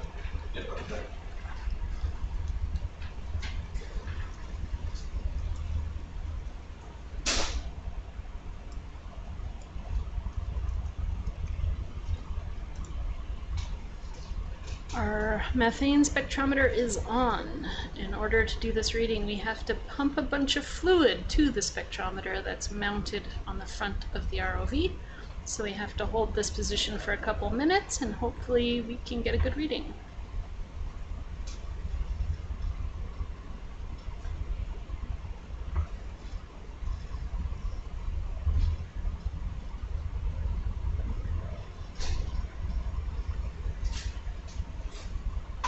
We have not sampled this bacterial mat. I don't know. Oh, thank you, Jeff. Enjoy, yeah. This. Do we get a reading? They are doing a methane spectrometer. We've got a max of about 6 degrees. Okay.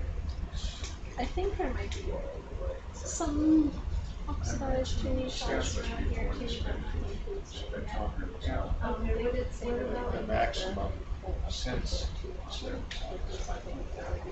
Oh, okay. Well, if you can try after this, getting to get to the big chimney We're at the heading bottom. south. You're on your way there. Yeah, we're It's that. making our way. It's that one.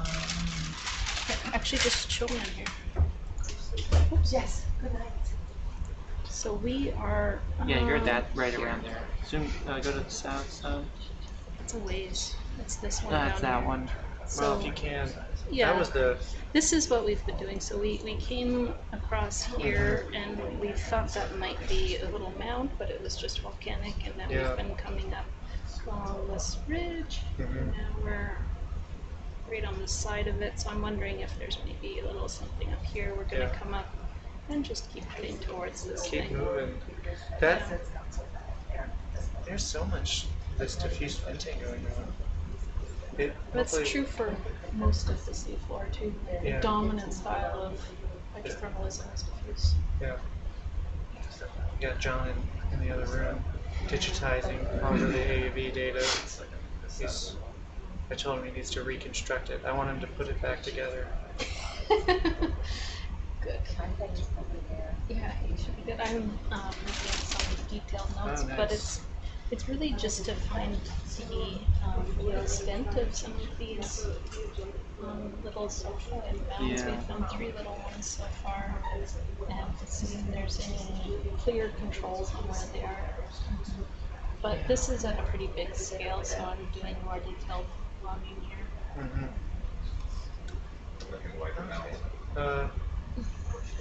There's definitely a. I think with some convincing data, we may convince Dave to come back. I think he's going to want to go to. He wants fluids for sure, but the cane is calling. We do need to. I do need to streamline some things with our workflow here as well, so that you're not when you take over having to do more management than necessary. Oh yeah. We're learning. It's a good feel out of that. It's also about like trying to put information in really quickly, and right now it's like, oh, I should have reorganized that so it's easier to find. Yeah. Did C-Log calm down? Yeah, it's after been fine. People stopped inundating it? No, I think it was just a storage problem. Oh, okay. But also, we don't need that many photos of the same thing from 12 different people. All right. Well, I'll come back up at 4 and see how you're doing. You can also call us, and I can let you know the status. Do you know the number here? Well, I can call, or I can. Is anybody handling the WhatsApp or? WhatsApp is fine. Yeah. WhatsApp's fine. I don't check it that frequently, but Dave will also come back in a few hours. He didn't want to do it too long break. Yeah. Maybe by the time you come back, we'll be in an interesting area. Yes. Oh, it's all interesting. These features are the history of this seamount. It's very. There's definitely stages of stuff going on. I feel like we need to do like just a survey of the area as well. Yeah. Okay. All right. I'll see you. All right. Thank you for the coffee. Just half an hour to go and check. Okay. So, see the water sonar here, right? So now we are about halfway through the injections. Now we just move a little bit to the right and see if we get a bit higher temperatures right there. So we're still sampling. We're just seeing if we can stay in the warm water.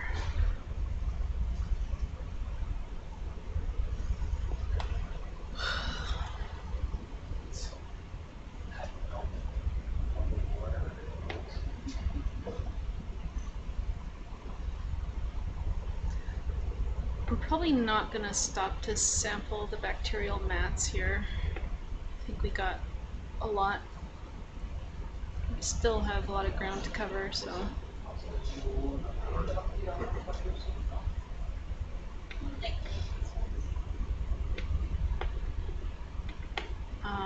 We are not able to do any white balance stuff because we'll have to look more closely at that white label on the arm, and right now the arm is busy, so we'll do it when we get the chance though.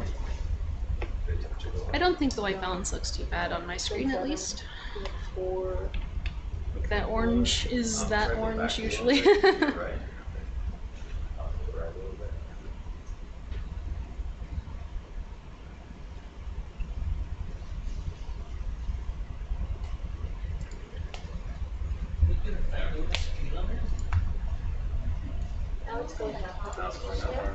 Yeah, 3.9. Install that again.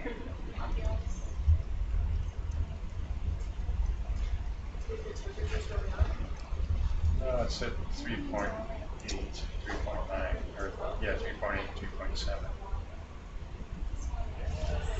It's a slightly above that.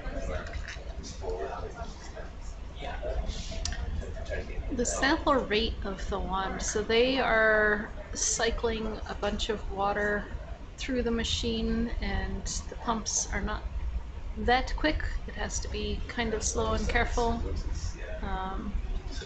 We can get some more information about the methane spectrometer when our chemist here is not so busy, but it definitely does take some time to take these samples, make sure that our fluids aren't moving away from us while we're doing it.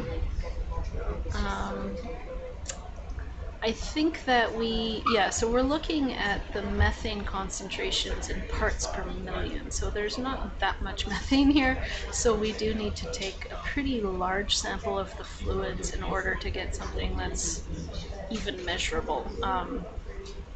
So that's probably why we have to stay here for so long. So right now, that probe, we are sucking fluids in through those little slats there. And so we are sampling, and we will see what the methane concentration is here in a few minutes.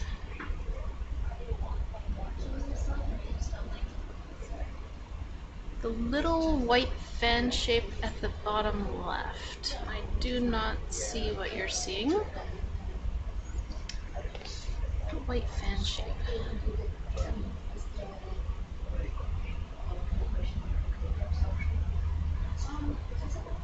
So almost everything kind of in view in the close area in my screen is a lot of bacterial matting, all that really fluffy looking stuff. Might be a sponge hiding somewhere.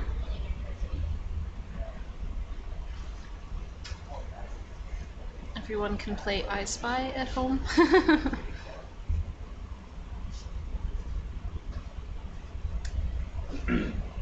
So we do have to keep watching here to make sure that we're not getting out of that hot shimmering water.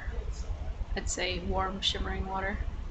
Oh, I missed it. Okay. About 4 degrees. Oh, good. Yeah. Okay.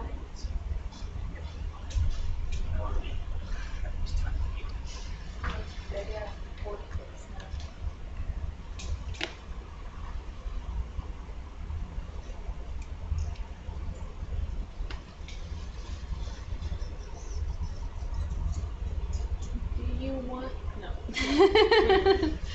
We will not be slurping up more of the fluffy bacterial mat. We have appeased the microbiologists. They are happy with what we got for them.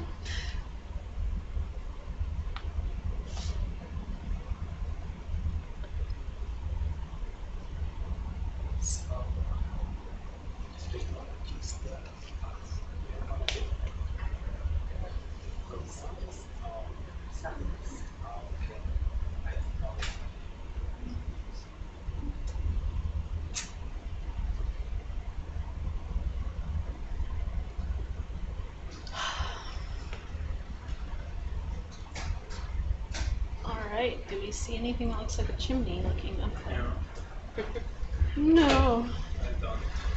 Well, like, I see a lot of iron oxide, so some of that could be old chimney talus, but it's... There's a lot of blocky stuff that looks volcanic too. Could just be this small little lump here that's chimney talus. If I remember right, I think off to my port, there was a little bit more of this stuff going up. Okay.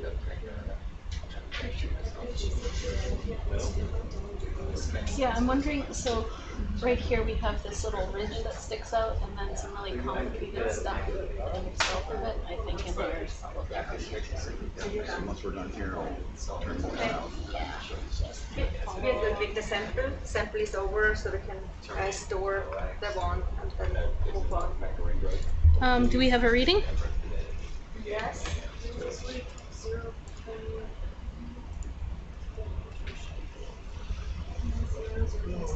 0.7 ppm.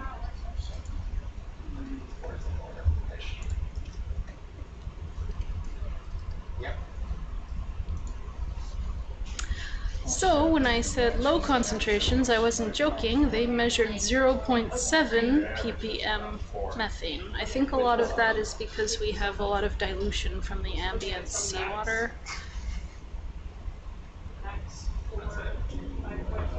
It is nice to be diving live again. It's been so long since I've been able to get out here to do science. I'm really thankful that the Schmidt Ocean Institute is providing us with such a cool ship and this remotely operated vehicle to do our science. Our team is led by Dr. David Butterfield. He's a fluid chemist with NOAA PMEL, that is the National Oceanic and Atmospheric Administration, Pacific Marine Environmental Laboratory. This wand that we're stowing right now attaches to his machine that's called a hydrothermal fluid sampler. There's quite a few fluid chemists here as well. And we are going to get a move on and head to an area a little bit up the hill, up the slope to our right, kind of further to the south of us, and we will see if we find anything else that looks cool.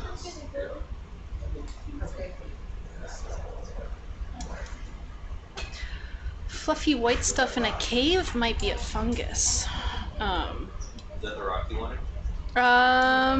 You can try to pick up a rock. Oh, No, the one that was on the arm. if you can put that in a basket, that'd be cool. But if you knock it off, I'll be sad. You would be sad? I would be sad. It looks nice. You should go ahead and try and get that now. Yeah, if you can move that to a rock box, that'd be cool.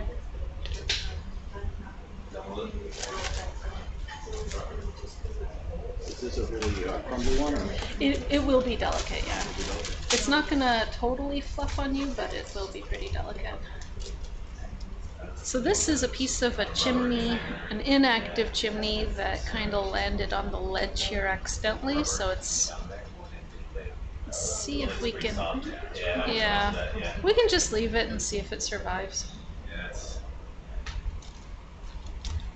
A convenient sample. Yeah, that chimney really wanted to come home with me.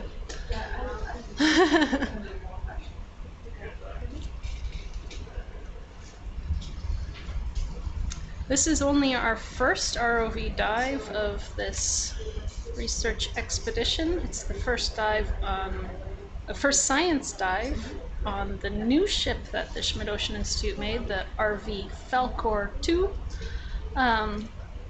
So we will have many more ROV dives for the duration of the cruise. Can you slurp it? Yeah, I don't want to try to mess with it. Slurping it might cause it to disintegrate as well, so we're just going to leave it. What do you guys think about the white balance? Are you happy with it? Do we need to mess with it? Let me come up a little bit. We'll see. I think it'll look a little better once we get more water in between us and ours. Okay. With the square on the arm, if you can get that over that square on the arm, be a white balance on it. Okay, sure. Yeah, you guys can take the camera if you want to do that. I would first do that. Maybe bring your arm out now. Get it in front of you. Yeah, they hope to see you.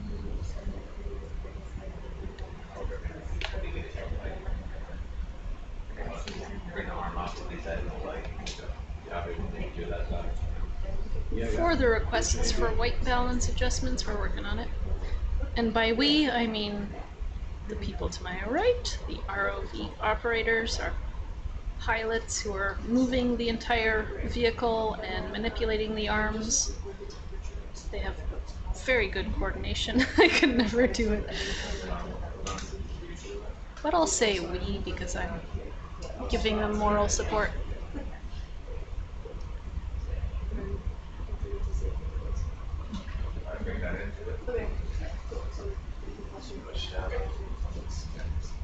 Look down where you're sitting, the second picture is clear.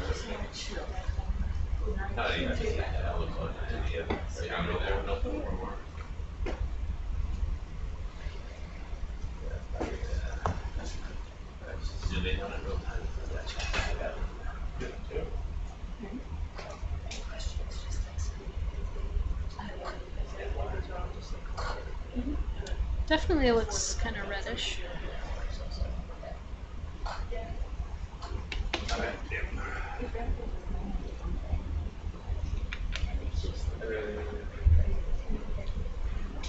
Woo! How's that, Connor? All right. Let's. Yeah, it dropped 12% $7. Although the sea water makes everything look really blue, so maybe adding a bunch of warmth is not too bad. I find it's really distance dependent, right? Yeah. So you kind of got a white balance depending how far you're looking. Yeah. It's up to you, you know? Yeah. All right. Can I steal that camera back? Yeah. There's some kind of concentric ring looking things there. I'm not quite sure what they are. I look aware.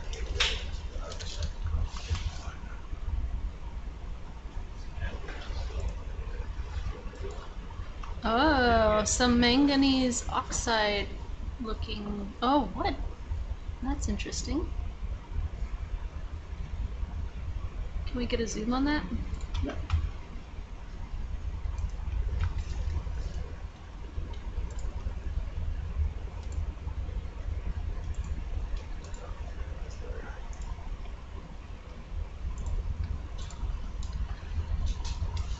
Cool.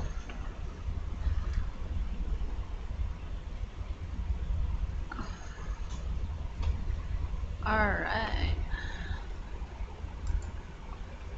So this really black, sooty looking stuff is manganese oxide that looks like it's kind of coating the outside of the chimney, of the small rocks, little tiny pillows, other talus.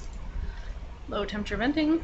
I see quite a bit of iron oxide to the left in the sediment, so maybe there's some more of that fluffy stuff around. What's this more lighter colored bits here you're talking about? Yeah, so maybe something upslope is falling down, so let's, or maybe all of that was just disturbed where we were.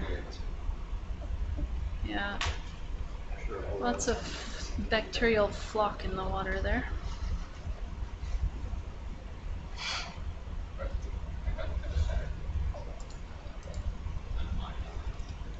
Just scoping out the local area.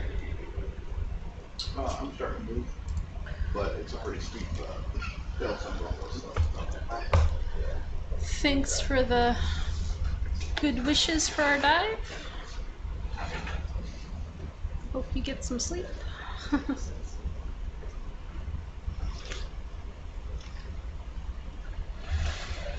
Where's the ROV is on the move again? So you can kind of see where the sooty looking manganese oxide is seeping out. So this would be like very low temperature fluids seeping out. It might even just be from the heat of the lavas. Okay. Nothing too serious. More blocky, crumbled up bits of lava flows.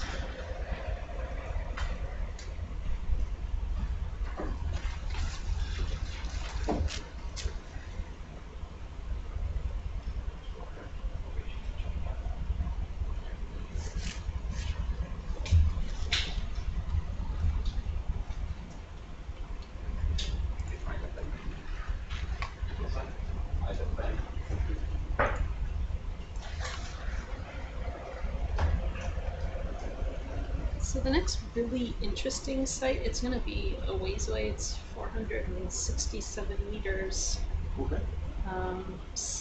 West or southwest, but kind of following the trend of these fissures, these deep pits. So just keep on. So we're gonna move south-southwest.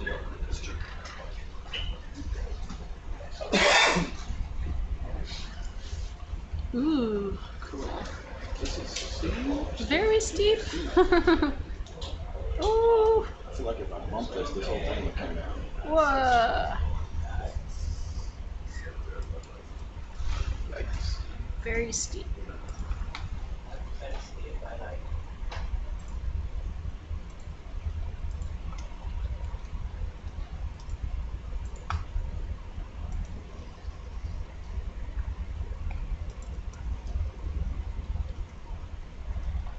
So do you want me to start heading that direction now? Yeah, just kind of follow the bottom of this fissure, so you're kind of just going. Straight Yeah. the way I'm facing, kind of? Yeah, you don't have to go up the wall. You can kind of see how the trend is kind of winding around. Just follow along.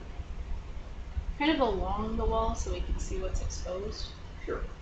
And these steep walls are areas where we might actually have some more of the fluids percolating through. Okay. So I'm just going to keep this direction until I hit that wall and then kind of follow that. Yeah, whatever your heart desires. That's a pretty broad category. Yeah.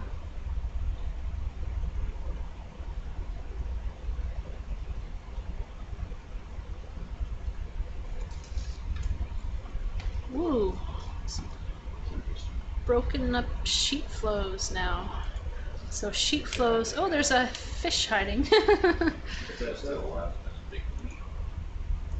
Yeah. So sheet flows are these ropey lava flows that have very low viscosity. So they're very fluid, and they form these ropey textures on the surface that turn into this crust, which is all jumbled up here. All right, carrying on. Carrying on.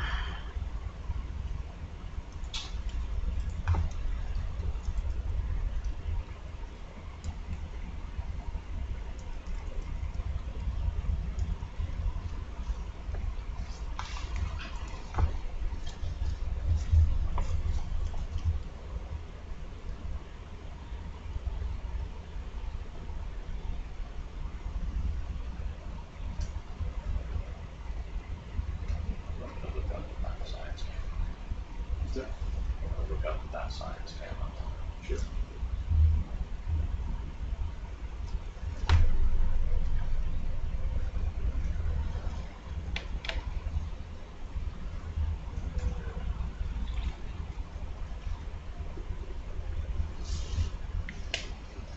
And it's kind of the same thing we've seen before. When we get to the top of these things, we see these really low bait flows with the thick sediment on top. You can see that when the lava flows are more flat-lying, it's easier to bury them in sediment versus the ones that are more jumbled.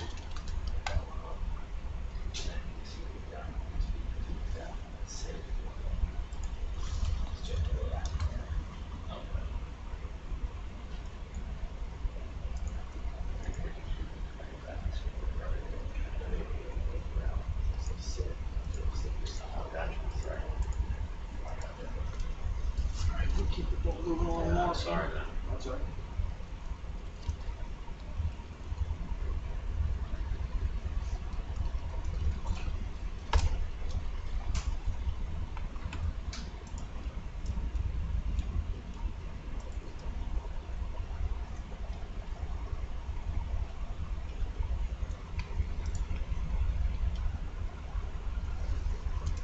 Possibly more little burrows in the sediment. This is the kind of heading you want here, huh? Yeah, you can follow this wall around, a bit more south, then a bit southeast for a while, and then more south. Follow the wall. Follow the wall. Follow the wall. How deep are we? We are currently 1,979 meters below sea level. Mortalis. Mortalis. Not surprising on these steep walls to see a lot of lava flows that are all broken up, forming these boulders. You can see some broken pillow morphologies. So we've gotten a little bit deeper, but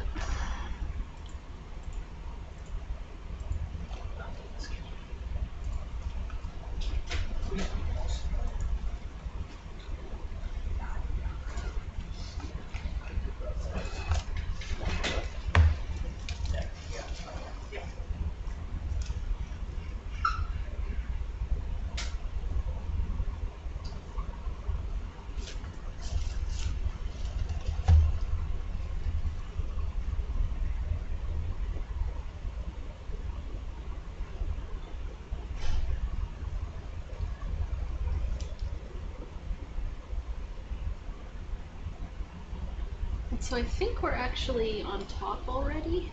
If we can maybe scooch down that ledge. Sure. All right.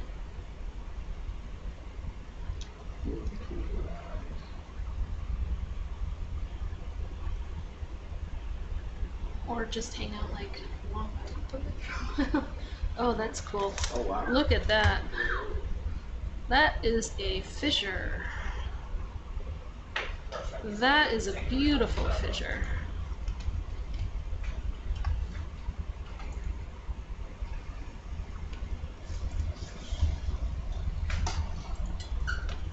You want to hang out here? Oh, keep going. Follow it along. All in the fissure.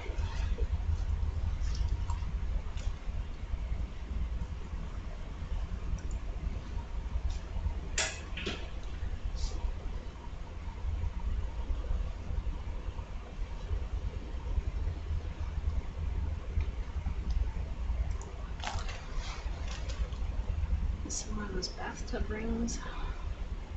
Can follow it a bit to the left. Kind of branches here. We're gonna go to the left.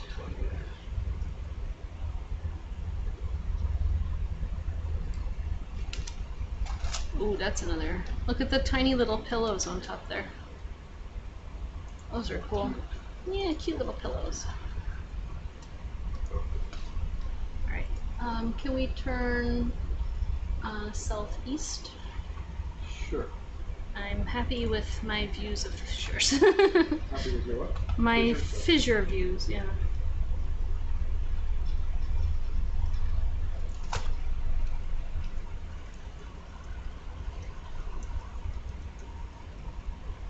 Alright, you want to move southeast? Yeah, let's go back down into the deep. You want me to scoot over to the left and see if I can skirt this? Yeah, yeah, that'd be cool.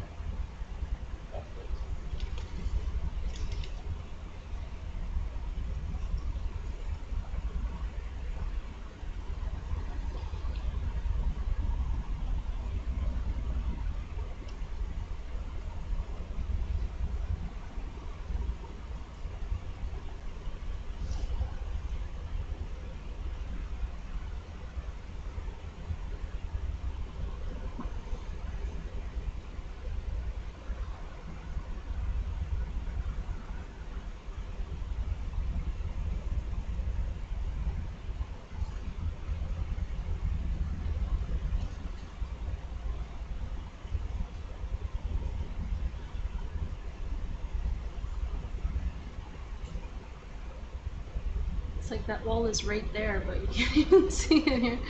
Yeah. I think, you know, that center of that ROV on that map It's a bit is off. pretty much where I am. It's just the actual graphic is a lot bigger than I am, you know what I mean? So Right, yeah, I yeah. have to get the center over it to really see it. So we're probably still 10 meters away right now, you know? We are about 1,970 meters below sea level.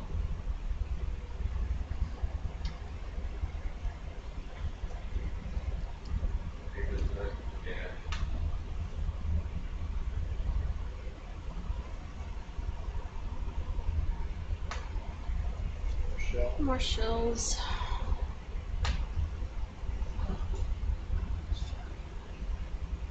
Alright, so now we're coming up on the edge. All right.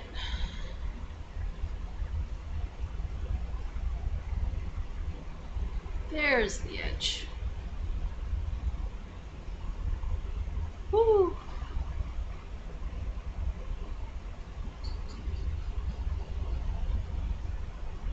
Alright, we'll follow this this roll on? Yeah, let's go into it a bit if we can. Sure. You get the book heading this way again, huh? Yeah. It's quite a bit quicker.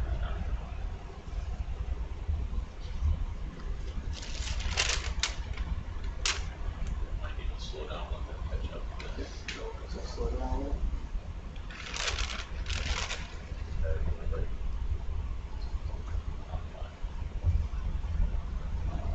Okay, maybe 230, is that right? Whatever. Yeah. Zone, man. So right now we're following the wall of a deep pit that we're provisionally interpreting as a fissure system. These pits probably have an overall depth of maybe 30 meters, the deepest point, maybe 100 meters across. And we are headed in kind of a southeast direction following this fissure to an area where on our very detailed AUV map it looks like there could be a big nice chimney mound. It's still a little ways away, so we're investigating these fissures as we go.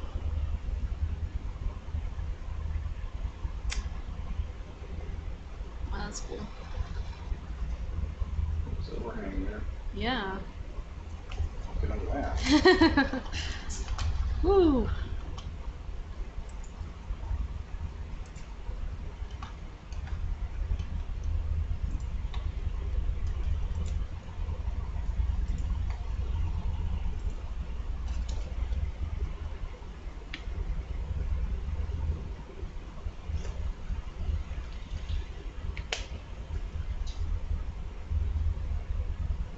Ooh, some little fishies.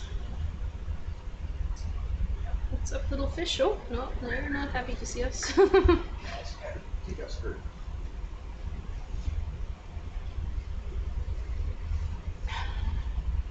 Who are these aliens in this world here? Yeah, that's cool.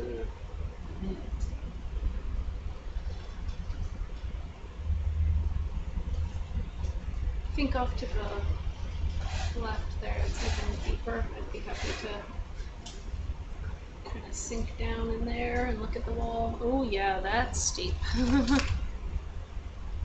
Woo!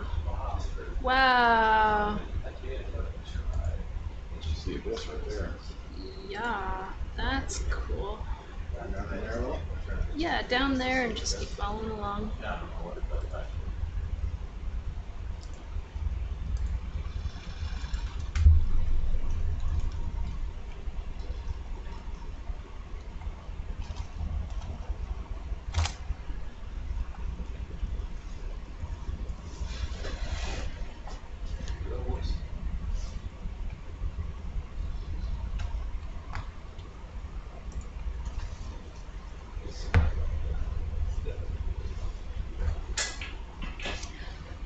So this really steep surface here is basically a fault scarp or the side of a fissure, and these kinds of structures, they extend down deeper than what we see on the sea floor, and so it is a good place for hydrothermal fluids to seep through, but we're not seeing any of that here. There's nothing in the AUV map that suggests that any chimneys are growing around here either, so we're just taking a quick survey of these walls as we go.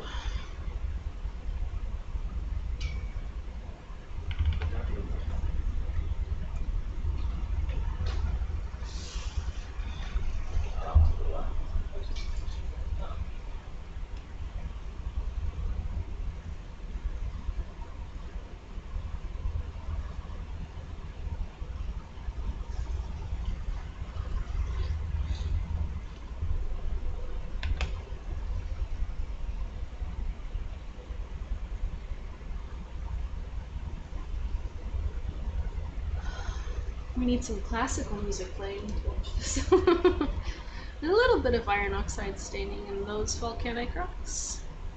Sometimes these lava flows, they have quite a lot of hot fluids, and that helps to turn all these dark minerals which contain a lot of iron, into very subtle staining of iron oxide on them. I have no idea how long ago this fissure formed, none whatsoever. These lava flows that we're seeing on the walls have pretty substantial amounts of sediment on the top. None of the volcanic rocks look particularly young. None of them are nice and glassy. They're all pretty old looking, but the fissure could be quite a lot younger than these rocks. Don't know yet. We can figure out kind of relative sequences of events here, but to determine an actual date would be very difficult.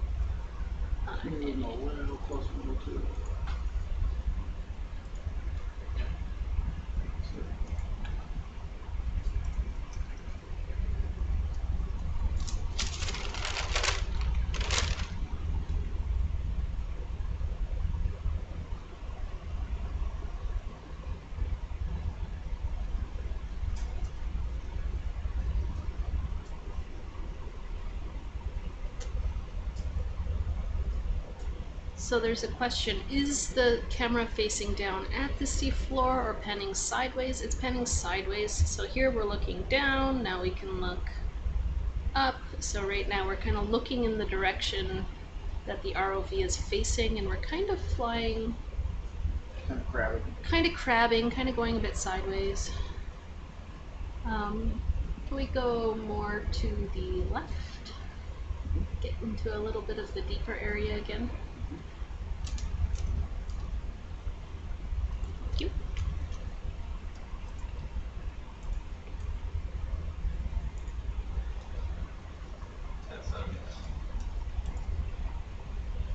What's that, Chris?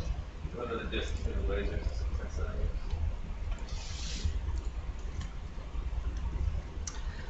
Now these really, I guess, hackly looking rocks that we're seeing, these are the really jumbled up tops of lava flows that are pretty liquidy. They look like rope on top. We call them a sheet flow. And this is just the jumbled stuff on top.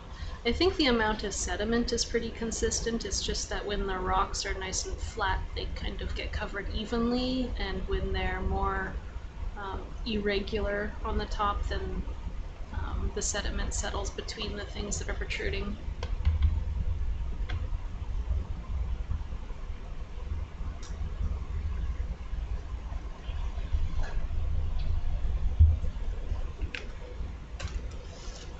Even more to the left would be cool too. You mean like turn my head to the left or keep moving to the left? Head to the left, I would say. This is pretty neat though. Those look like pretty thin little lava flows there. Can you zoom on these white things? Okay, we're gonna zoom on the white thing.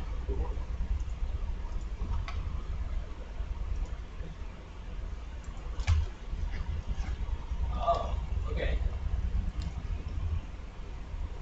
Beautiful. You want me to get in close or? What is it? That's a sea urchin.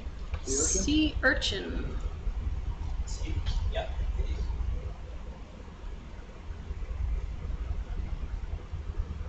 Thanks a lot.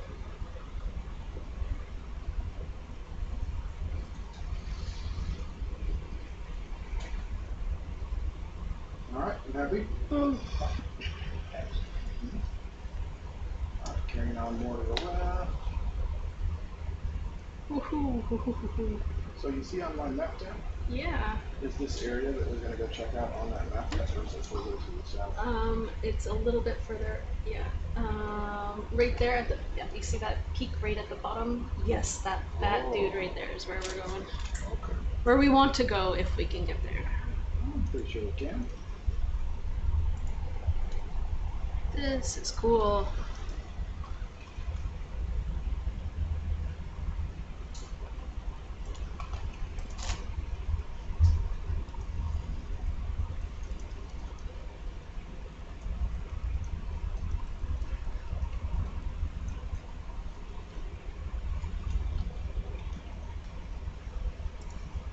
Again, this nice steep scarp of a fissure. Some tiny little pillow mounds at the top, and then the rest are very thin lava flows. Lots of jumbled stuff. We see some really big blocks in the background there. Huge talus.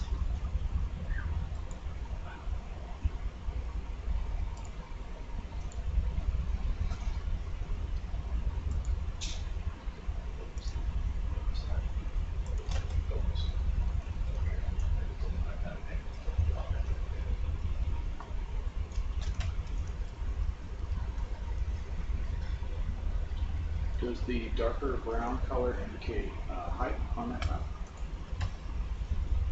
Which darker blue? Oh, Like where yeah, we're yeah, yeah.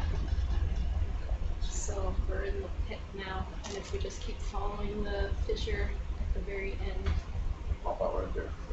we should probably see some iron oxide talus as we start going up the side of it. So you can see right there that nice ropey texture on the top of that rock. It's on the side now, but it used to be at the top of the lava flow.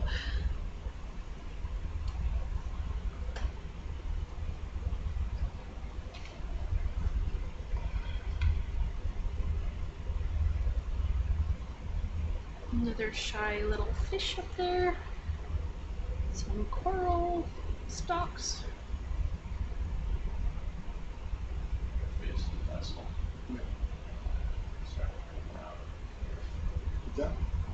You're starting to come around towards your tether. Towards your flow. Yeah, It still looks good on this left. Okay. Trying to view this cliff forward. Yeah. It's going like that. Yeah, it's a really irregular wall. It's not like a nice straight fault scarp.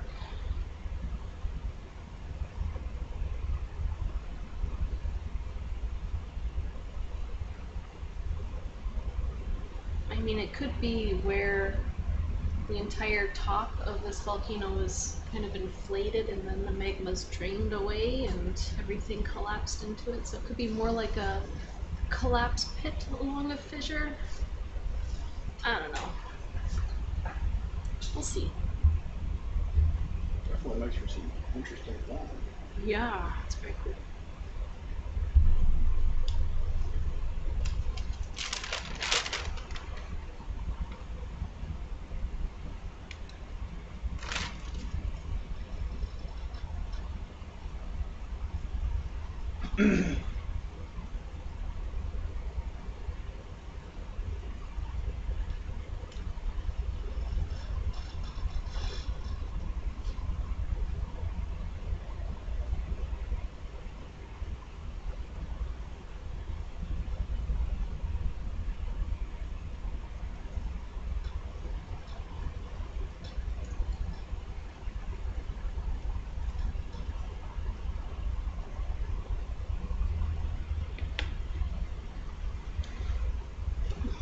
There's some biology related questions popping up on the live chat on YouTube there. I am a geologist, not a biologist. Ooh, look at that little hollow rock. That's a little lava tube that was hollowed out. That's cute.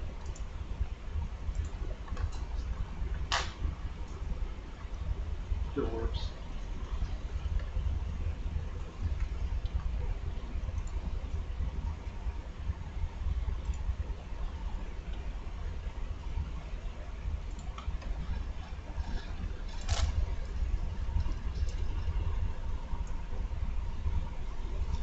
So I'm not going to be answering biology questions, but it seems like a lot of you know a lot more about biology than I do. So.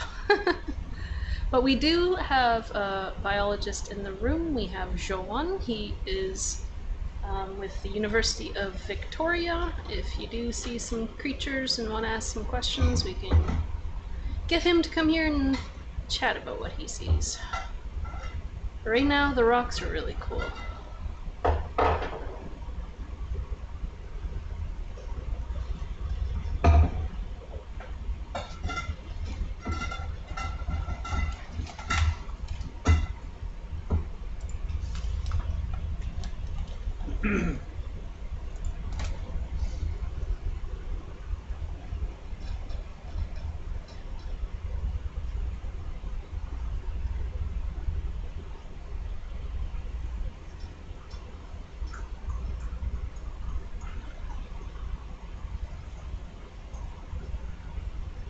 Looks like the weather's coming down a bit as well. So I think whenever we get to this, Doug, I'll just basically be facing south.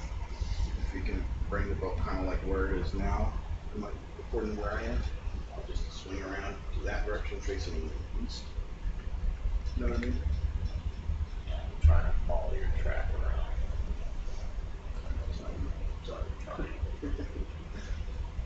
Zigging and zagging.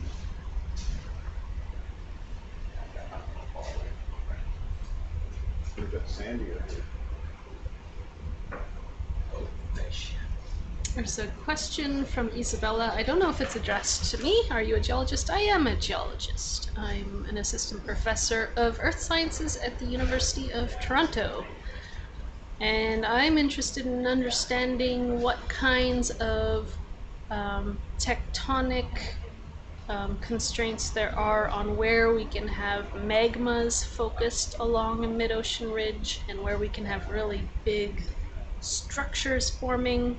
So the things we need to form a large hydrothermal system is a heat source, so that would be big magma that intrudes into the crust, and also some deeply penetrating faults for those fluids to move up and reach the seafloor.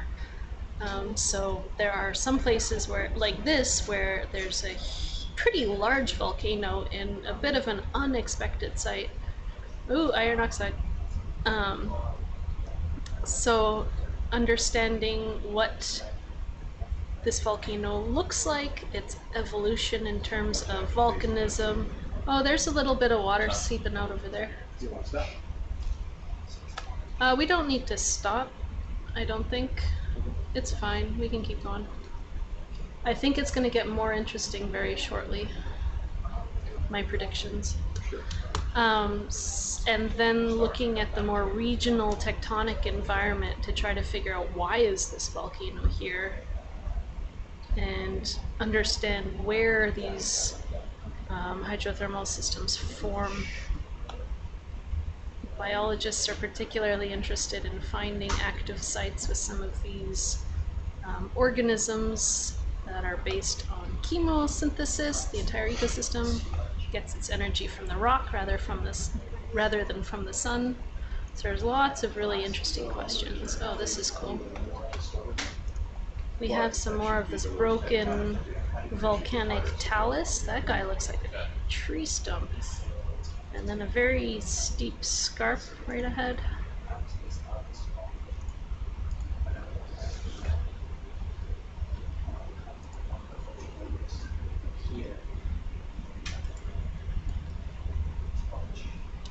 So if anyone has any questions about the rocks, I'm happy to talk about that. If you have questions about any animals, we can grab Joan and he can come and chat about that. We're coming up on an area that, on the detailed bathymetry that we have, it looks like a little cone, which could be a mound of sulfide with maybe even some chimneys on top. On the maps that we have, it kind of looks like a pimple, like a juicy pimple. So we're heading towards that.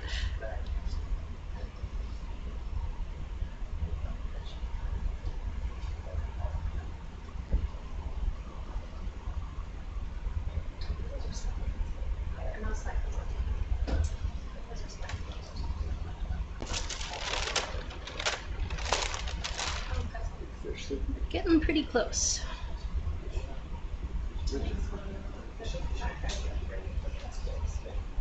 Couple pillows.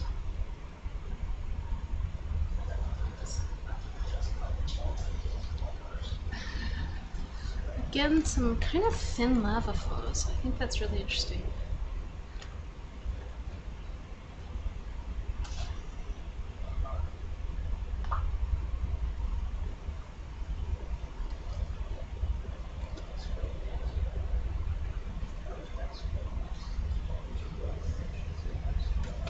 I don't know enough about geology to know what to ask.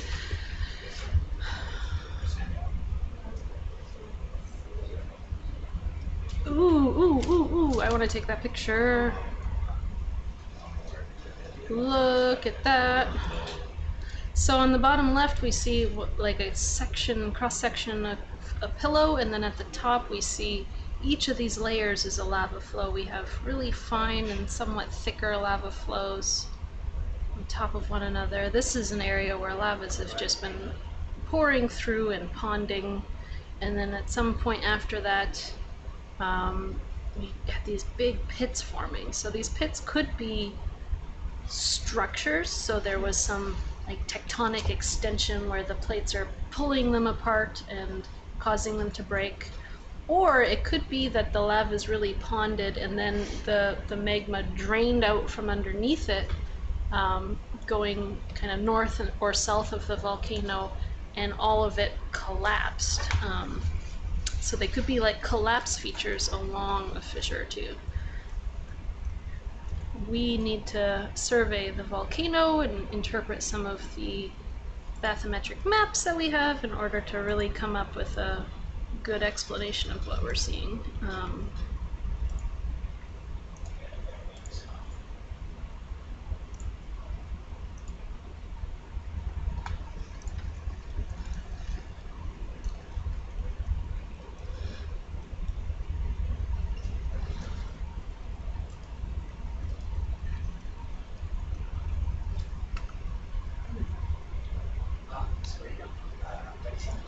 Yep. Oh, they want to look at something. If you can slow down and zoom in on those little white stringy things near the bottom of the screen. Sure. There's maybe a little anemone as well. Look at those, yeah, to the left and down. Oh, I like that view though. I'm going to take a picture. Right there? Yeah, down there. Yeah, these tubes here. Coming down.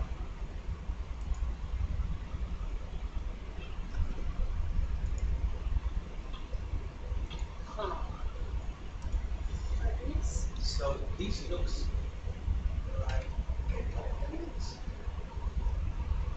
Biologists are wondering what these tubey looking things are. They're discussing amongst themselves.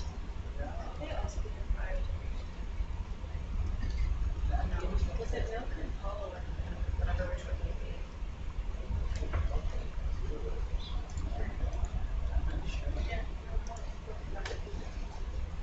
one tubes. Okay. What are you calling them? So this seems like a tube, probably an animal, and I guess there is a polyp, but we don't know really. We are discussing this. I've seen some similar things at other events when there is a bit of sediment. Could be that, but not sure. Or stalks of something? Oh, look at that. There's little hairy things sticking out. These hairy things I don't know. So those tube things, they don't have enough information to identify them, our biologists. Really interesting.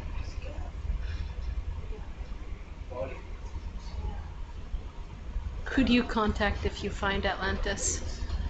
Ah, who needs to be contacted if we find Atlantis? There's some little things sticking out on the side too. So there's more of those carnivorous sponges there, Melissa. Carnivorous sponges where? On this side, poking out the side. Poking out the little finger things? Yep. Yeah, the white ones. So on the bottom left of the screen, you see some white, thin looking things sticking out right there. Apparently those are carnivorous sponges. Yeah, we're getting a closer look at these sponges.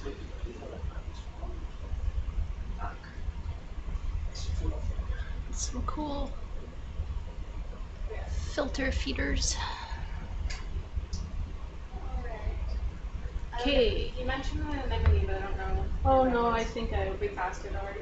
well, I don't know if it was. We kind of just looked at it. It was a white spot, so. Okay. All right. Yeah, we're good. Yeah, thank you. Can we keep going? Turn maybe quite a bit to the left. Oh yeah, we're going for it now, are we? Yeah, we're going for it. It looks like there's a tiny bit of iron oxide there too. That's All cool. right. Keep going. Let's see what she is here. We're gonna find it. We're gonna find not Atlantis, but some cool rocks. We're gonna go up a very steep hill. We're still in one of these fissure collapse pit things with these very steep walls, but these walls are really irregular.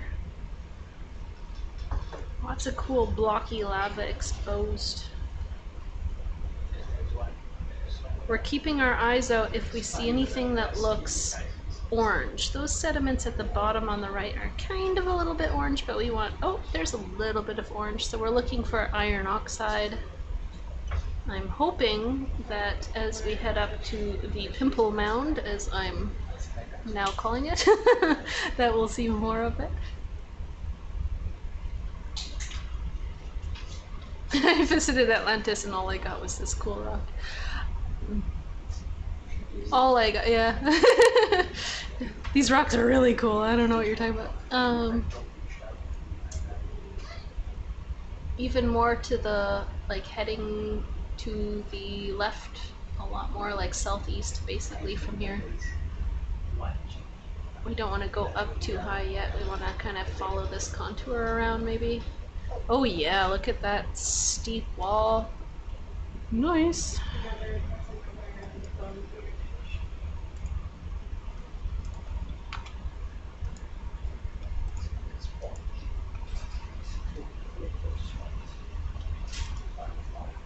Yeah, skirt around the side.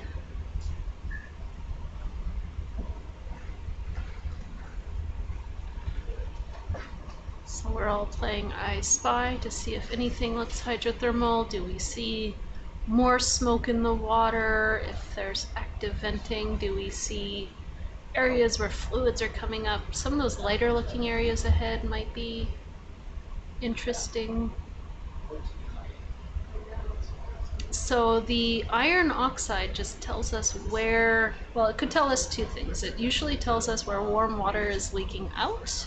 And even more than that, if we find a rock that's really orange, then we know it's not a volcanic rock, but that it's a hydrothermal chimney, like a piece of one that's kind of oxidizing at the surface. So that white stuff just looks like accumulation of dead animals rather than any kind of fluid seeping out. What do we call this guy? Give him a little zoom there.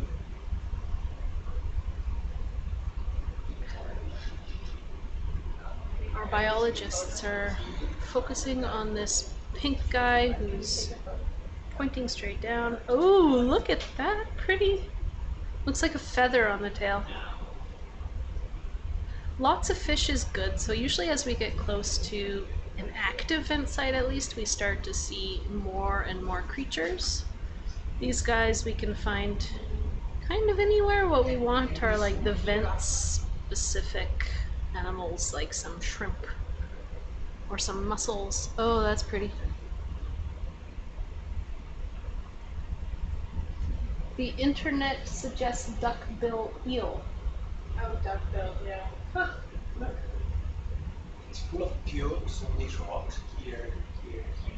Yeah, those are broken lava tubes, broken pillow flows. Okay. Alright. There's a weird looking rock up here. Let's find the weird looking rock. Zoom by. Can you also zoom in this orange thing?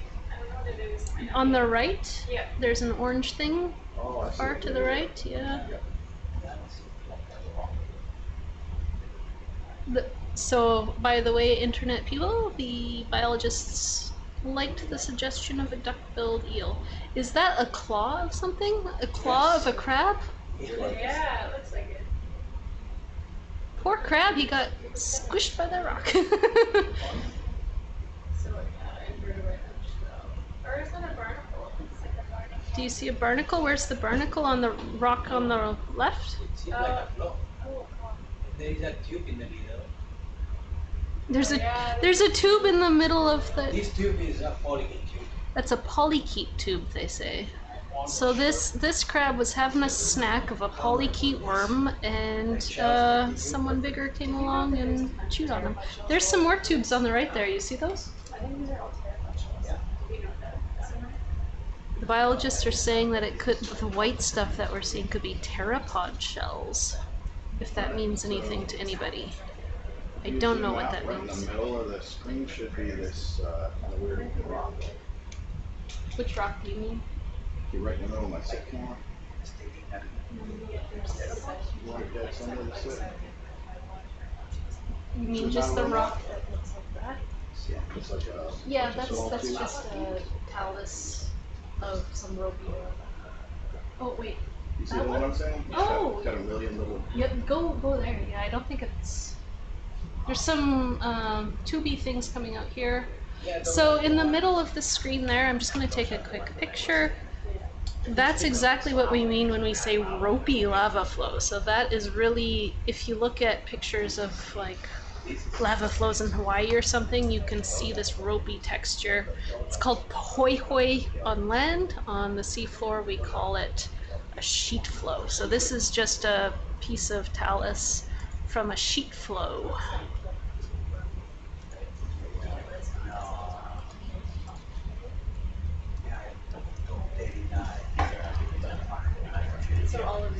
The rocks do look a bit more orange around here. There's some iron oxide seeping through. Do you see all that?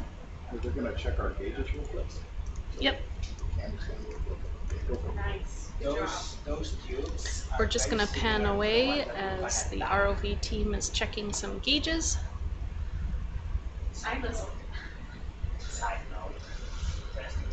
So those tubes were polychaete worm tubes. Yeah, someone already mentioned that. All right. Are we okay? Right. Let's go up the pimple mound.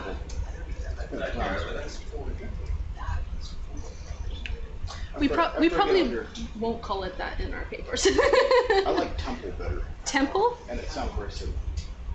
If we find cool rocks, we'll call it the temple mound.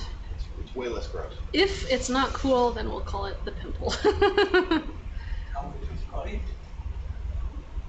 Oh, nice. Look at those thin flows. Lots of so these sheet flows, they're very runny, very low viscosity, and so they kind of spread out. It's like if you poured olive oil down across the seafloor, that's why they're so thin.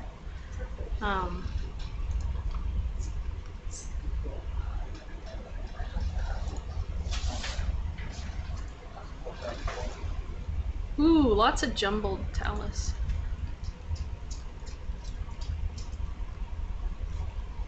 Some more fish.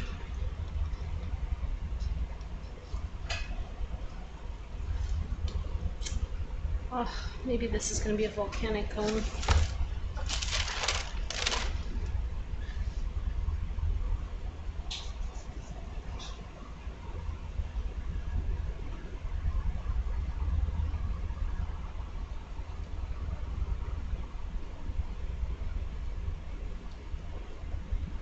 A little bit of iron oxide in the sediment.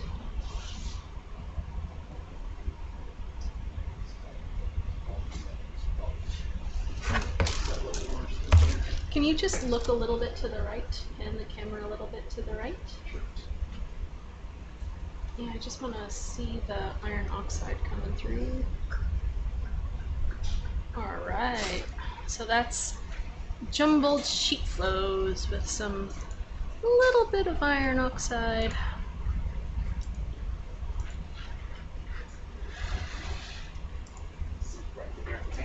Looks like I need to go more to my east here. Yeah, almost straight to the left there, yeah.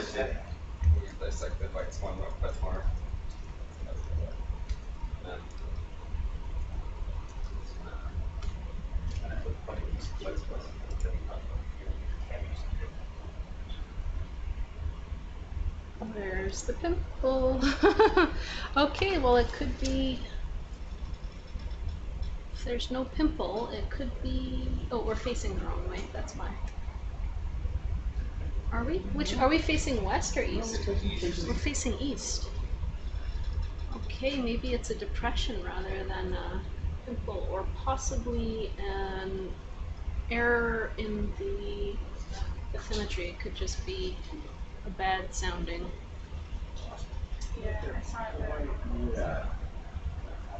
Sorry, I'm not keeping up with the chat at the moment. More iron oxide. Right in there, can we zoom in at the bright yellow stuff? Oh, straight ahead there's some green stuff I see. We're gonna have some chimney talus. I see stuff in the water up there. There's stuff in the water, yeah, we're gonna have venting. Can we start by looking under, you see that big boulder where there's some bright stuff? Let's see if we see any shimmering water. And then I also want to take a look at the boulder that's straight ahead. I want to see how green looking that is. I shall make more comments. Woohoo! Look at that. So which part did you want to look at here first? So it's further up. It's right at the top of my screen there in the middle. Oh, okay. Yeah.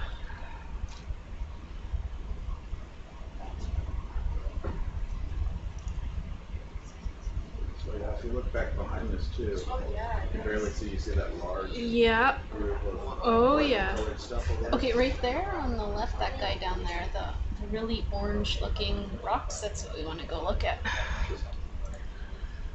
Kind of light blue specks on it. Yeah, it's actually green. And you see that piece right in front? Or one of these pieces that are really orange with maybe a little bit of green on it? Maybe we can grab one of those. I like that one right there. Come in and land. This stuff should not be super friendly. Oh, it will be. It's, yeah. Alright, I'm gonna go ahead and land right around here then, okay, Doug?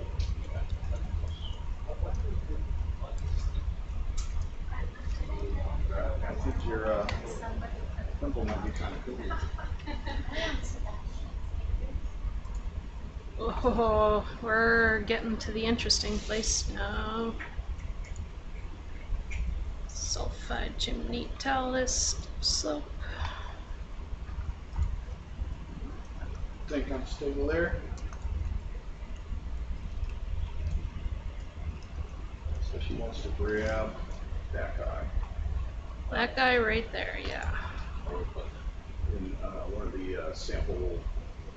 One of the rock boxes, right? yeah. Let me know if you can get you closer.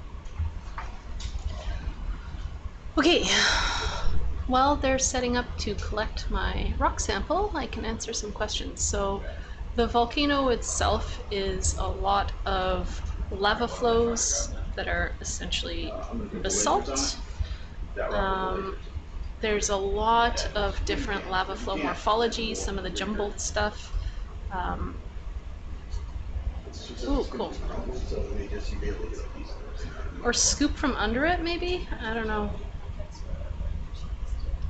We could try a bag, maybe, since we haven't had luck grabbing these things because they're so friable.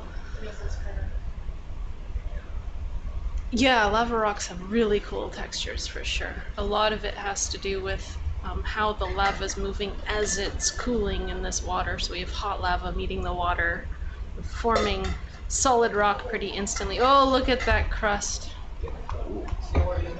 Nice and orange over there.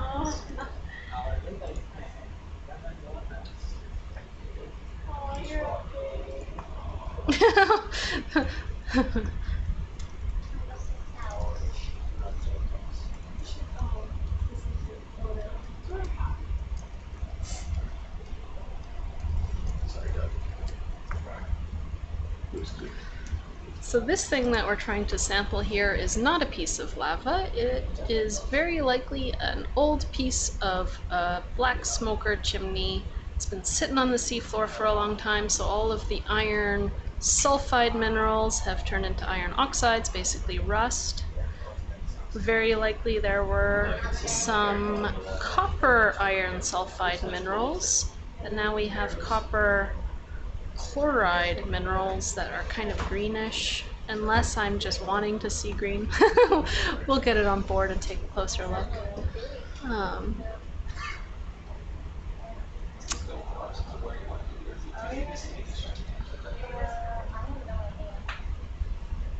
I'm not keeping up with the chat very well. If I missed your questions, feel free to post it again.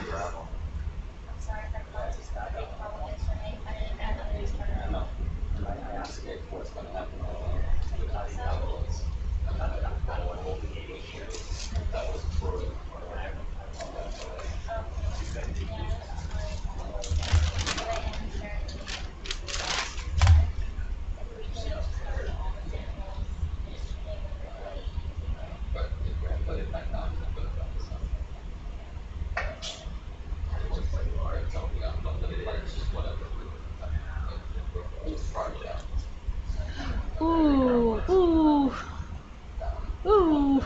Did you? Ooh. Oh, very crumbly.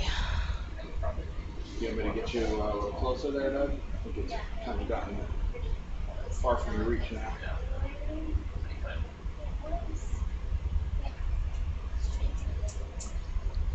I love geology because we can learn to read the rocks like a book and uncover the entire history of the Earth, this geologic history of the Earth. I'm just going to try and hop over a little bit, okay? It's really cool. We're right in a place where two plates are spreading apart. This is where our chemicals that make up the bulk of the Earth are interacting with the seawater, and we have fluxes of all of these metals from the rock to the seawater and influencing biology. So right now we're really at the intersection of oceanography and geology and biology and microbiology. It's very, very cool. Alright, I think I'm stable. We don't know how long this dive is expected to be. We will keep going till we find cool stuff or until the ROV needs to come up. It could be quite a few more hours. We'll see. What are you guys thinking? We're good for the moment. Okay. We'll give you a heads up when it looks like we need to, but... Okay. At some point I will need to sleep. There's another geologist who may or may not come and relieve me in 2 hours. I have lots of coffee, so I'm okay. And cool rocks also keep me awake. It's 2:40 a.m. here. We got on the seafloor at 2 or 3 p.m. Hold it up, all four chops. Okay, I need a nice picture of that guy before you put it away for me. Oh, that's a nice rock. Hold it. Nice. Very nice rock. Oh, right there is perfect. Thank you kindly. It looks like on the bottom left you can see some dark gray stuff. That looks a bit shiny. That could be some zinc sulfide called sphalerite. Okay. Chris, do you recommend the best way would be to come off the bottom and then porch out, or porch out on the bottom like we are right now? Look down your set. Oh, sorry. You should be okay. It looks like there's some gaps there. Yeah, if you start feeling yourself push off a little bit, then it'll come up, but.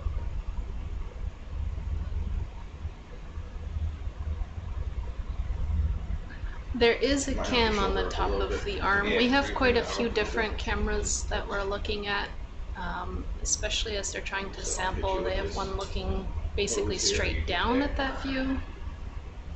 A few hanging out. Just so anything but the farthest left rock boxes. So any of these guys are good.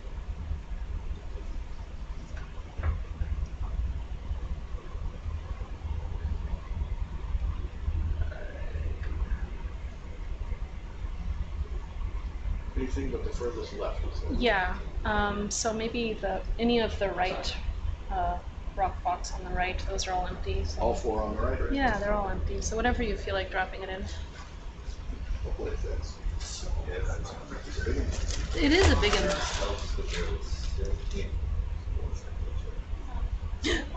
That's too much. No. Don't drop it. You work so hard to get it.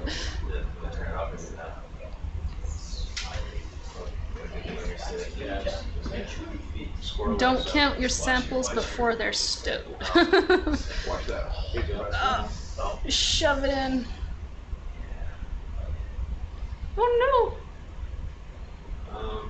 Hang on. Can you like poke it in?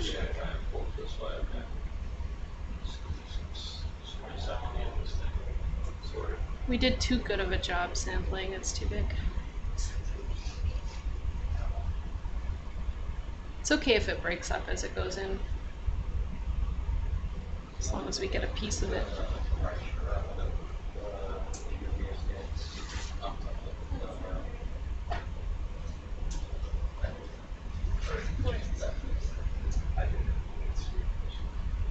But I want to do the math, so. This rock is much bigger than I thought. It's like a baby boulder. Can you poke right down and just like, or would that possibly wreck stuff? It should be pretty delicate still, so you might be able to like break it in half. Yeah, I'm just watching the cable of that or it's set road. Yeah. We are in the middle of two tectonic plates. We're right where the two plates separate in the mid-Atlantic ridge. Okay, we're kind of breaking the box. Do you think it'll just stay like that, maybe? I think it'll stay. If you just kind of wedge it, maybe it'll last. Yes, I can do that. What I would do, how important is that rock to you? You can break it if you need to. Oh, I said I'd break that plexiglass. Break the plexiglass. Oh, just push straight down. Divider, yeah. I mean, if that's something you really want. Is there any way to like rotate it on its side and see if it'll fit in? Yeah, like that smaller spot, yeah. Pick it up and kind of. So we have the North American plate to the west and the European plate to the right, the east. And I need to pick smaller rocks is the moral of the story here. It's definitely not pumice, it's definitely an oxidized hydrothermal chimney. There might be some sulfides left in there. Maybe spin it 45 degrees. Alternatively, junk it and pick a different one. That's kind of halfway down there. Can you squeeze it tight and break it in half? Yeah. Try that then. So you try to chop it with the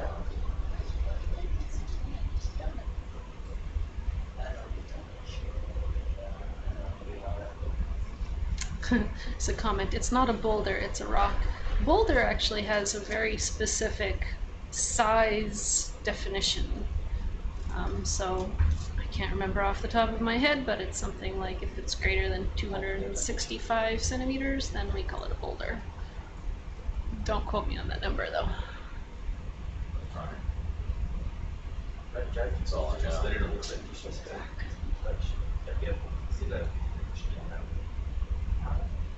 We can also just get a smaller rock. Oh, there we go. Woo!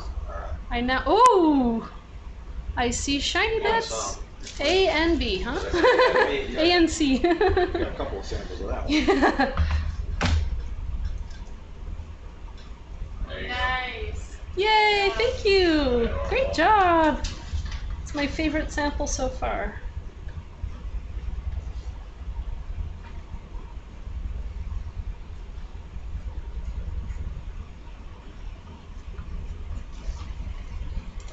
Okay, I need to make some quick notes.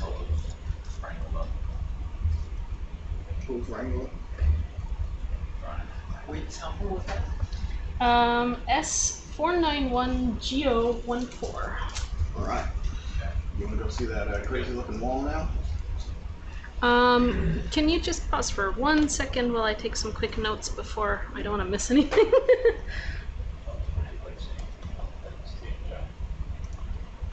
This.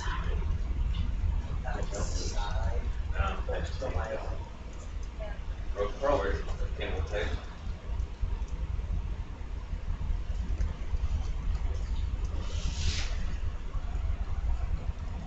I wanted to break. That's actually going to do yesterday. Self-fulfilling prophecy.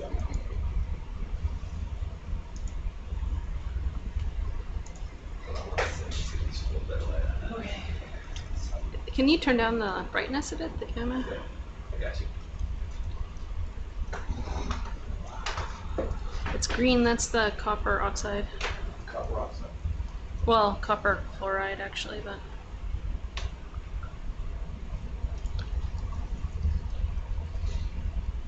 Very, very colorful on here. Can I get a quick photo of that? Can you zoom back in just like you were?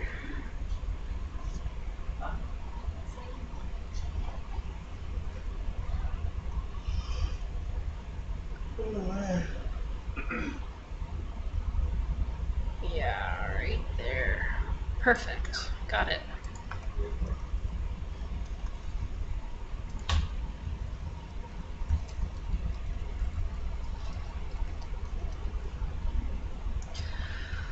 All right, so looking at the top of the screen, it looks like all that yellowy, orangey stuff is where fluids are seeping through. I'm guessing a lot of this will turn into chimney talus. You can see the really red-looking blocks. So let's kind of slowly head up the hill. Okay. And you want to sweep by that far part too, where it's like really a lot of color. yeah, yeah. Find the juicy spots where maybe some fluids are coming up. Roger. Super cool.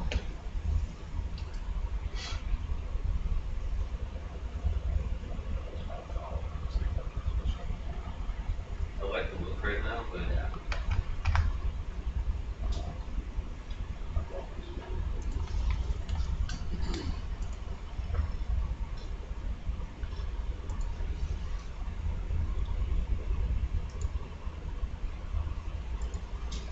Yeah, the top of this should be pretty interesting.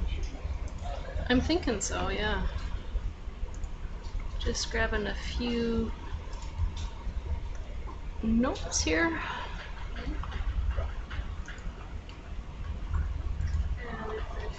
is that a crab? Is there a crab? Oh yeah.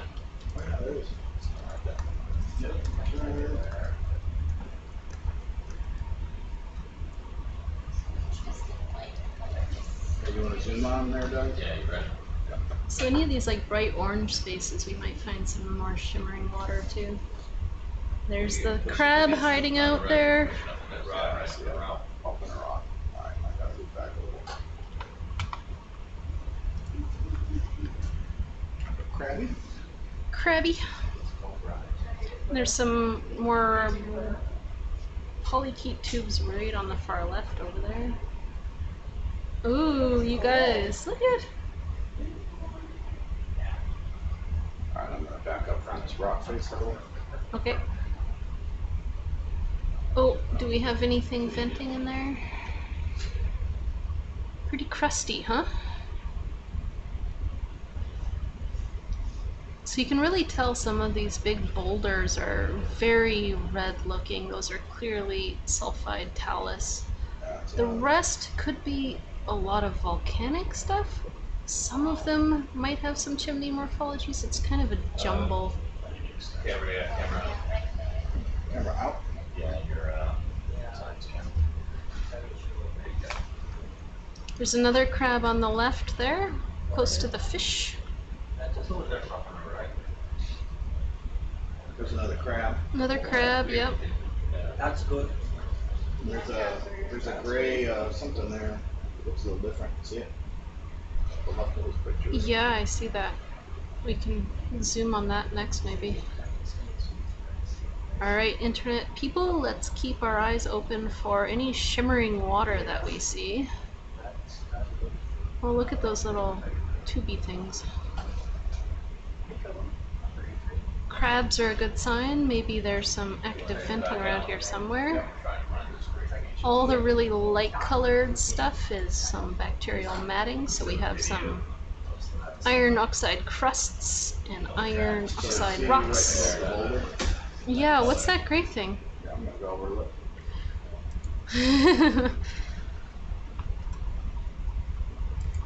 I love this kind of science where it's like, let's just look around. Oh, it looks like some sulfide. So that has broken off kind of recently from some sulfide chimney. Looks like some sphalerite. So do you want to zoom in on that or anything? I'll take a quick picture, but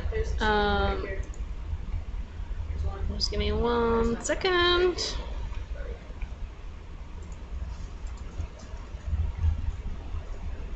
Hey, look at these little guys. Yeah, I got it. You can. There's a mat down there. You see? That's a mat, all of that right here. There's some more weird tubes up here too. You see the tubes? There's some shrimp up there to the left. Look to the left. Shrimp. With that, yeah, that seems like the shrimps over there, Butterfield area. Yes. Yes. Yes. Yes. Shrimp and shimmering water. Yes. Can We do a got it. volcano, please? Sure. So you guys want to sit over there? Yes. Can you zoom out so I can see where I need to go? Oh, Just zoom down, go in. Okay. So 2 mile left. Yes. Hallelujah. Our biologists are thrilled that we found some shrimp. We're gonna sample them.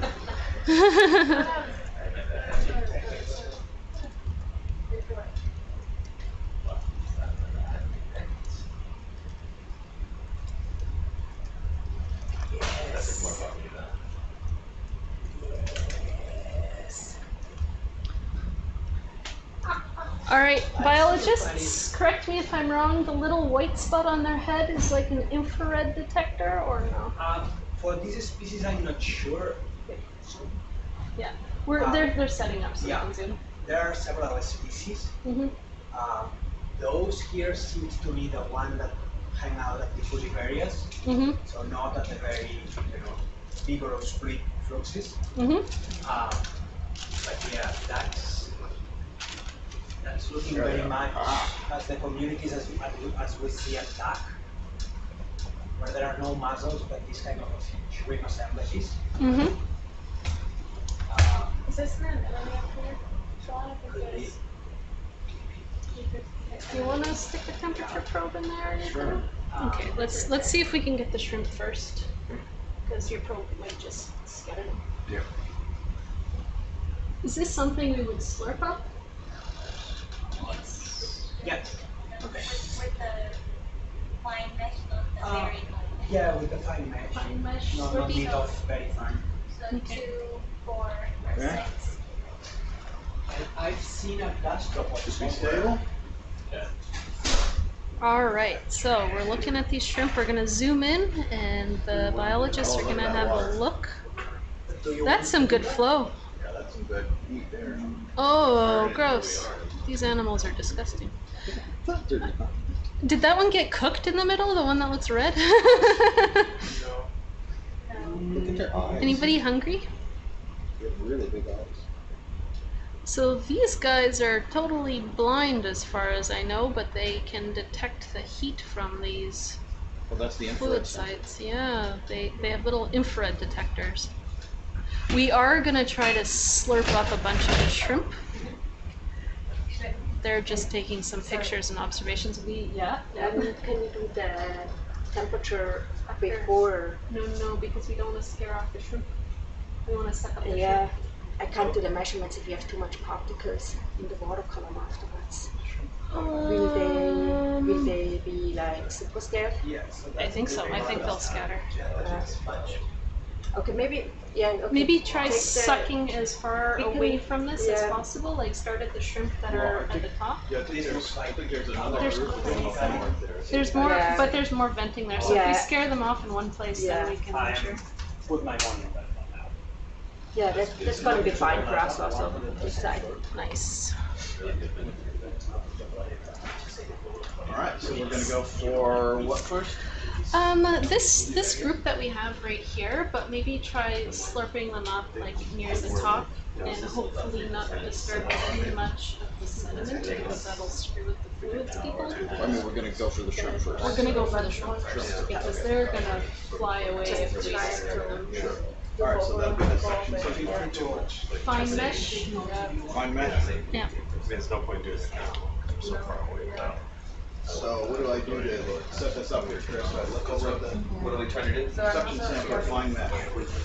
Alright, fine mesh We're doing the is shrimp 1, 3, first 5, because they're gonna 7. fly away if we don't. Okay. 2, 2, 4, There's 4, kind of 6. the two little clusters. We're gonna try the bottom one, starting at the top. And hopefully those are all not open. disturb too much sediment. 4 and 6 are But all there's open, good fluid so flow around here.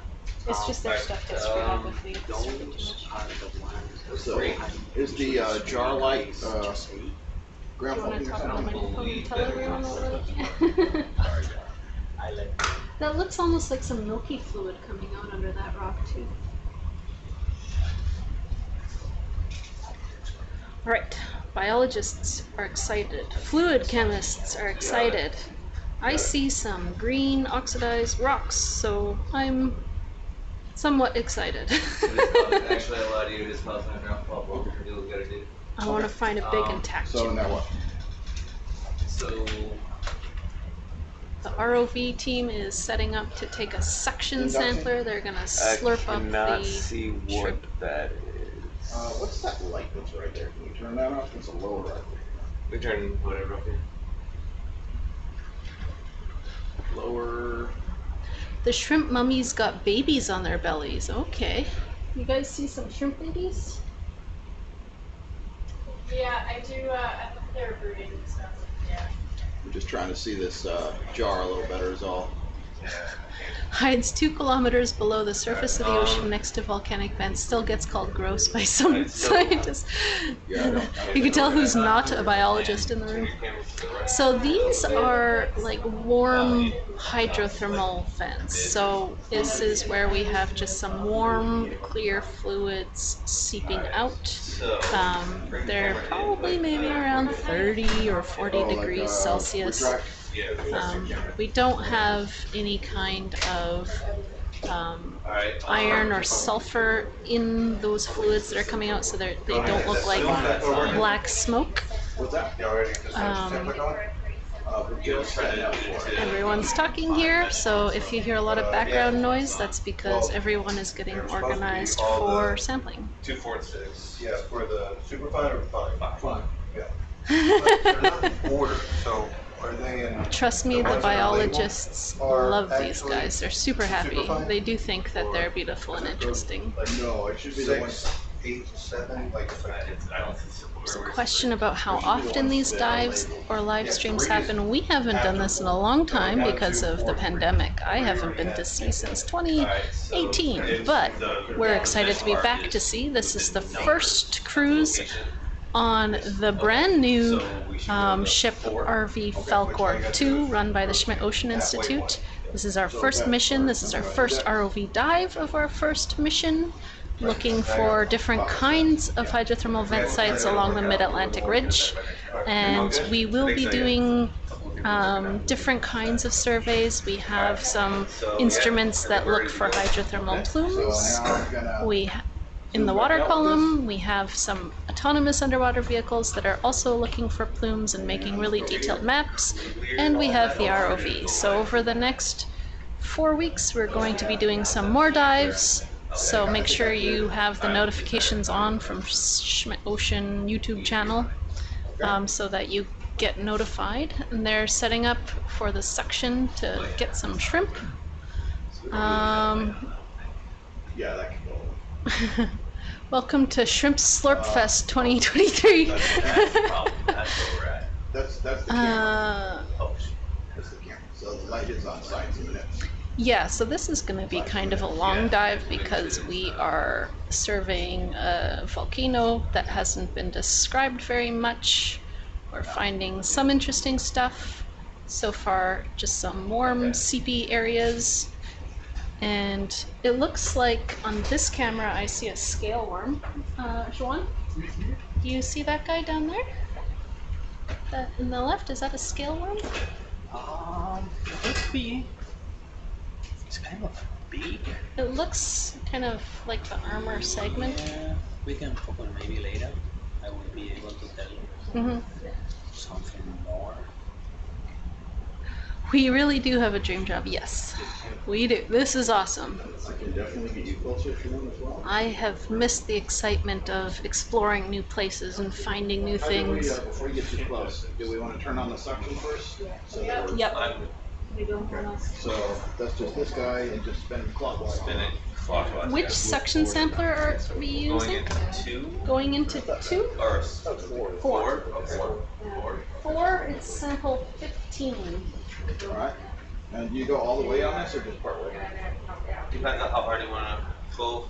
I'm gonna go all the way this way. Alright. Alright, so I think we're second. 15-F. So we are turning on the suction sampler ahead of time so that we can grab these guys as they start to fly away. And if we can try to not hit the sediment as much as possible, cool. All right. Yeah, just a few of them.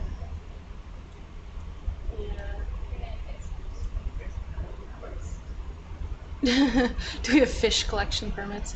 I don't think shrimps are fish. Ooh, they're just flying in for us. I don't know if they're flying in or flying behind it. Oh, that he just got out.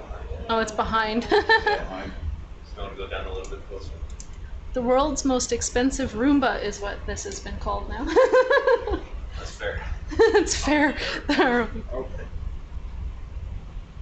Yeah, I guess we're second. I see the particles move over there. Not very It's strong. not very going very hard though. Maybe it's clogged. It sucks. That or we're not in a really good spot with the jar, but we can't really see it.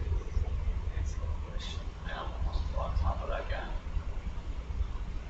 There's some little guys in there, that's for sure. Go up to 2. So all of the data collected on this cruise is open access. You can find all kinds of video clips and photos. You'll find it available on the Schmidt Ocean.org website.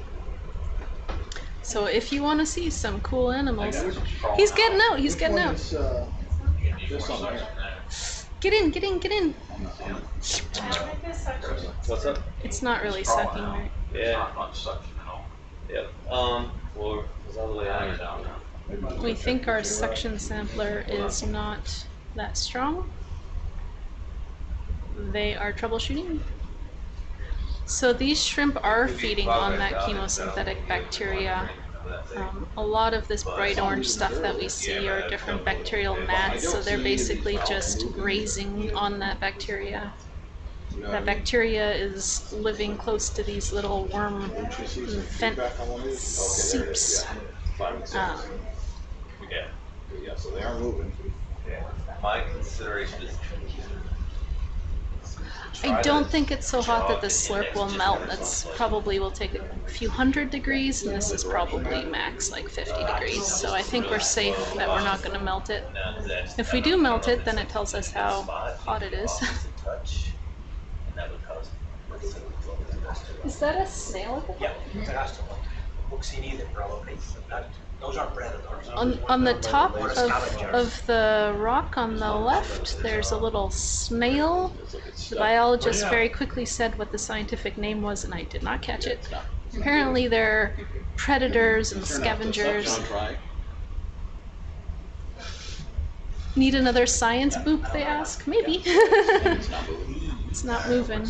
That's a Folles I don't know. If we try, maybe. Can you go get your... I don't know, I'm sure.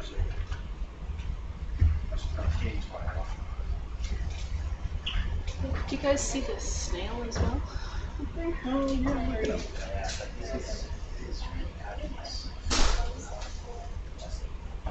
Joanne, why are some of them red? Are those the ones that have been cooked a little? No, I'm not sure. I'm not sure if can be something about. There's a snail for you. Oh yeah. Eggs. It could be, but I'm not sure. Okay. Do you guys want a nice picture of your snail? Now is a good time. Got it. Got it. Okay. Ugh. Slimy. Gary, is that you?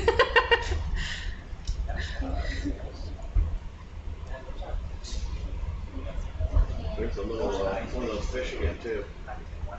Yeah.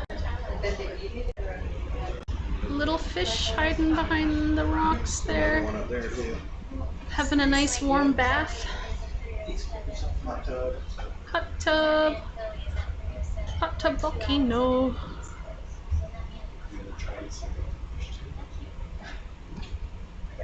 Two snails. You guys saw another snail somewhere. Ooh, look at. Ooh, I want to take a picture. My phone's on my wall. Nice green rock. Oh, back up, back up.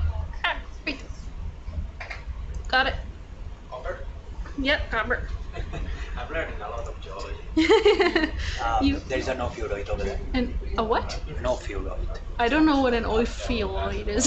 Like a brittle star, I think. Oh, you a say brittle in English. star. Do you guys see the brittle star there? In the background, kind of straight About ahead? the common names in India. There. Just Yeah, kind of behind the shimmering water, behind the big rock, there's a brittle star. Okay, hold on. I need to focus. Focus! I'm so distracted by all the cool stuff. Clear fluid, shimmering water. Flow that's going through that fine mesh, getting a ship off it would be unlikely because they can fight. But we can try to mess with that just a little bit, just to see if we can get this to turn. Because it might just be slightly off on the jar. I wonder if it could be on date then, a lot more clear, no mesh, you know? Try it. You can see that they're carrying babies on their tails. I'm going to look for that. I don't see little babies. If they carry, they sometimes carry the eggs. Ah, so they sometimes carry eggs, is what the biologist is whispering in my ear here. So maybe we can see some shrimp carrying some eggs.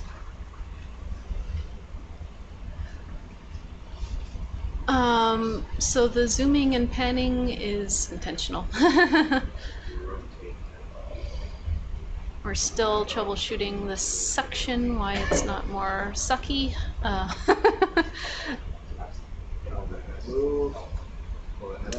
Okay, good question. If they're left alone long enough, would they eventually turn into chimneys, or does it take a particular kind of vent? They will not, because these are too low temperature. So this is what we would call diffuse venting or low temperature venting. It's actually the most common way that fluids vent on the seafloor.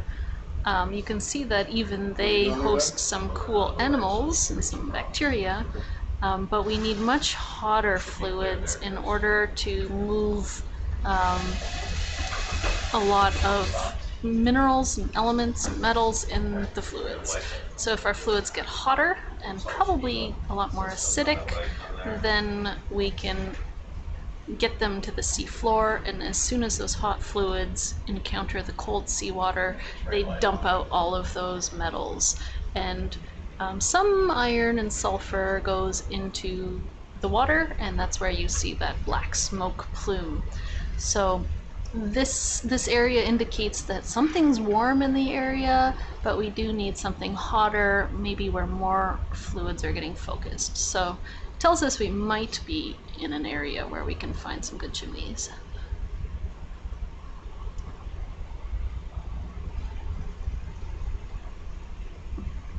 The babies might be eggs where the tails are extra thick. Okay, I'm gonna have to look really carefully there. Eel pout, juvenile eel pout. Sean, a comment that the little fishy could be a juvenile eel pout. Okay. What do you think? Plausible? In all the way?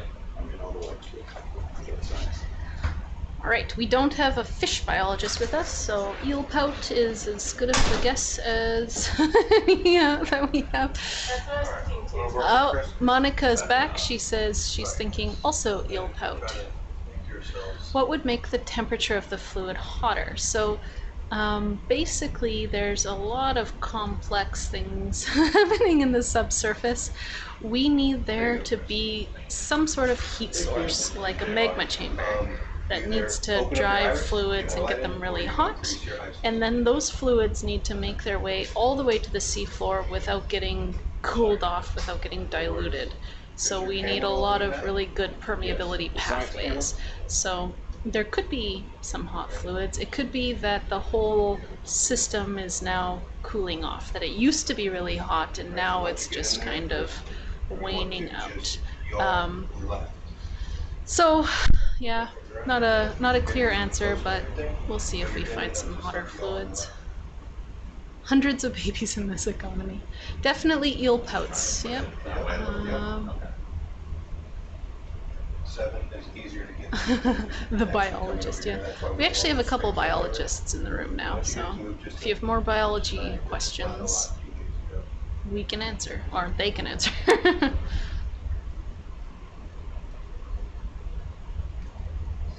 The shrimp are stealing the spotlight of my cool rocks, but that's okay, because they're pretty cool. See that shoulder? Yeah. That's what you're watching for. Let them watch the show, you can watch everything else. We just need to crowdsource all of our interpretations here. I'll get about an inch. Good. About half an inch. Right, now just y'all. There you go. Okay, that's it. Pull back just a little bit, Chris. Right, freeze right there. J-Rod is back in the room helping troubleshoot. J-Rod is the head of ROV SuBastian team. Does the direction matter? It does not. Very smart guy, very cool guy. Okay, I'm gonna try and index. Okay. You'll see the Geneva right here. When he is here, all is well with the world. Didn't seem to be doing anything. Go the other direction. There you go. Move a little bit. All right, can now go the other direction? The other direction? Yep. Nice. We're doing more scientific poking. No. All right, go the other one more time. Other way. There Woo! you go. All right, Chris, go ahead and start working your way back. All you need to do is just shoulder left, Chris. Yeah, I got you. There you go. All right. Cool. All right, now we put it on. Which sample holder are we We're on? gonna try an 8 to see if we can get more flow, so we can get this. Eight has like no mesh, just a big mesh, so we get the most flow in that. Big fat mesh, okay. So it's not fine or super fine, it's just fat, okay.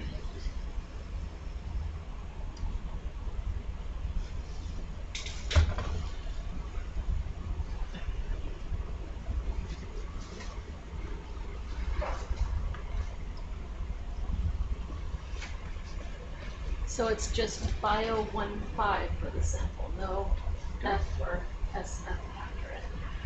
All right, you gotta rotate. Right. Yeah, I don't know where it is, so it's fine. It goes in order. Whoever's slowing.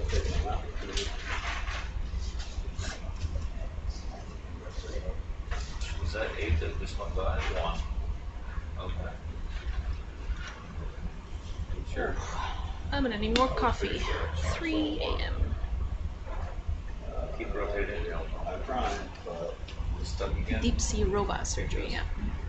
You're saying that one there might be 8. The one that doesn't seem to have a number on it. I don't see anything on it. This one does look like it's the further one away. One is already used. Yes, the shrimp are very cool. They're cool, they're ugly, but they're cool. So I thought you still forward, you need to rotate on one right now. Kind of depends on your perspective. I think the biology is covering the rocks, and the biologists think, who cares about the rocks? All we care about is the biology. Yeah, but in reality, we all find it all very cool. Especially the interactions between the chemistry of the rocks and the fluids and the animals that live on them. All right, Tom. We're going back to slurping. You have collaboration of curiosities. I like that name. We are going to slurp up some shrimp in an area where we have some oxidized sulfide chimney talus and lots of bacterial matting. We have some pretty nice shimmering water in a few different spots. There's an ugly snail on top, a very cool snail on top of that rock. Oh, what's this, Joanne? Is that a scale worm? What is that? Oh, sorry. Could be. Yeah. Go out a little bit. Yep. You haven't missed the slurps. We had to troubleshoot the slurper again. Oh, suck, suck, suck. Yeah! Did we get it? It's sucking. Definitely sucking better. But They're fighting. They're fighting. It's working. It's just those things have. Well, I didn't.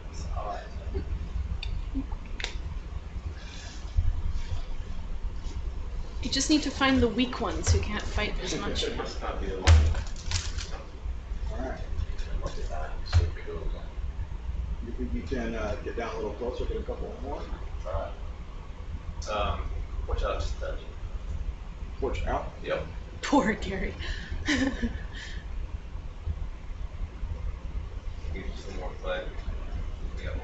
gonna try to grab a few more of them. Do we have any shrimp volunteers? Got 2.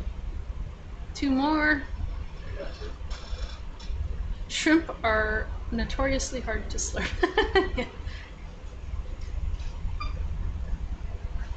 Get some more. Sean, are you interested in the snail dude? He has been named Gary. Gary? Yeah. Gary the snail? After SpongeBob SquarePants, I There's a couple of fight, that little one's fight. Oh, little one's feisty. Feisty. You can deal with that. Find the leech. Why would our HPU temp be up?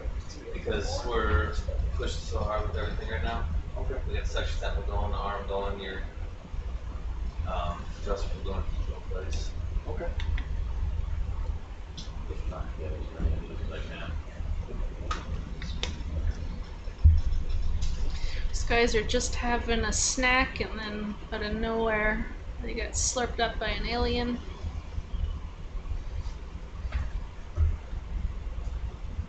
With our tractor beam. We might try to grab Gary. He might come home with us. So Zach, after Oh we yeah, get these, nice. We're going to want to rotate the suction sample so that we can't track it. So we stick over to it. So you're gonna go for the snail? Do you think he's kind of trying to run away, but he's pretty slow. Sure. Think you can reach it? Are you happy with the number of shrimp? Yeah, I think it's Someone counted 8. 8? Yeah. Yeah, that's. Okay. Can we see if they arrived in the box? We can if we can rotate. Okay. They're gonna Okay. try to grab the snail too. I was just wondering if they actually arrived. Yeah. Oh, Or if they made an escape somewhere. Yeah. So we will. I don't know. Maybe enough reach. We will look and make sure that the shrimp did make it into the sampler after this. Alright, so that gives you more reach. I can also retract. I don't know, maybe the suction sampler is not weak, but maybe the shrimp are just incredibly strong here. Yeah, we do see that scale worm. It's out of frame right now, but it's on the bottom. Pan up. I'm not controlling this, I'm letting them while they're sampling.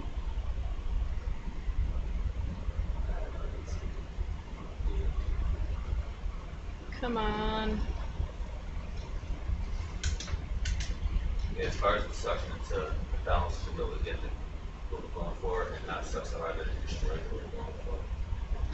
So, I was touching the rock, he does not want to come. So I scrape him. Just scrape along the side. Does it rotate this way? Like, can you bring the arm this way and suck it that way? Or is that like an awkward? There we go. Come on, Gary, let go. Come on a trip. I think you have to go off the wall. I want to hurt him. Ooh, a crab just came out from behind. You guys see that? Yep. Big old guy. Oh, Big fella. that's when I take your copy. It doesn't need it on possible. Alright. Ooh, he wants to come. He definitely wants to come. Come on. I think we're gonna have to turn this off soon. What Getting up extra? there. Yeah. Alright, We got some shrimp.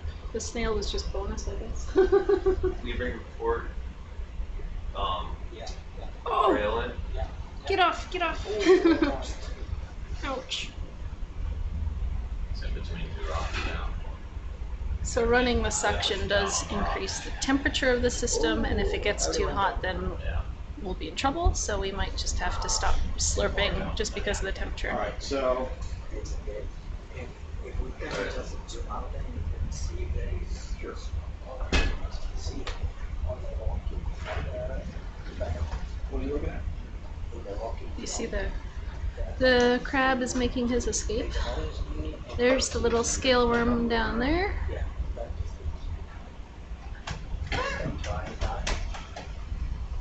Sucking the worm or sucking the lumpy thing? Is that another small snail? It's Gary's child, maybe.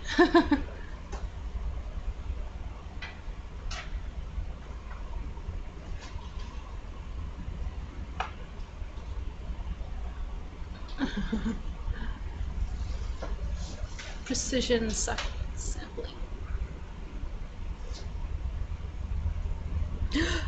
Yeah. Come on. Almost. No. No worries. Okay. No worries. Well, the fluid stuff next to tomorrow still awake somewhere. Yeah, he's behind me. Oh, there you are. The temperature and the methane measurement is depending on how high the temperature Trying to create a you suction might there also for the do number fluids. one. Do you want it right in this spot, or there's a spot a little bit higher up? That we had the most. It's all pretty strong, but I think this is maybe the strongest. I think, yeah, these ones are just where the other So now we want to look at the jars, right, Chris? Yeah, we're gonna rotate the jars. And leave the suction on for now? Yeah, leave the suction on until we rotate it. Thank you very much. First snail they were finding. Great job. Was that where the other Right, so now look over here, and, yeah. So let's see. We're gonna rotate the suction sampler. Make sure they're trapped. Yep, I see shrimp in there. I see a shrimp. Yeah, like rotate it so that it's no longer on the. Right. So now I'm gonna index. You want to get that one a little time. And I don't know how long it takes. That's one of those things. It does. Okay. All right, I'm gonna index. All right. Prime index anyway, and then I'll shut There off you this. go. Oh yeah. There's a couple, yeah. They're trying to get up, though. All right, I'm gonna shut off Put it on 2, 4, 5, 7, like that. There's nothing between. Try to work its way out. this. So, do I need to move it, or? Yeah, keep them. Okay. There's two at least in there. That's good right there. That's good right there? Okay, and we're not doing suction anymore. All right, so what's next? Okay, next we would like to stow the suction and then take a look at where all of these shimmering water sites are, and we want to pick the one that has like the best flow. Sure. We'll get the hydrothermal fluid sampler and stick a temperature probe and do a methane reading. If the temperature's high enough, the fluids people will want some fluid samples with that. But tomorrow's gonna pick her site, so there's some coming out like right where we saw the shrimp, and then some a little bit to the left, and then up a bit. So I can porch in if that's better for you too, Doug.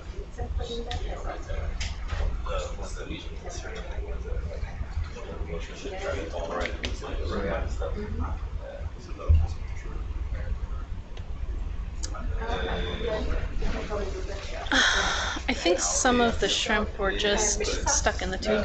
John would also like to know the temperature in the one we just sampled, so we can actually sit here and. Tell them this? Yeah. And you don't have to move right yet. We actually would like to also measure the temperature in the shrimp bath that we just sampled. So for the biologists that they have the temperature measurement. So it would be with the one with the 3D inlet there we have the temperature probe. Okay, that's one. The HFS, right? Yeah. HFS, yeah. Is that the name? Yes. That we might want to rotate. So we're gonna take the temperature of the shrimp bath. Rotate one more. They are grabbing again our hydrothermal fluid sampler. This has a temperature probe on it, and it also goes to our fancy machine where we can measure methane with a methane spectrometer and also collect fluids and gases in some different containers. Whoa. Jesus, that's fast. All right. Yeah, I think a lot of the shrimp just ended up in the hose and didn't get all the way down. As long as we got a couple.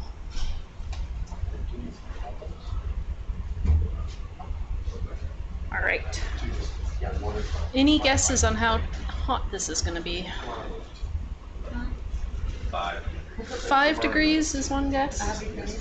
I think 30 or higher. Maybe I'm optimistic.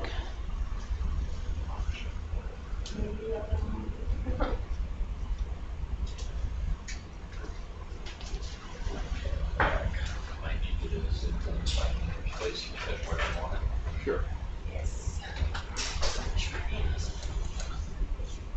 There we go. Fluids, is it? Where's like the opening of where the fluids are coming out? Is it behind the rock or is it just all of these? Oh, it's right in there. Cool, yeah. There's more than one. Right in there, yeah. That's great. All right. With that?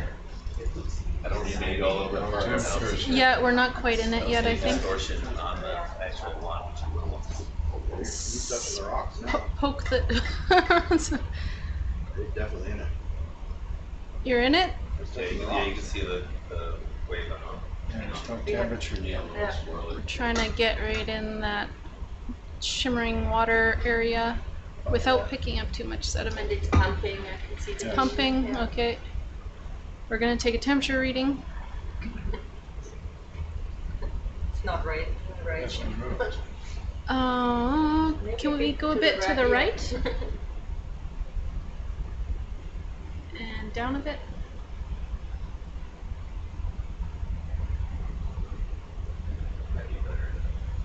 It's maybe a tepid bath. Maybe right in there? I don't know how it works either. I don't think we still have like 3.5. No degrees readings Celsius, yet. No anomalies. I don't think we actually. So maybe right managed behind to that. grab it, I can yeah. get you closer if you want, huh? Yeah, try to get it closer, or maybe where the fluid's coming behind the rock there. You want me to get you closer, Doug? All right, I'm gonna porch in a little bit. Yeah, surrounding water here is about 3 degrees. All right, I'm going to go in with rocking and socking a little bit. Or maybe like against that part of the rock over there. Right kind of at the base of it. Where all the shrimp are. I mean, it can't be too hot because then the shrimp would just get cooked. So just a warm bath. So far we're not seeing anything on our temperature probe. We're not quite in the water yet. Yeah, degrees Celsius, correct. Down, down, down, down, down. Can you get a bit lower? Right in a bit lower.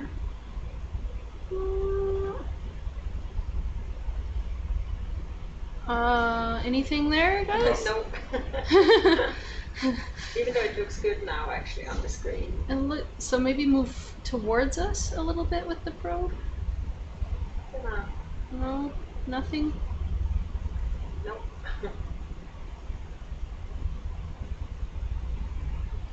Is there something wrong with the temperature probe? I don't think so. We were looking at the pumps, but it's pumping. Restarting the pump.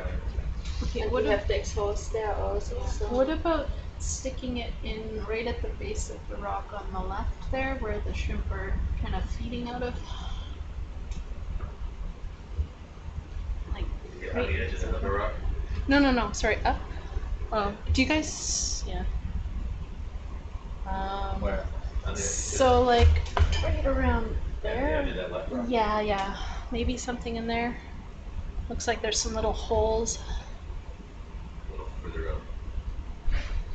Yeah, right around there maybe. A little bit higher up. It's disturbing to think about something yet. Maybe a lot of the stuff is further forward than we think. It looks like some is coming out around that crest too. No, I stopped it. Stopped it. Nothing? Okay. But it is a little Maybe bit weird. towards us where you were going before, the big rock in the foreground. When you zoom out, like down around here, just start poking around, see if we get anything hot.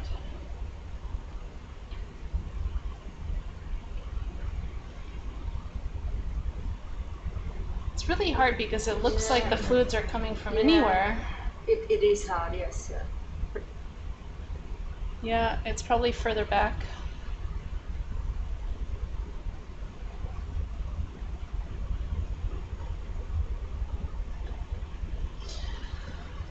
Fluids are not cooperating today. It's not easy, never is. We could try the second spot up there. Yeah, they are interested for the trim. If we can't get it, we can't get it though. I wonder, It's all probably going to be... Because it does not change at all. Is there another temperature probe that we could try? We do have a high temperature probe also. Yeah. Should we try that before we move on? Yeah, let's try one more time with this one. Okay. Yeah. Like. See, it's even coming from under the rock yes, over there. It's coming from everywhere. It's just super diffuse. Maybe it's just getting diluted like crazy. Immediately diluted and cooled down. Right in there, anything? It looks like it's right in there. So you definitely have. Or before, but a little bit like to see the water coming up in front of it. Let's try the other temperature probe just in case. Yeah, we have no signal. Like, yeah, exactly. Not a, like, where's not the other probe? Point degree. It's the high temperature probe. Yeah, how far down does it go, the lower range? I know we can measure like several hundred degrees. Yeah, that's a good question. I've never actually had to. We can try and see. Yeah, okay. Okay, it's possible that this temperature probe's not working. Right now it's showing 3.66. We're gonna try. Okay. Yeah, that's what we had here with 3.5 hours. So I would think it would show if we got an increase here. Yeah. 3.81. So we have another temperature probe. Yeah, let's try it. Then we also know what, if we have to fix something here. The high temperature probe, we don't know if it's going to work for something that's as low temperature as we presume this is, but we're going to give it a shot. I can torch out a lot for you. All right, you ready? Yeah. Torching out. You don't want to do this. You don't want to do this. So this is what we mean when we say it's diffuse fluid flow. It's just coming through all those different fractures.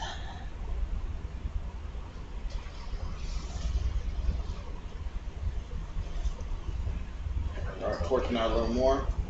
Yep. Oh, that might be all I got here.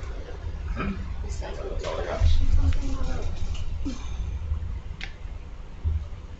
You getting any readings that we can check? No, there was never anything. Not on never, the temperature, it didn't change. Never changed from 2.5. But is there something else that you can see? Yeah, the pump, but then you see the wheel turning the pump on and there. off. That's the exhaust, so that the pump works.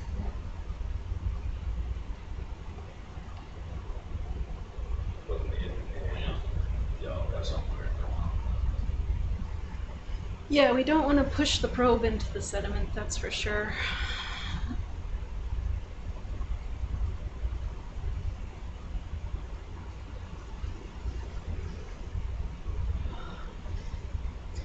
Is it something that can be like rebooted to fix it?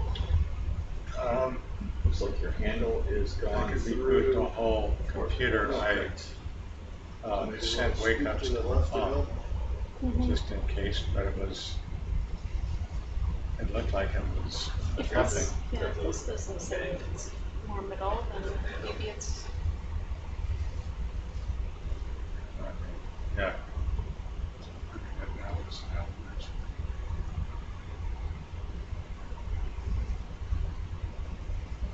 I mean, that was strange. It didn't move at all. When we did that one earlier, it was moving quite a bit. Yes. I would not think we should see some difference. Something, yeah. Especially considering how much of an area it is.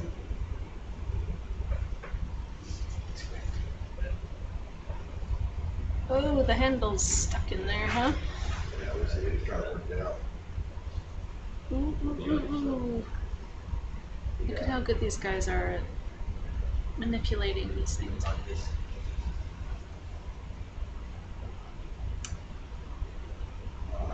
Yeah, so the yellow that you're seeing, it's like an orangey, yellowy color. A lot of that is bacterial matting stained with iron oxide. Some of the iron oxide is coming maybe directly from the fluids or just alteration of the rocks around it. Yeah, they did have problems with the temp feed before. So we're already 5 degrees, that's much better. Okay, 9, 10, 11, 12, 13. Tell me when you get the highest. 13 was the highest that I saw.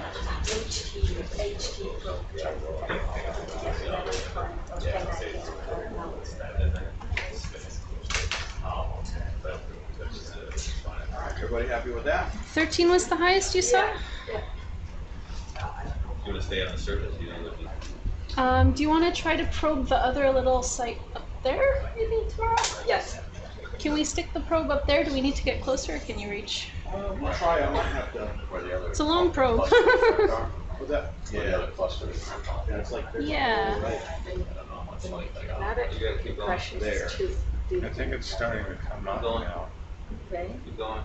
There's a T2 came up. Oh, that's good. I should probably move the beginning up. There was something in there. Yeah. Now it's starting to work. The little white bits and pieces are little fluffy-looking bacterial mats that are getting suspended in the water 8, column. 9, 10, 11. Zoom in on that. So you're Can we zoom in on the tip of the temperature probe? Please? Thank you. Down a little bit. 11 is the highest I've seen here so far. Okay. It looks like the fluid is coming From the from the bottom. bottom, or, yeah. That little ridge Yeah, flange like a thing. flat there. Yeah, the flange. Some shrimp hiding in the flange above it. 10, 11. 11 so far is the highest. Get right under there, maybe. It's also coming from that little crack over there, too. I think they're saying in that little hole there, Doug. I think they're saying inside that little hole there. Yeah, right in. Oh, yeah, that works, too.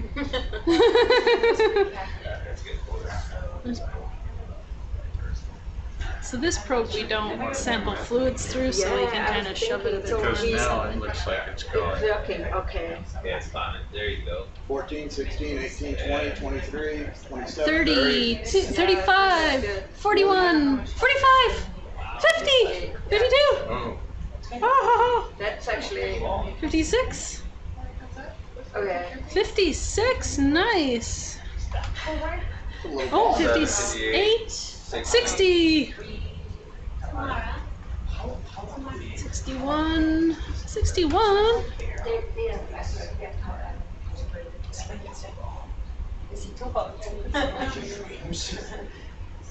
on this one, the run that 61 was the highest we saw. Did anyone make any bets before we started measuring that?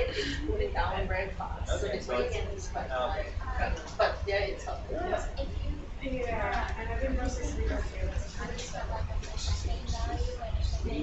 Okay, I think their temperature probe is working again. Is it? Okay. How confident are you that it's working? Yeah, I can see that it's moving now, and I had to reboot the whole computer rather than Is just. it ready to? Yeah. Okay. Can we stick that one in the same spot? I don't know if you want to get closer or not. You tell me what you want. I can get you closer. We are actually thinking, so we would like to measure it, with the other probe, and if we reach the same high values, we're gonna take fluids, we're gonna take a methane spectrometer probe, so we will be sitting here for quite some time. It's probably best to position whatever is best for you guys to stay for a while and do the operation. All right. So the other temperature probe may be working again. They did, I should say, a reboot of the computer. That seemed to work. When in doubt, turn it off and on again. We're gonna try that probe again. If it gives us the same nice toasty reading, then we're gonna stay here for a while. We're gonna sample the fluids. We're gonna take a methane reading with our spectrometer. So if you're at home, you can get settled in if you're not already. Grab another coffee if you need it. It's 3:44 a.m. here, but this is exciting.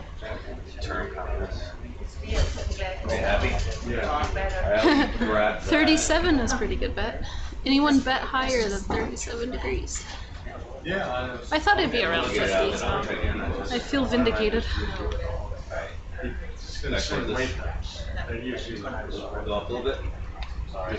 Yeah, rebooting fixed it.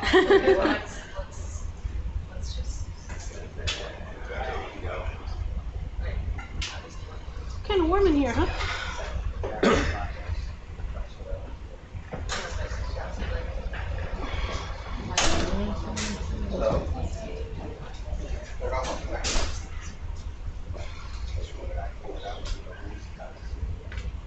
J-Rod's in the house. Either or, doesn't matter.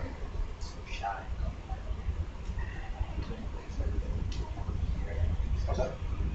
You want it here or you want to do it yourself? It's a day off for you at home, but this is a long work day for us.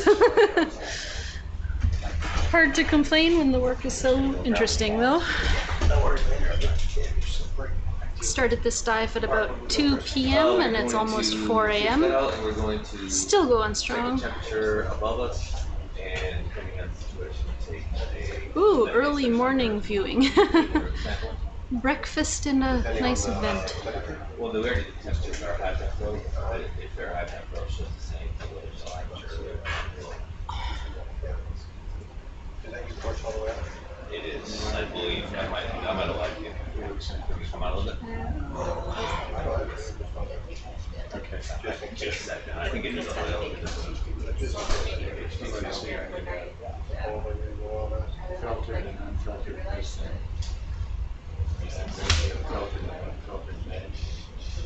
We've been consistent with that 3%. What? We've been consistent with that 3% an hour. So what do we have right now? I've got reviews 2, and I've got 4 left. How many more samples do they have? I don't know. How many more samples? How many more samples? I want to get to the top of this hill and see if there's some chimneys. And then beyond that, I'd like to grab the volcanic samples and get off the hill, and then we'll just pick up some rock that doesn't look like it's oxidized.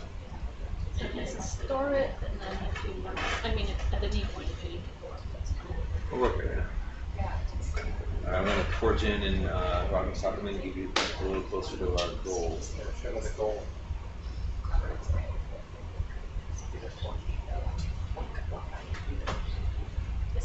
The goal is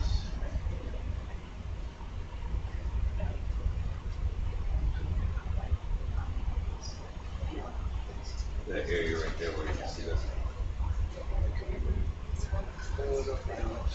So this dive started at about 2 p.m. and now it's almost 4 a.m. So we're on hour 14.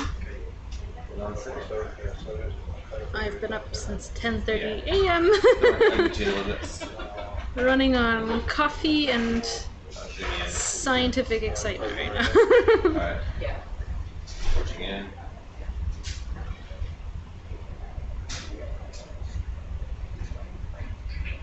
I promised So the chief scientist, Dave Butterfield, that we'd find something exciting for him by the time he woke up. We might be getting close. Alright. What's our round coming in? Oh no, I'm out of coffee.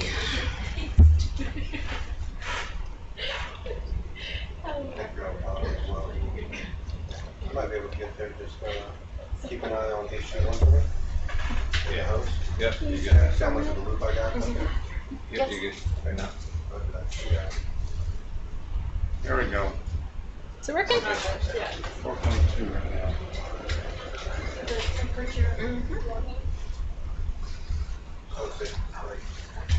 So when we get the highest temp was down into the so it looks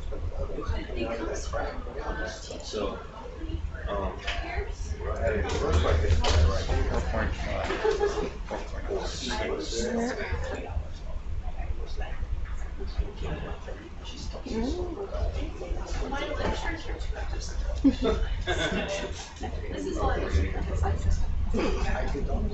Five and a half, 6, 6.5. Yep, that's so sorry. I promise you that, but I just 7, What you got right there? 7.5, 8, we were up to 60 with ours then. 9, 10, 11. Is this are you getting ambient kind of thing for methane spec, or are we actually just getting into it? Ambient for methane, Ambient for methane, right? and also then the fluids, or the other way around. Yeah. I mean, I still want the the hottest, but we can't jam it in. Right. Yeah. But for the methane, you want that? For everything, we want the hottest, but just we can't have particles in the flow. We only got up to about 11.3. 11, okay. And now it's at 6.4. Yeah.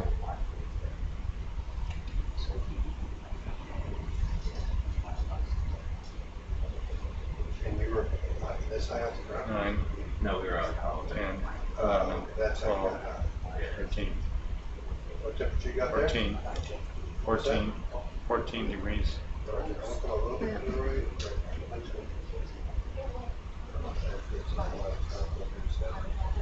That's right over at 6, right? It's Yeah, pretty it's good. going Pretty down much again what it now. It's 7,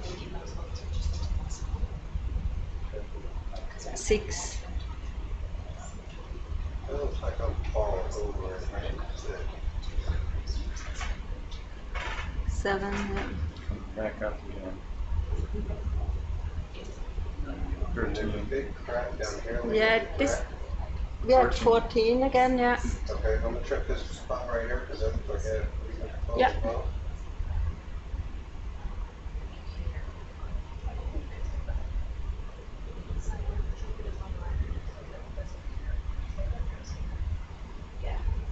Um, 7, it's rising, yeah. 10. Yeah, 10, Up and again. but it's plateauing. Yeah. Yeah, I'm not all the way in with it right here, because Yeah. for nothing. Yeah, yeah.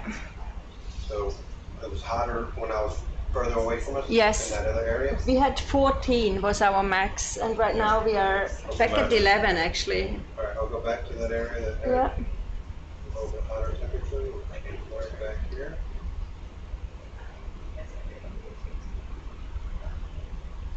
Right there. 11, 12, 13, 15, 17, 18, 19, 20. Was that good for methane?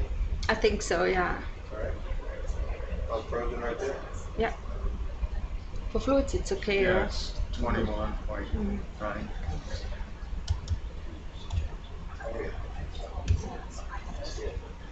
Want to do a fluid sample? Yeah. It's okay if it's immersed like this, right? Yeah. So 22.7. Yeah. You're moving. About 21.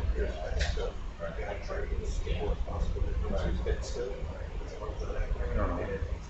You wanted 30? Yeah, he wants it hotter than the other one, so I think I'm just running the maybe just methane. And Okay, not okay. these ones. Then I have to go to the other computer to run the methane. So Y'all are good with this spot though? it's a good spot, yeah.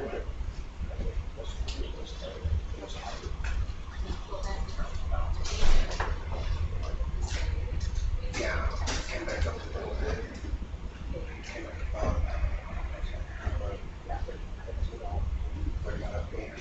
Since the last time I was in town, told me when that started. Yeah, I think I need to turn on my own sample, so Well, when was the last time I was in temperature. yeah, I'm starting the pump now We here. did the thing, or the line setter. Hey, Tamara, Yeah. how many more samples do y'all have with the HFS? Obviously, there's lots like it might not take 10 years actually. Okay. I think. But eventually, we're gonna have to come up and top off. So we'll need to have a talk about when will be the best time to do that. Oh, okay.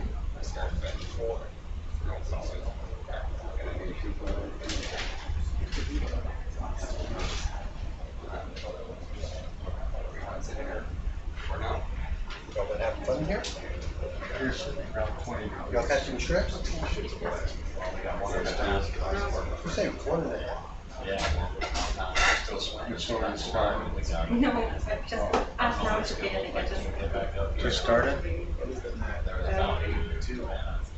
I'm starting to come now. Shrimp vacuum is fine. So you guys said we got up to 60 something. I saw one. Yeah, this is that pretty big mound, so I think there's more of them above us too.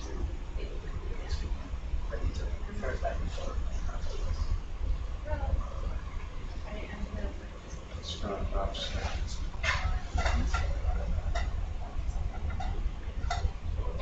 10.7. 10.7? Yeah. Thanks. It's drifting up with the touch. It's starting to go up. Yeah. I'll try to keep it, I'll keep it live in there for you. The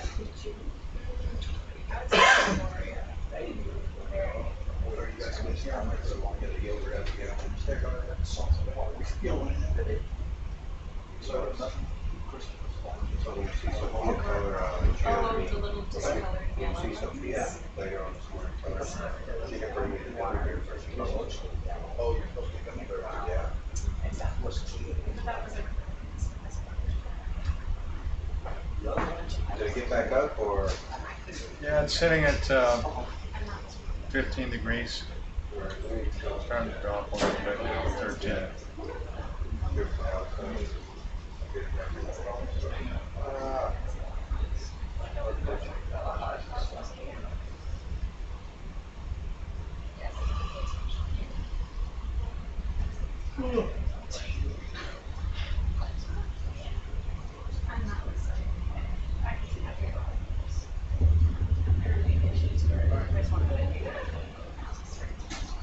It's sitting at about 17. 17? Yeah. How are you doing? Sampling? Yeah, doing methane. Did you Methane analyzer. I didn't. did you mark the start of the methane? Not yet. Oh. Okay. No, it's fine. Just let I me just know. didn't mark yet. You just didn't mark yet. Should I now? Yes. Okie doke. Yeah, your maximum so far is 19. Oh, that's 20.6 now.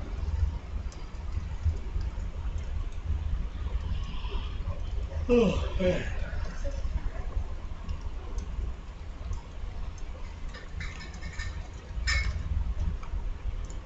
Oops, I hit cancel instead of submit. That was not good.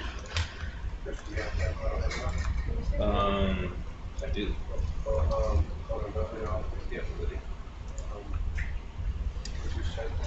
All right, so we are doing some methane spectrometer measurements with this little probe. I have some.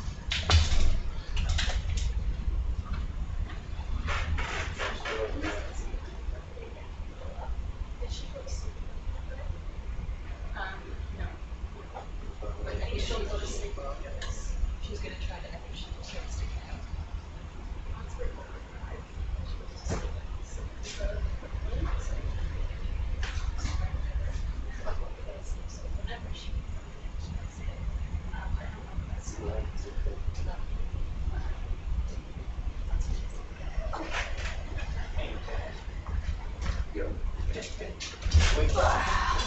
Somebody was in my chair.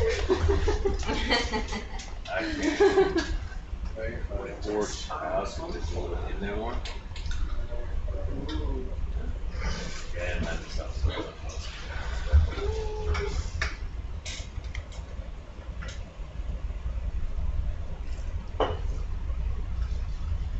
You tag the fish in that.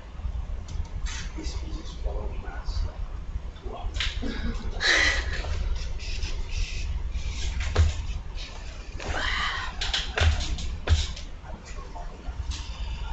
Okay. No coffee, there is no science. Yeah, I just ran out of coffee. Yeah, so I think the other temperature probe, we could kind of stick it into the sediment a lot more, so that's probably why it was a bit higher. But as long as we're in that general flow field, we should be getting a methane reading.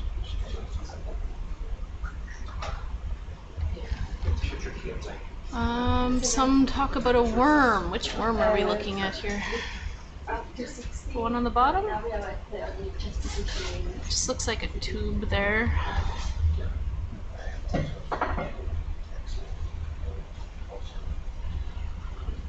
We're not yawning. We're totally awake over here.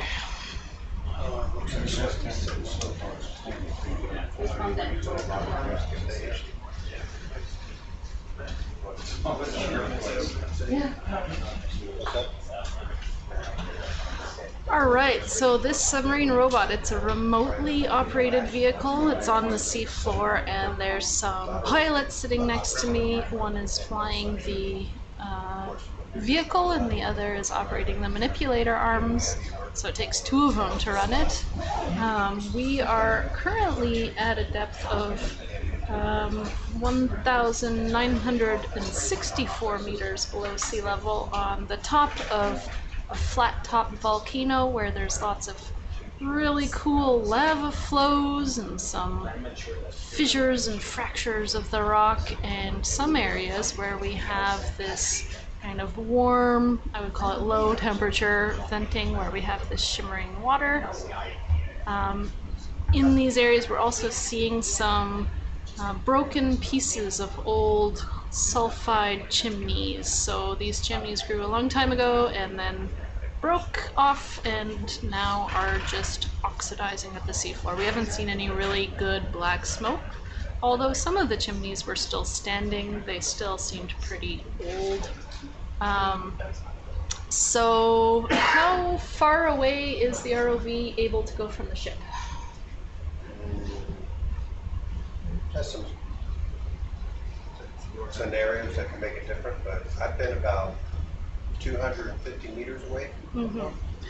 All right, so J. Rod is here. He has said that the ROV can move about 250 meters away from the ship. So this vehicle, it's the size, what's the size of the vehicle? What's a small car. A small car, basically. Uh-oh. We're still good. We're still good. Okay, sorry. Our screen's just turned off for a second. That's why we have direct connect. So it's the size of a small car, but it's got a tether that connects us to it as we're sitting on the ship. And so as our ROV is moving about, we have to keep the ship pretty close to it, so the ship is moving along with it, but kind of staying stationary. How deep can the ROV go? 4,500 meters. The ROV can go 4,500 meters deep underwater, so we are only about half of that, not even. Oh, Lisa already answered.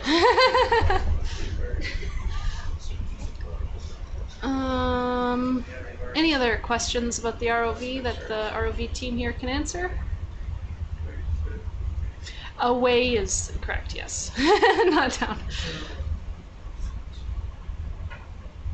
How much gear did this science team bring up on the Yeah, how many samples can we take? in kilograms? In kilograms, how many rocks can we collect? I'll talk about all the science. Oh yeah, all the gear we already put on. We have a lot of science gear on. What do we have? We have this methane spectrometer that takes up quite a bit of gear. We have all kinds of different samplers. So this is our high temperature fluid sampler. You saw the suction sampler earlier. There's lots of cameras. There's lots of... We have different bottles that can trap gases, called gas type bottles. What other cool things do we have? Sampler, we have various sensors for temperature, for pretty much there now. We're all falling asleep here, so don't ask us hard questions. So the question's when is Sebastian's birthday, but I have a more interesting announcement, everybody. It's 4 a.m. on March 12th, and Monica's in the room. Monica, the biologist. It is her birthday, officially. Happy birthday! Woo! She's 26 years old, so join me in wishing her happy birthday. Is Sebastian younger or older than Monica? Sebastian is going to be turning 6 this year. Sebastian's turning 6. A little bit of a, well, it's not the, yeah. Y'all are going to get Sebastian's 500th dive. We're getting close to Sebastian's 500th dive. We're on dive 491 in Sebastian's life. So that'll be a cool milestone. We do. We load it. I gotta find a cool spot for us on the flag. What kind of flag? A metal flag. A metal flag that you're gonna plant in the sea? The last one that we had got placed, and there were sea snakes and sharks all over the place. So you got some. You got some. 500. I love the bars that raised pretty high.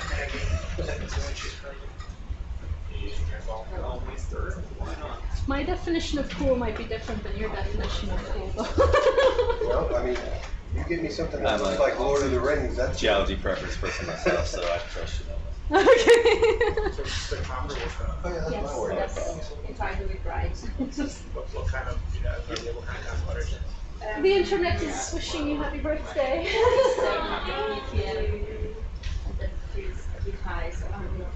When you say The internet, no, all of the internet. The entire internet. See? Happy birthday from Lisa, from Tomb, from Jesse, from Collaboration. I can't even read, my eyes are going wonky. Of Curiosities, Fleet Machine. Does Falkor birthday include cake? Maybe. We're gonna have to see if our chefs. We're supposed to spoil surprise. Yes, our chefs have prepared a birthday cake. Well, they have it. This is so nice. Thank you, everybody. When they put the heat probe in, She's super happy. so the heat is good. Yeah, we have some ice cream too. We have a allocation of ice cream. We're only allowed to eat it on Sundays. Happen to fall on Sunday. Yeah, Sunday is ice cream day. Yeah. The chefs here are phenomenal. We're eating really good. It's a very comfortable shift. A sponge cake. Do you want a sponge cake? Me and disagree with that. Had way too many birthdays. And Christmases. I think my first cruise was over my birthday too. Oh, really? So was mine, actually. Yeah. Oh, so, okay. Gwendolyn says happy birthday. That's my birthday.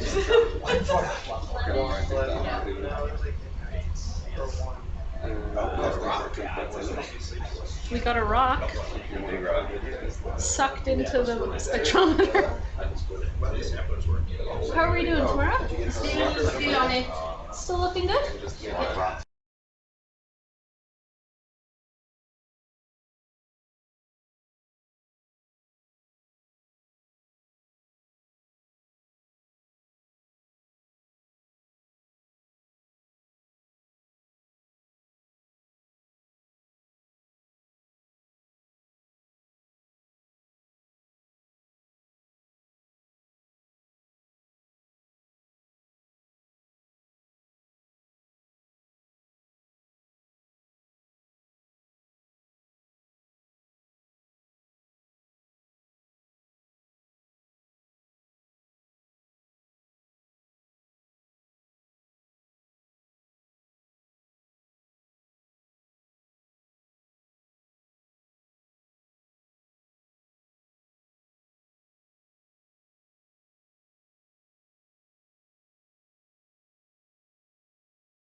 the Mid-Atlantic Ridge. We're at a depth of 1,964 meters below sea level.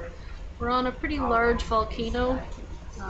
The volcano itself is 6.5 kilometers wide and 3.7 kilometers long, or the other way around.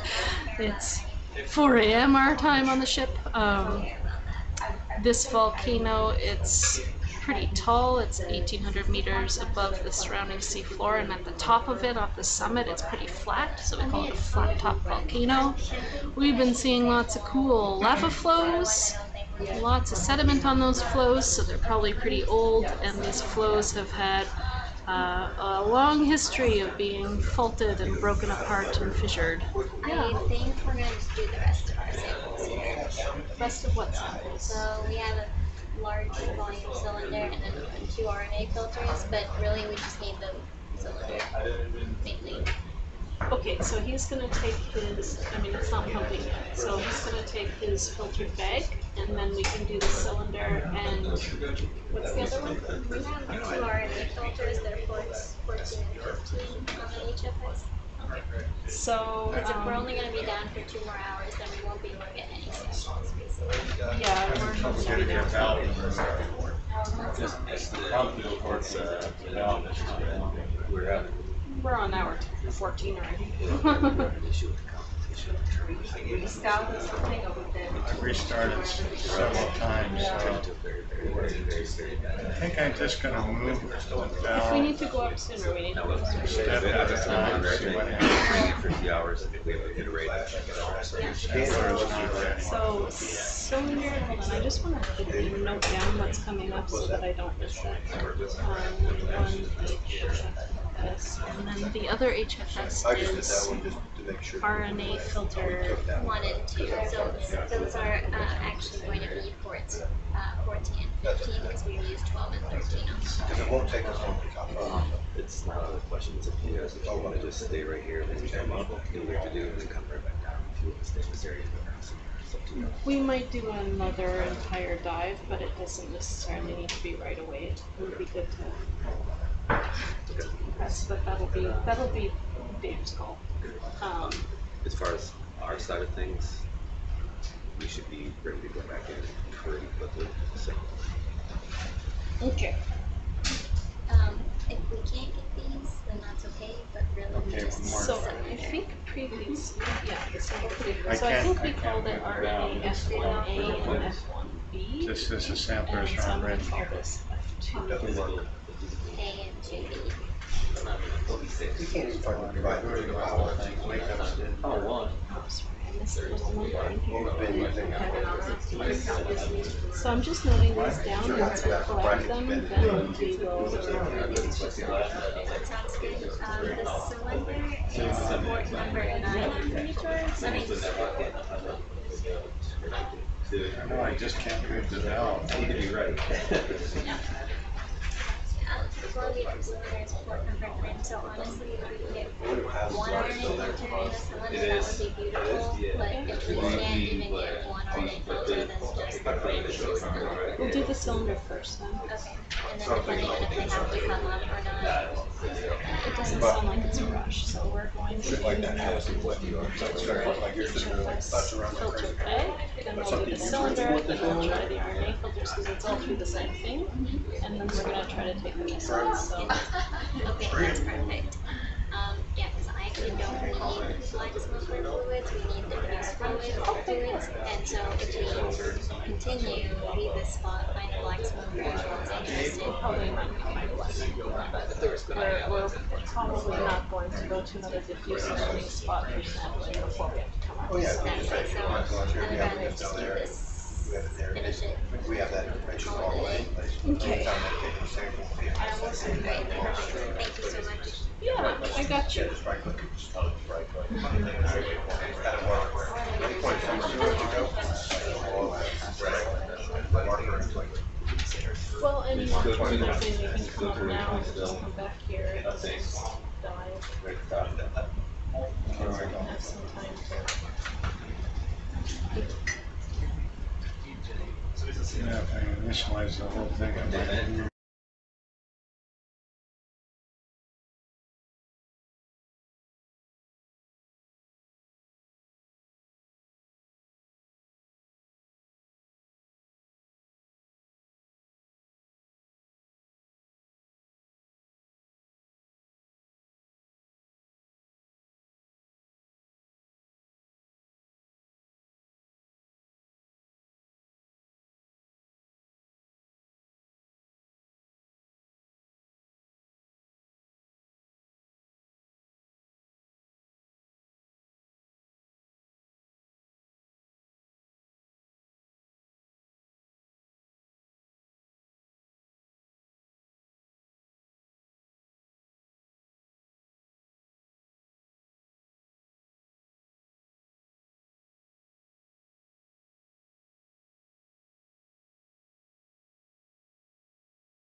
the other option, but the other option is Turn the power off.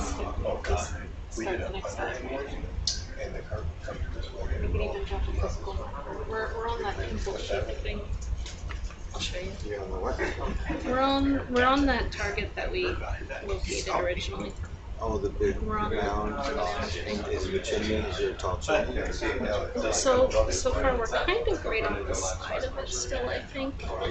And we've seen a bunch of chimney talus. I've never really seen chimney talus, and this is the first time we've seen some shrimp, so we got sample shrimp. But I think that there's probably a little bit more, probably just chimney talus and the venting at the very top. So get some shrimp here. We got shrimp, yeah. Okay, I say put a marker here. A physical marker or Yeah, just a visual? yeah, put a physical marker. Since we have one, I didn't leave it. And we'll have to put one in this spot. So we can come back to it at least. And then turn the power off. See if it comes back. Yeah, physical marker is a good one. Roger that. Whenever they give up. Turn the power off. So what else?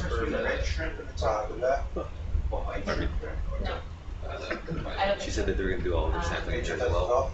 What all does It's that? not working. It entails holding that thing there for one like. Do it just do it. Change what we're doing. No.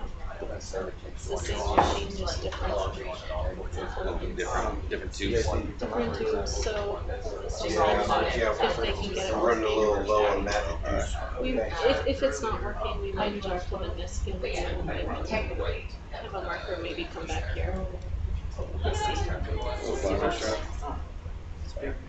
Got the shark to buy an albino shrimp. An albino shrimp. Yeah. Have you looked all around with the camera? Okay. Yeah, there's been a couple of clusters of shrimp. There's one further to the south. It's kind of venting through a lot of areas here. We've been here for a while. Yeah, okay, so. We can pan around still if you want. Well, I just think the Folles sampler is not cooperating, so. So they also wanted to fire this in so we can drop a marker, which is what we're doing right now. Marker. We're dropping a physical marker in case we need to come back here if our equipment doesn't want to work for us.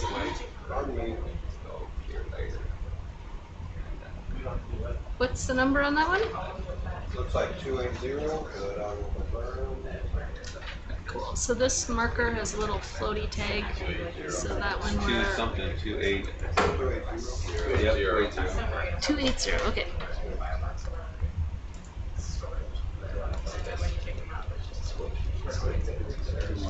So it's a little bit easier to spot these markers than to find this little shrimpy bath again.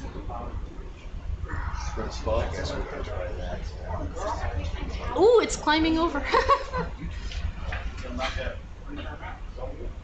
We're integrating with the environment here. Look how big that guy is. Or is it a mother shrimp? I didn't get one for you. No sample. It's not working. Ah, second time I've asked for some. Did you get anything at all? Tell me if you want to boot me from here. Start turning the this power back on, we'll see if we can get it back. Aren't that picture that's coming on now?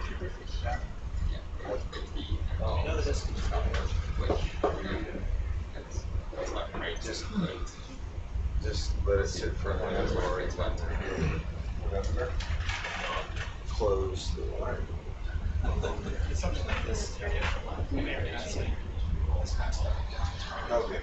Jason in Michigan, I'm also still hoping for black smokers. Maybe not on this dive, but there's some other cool targets. We definitely have a pretty strong hydrothermal plume signature that we have found.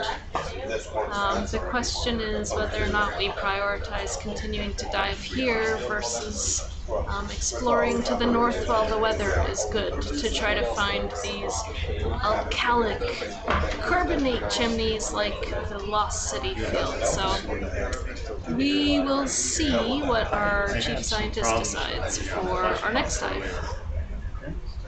Where I had to reinitialize everything and then it came back. It's definitely a cool area though. But I had to try to turn the valve.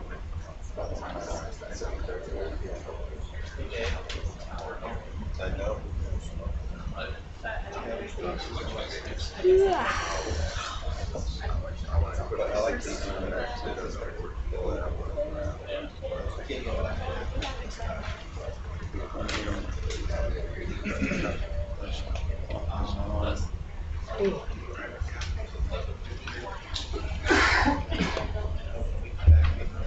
It still doesn't.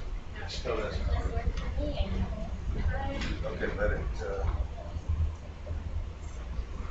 Okay, let's just let it sit and see what happens here. Oh, now we're not getting flush pump here. Or did you? No, I got the flush pump, but Okay, don't give any commands. Just let it sit. It's a sample bottle 99 selected. Okay, it might be like to 16. It might be figuring out where the valve is.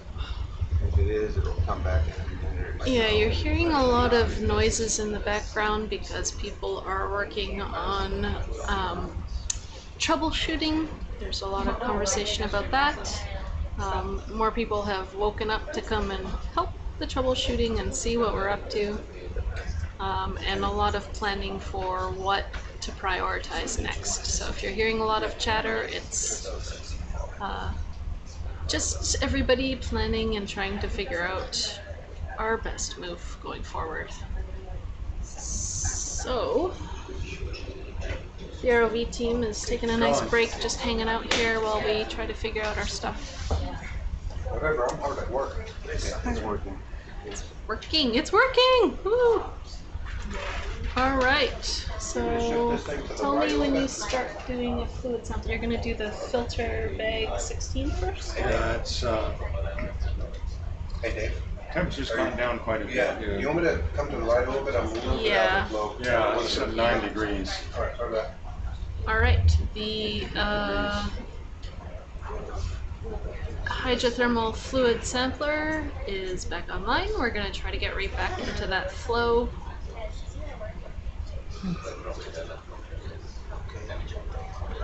Yes, Lost City is really old. I don't know the.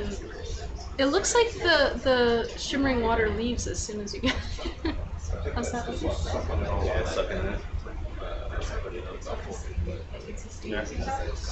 that temperature? 1 second.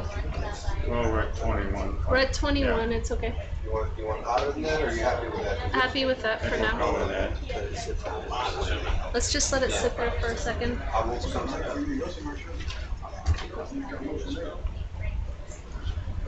Yeah, before it was like about 7.5 to 8. Do you mind just going downstairs and just doing a walk around with HQ, see if anything's out the door?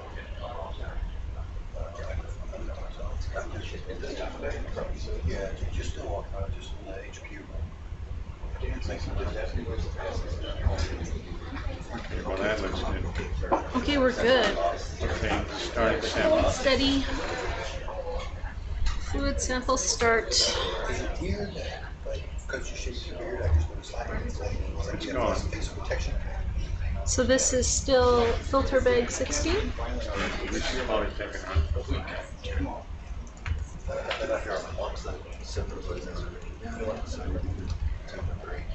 18 is also a filtered bag. 19. About 24 hours.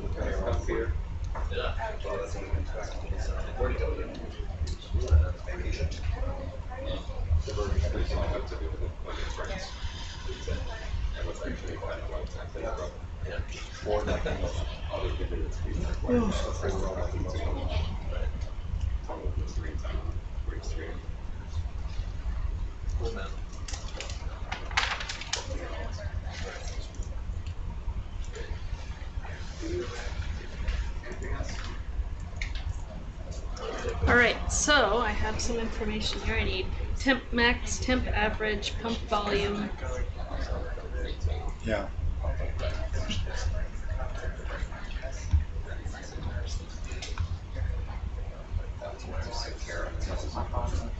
I saw it about halfway through.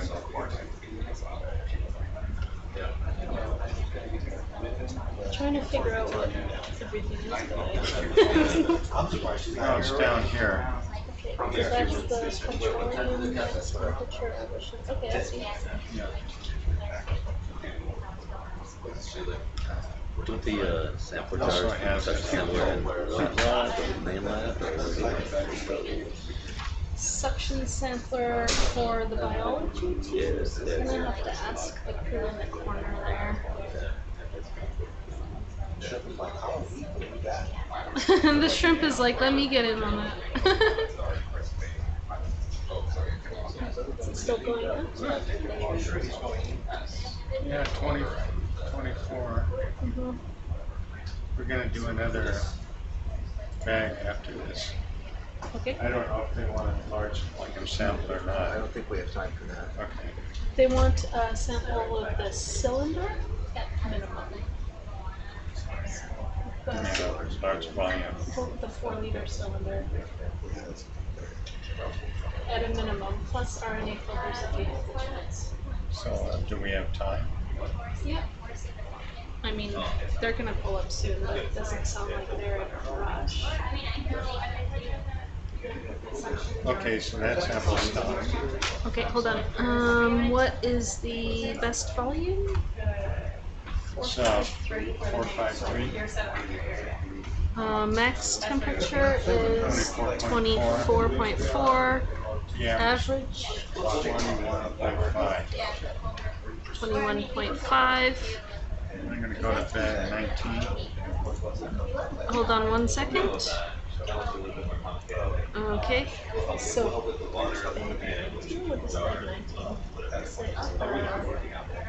It's an unfiltered bag. Okay.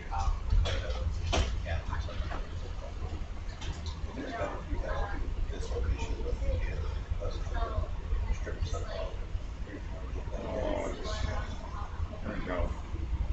You've started again? Tell me when you start. Very few.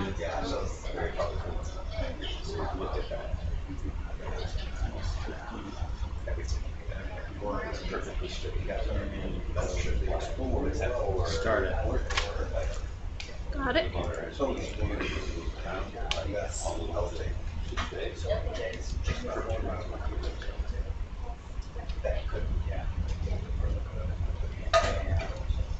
Unfiltered bag 19. So we are still collecting some fluid samples in some different sample bags and pistons and cylinders. And these fluid samples will be going to different people for different purposes. We're hopefully going to collect some large sample volume here, so we'll be sitting here for a while.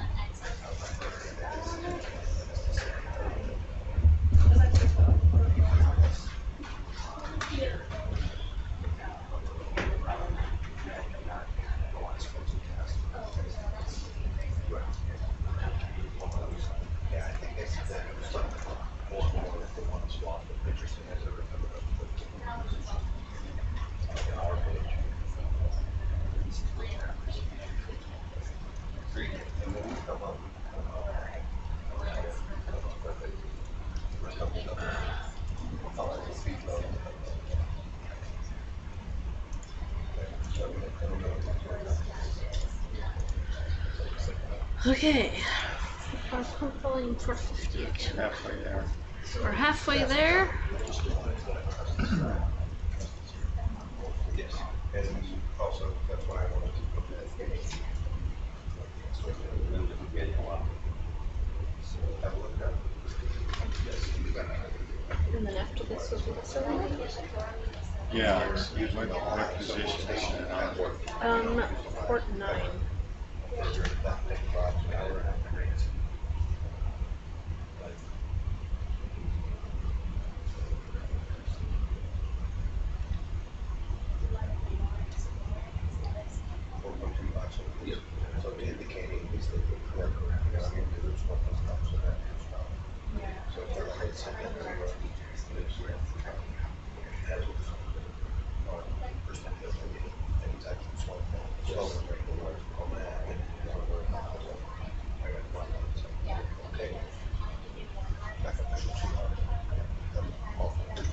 Are we still getting some good temperatures? Yeah. Looking good And so it far. dropped off. 14. Can you pull it a little bit forward? Do you want it to move or what? We're almost We're done. almost done, but maybe before the next sample we'll move it a bit.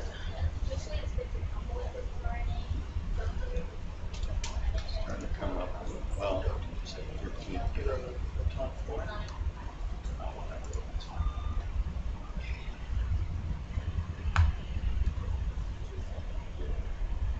452. Okay, done. All right, you want me to get into it a little bit more? Yes, please.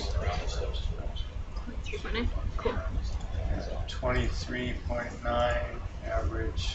I got it. 16.7. Okay, so we are going for the cylinder sample now.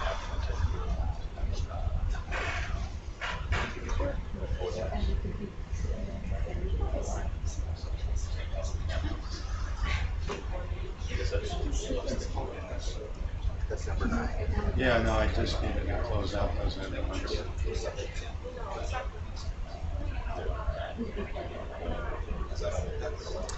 All right. Oh, look at it's all like covered now. Is that okay? As long as we're still sucking Well, in the some temperature fluid. went way up. Look at what I got all of it. they like shove right in it. Yeah, it's like 38 degrees, 39 degrees. 39 degrees. 40. It's looking good. Just stay right there. We're happy. It's still moving. Tell me when you start this one. Still going up? Changing the valve. It's the valve is moving. Yeah, it's where. We're happy. Oh, then it's, well. Oh, can you stick it a little left? I can. Yeah, just a little bit more.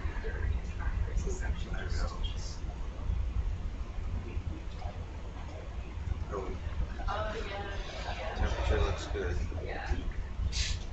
Temperature looks good. We're happy. Okay, the Oh, don't samples- move too much. Sample started. Sample started. Don't move too much, please. We're happy.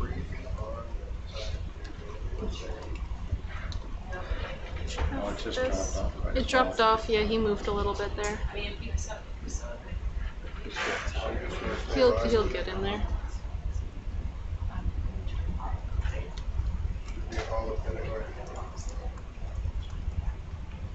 Is it looking good for temperature? No, it's 5 degrees. 5. degrees. Yeah. Come back. Back to the right a bit. Yeah. I don't know if that mud's blocking the intake as well. It looks like we're kind of clogged up right now. Yeah. Can I shake it off a little? We can just temporarily turn off the flush pump. We're gonna turn off the pump for a second. See if we can. We should still get a temperature. Turn off the sample. It's going up. It's going up. Okay, we're good. We're happy. Perfect. I think it's probably gonna get a little bit colder, but it'll be clear. Yeah, it went up as soon as you did that, so it's working.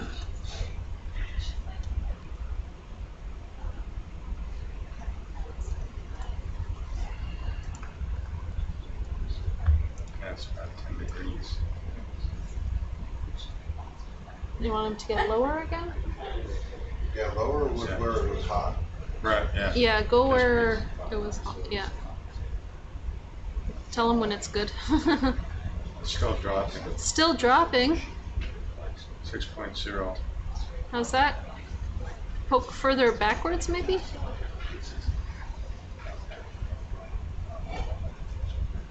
They lost. Run back up again. Going back up. Yeah. 9, 10. Well, we're gonna get totally clogged up again if we stay like this. It'll probably be okay. It'll be okay? Okay. That's pretty soft. Is it not going up? No, it's at 7.5 now. It's dropping.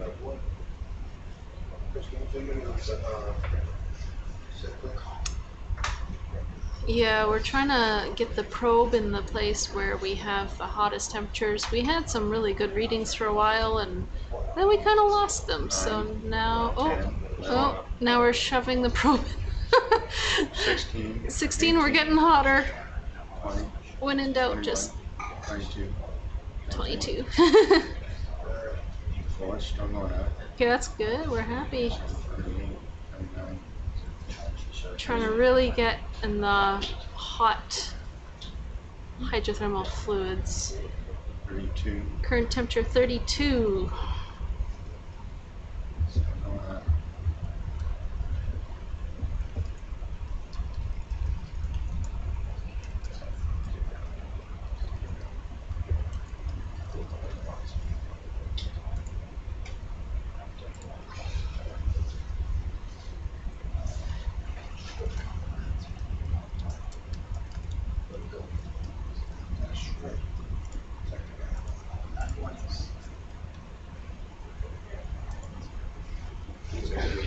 Okay. Right around 35. 35 so far, and the pump limit is 3,000? Yeah. No, 4,000? I thought it was 4 liters. We can add 2,000. Okay, cool. 3,000. 3,000's good, they say. Okay.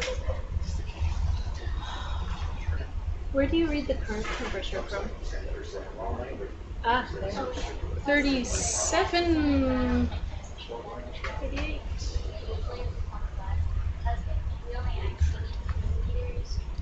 Fluid temperature average. Ooh, 40. Nice. Temperature's looking good. We're at 40 degrees Celsius. We are currently sampling that warm water, that shimmering water that you see. The probe is shoved deep where it's nice and hot. We're collecting a pretty large volume of fluid here, so we're going to be sitting here for a while. The fluid chemists have gathered a few samples already, and now we are sampling to appease our microbiologists. No.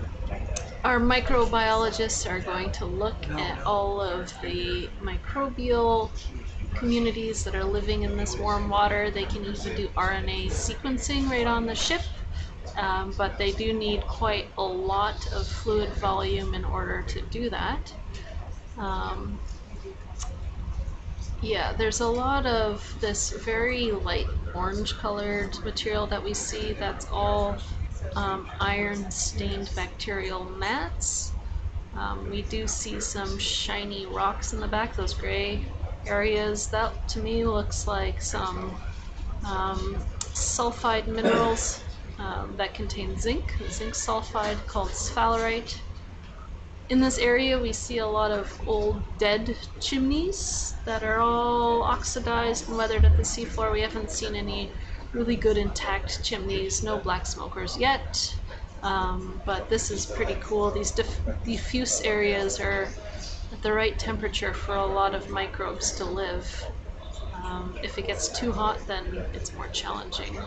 So you do see some dark black crust on the top there. That's all some manganese oxide. In the top left you can see some bright orange. That's some iron oxide. Some shrimp are observing our sample. You can see the map now? Cool. So at the top of this volcano we have some really complex volcanic terrain, lots of pits that may be fissures or collapsed structures, lots of old lava flows, different morphologies of lava flows, and quite a few areas where we find these old chimney blocks rather than active chimneys. And we've seen a couple sites where we've had this shimmering water that we've sampled as well. So far, no black smoke, but we have found some hydrothermal plumes when we did our initial surveys that indicate that we should find a hydrothermal vent site somewhere. It's hard to pinpoint exactly where. The plumes cover quite a large area. And the seafloor, we did map it with a couple of autonomous underwater vehicles. They flew about 50 meters above the seafloor to give us really high resolution maps. And what we see on the maps is a lot of complex terrain, so it's not so easy to identify where we might have the best chance of finding a high temperature system. We're very happy to find the shimmering water though. This little spot to me looks kind of like a pimple. It's this little cone. We haven't quite gotten all the way to the top. We might find some more chimney talus up there. It is a really cool volcano. It is extremely complex. It's not entirely clear yet the relationship between volcanism and tectonism, so where we're kind of pulling the volcano apart in different directions, forming these fault scarps or fissures. It looks like in some areas we've had some lava that ponded and then collapsed. Very interesting. It looks like quite the mystery to solve. This volcano is also in a place that we didn't expect to find it. It's an area that normally we would interpret to be low in terms of magmatic input. So something has happened in the evolution of this part of the mid-ocean ridge to cause magma to be focused in this area. So we'll also be looking at the bigger picture of the regional tectonics to try to understand why is this volcano here and how that relates to the evolution of slow spreading mid-ocean ridge segments. Question, is that my current research? Yes, so I'm really interested. Uh-oh. Popped out. Almost. We're going down, we're going down. Are we almost there? No, we're only halfway through the sample, so if we can shove her back in, that would be cool. Almost near the max. Almost near the max? No, I mean, the volume of... We're gonna try to stick the probe back in because we're only halfway through taking the sample here. Right now, 9. Yeah. So it's going back up? Not really. Can we go more to the right again? Down?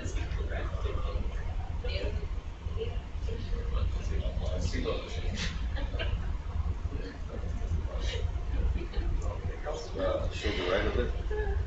So we're just trying to find that hot spot to be sampling the best fluids again. And we'll look at the questions that you guys are posting. Feel free to post a few more. 11 and going up. Going up? Yeah, 12. You happy? Can we go down? 13. Oh, just wait. No. Just starting down. Can you shove it further down? That back. No. Where's the hot spot?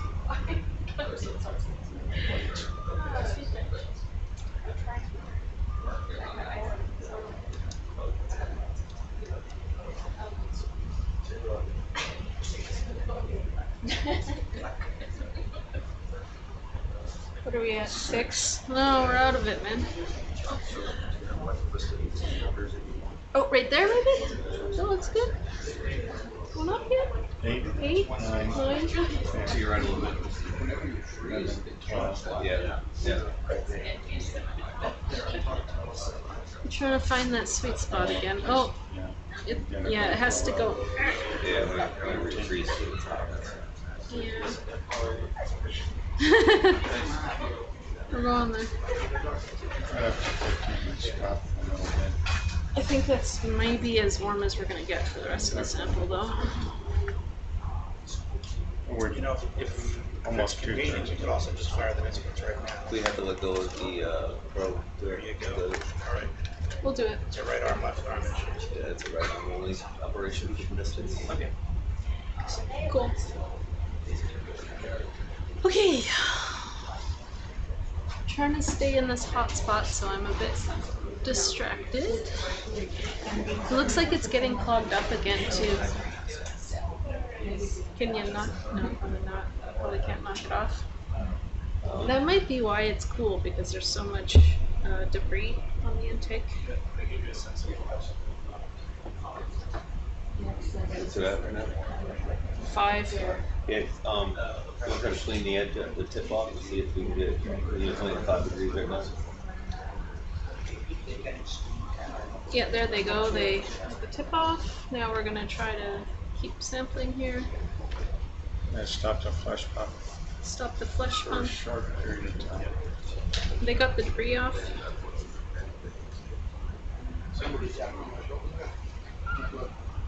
No, what happens? Coming up again. Coming up again, yay! Alright, let's see. Oh, no. Down, can we shove it in still? It's that sweet spot between shoving it in but not getting it too clogged.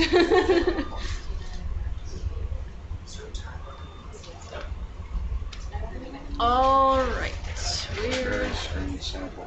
yeah, this sample's not behaving for us. At least the first half was pretty warm. Yes, Back down to 4 or 5. That's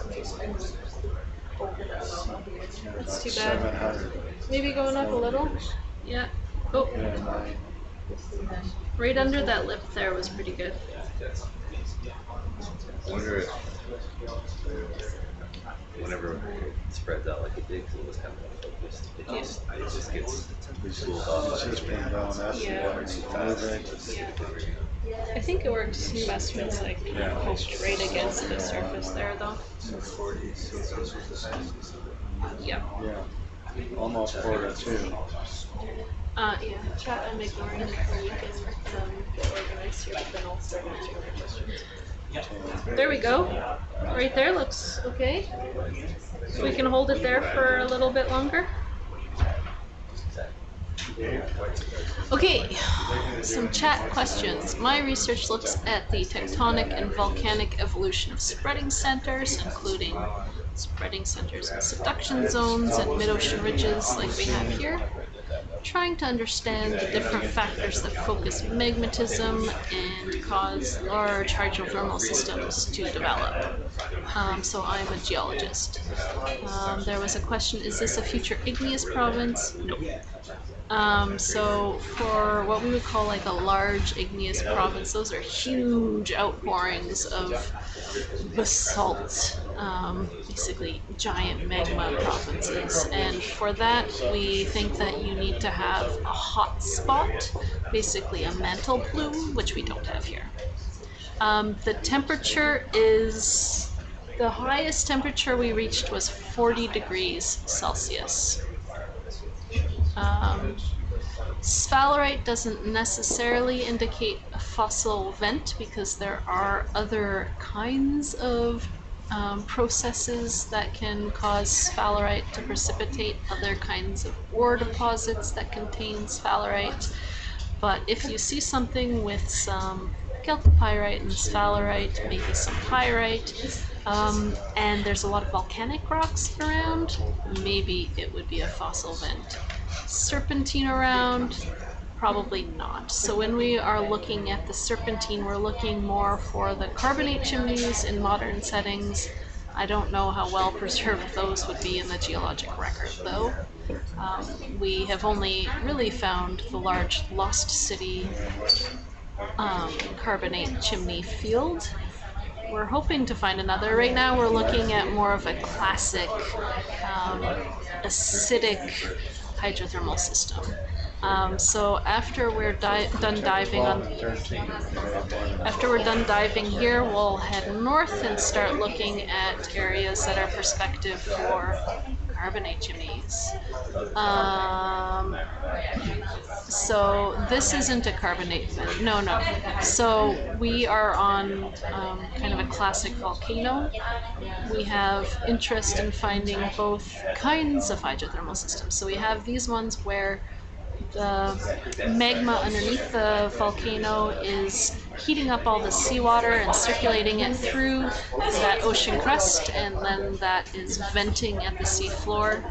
If it's hot enough and acidic enough, then we can move a lot of metals from the crust and precipitate them as soon as we hit the cold seawater. So this is your classic hydrothermal system. The serpentinite hosted ones, for those who are not familiar with Lost City, we have some rocks that form deep in Earth's mantle that can get exposed in what we call a core complex along these mid-ocean ridges.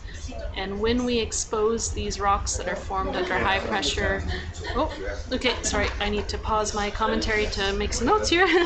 Max is 41.8. The average is 21.8. Okay, and the volume that you got was 3001. So they want to do both RNA filters as well. Let's just do one. Just one RNA filter. So keep it right here for a while, guys.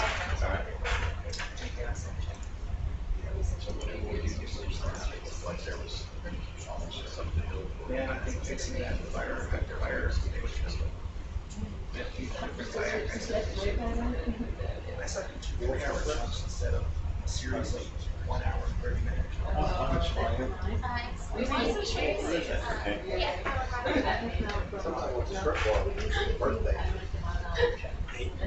We're gonna take another sample here. Again, looking at the microbes that are living in this warm water.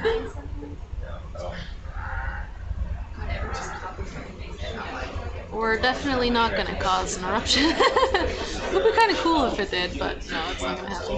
Okay, I started it. Starting a new sample. 9 S 19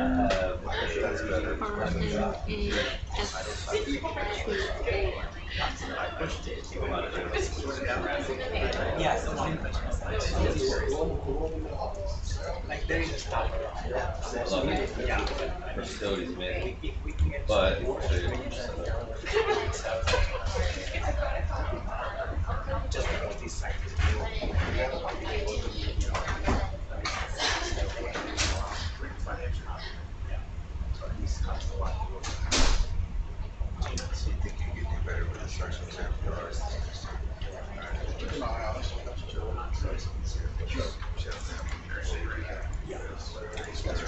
So what is our filter volume going to be? Up to 3,000? Yes. Okay, so this one's going to take a little bit longer too.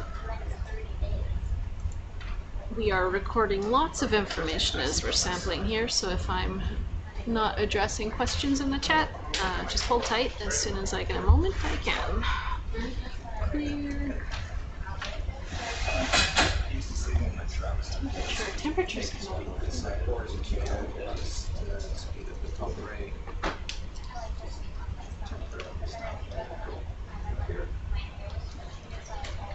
okay, so compared to this kind of system, when we have ultramafic rocks, those are the ones that form deep in Earth's mantle under really high temperatures and pressures. When those are exposed at the sea floor,